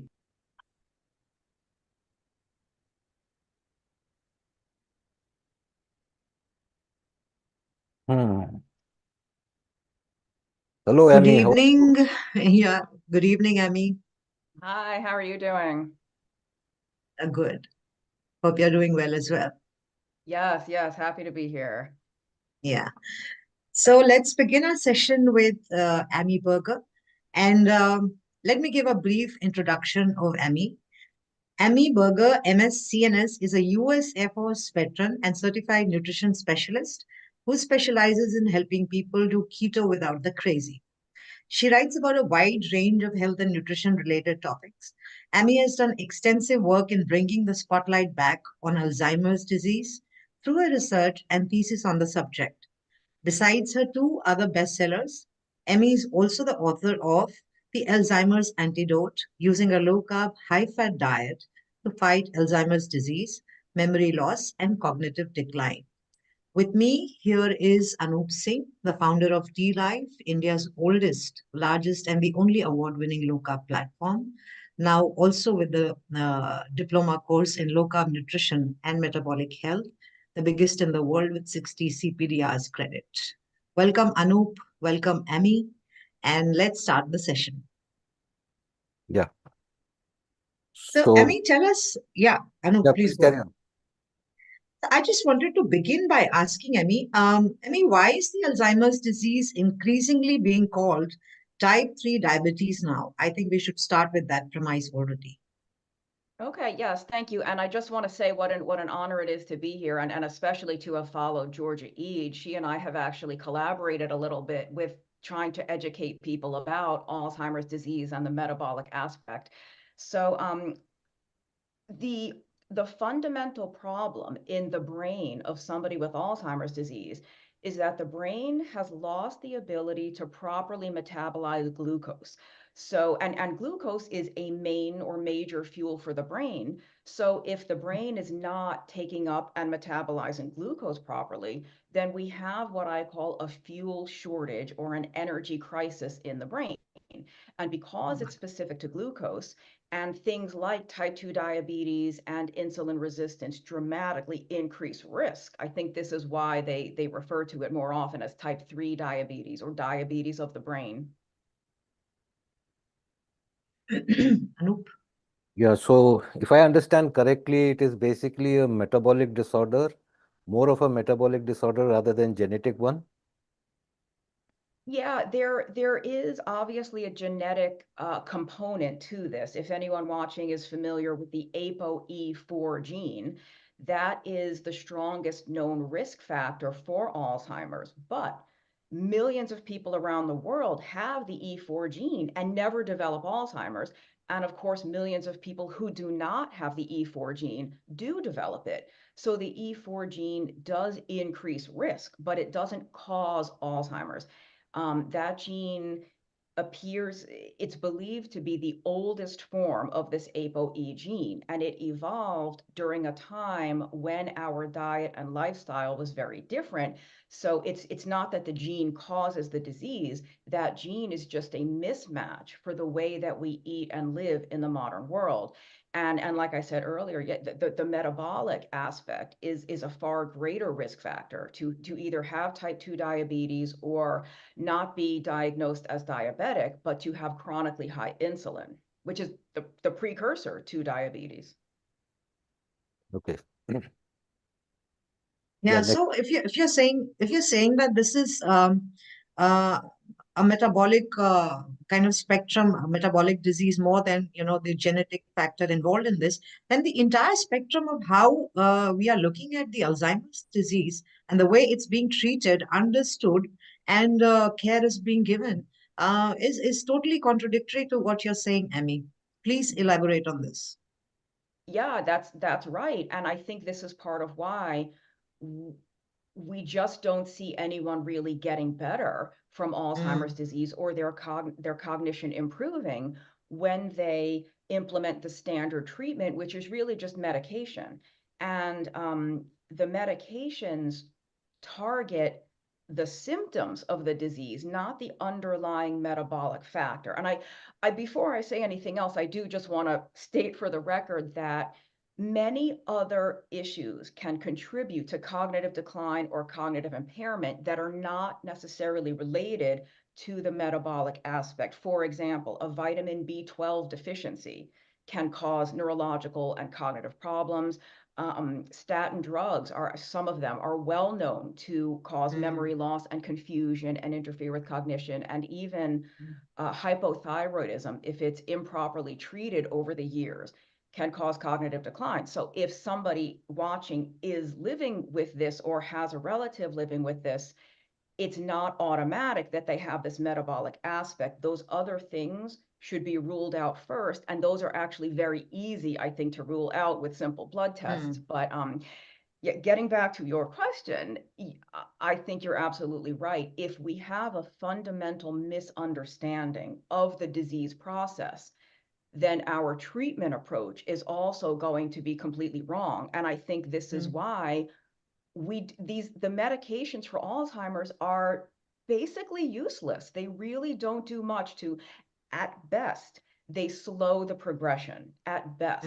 They don't retard the progression. I mean, they don't stop the progression from getting worse, and they certainly don't actually reverse it and help restore cognitive function. So are you saying, Amy, that insulin resistance, therefore, has a role to play in the Alzheimer's disease? I believe that it does, and I think the published evidence to date indicates strongly that it does. You know, we know by now, or at least our low-carb community knows, that insulin resistance is a risk factor. It either causes or makes worse a huge list of issues, and it really affects every part of the body. And so why would we think that the brain is somehow immune to these metabolic disturbances? It's like Dr. Eid always says, the brain is part of the body. So of course, anything that has a pathological impact on the body is going to also affect the brain. Anu, would you ask the next Yeah, with the question? current paradigm of treating Alzheimer's, you said, you cannot reverse it or put it into remission. You can only slow down the progression. So if that is so, then are there any other options being looked at by the mainstream practitioners? I can't speak to the mainstream practitioners, but I certainly know that within our low-carb and ketogenic community, there are a number of researchers studying ketogenic diets for Alzheimer's. And I do have to say, in the US, the Alzheimer's Association has funded some of this research. So it's interesting, but also kind of heartbreaking that if you go to the Alzheimer's Association website, there's really no mention of this at all. There's no mention of the glucose metabolic problem in the brain. So I don't think that the mainstream has embraced this yet, but certainly there are researchers and nutritionists and dietitians who are aware of this metabolic aspect. I mean, I heard you say in one of your videos that when you started writing your thesis and you went through the evidences, and there were lots and lots of them that were kind of buried and hidden away, so to say. Why do you think that has happened? And why did nobody ever look at that kind of spectrum that would really change the way such a critical, a mental disorder or Alzheimer's, so to say, can be treated or can be looked at? That's a great question, and I can only speculate as to why. It is kind of a mystery as to why this isn't more widely publicized. And it could have to do with, you know, Alzheimer's seems to be so mysterious and so complex that it's hard to believe it could be as simple as just a fuel problem in the brain, or that Correct. fueling the brain in a different way could potentially help this. So I think that's part of it, is that it's hard for doctors or researchers to believe that it's maybe not as complex as we think it is. I also think that there's been so much focus on the amyloid and the amyloid plaques, and maybe we can talk about that in more detail, but it was sort of established, and I use the quotes because I'm using that term loosely. It was established that these beta amyloid plaques were the cause of Alzheimer's. So once that was taken to be a fact, even though it's a very weak fact, and I think it's actually fundamentally incorrect, then all of the research dollars and all of the efforts have been put toward targeting the amyloid. And it's a very, very parallel and similar story to cholesterol in cardiovascular disease. And I know you've had some specialists on in this event, where when, you know, decades ago, people thought, oh, high cholesterol and especially high LDL is causing heart disease, then we need to do everything we can to target that molecule, when that hasn't really gotten us very far. And I think it's almost the same story when you look at the amyloid, and that's why these other avenues of research have not really gotten as much attention. Can you please, highlight more on the damaging aspects of statins? Because that is one of the most profusely prescribed drug, and people are unaware essentially that what damages it can do to brain. Right. So, of course, I just want to caveat that I'm not a medical doctor, I'm not a cardiologist, but this is well documented in the published literature, including, again, on the US FDA website, the Food and Drug Administration. They state very clearly that a potential side effect of statins is memory loss, confusion, and cognitive problems. And I think that is probably because the brain is full of cholesterol, all the myelin sheaths that protect the neurons. And the brain is a very, very cholesterol hungry organ. And so when we take a drug that limits the production of cholesterol, we're going to be in trouble. And there are certain types of statins that have a greater risk for this, and they are called the lipophilic statins, the ones that more easily cross the blood-brain barrier. They tend to have a greater impact on cognitive function. But these drugs, we have to weigh the risks and benefits of lowering cholesterol against impairing cognitive function. And the risks of lowering cholesterol are very questionable, or the benefits of lowering cholesterol are sort of questionable in themselves. So the clinical symptoms of Alzheimer's manifest much later than the actual process has, really started. Maybe in the 30s, the 40s. Is there an early way to find out the possibility of having Alzheimer's later in life? Another great question. I mean, you're exactly right. The memory loss and the cognitive impairment problems are a late development in this disease process. There are some, intense type of tests that you can do to actually measure the brain's uptake of glucose. It's a PET scan, and they would inject you with some radio-labeled glucose, and they will see how much the brain is taking up. Of course, that's not something you would have done at a normal doctor's office. So I think if we believe that insulin resistance is a very strong risk factor for this, then I think even some of the standard blood tests can tell us early on if we're sort of on the path to this, like a fasting insulin, which is not done anywhere nearly enough. I think it should be a routine part of standard blood work. But, the hemoglobin A1C, the triglycerides, the blood pressure, any of the metabolic syndrome type criteria, if those are getting out of place, you can assume that you are increasing your risk. And I do just want to emphasize again, like you said, this is not a disease of the elderly. This is something that starts happening in a much younger age. And it just, when you're young and you're healthy, your brain can compensate. But the brain, that decrease in the brain glucose metabolism starts, like you said, in 30s and 40s. And it's only when it's become so severe and it's gone on so long that the brain cannot compensate, that's when you start showing the symptoms. So this is something that we all need to be aware of at a much younger age.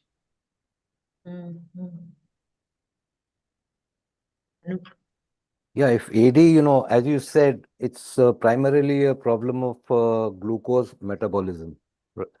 So in that case, ketones, one way of pushing ketones is to go for low carb and keto diet. Now, if that is so, then this is split into two parts. If ketones can, do what the glucose cannot. So why is it, people say that brain functions on glucose, so you have to eat carbohydrates? That is question number one. And question number two, how does ketone help where glucose fails? Okay, what was the second? How do ketones help? Yeah. In what sense? As a fuel? I mean, to highlight that, I would say glucose is a dirty fuel versus ketones from fat is a cleaner fuel. So can you highlight on that? Yeah, so the first, if I remember them in the right order, the brain does require some glucose. I think there's a reason that our blood sugar never goes to zero. Even if somebody's eating a zero carbohydrate diet or close to it.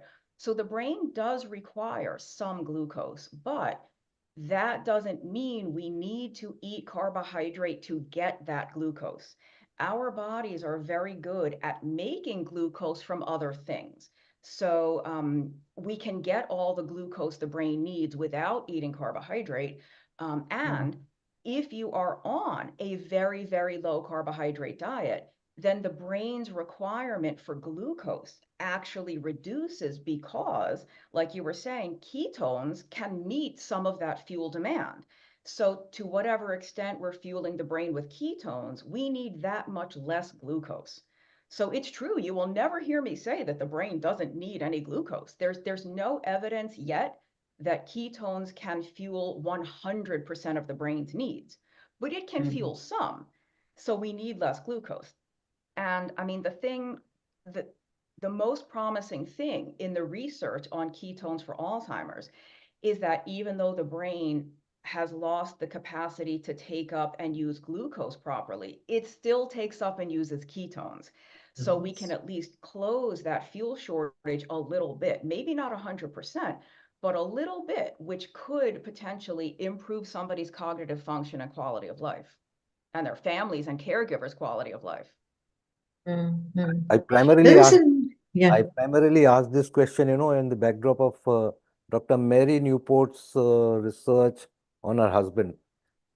If you remember that she had experimented with, I think, virgin coconut oil or something, and her husband was a typical Alzheimer case, and she reported some improvement because of that.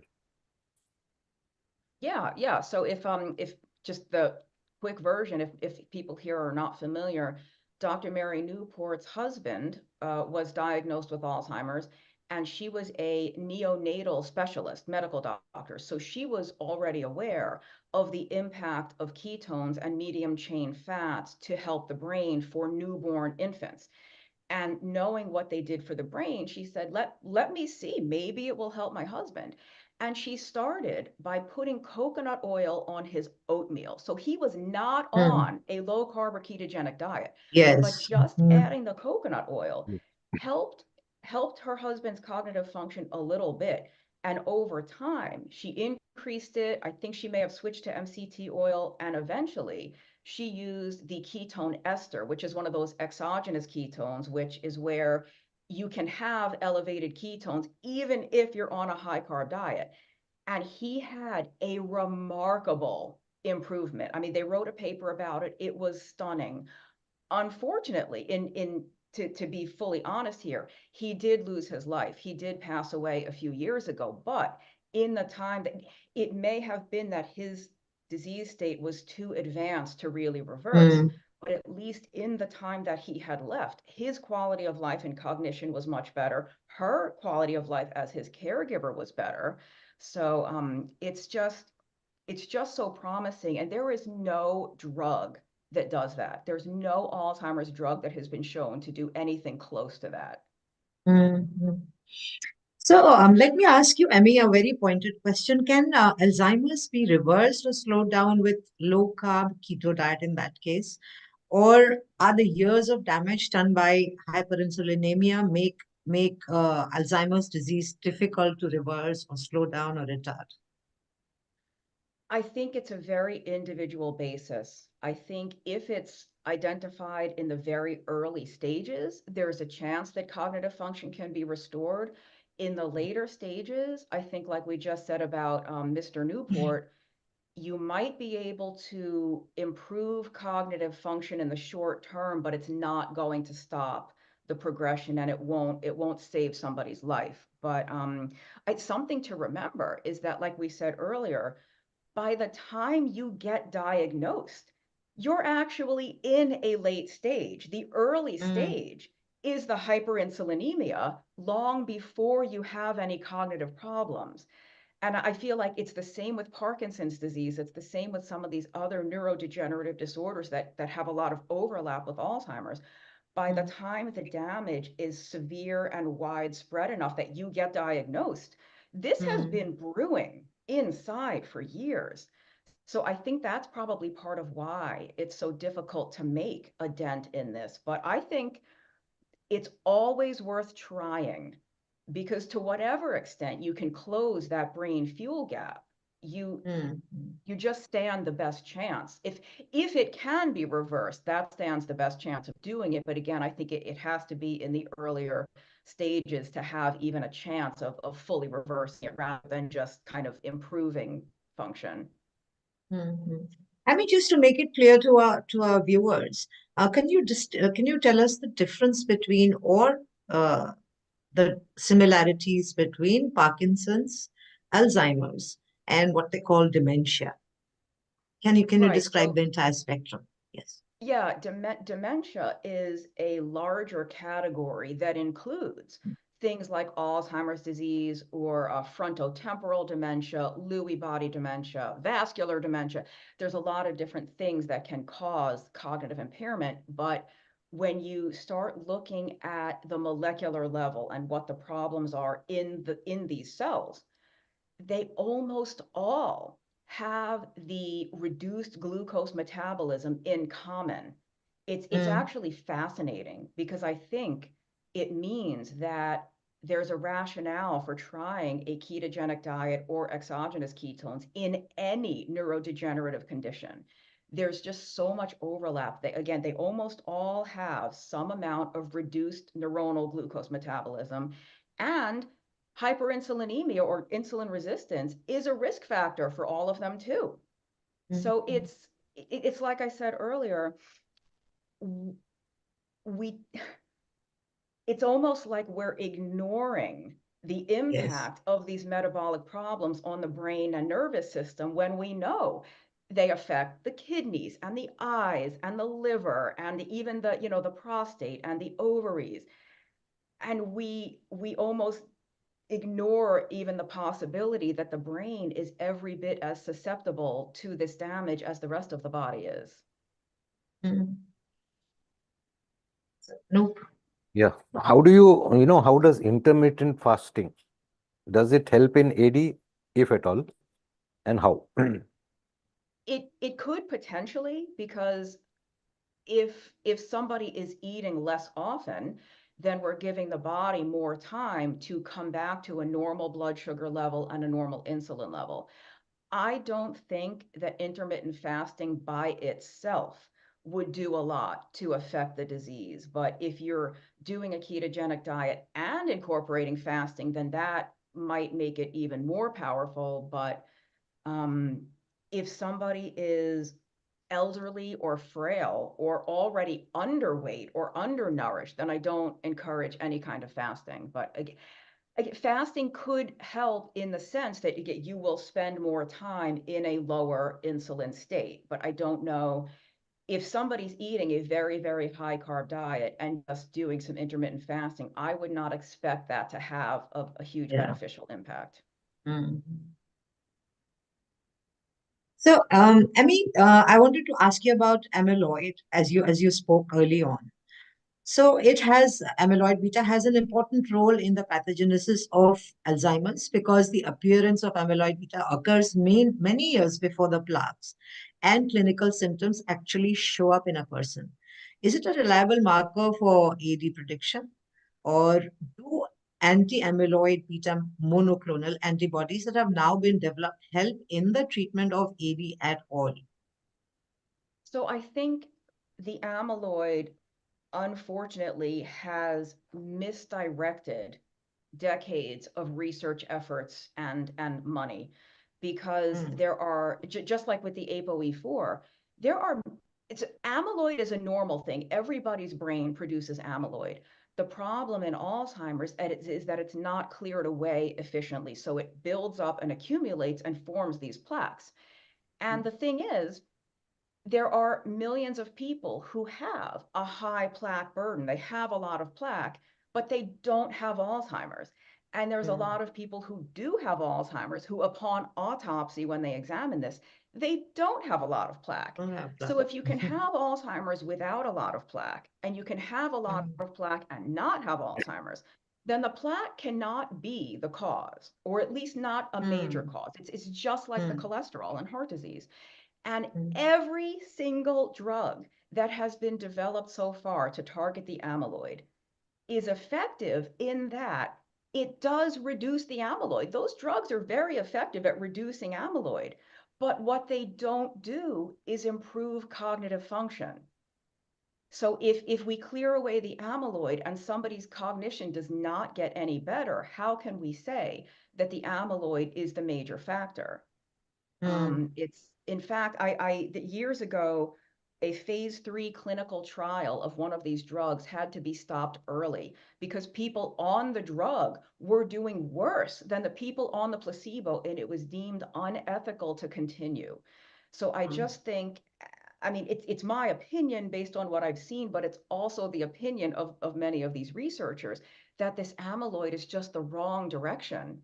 And it's honestly heartbreaking to see this avenue be pursued over and over, and these other far more promising things like ketogenic therapies are either being ignored or they're getting much, much less attention. Yeah, Anup, carry on, please. Yeah, since you talked of keto diet, are there any specific foods to include besides MCT and all the oils? And how does keto compare with carnivore?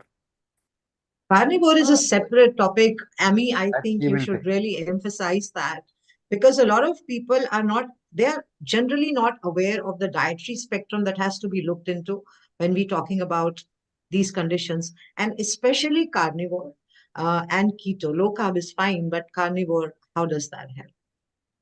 Yeah, I can't say there's really been any research comparing a ketogenic diet and a carnivore diet specifically for Alzheimer's. I mean, maybe 50 years from now that might happen, but right now, I think in terms of including certain foods, you're right that I would include coconut oil or some MCT oil. And if, just in case people watching don't know why, those particular oils contain special types of fats that your body converts into ketones, even if you're eating a high carb diet. Like we said with Mr. Newport, Dr. Newport put coconut oil on his oatmeal, and that those oils alone can elevate ketones a little bit. But in terms of other foods to include, I am not of the opinion that there's any such thing as a superfood or some type of food that's especially good for Alzheimer's. But what I can say is I do think it's important probably to include some fatty fish to get those omega-3s for the brain, include foods that are high in B12. So that could be things like shellfish or red meat or eggs for people who are vegetarians. what you really need to do is meet those micronutrient needs. And I think there's a way to do that across a spectrum of foods, but I think that omega-3s and B12 are especially important for the brain. I mean, why is there no dietary guideline prescribed for, such conditions like Alzheimer's? I mean, you do you do have dietary guidelines given for diabetes, for heart conditions. Why is there no guideline given for, such conditions? Well, I'm kind of glad there's none, because I personally think that the recommendations, or the conventional and standard recommendations given for diabetes and heart disease, are very harmful. Yeah. So I would not want to see a potentially harmful or incorrect guideline for Alzheimer's, but I think it's because we're not certain what causes this. And if we're not certain what causes it, then we're not certain how to prevent it. I strongly feel that this hyperinsulinemia metabolic syndrome aspect is huge. Is that the only or the major cause? I don't know. That we haven't determined that yet. So what you hear mostly is the Mediterranean diet, right? Follow a Mediterranean, eat lots of whole grains and beans and vegetables. But where's the evidence for that? There's no it just sounds good. There's no evidence for it. What are people in India supposed to do? Are you supposed to eat the Mediterranean diet when you live in India? So, I mean, it's very unscientific, I think. Yeah, I've been with these people. I've been a caregiver, a voluntary caregiver. And I absolutely believe you, Amy, when I recall those times and I remember how they were fed high carbs. I mean, there was no awareness of protein, no awareness of what to give. So lots of seed oils, lots of high carbs like rice and, wheat and all of that. And there's really no regulation as far as, this spectrum is concerned. I don't know. How do you see it going in the future? I think it's probably going to be a similar situation to what's happened even for diabetes and weight loss, where it will be a grassroots effort where individual people will just, like we're doing right now, start spreading the message, sharing the message. And social media is so terrible, but so wonderful at the same time. And people will start to find this. And there are isolated places where low carb and keto is being used for Alzheimer's, or individual people are finding this information for themselves. I know of a gentleman in Arizona in the US who runs some assisted living facilities, who's using keto diets, and the results are phenomenal. But he's just one person. But I do think this is spreading, but it's very, very slow. And I think part of that is because even if somebody finds this information, it's like we said earlier, it would be if you don't understand the biology of this, it would be very easy to say, oh, that diet can't possibly help my grandmother's brain, or that diet can't possibly help dad's Alzheimer's. I can absolutely understand why it's almost impossible to believe that if you don't understand what we've talked about here. Amy, do you have your book with you at the moment? And can you please show it to us? I can, it would take me a minute to get one. Yeah, do that, please. Oh, you want I me to? think Okay, that would hold help. on. Let's see if I can get it.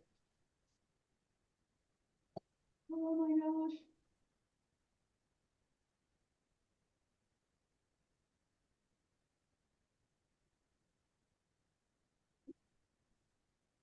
Okay. Good thing I knew right where it was. Yeah. So this is the Alzheimer's antidote. And if I had this to write again, I would probably call it Keto for Alzheimer's, because it would have been more popular. But this is the book, everybody. And who should be reading it, Amy? Who should be reading it specifically? Anybody who has a family member living with cognitive decline, who is concerned about how to help them or how to potentially prevent this from developing in their own body. And anyone who cares about cognitive function, cognitive health, anyone who wants to learn about the brain and why specifically a keto diet is very good for the brain.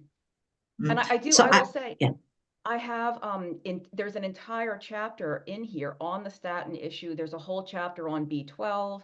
And there are chapters also on debunking the myths about cholesterol and red meat and saturated fat. Because if I'm telling someone to eat a diet that goes against everything they've heard for the last 60 years, then they need to feel safe and feel like this is something that is not dangerous to try.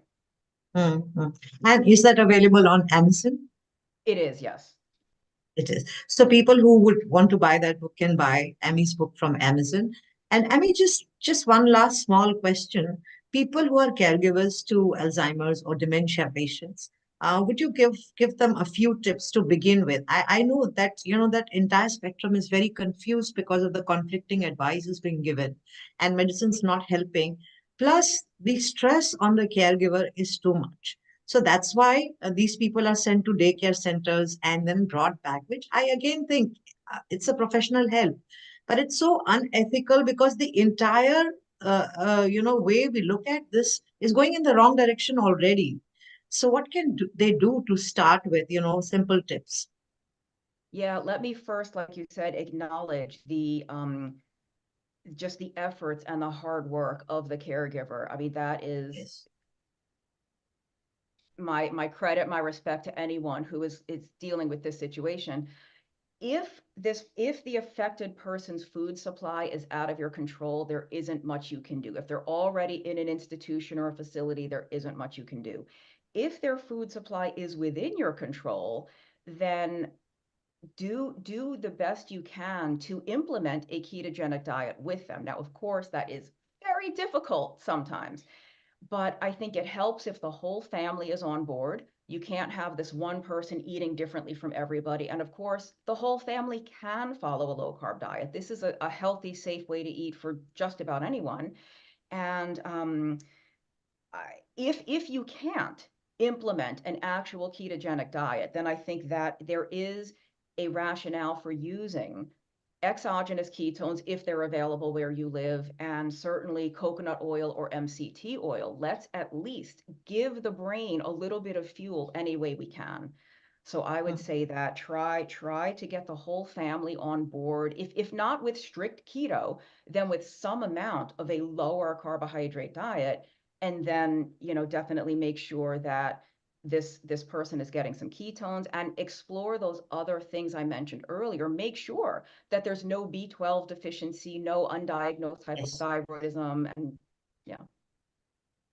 Anup, would you like to say something to Amy as a closing shot? I think Shashi is also here. He can unmute himself and we can chat a bit. Please bring Shashi in, and Amy has been with us, I think twice you have been on our channel earlier. So this is the third interaction that we are having. And as a parting, I mean, what's the message that you would like to give to India? Because India has become a country of consuming, unlimited amount of seed oil because it is heart healthy, right? And a lot of sugar because brain needs sugar. That is the general conception. So misconception, I would say. So what is the parting message that you would like to give to this country? A very low carbohydrate diet is not anything radical. It's not anything dangerous. It's simply good, wholesome food minus the sugar and starch. And if you are currently eating a very high carb diet and you are unhealthy and you have a lot of medical issues, then that's not working for you. Even if you've been told that's what you're supposed to, lots of grains and lots of fruit. If it's not working for you, then why not try something else? And it's something else that thousands, if not millions of people around the world are thriving with. I mean, just one line question. Should people with Alzheimer's be given fruits or not? Yes. It's that has to be an individual type of thing. I think berries are probably okay. Strawberries, raspberries, those are the lowest sugar fruits.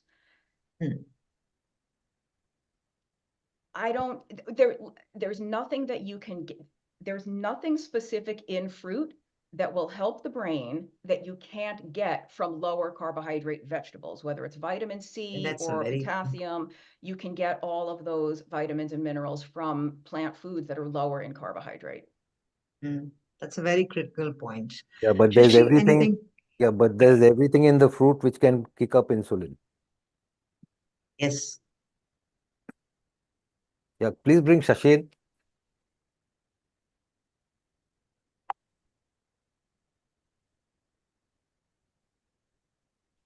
Shashi. Yeah.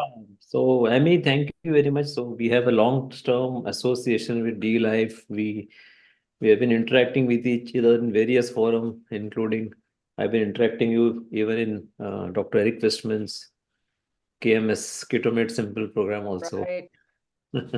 So there is a question here from the front end. Someone has put in a question. I'll just take this. Would an elderly lady with advanced dementia, unable to perform any activity, including speech, movement, except probably for eating, swallowing, would benefit from ketogenic diet and kept on intermittent fasting? So this is the actual question from one of the viewer. Well, there's only one way to find out, and that's to try it. And because here's the thing, if you try it, it's either going to help a lot, it's going to help a little bit, or it's not going to help at all. I don't see it making her situation worse. But if she is that severe and the disease is that advanced, it may be better for you to use the exogenous ketones, which are going to really give that brain a lot more ketones than she would probably get on a ketogenic diet. And with regard to the intermittent fasting, you could try that. But again, if this person is frail or underweight, I would not recommend deliberately going any specific amount of time without food. Yeah, I think that's very valuable. And I think India is a land of coconut oil. So it does And provide. ghee, I mean, ghee is such a great fat Ghee, too. Use yes. ghee. I said coconut oil is because of the MCT, medium chain triglyceride. It can immediately get some ketone or a purified one, MCT oil, or ketone esters. If they have relatives abroad, they can as well get and try. And I think these are all good interventions. So, Emmy, thank you very much for your insightful session. And I think with the neuropsychiatric diseases on the rise in India, which includes both neurology and psychiatry, I think somewhere they converge with each other. I think these insights are very, very valuable. And thank you very much for sharing your insights on Alzheimer's disease. I'm sure it will go a long way. People. Amy, you've certainly brought the spotlight back on Alzheimer's, because as I told you, I've been working with these people and we never knew this. And now when I look back, it's so heartbreaking to see what was being done to these people.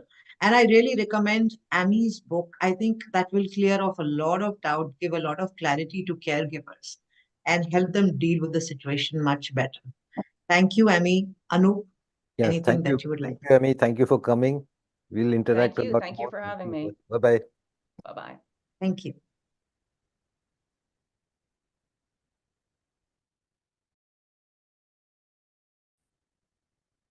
Please get Dr. Thomas Wimpus. Hi. They're just spotlighting you. Just a minute.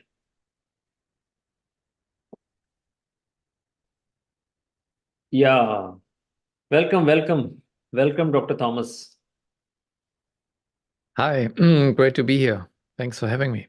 So we're going to have very insightful, interesting discussion. So for the viewers, of course, welcome to India's second Metabolic Health Conference focused on metabolic therapies. And I'm Shashikant Iyengar, metabolic health coach in association with D-Life. So me and Anup Singh, we are the co-organizers of this Metabolic Health Conference, a scientifically packed session, so specifically focusing on the ketogenic therapies in various disorders like mental, neurological, CKD, cancers.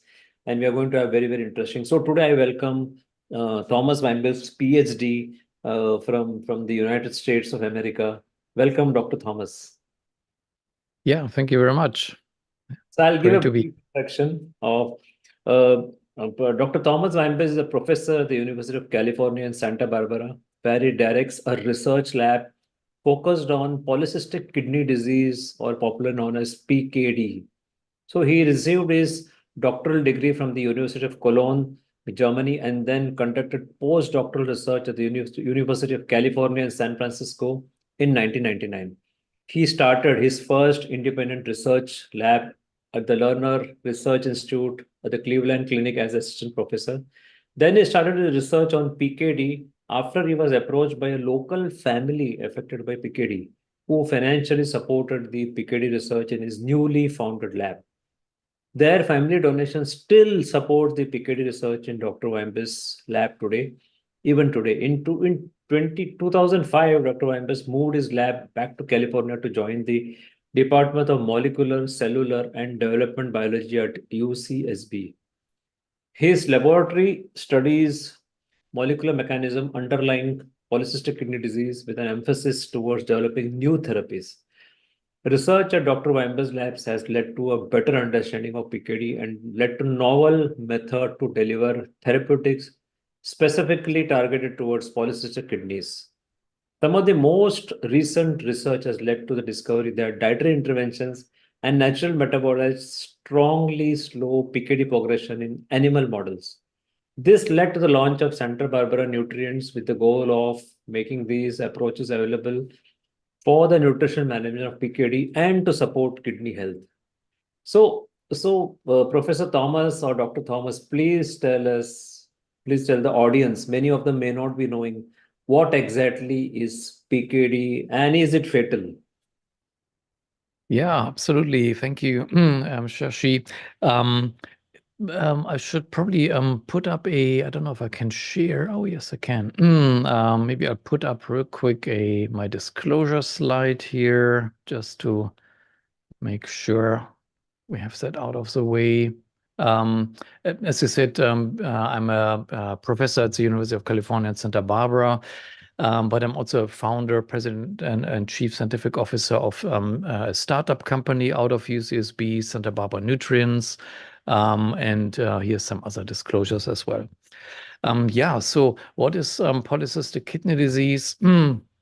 It's a genetic disease. It's essentially a genetically determined form of chronic kidney disease. As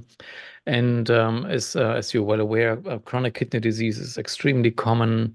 I think the last number I saw in the US was that it affects about 14% of the adult population in the US here. Out of that, a much smaller fraction is due to genetic causes, and the most common genetic cause is autosomal dominant polycystic kidney disease. So in those patients, they typically develop chronic kidney disease, and it can be very variable. It can be much earlier onset, it can be much later onset, even within the same family. It's unclear what makes it so variable, although we have some ideas about that. And eventually, for most patients with ADPKD or autosomal dominant polycystic kidney disease, the kidney disease progresses to renal failure, at which point they need to be on dialysis and look at a kidney transplantation. So I did have one of my uncles having PKD long back. So I was in college that time, so we never used to understand what exactly it is. Now, when we see all this research coming, I did read about all those studies. Now we suddenly realize that yes, so it's quite a terrible disease. So what is the current treatment options for this? What is happening to these patients? How are they managed?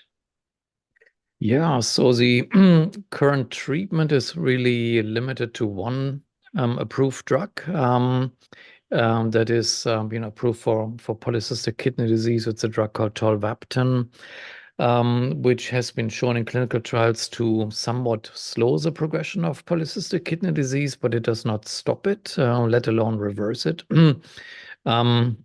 So it's a little bit unclear who really benefits from it, by how much, but in general, the thought is that rapid progressors might slow down the disease progression by them somewhat time. The drawbacks of the drug, of course, is that it has drug side effects. It has toxicities, and probably the biggest problem is polyuria that is induced by, through the mechanism of the drug.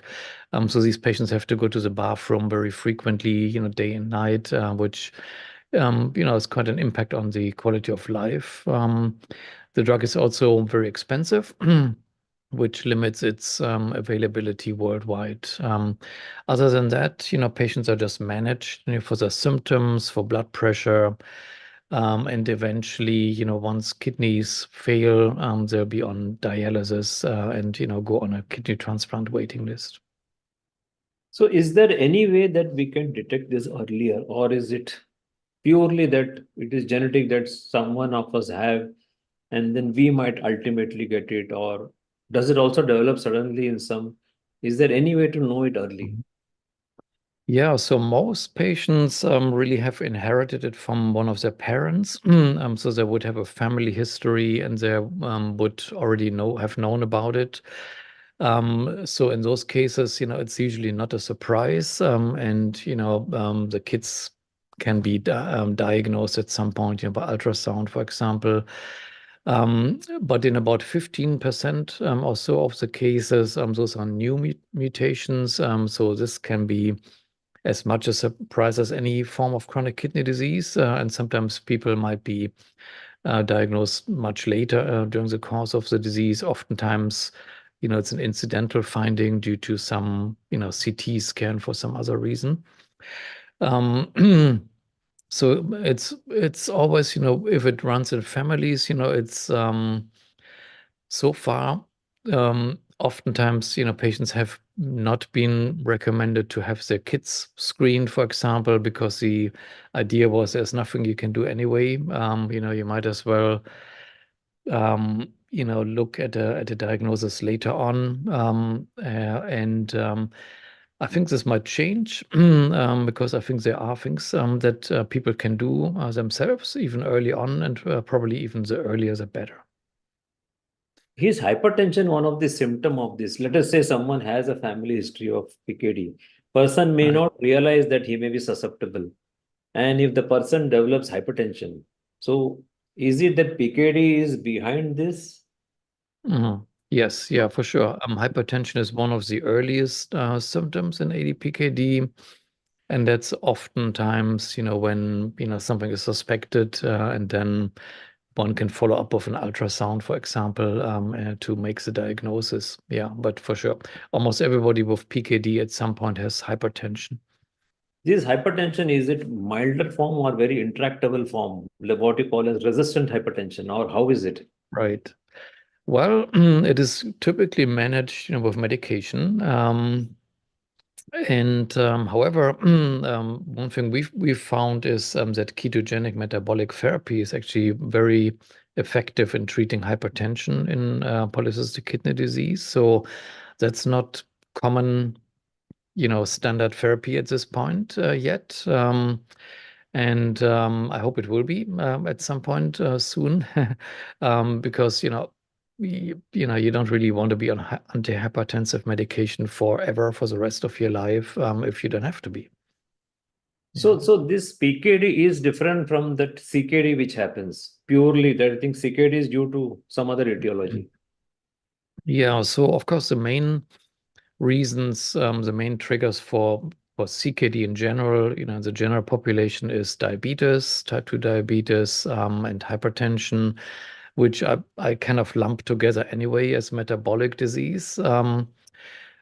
So probably, something like 2/3 at least of the cases of CKD are, due to poor metabolic health, which essentially means hyperglycemia, hyperinsulinemia, insulin resistance, and, obesity then plays a role.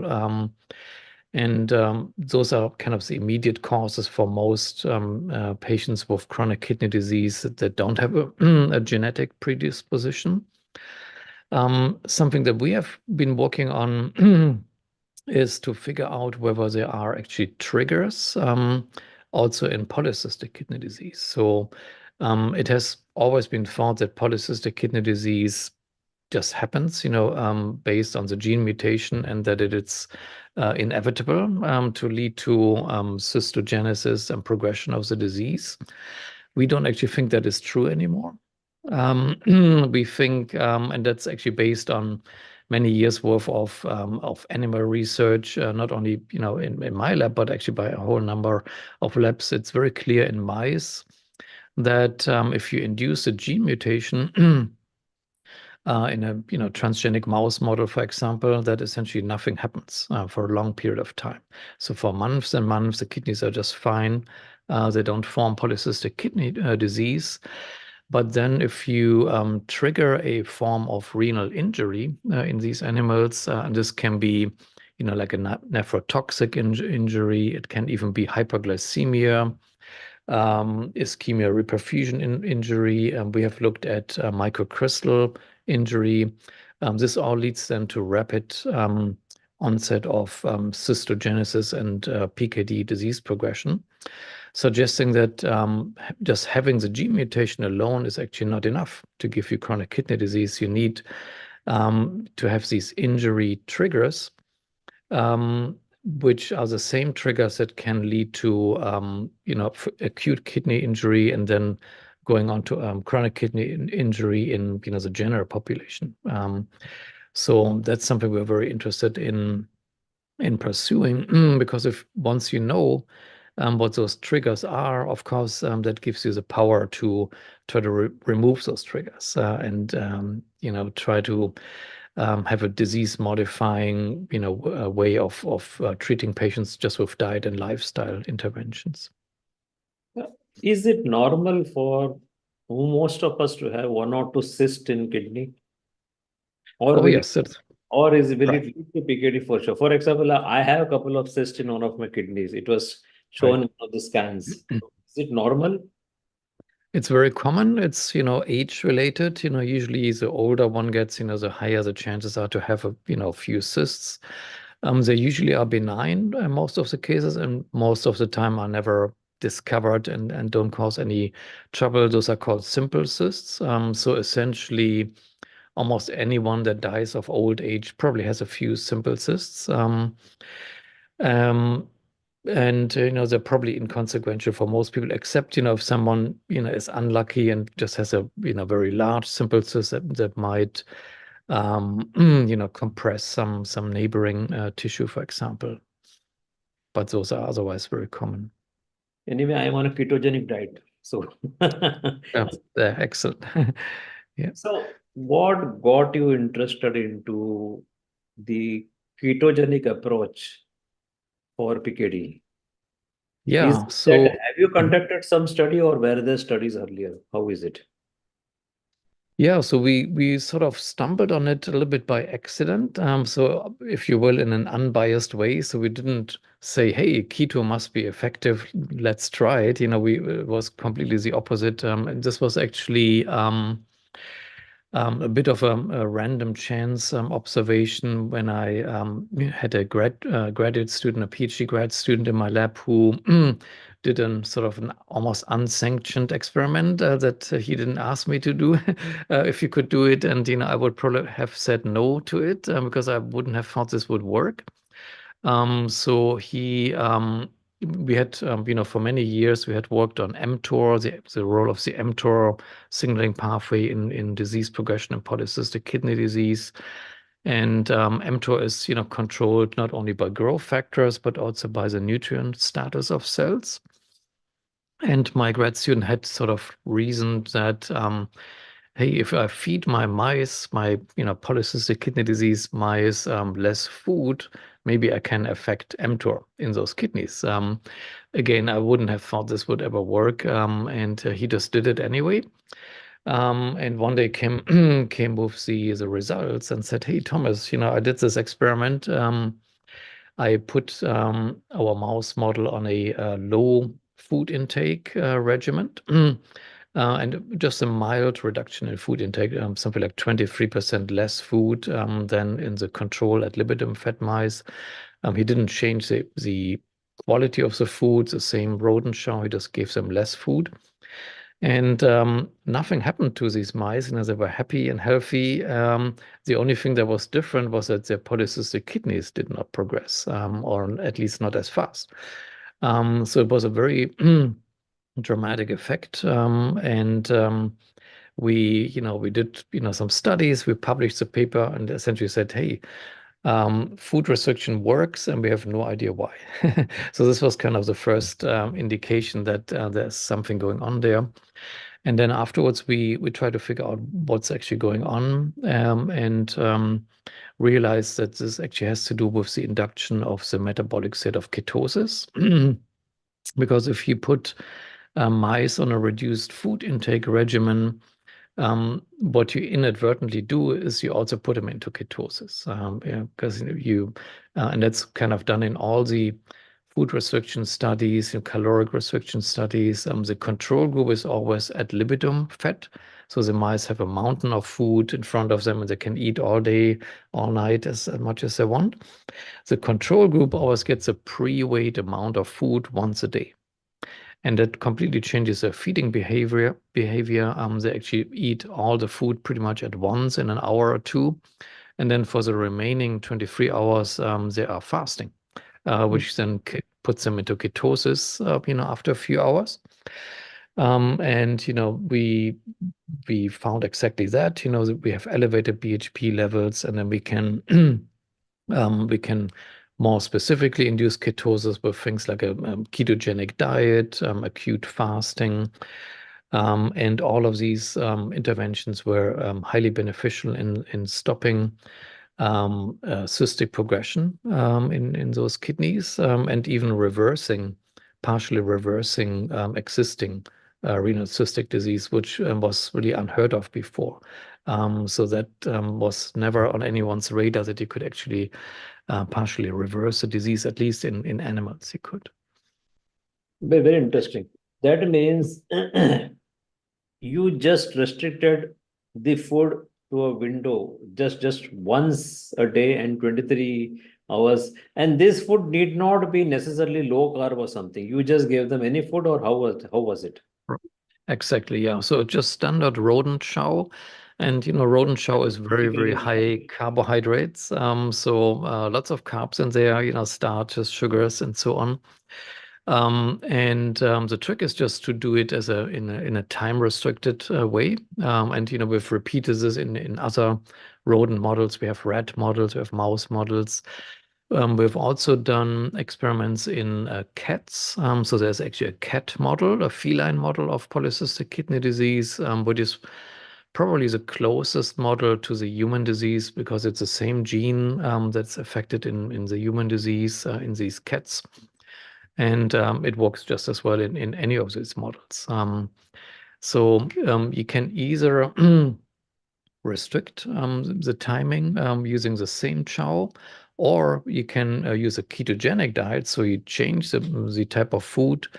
And in this case, you don't change the timing. So you make it ad libitum. So you compare ad libitum feeding with normal rodent chow versus ad libitum with a ketogenic chow. And this works just as well. In fact, probably even a little bit better than just time-restricted feeding. Did you feed them direct ketones, BHB? Yeah, so that was the other experiment that I would never have thought would work. So the idea is, okay, what is the secret ingredient, of a ketogenic diet, if you will, that actually gives you the benefit? So we tested whether we can just replicate or mimic the beneficial effects by just giving exogenous beta-hydroxybutyrate, the main ketone that is normally produced by the liver in ketosis. We can supplement it in the drinking water, or we can put it into the food, formulate the food with exogenous beta-hydroxybutyrate. This is then on top of a regular rodent chow. So we have a high carb rodent chow. We just put in beta-hydroxybutyrate, and this essentially replicated the beneficial effects of nutritional ketosis. To my surprise, again, I wouldn't have thought that that's enough.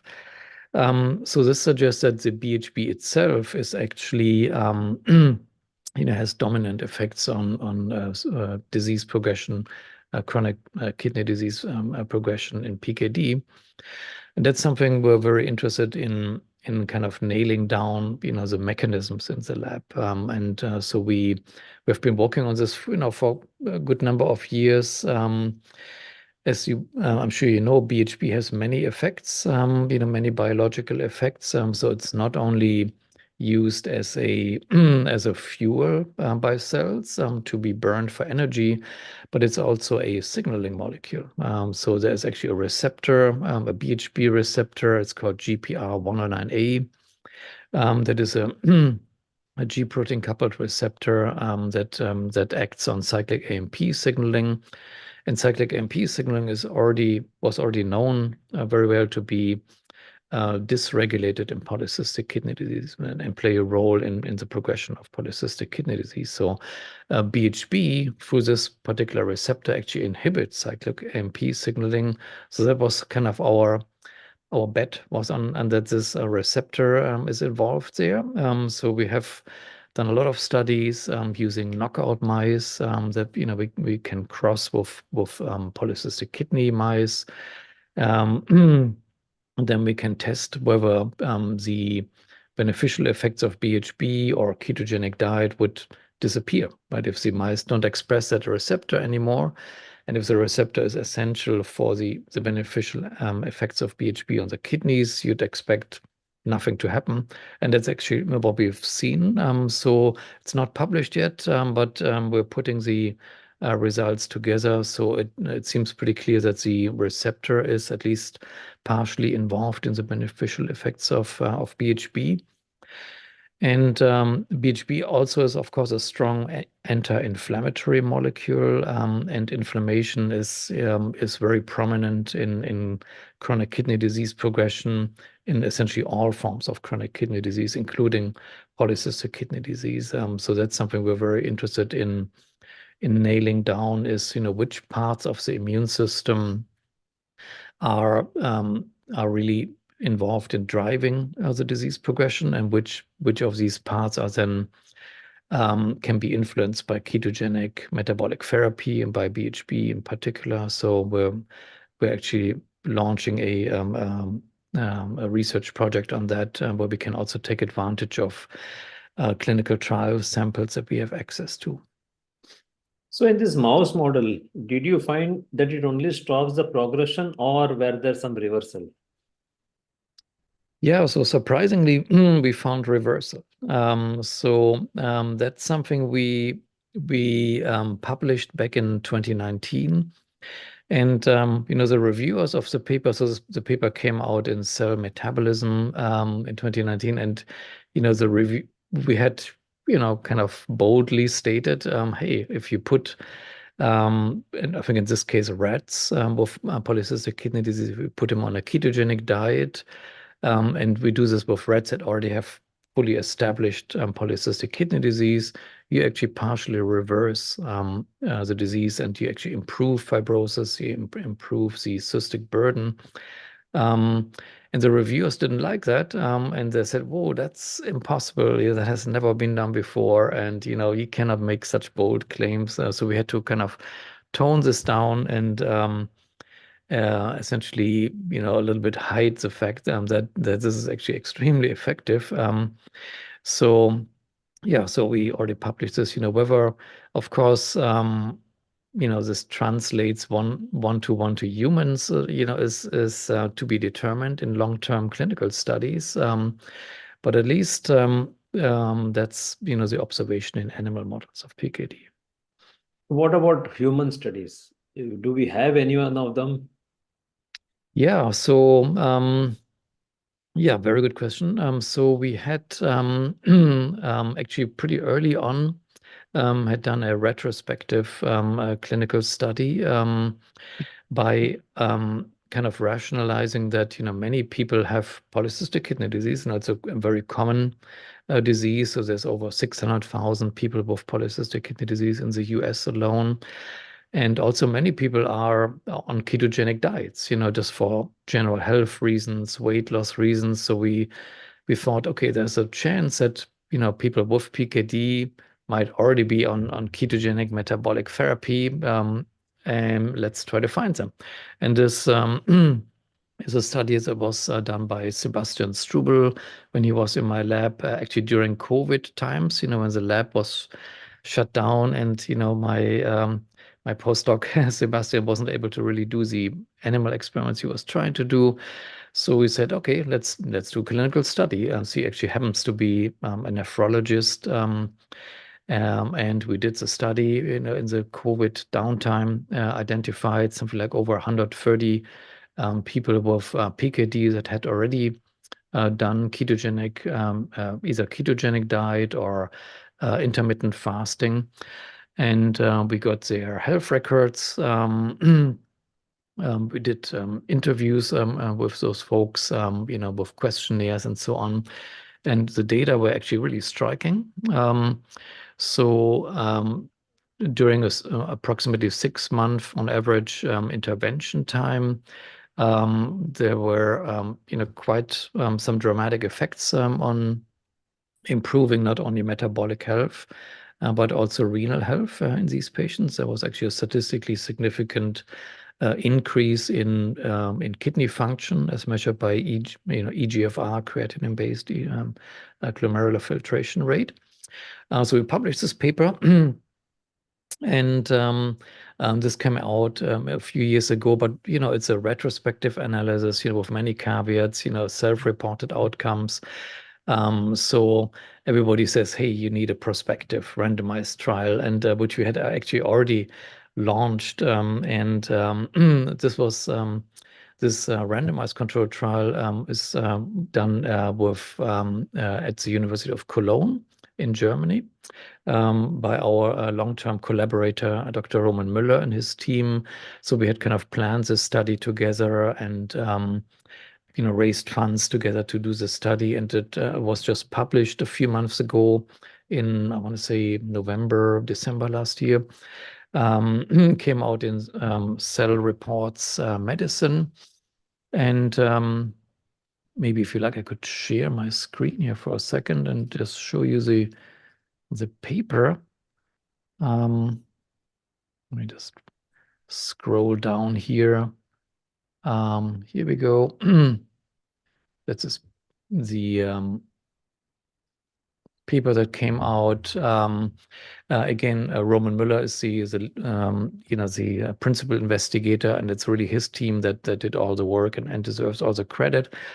This was a randomized controlled study with 3 arms, 66 patients altogether, randomized into a ketogenic diet, a control group with no dietary change, and a water fasting group. And a relatively short-term, only 3 months intervention, and the main outcomes were feasibility, safety, and efficacy. Looking at whether patients actually achieve ketosis, and many lab markers, including looking at kidney function markers. And to our surprise, there was a statistically significant improvement in kidney function. So we didn't really expect that in only 3 months of an intervention. And you can see this here on the left. This is looking at the creatinine-based EGFR numbers. So the control group had no change during the course of the intervention. Surprisingly, the ketogenic diet showed a statistically significant increase in EGFR numbers after only 3 months. That was a surprise. When we initially presented these results in a poster abstract at a kidney conference, that was actually very interesting. I got on the same day, a couple of my colleagues sent me emails saying, "Oh, that's not a surprise. Of course you will see." One person argued, "Oh, of course you will see an increase in EGFR because you're giving them less protein to eat, less meat, and The other person said, oh, of course, you're going to see an increase because it gives them more protein to eat. So they had kind of opposite thoughts of what would be happening there. And in fact, protein was not changed in those diets here. So it's just moderate protein intake. So luckily, we also measured EGFR then afterwards by cystatin C, a different marker of kidney function that is actually independent of dietary changes. And it was the same outcome. If anything, even a stronger increase in kidney function here. So this was surprising. A lot more than expected. It's only a 3-month study, of course, so we'll have to do longer term studies, which we're actually doing right now, or through the actually for this company that I mentioned at the beginning that we launched, Santa Barbara Nutrients, where we're testing long-term outcomes of different forms of ketogenic metabolic therapy that also involve a medical food that contributes beta-hydroxybutyrate, exogenous BHB. That's a medical food that the company makes called Ketocitra.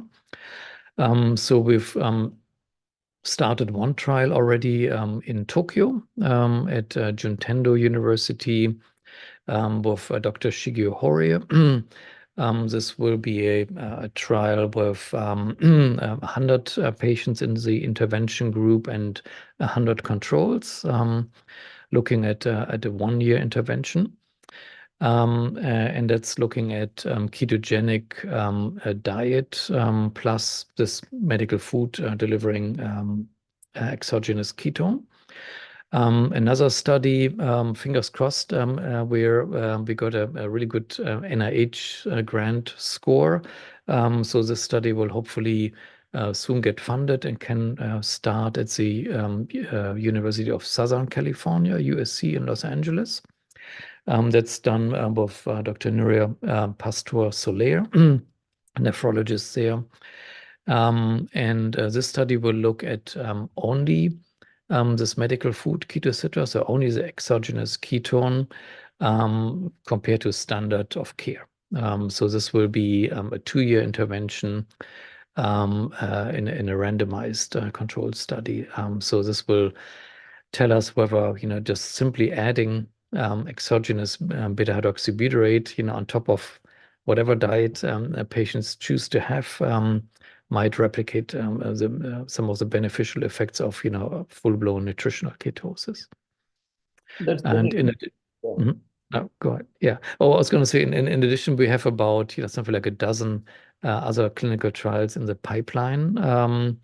Some of them are looking at different aspects of benefits. For example, we're looking at metabolic health improvements in a study with the Cleveland Clinic that we're planning, that we're, I think, close to hopefully starting soon.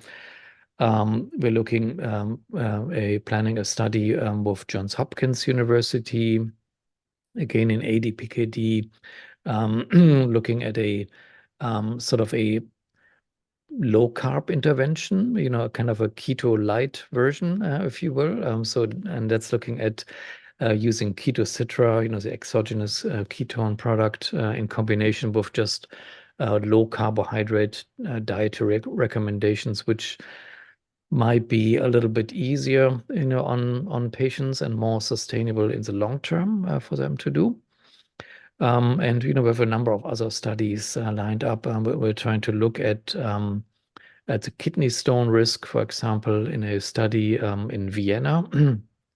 That's something that we have actually found in my academic lab at UCSB to be a very potent trigger for polycystic kidney disease. And as you know, kidney stones are very common and have become more and more common and are strongly linked with metabolic disease as well. And something we had found in the lab is that these microcrystals, something like calcium oxalate, microcrystals, excuse me, that can form in kidneys and eventually go on to form kidney stones. These microcrystals can trigger new cysts to grow and essentially jumpstart polycystic kidney disease. And that's something that we're trying to inhibit also with the same medical food that delivers beta hydroxybutyrate, because it also contains citrate, which is the antagonist of calcium crystal formation in kidneys and can essentially improve, we hope, renal health by preventing these injurious microcrystals. So this is very interesting, because if people do not have to change their diet from whatever they're taking, and they're able to take this BHB supplement which you have formulated, and if they're able to prevent the progress or reverse it, it can be a win. And since there are not much pharma drugs also available in this, so I don't think there'll be much of an issue. Do you face any pushback on this? The application of ketogenic diet or ketone supplement in PKD, which is a kidney disease, from the mainstream? Absolutely, yes. I think there's a lot of pushback. And, I mean, nephrologists maybe tend to be the more conservative type of doctors, and probably for really good reasons, because there is, the kidneys, they're the frontline detoxification organs in the human body, and anything you're exposed to oftentimes, goes straight through the kidneys and impacts the kidneys. So lots of people, in the history of nephrology, I would say, have injured their kidneys, with terrible supplements and, herbal extracts and things like that, and all kinds of weird diets, that are around. And typically, nephrologists always say no to that, for good reason, because they don't want their patients to, fall for some internet scam of the latest herbal extract that actually makes their kidneys worse. So I can understand that nephrologists are wary of something that's not an FDA-approved drug. And of course, an FDA-approved drug or any regulator, in any country, a drug comes kind of with the safety net for the doctor, that if something goes wrong, it's not their fault, right? It's the FDA's fault, for approving the drug. So that makes it a little bit safer. And nobody wants to be the first to recommend something that is not approved, but also nobody wants to be the last. So I think eventually, as we get more clinical studies and publish them, I think things will change rapidly, because nobody wants to, I think, withhold a life-saving way of treating their patients from their patients. So eventually, I think the word will spread and people will be convinced. But for the time being, yeah, you're absolutely right. There's a lot of pushback, and everybody says, "Hey, where's the clinical trial, the randomized controlled clinical trial published in the New England Journal of Medicine? Show me that before I will do anything." But of course, practitioners don't realize the economics, the economy behind there, because a randomized control clinical trial, is extremely expensive, especially in a slowly progressive chronic disease like polycystic kidney disease. So the trials that led to the approval of the one and only drug for PKD, they involved over 1,000 patients, several years of intervention. They would probably have cost, I don't know the dollar amount, but we're talking about $100 million minimum, probably way more than that. And as a pharmaceutical company, you can make that money back later on. Once your drug is approved, you just simply charge an arm and a leg for it, and you get your money back. for a diet or a food or medical food, you will never get $100 million back, right? So you cannot sell a diet, and you cannot sell a simple supplement or medical food, that has a tiny margin there for to ever get $100 million investment back. So these trials will never happen at the standard of a drug trial, where you have a phase 1, phase 2, phase 3 trial, and that's just not in the cards, and that this will ever be done. Unfortunately, nephrologists kind of expect that type of drug trial because that's all they're used to, and they're not used to nutritional intervention trials, because they're just different.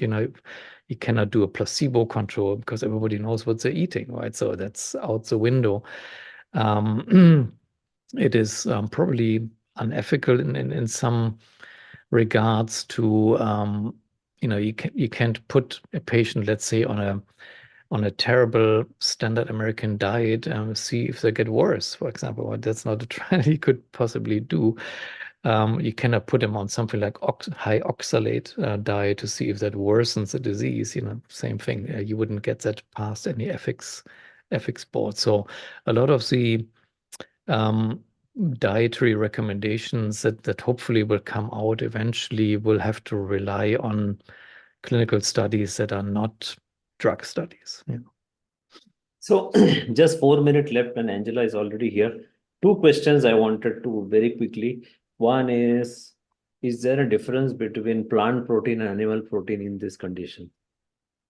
Yeah, good question. So in PKD, there is not really good evidence that protein makes any difference. So there have been clinical studies, and they essentially found that the protein intake does not associate with progression of the disease. It hasn't been quite teased apart yet whether there is a difference between animal and plant protein. That's something we're very interested in. Of course, animal proteins are more acidifying, may raise the risk for kidney stones, which we think that's a bad thing. Essentially, as a to be on the cautionary side, the dietary program we've set up together with really terrific renal dietitians, and that's a program called Renew for renal nutrition. That's already out there, and have over 200 people with PKD have gone through it. This is a ketogenic diet program that is a little bit more plant focused. So it's not vegan or vegetarian. There's still animal protein in there, but it is cutting down a little bit on the animal protein in favor of more plant protein. I don't feel really strongly about it because they're just not good clinical studies that say for sure animal versus plant makes any difference. But I think it puts nephrologists a little bit more at ease if they know their patient is not doing a carnivore, like a pure carnivore diet, for example, which makes them freak out for sure. Just 2 minutes left. What is this Ketocitra? Please tell me in 1 minute, 2 minutes. Yes, Ketocitra is what's called a medical food. So it's not a drug, not a supplement, but there's another FDA regulated category called medical foods in the US. It contains the exogenous ketone beta-hydroxybutyrate together with citrate, just essentially citric acid. The BHB supports ketogenic metabolic therapy. And the citrate actually supports the suppression of these microcrystals that I've mentioned that can actually worsen the progression of polycystic kidney disease. So it's formulated in a kidney-safe way. It's sodium-free, of course, sugar-free, and there are no fillers or anything like that that could harm kidney function. And it's been on the market for a couple of years already. I would say it has helped a lot of people with PKD, and that's the subject of these clinical trials that we're doing. So I do have one client who has recently come in. He's from US, and I think he's from NJ, and I have recommended him to get Ketocitra. He's a CKD patient. I mean, not CKD exactly. Creatinine is just around 2.2, 2.3. He has blood pressure, diabetes. I thought this would be an additional intervention for him to help. I have read about this in your website. I recommend. Hopefully, he'll get back.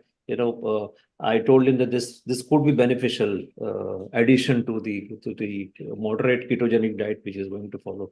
So, Professor Thomas, thank you very much for insightful discussion. I think this discussion today gives a hope to India that PKD can be resolved with ketogenic diet and with possible these supplementations which we produce also.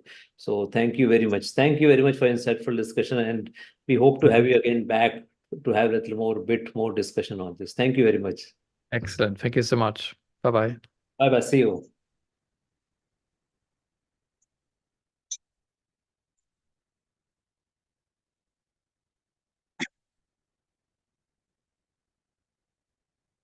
Hi, Jasmine. Hi, Dr. Angela. So, welcome to the India's second Metabolic Health Conference. I'm Dr. Jasmeet, a metabolic health coach and a proud member of DLife.in. DLife, which is the India's only award-winning low-carb platform.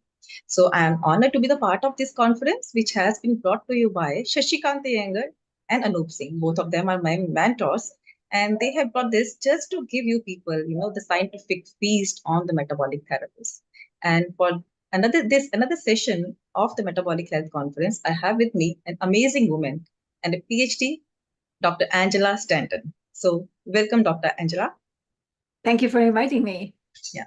So let me just first introduce you.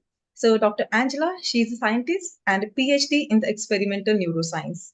Being a migraine sufferer, she became interested in researching the brain function.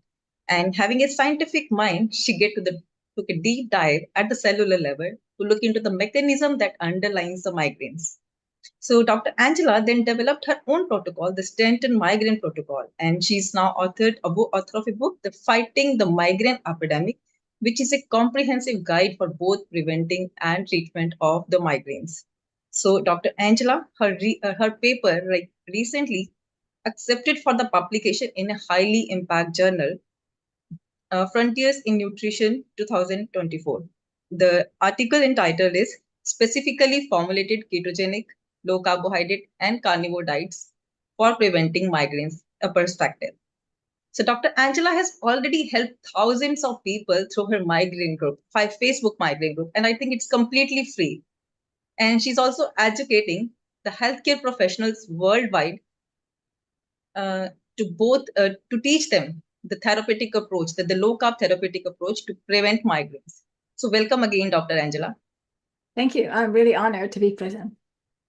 So Dr. Angela, I think we can just start because, you named the book Fighting the Migraine Epidemic. And metabolic syndromes, have already reached an epidemic. So is there any connection between the migraines and the metabolic health? Oh, absolutely. As you know, migraine is genetic a condition, and the anatomy of the brain is very different in a migrainer from a non-migrainer. And so the migraine brain has difficulty using glucose for energy, and this is very important. And so the reason why it's complex, and we will cover it deeper as we go on, is that it isn't that metabolic disease causes migraine, but rather that migraine predisposes the person to end up with metabolic disease as a result of difficulty with glucose metabolism. Okay, so this is, I just wanted to connect it with the insulin resistance. So as you mentioned that it's not the cause, but it's a consequence. It's a consequence because migraineurs are so glucose intolerant, or carbohydrate, I should say, carbohydrate intolerant, that they have a much bigger response to consumption of carbohydrates. And this big response, as we know by now, it's not how strongly you respond to the glucose, but how strongly you react with your insulin. That is the deciding factor of whether you're going to end up with metabolic disease or you aren't. And so migraineurs have a much bigger response, and so therefore it's a much easier, quicker way to end up with type 2 diabetes, for example. Okay, so you mentioned that migraine being a genetic condition, right? So genetic in the sense like they are different from the other persons, they have some separate genes. Right. They have different genes, and the brain architecture, the whole brain is quite different. So envision a brain, a standard human brain, and a migraine brain. So if I put two people, one a migrainer and non-migrainer, into the same room, and in that room I have a specific setup for light and sound and order. Okay, then the non-migrainer is going to smell and see the brightness and hear completely different from the migrainer. The migrainer is going to migrainer has enhanced neurons, the neuronal connections of the sensory neurons. A migraine brain has a lot more connections than a non-migraine brain, and so the incoming signals are amplified as a result of the more connections. And so the light is going to seem brighter, the sound is going to sound louder, and the odor is going to be noxious compared to what another person will feel. So if you don't have this brain set up, your chances of getting a migraine is zero. Yeah. You can't. You can have headaches, you can have all kinds of other problems, but you will not have migraines. And if you have this kind of brain, you may or may not express over your lifetime the migraine brain constituents that make you into a migrainer. So just because you have it, it doesn't mean it's going to express. So you need to have the epigenetics, the environmental influence. Yeah. And so we find some people who may go without a single migraine till age 60, and then suddenly they end up with migraines, and verifiably those are migraines. So it took that long. Something stimulated the expression at that time, and it just kicked in. It could be a traumatic brain injury, it could be a cold or a flu, it could be absolutely nothing. It's just the age, whatever. Is it something that the neuronal connections, they are just varying throughout our lifetime? The number of the neurons exactly are the same. Okay. So the number of the neurons are the same. So we don't have more neurons per se. We just have more connections. Yeah, sorry. Yeah, your connections, like the hyperactivity, like, they just develop the hyperactivity of the neurons at certain age. Right, you can, because you can develop connections. You can't grow new neurons, but you can develop new connections with the same neuron, and you can also trim them. So some people, for example, will have no more migraines when they reach 60, and that's not necessarily a good thing, because when you trim the brain, that's a degenerative activity. And so when somebody tells me, well, I had my migraines disappear when my periods disappear, I said, okay, so that's not a good news. I'm very happy that I'm way past all that, and I still have migraines. So that means my brain is not degenerated yet. So yeah. And the thing is, what I want to connect is, one thing is they have more energy consumption because of the hyperactivity of the sensory neurons. One thing is more consumption, and at the same time, you said like they have glucose intolerance as well. Like they are not even able to produce energy, and at the same time they're consuming a lot. So that's why they get into the energy deficit condition. It's not really an energy deficit condition. Now, back to your first question of whether I'm a migrainer, so I have to say whether we migraineurs use more energy or not. There have been no studies to verify. I assume, and just like you do, that we do use more energy, but there have been no such studies. So it's just an assumption. But it really isn't the energy, because we may have plenty of ATP. But the question is that, can we use that ATP? Because our brain isn't running on ATP. It gets the ATP in order to create the electricity. And the electricity releases the neurotransmitters, right? And so we may have an extraordinary amount of ATP, but if we can't access it because we don't actually have the right amount of electricity in our brain, and so the electricity itself is requiring more sodium, for example. And so if we don't have that, we can have as much energy as you want. You can't use it. It's just not going to be used. So it isn't clear if by our genes, a migraine brain would be using more energy based on being a migraine brain in that sense. What it tells us is that a migraine brain requires a different setup and a different initiation of that energy. So we need a lot more electricity. And for that electricity, we need something else, not just ATP. ATP is required for it, but that's not the whole thing. That's just part of it. So that's what I was about to ask you. Like, you mentioned that the sodium deficiency, the lack of sodium in the brain, due to which there is no action potential, and due to which the communication just stops, even the energy is there, like ATP is there. So what's actually happening at the cellular level? Like how like people are lacking like the resources to use that energy? Okay, so this is the complicated part. So this is going to take a little bit longer. But in order to understand what's happening, you have to envision what a neuron actually looks like and how it functions. So unlike a regular cells, like a skin cell, you can see sort of kind of circular flat thing. Brain cell is a long, elongated cell. And it has a head and it has a body that we call the axon. And on this axon, that's where the electricity goes from the head of the neuron to the boutons, to the feet, to the very bottom. The electricity is passing through an area that's called the axon.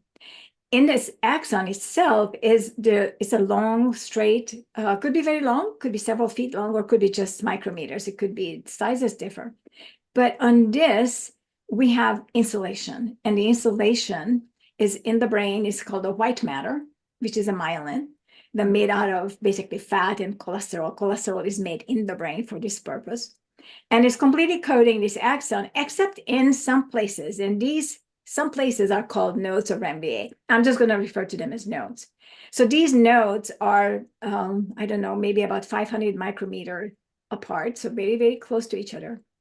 And in these areas, there's no insulation. So this is the area where all the sodium, voltage-gated potassium, sodium, potassium, ATPase channels are. So these are channels where the sodium can come and go in and out of the cell. Potassium can come in and go out of the cell, provided the gates are opened. So they function, for which we need the ATP. And so just to give you an example, at the single node of MBA, we have over 700,000 voltage-gated sodium channels. That's just the sodium. I don't remember how many potassium channels we have, but sodium, we have that many. And so the purpose here is to have all the sodium rush into the axon at this node and start the action potential. And this action potential is what I would refer to as an organic electricity. So rather than plugging something into the wall through an electrical cord and you instantly have electricity, in the brain, the electricity has to be generated. And at every stop, all the way through the axon, as the electricity goes, since there is no waiting electron like there is in the power cord, you have to generate at every single node of MBA, regenerate the electricity by action potential. And between the nodes, the electricity has to pass on its own. And for that, the neuron has what's called a saltatory conduction.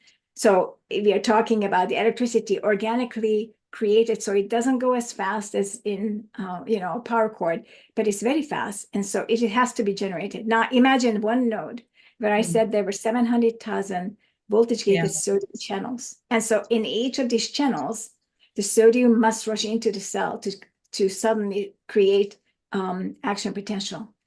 I don't know what the threshold is, how many of these voltage-gated sodium channels can fail. Fail meaning there was no sodium or the gate didn't open. And so it is now understood that the brain can't go below, can't lose more than 18% of the sodium for this use, or the potassium or anything else. It has to be within that 82% range for it to function, but we don't know the exact number. But if you don't have enough sodium there and you couldn't generate an action potential, then it stops, the electricity stops, and the neuron simply doesn't communicate at all. And so when that happens, the brain senses that, hey, that neuron is not communicating. The brain is a communicating organ. It lives by communication. And so this signal is then messaged elsewhere that this area is not working. And so at that point, the brain has a built-in, CPR machine when you have a heart attack and you call the ambulance and you put the machine on to give you a voltage, or electricity. The brain has its own built-in system. And so it will create a huge wave of electricity, starting from one place. It's called a depolarization, which is basically the brain is sending sodium all through the brain. And this wave is called a cortical spreading depression. This is what you call aura, I think, no? This is exactly the aura. So if you have aura or see any kind of visual disturbance, you basically see the electricity passing through every single neuron. And each neuron at that time says, I'm here, I'm here, I'm here, I'm up. And then the one that is not responding is getting the sodium now. And so if you have an aura and you never get the pain with the migraine, it's because you recovered. Okay. And these are the symptoms that people start to see like before a migraine attack. Right. It's totally before. Okay. So the aura, by definition, is this visualization of this cortical spreading depression, which is basically the brain examining if it can fix the problem by sending sodium all through the brain by a giant depolarization. So it's a wave. So think of it as a wave coming through. This is similar to what there is in epilepsy, for example. But in epileptic seizures, you have a bomb going off from one place in all directions without any pattern. In the migraine, it's the same thing, but it's going off at a controlled wave movement. So it's not an explosion. And so it's pretty much the same. Most likely the cause also is the same. That has not yet been fully established, and I'm not involved in seizure research, but they're so similar that I would not be surprised if the cause was identical. And so when this one passes, and if the brain was not able to establish the sodium at those voltage-gated channels where they were lacking, then the brain basically is going to shut down in that place. So you can see people at that time perhaps start slurring, or they start droopy on one side, or they may lose half their body activity in the hemiplegic migraine, that they can't move. And so these are all associated with then that particular hemisphere of the brain that has a problem with sodium. So, coming to this, I just wanted to talk about how one can prevent, like as soon as they start to see the symptoms, like what you call the prodromes, all the symptoms that you mentioned just now, like how one can prevent the migraine attack. Taking salt. And so we actually have a process right now in the group for this, because depending upon, you need to kind of know your history and what happened before that preceded the migraine prodrome symptoms. So for example, many people will not think of having a meal of, say, potato chips because they like it, or some other kind of high carbohydrate foods. But we haven't mentioned this, but glucose displaces sodium from the cells as glucose enters the cell. And so when you eat a carbohydrate meal, you remove sodium from your cells, including your brain cells. And so if you know this, you also know that drinking water with salt at this time is going to work against you, because if you ate carbohydrates and therefore you ended up with a migraine, the carbohydrates removed both sodium and water from your cells, and that water is now in edema, causing pressure and discomfort. And it's shown usually with puffy eyes, puffy feet and ankles, symmetrical, not just one side, but symmetrical. And when you have, that is a vascular symptom that something was not working correctly, because the sodium was removed from your cells and the water just is all over the place. So at this point, drinking more water will cause bigger edema. So you don't want to. So you have to know your background. At this time, you would just want to take salt without water, just a little bit of salt. But if you didn't have carbs, say you ate, so you haven't eaten anything for, say, 24 hours, you haven't had any food whatsoever, and you haven't had any excitement, so you don't have your body release from stress extra glucose. But say you were just existing and suddenly you came down with a migraine, then it's possible that it's just really the salt. But since you didn't have carbohydrates before that, you don't have water either extra, then you need to replace salt with water. Okay. So you need to have the caveats there of how you handle it, but basically you can prevent it by taking salt. So what I understood is like the lack of salt or the electrolyte imbalance in general, so is triggering a migraine attack. And one of the trigger that you mentioned is the glucose, is the carbohydrates. Right. Because carbohydrates are nothing but the glucose molecules. Right. So other than the carbohydrates, what else can trigger a migraine? Okay, so anything that can cause an electrolyte imbalance. So given that migraine is an electrolyte imbalance, there are some people who will say, well, if I eat a banana, I will end up with a migraine. So I will avoid eating the banana. But it's not the banana, excuse me, that caused the migraine. It's what's in the banana, which is an extreme amount of sugar. A single banana, just a medium standard size banana, between 6 to 10 teaspoons of sugar equivalent in sugar, fructose, and starches. And also potassium, because a banana is very high in potassium. And so potassium is a very tricky subject because a lot of people think that they need to eat a very high potassium diet and we need to push potassium all the time. And that actually isn't true. So if you just Google the number of potassium and sodium atoms in your body, you're going to find that they're nearly identical. There is a little bit more sodium because sodium is smaller than potassium, and by weight, they're identical. So if your diet contains 2,000 milligram sodium, then your diet should contain 2,000 milligram potassium. But this is sodium with food, not with water, but just with the food. So the sodium and potassium by weight should be equal in your body. So if you eat something, say a banana, which has 300-400 milligram potassium, but nearly zero sodium, that is going to cause an electrolyte imbalance.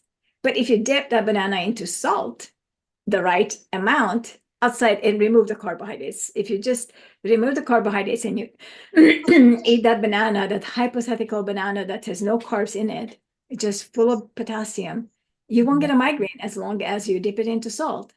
And the same, for example, chocolate. A lot of people complain, even if they get 100% unsweetened chocolate, they get a migraine. So chocolate is migraine trigger. But again, chocolate is very high in potassium.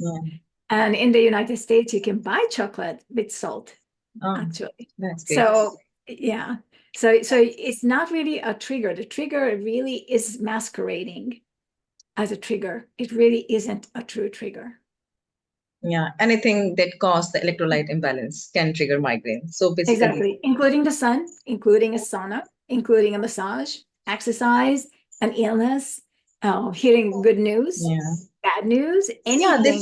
this is what I was about to ask. See, I read in your book, like any positive and the negative, thoughts or something, anything that overactives the parasympathetic or the sympathetic state can trigger a migraine, Exactly, How because is it it like? releases the stress hormones.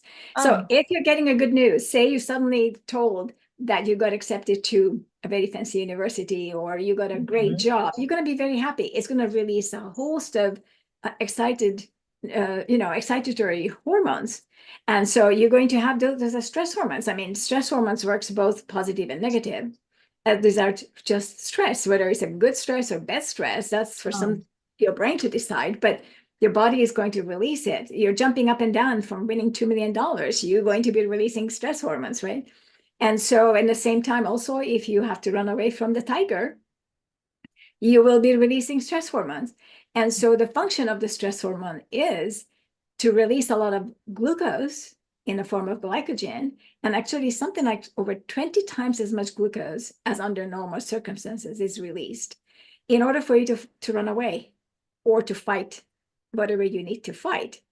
And so when you have these stresses, for example, I would recommend for my migraine nurses to have any kind of a stress, be it a boss, be it somebody died or somebody's sick or something good happening to them, is to exercise. Literally, the fight or flight, go fight or flight, go run or go and hit a boxing ring. I have a boxing thingy in my study downstairs. And so if you're really angry, go hit it. Be angry with that, and that's going to get rid of your stress hormones. And it's also going to start using up all that extra glucose that you released. And so it will reset your balance. You don't have to worry about it. And because it's a glucose release, a glycogen release, you'd want to take a lot of salt without water. So it's going to then pull back all the water that the glucose entering your cells released, and the salt is replenished. You're going to urinate out whatever extra salt was kicked out by the glucose and the excess water, and you're going to be fine in a very short time. So it really works. We have many opportunities to test this in the migraine group on Facebook. Okay, great explanation, Angela. So now coming to the diagnosis part, that is very important. So everybody would like to know, like, if they really have a migraine, because just a severe headache is nowadays called a migraine. People just say, like, I have a migraine like a pain, but they don't even know like they have a migraine. One is the symptoms that you can mention, but the other thing is what markers they should look into, because as it is related to the metabolic health. And when we see how the person is having, how efficient the metabolism is, we just look into the fasting insulin. Okay, we'll look into the HbA1c, like how efficiently the body is utilizing the glucose in the body. But the couple of cases that we have seen at DLife, and we have seen, like, the people are having like low normal, the optimal levels of the HbA1c and even the fasting insulin, but still they have the migraines. So how one can, then identify, like, is it really a migraine? Okay, so it's two separate conditions in some ways, but they're sort of kind of together. So first, let me explain that because migraineurs are so sensitive to carbohydrates, they do have an overreaction. So the sensitivity is a result of an overreaction to the carbohydrates, to the glucose very specifically. So when you're looking at the markers for migraineurs in a blood test, such as the A1C or the fasting glucose or fasting insulin and C-peptide, which goes with the glucose, with the insulin, you're going to find that they're usually completely normal. They're not high, not low, completely normal. Yeah. But if you give them an oral glucose tolerance test, as many doctors do, and if you go long enough, so you go 5 hours, which would be the Kraft test. Dr. Joseph Kraft was the one who designed this test, where it was a 5-hour, people drank 75-gram glucose, I think it was 75, and then for 5 hours, measuring every hour, he would measure the blood glucose and the insulin. In my group, I do 5 hours, measuring every half an hour, and measuring blood glucose and ketones. I'm not a medical doctor, so I can't request the blood test for the insulin. And I don't give an oral glucose solution. They just eat what they eat and they tell me what they ate. So we know the macros. And so then you get, in the 5 hours, you get the increase of the glucose, the increase of the insulin, or the ketones. And also if there's any variation of the blood glucose, you can see either the insulin or the ketones. From ketones, you can measure, you can calculate the insulin to some degree. And so then you can see that the migraineurs have a huge reaction to the glucose, to the point that even the most healthier blood testing migraineur is going to have a shift toward type 2 diabetes in their insulin response which is going to be ginormous, and is going to be a delayed and very large response. Okay. And then when it finally comes off down, it's going to come down very, very slow, but it's going to come down to below what it was before it started, the insulin. And so it isn't a hypoglycemia or reactive hypoglycemia, but it's rather an hypoinsulinemia in which they end up, which is fascinating. So it's a different metabolic system, I suppose we could say that, because it is so common for all of them. With this said and done, I would not recommend to diagnose a migraineur based on this. Yeah. Because there could be similar with seizures or other kind of brain disorders. I don't know. Yes. But the diagnostic of migraine is very important, because you mentioned the pain. Yeah. But you don't need to have a headache with a migraine. And so you can't diagnose a migraine from a headache if you don't need to have a headache, right? Now, granted, a lot of migraineurs do end up with a headache, but it's not necessary. I've had migraine without headache. And people who get aura often don't end up with a headache. And migraineurs who don't see an aura still have an aura, just in a different way, and they can't see it because the migraine is in a different location from the visual cortex, and they can't see the signals passing through.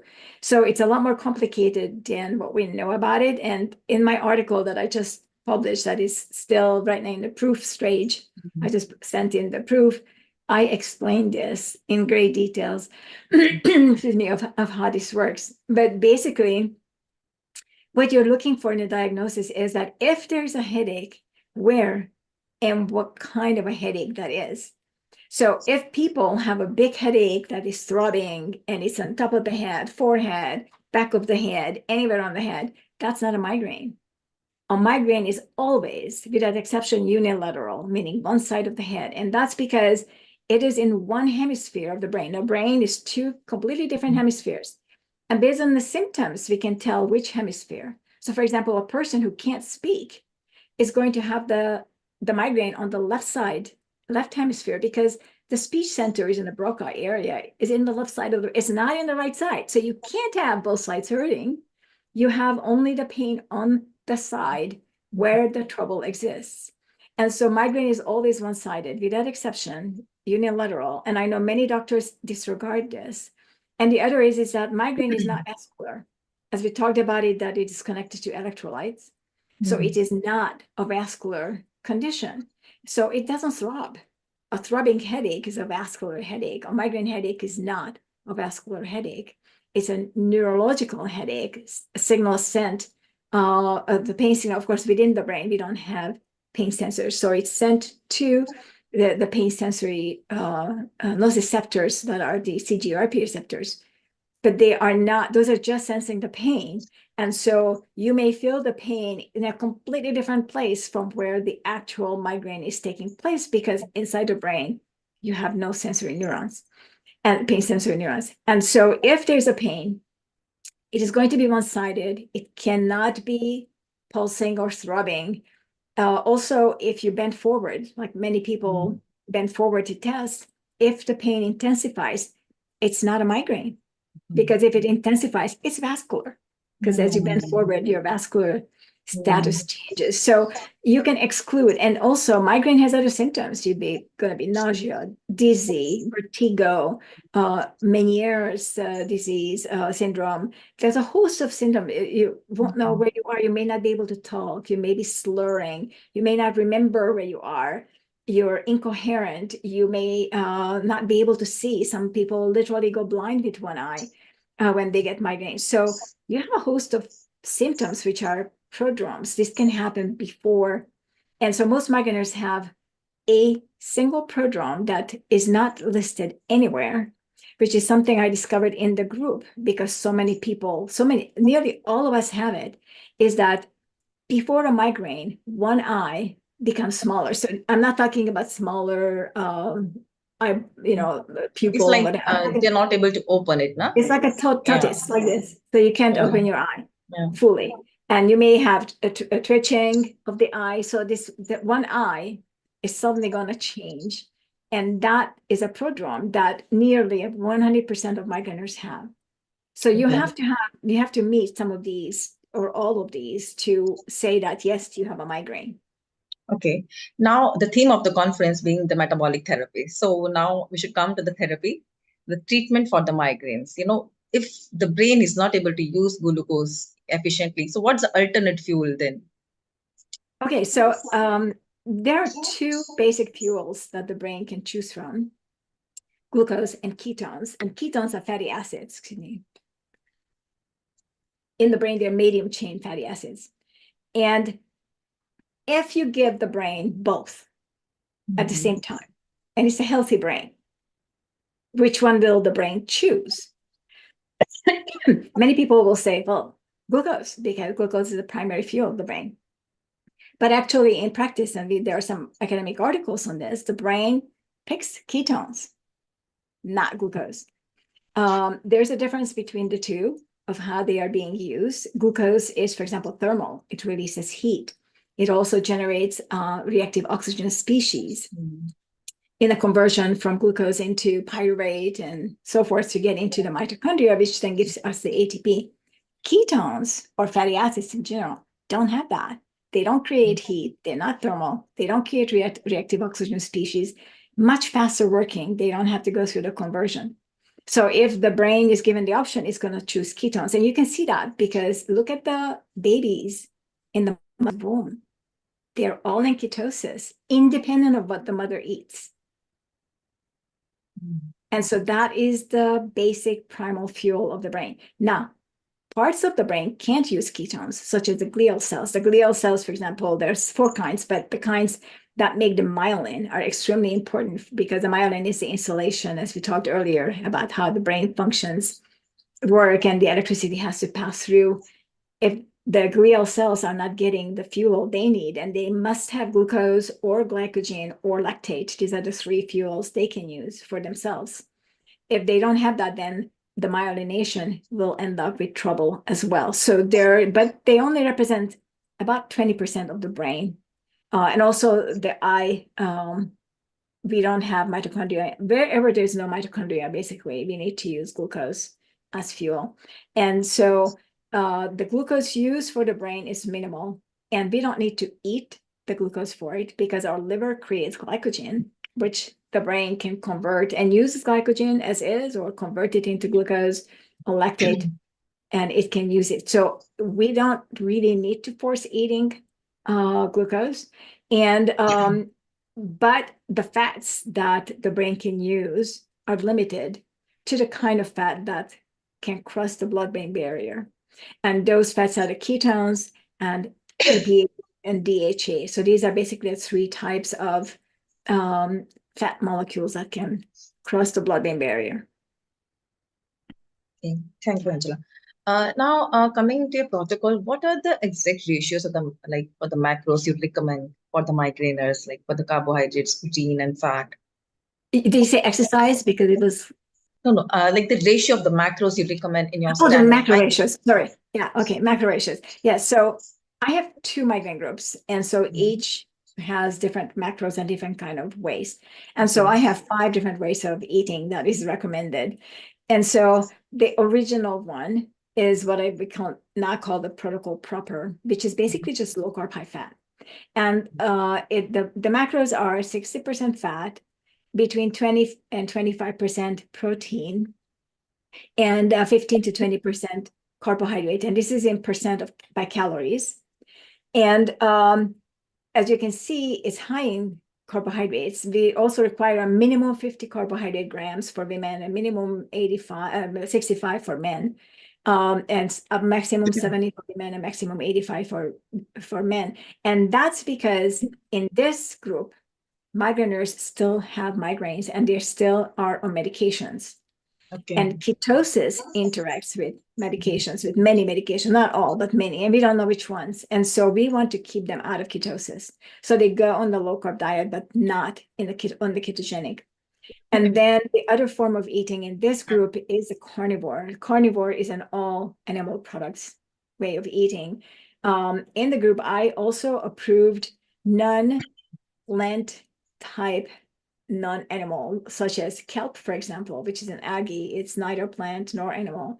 And mushrooms, which is closer to the animal kingdom than to the plant kingdom, is a fungi. And so they are also perfect to eat, at least at the transition. So I approve these on the carnivore diet, which is all animal otherwise. And then also the macro for this is 60 to 70% protein and 30 to 40% fat. So this is a very high protein diet because we found that migraines respond best to the carnivore diet with a high protein. It balances the glucose over a period of time because of protein synthesis. And it gives a very fast recovery from the metabolic part of the condition. And it still keeps the person out of ketosis because of the high protein amount. And so in that initial group, which currently has a little over 17,000 people, that uses these 2 ways of eating. And by the way, we include dairy. So we're very strong on dairy. We eat a lot of milk and cream and whatever, except we don't eat kefir or yogurt or quark because of the fermentation is incomplete. So that's glucose immediately to the mouth. And then in the other group, we have a little more variety. I have a keto carnivore, which is 50-50 in macros. And that allows for ketogenesis to start. To most people can get into ketosis at 50-50. And of course, over time, they can increase the fat and reduce the protein. It's just animal products still.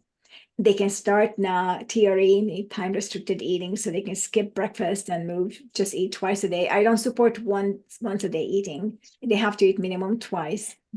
And then once they've been on the keto carnivore for a while and they're doing really good, then they can add just 1 or 2 carb grams, and that's called the hyper carnivore.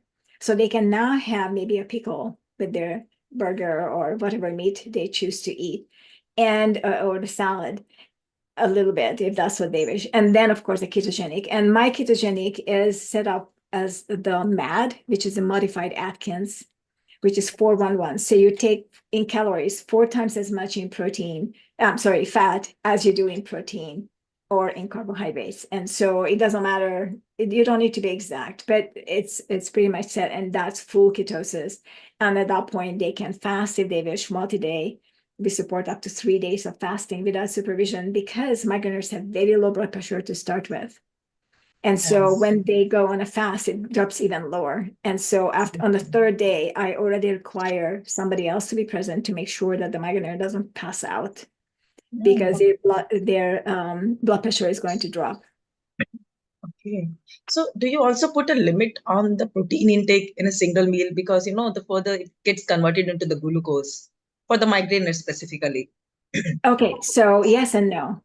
We put a minimum requirement, so they have to meet the leucine threshold. So the leucine is the particular amino acid that initiates protein synthesis in mTOR. And so we want them to initiate the protein synthesis. So they have to eat enough. And what that means, that what the enough is different for each person, is based on age and activity, not gender, but age and activity. But the maximum is a very good question. So we do want them to stay out of ketosis. So we do want some of that excess protein to convert to glucose. So we have a very high protein. So rather than limiting the max, we are limiting the minimum. They have to reach a higher amount to start with, and they can eat as much as they want. Now, we have a table that was in an academic article suggesting that based on the amount of uric acid that can be removed by the person in general, assuming the person is healthy, how much uric acid the person can remove and how much protein consumption leads to that uric acid amount. So we use this table to say what approximately is the absolute maximum of that person beyond which they shouldn't go. And some people find that they have to go above, because what we find is that over time, the more the people on the carnivore diet eat, the more they want to eat. And they actually lose weight by eating more meat. It's a really interesting phenomena. And oftentimes, many of these athletes, for example, marathon runners or similar, they will want to eat more. And many times they exceed what is called the MRUs, the maximum uric acid in the blood that is resolvable. And still, they're completely fine. And so we found that there's no upper limit as far as we can tell. So on one side, we are restricting the carbohydrates, and on the other side, like we are preferring like the gluconeogenesis, the process, But is there any difference, like the body respond in a different way to the gluconeogenesis, and ones which is from the carbohydrates, it directly goes to blood? Very good question. And yes, there's a huge difference, because when you're eating carbohydrates, your body has no say what to do or how much. It just has to immediately take it out of your blood. But when you're doing a protein conversion into glucose, that happens on a demand as needed base for the most part. And it immediately converts obviously into what it needs to convert to, which is the fatty acids and deposits as excess. So it isn't necessarily used the same way.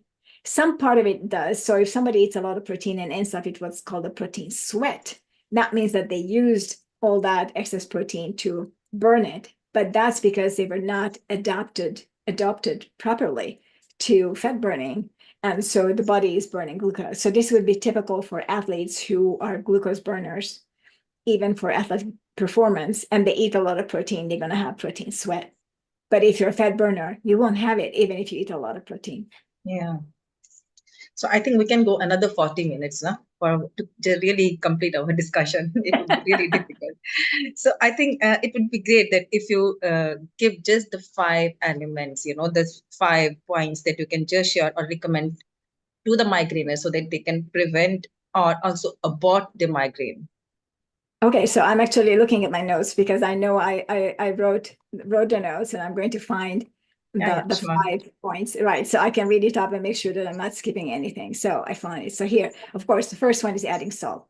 So add salt to water, not to food. Okay, so Yeah, there's a this is very difference. important. Very important. There's a very big difference of how the body is using salt in water versus in food. So add the salt to food only. Don't add potassium to water. I'm sorry, add salt to water only. Don't add potassium to water. Add potassium only to food. Second, reduce or completely eliminate carbohydrates from plants. And so we have carbohydrates in milk, oysters, and animal products in general. Those are fine. We can't avoid this carbohydrate in the meat we eat, in the eggs, in anything we eat. So we can't avoid it. But at least from plants, go very low carb or without carb. Add mostly or completely animal-based products for migraineurs. So this is specific. So this conflicts a little bit with India because of the meat eating, but it can be done on the vegetarian, but it's much harder. So But by adding a lot of dairy, I think we can cover up the protein needs. you can, but don't forget the carbs in dairy. And so the problem is also the vegetables, even if they're very low carbs, they're still carbs.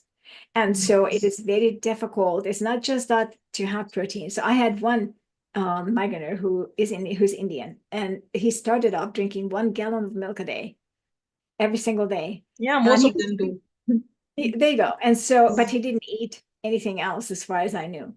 And so maybe he drank 2 gallons. I don't remember what it was. But so he just focused on drinking milk to get all the protein that he needed. And he ended up choosing to eat meat because it just was not possible to completely achieve. At least eggs, really, there needs to be at least eggs. Okay, and then number 4, you have to eat high protein.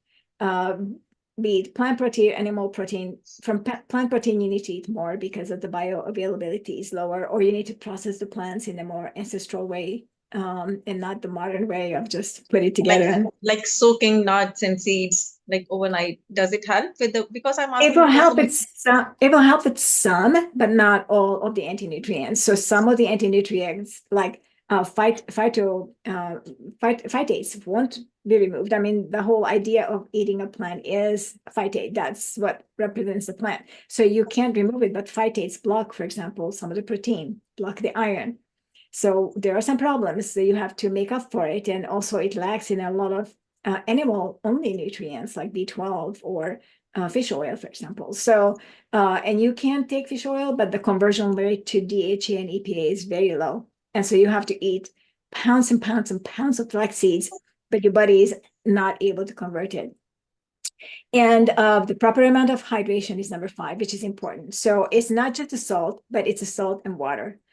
I find that most people are dehydrated. They don't drink enough water. So we calculate how much water a person needs to eat. And that many times resolves most problems, interestingly.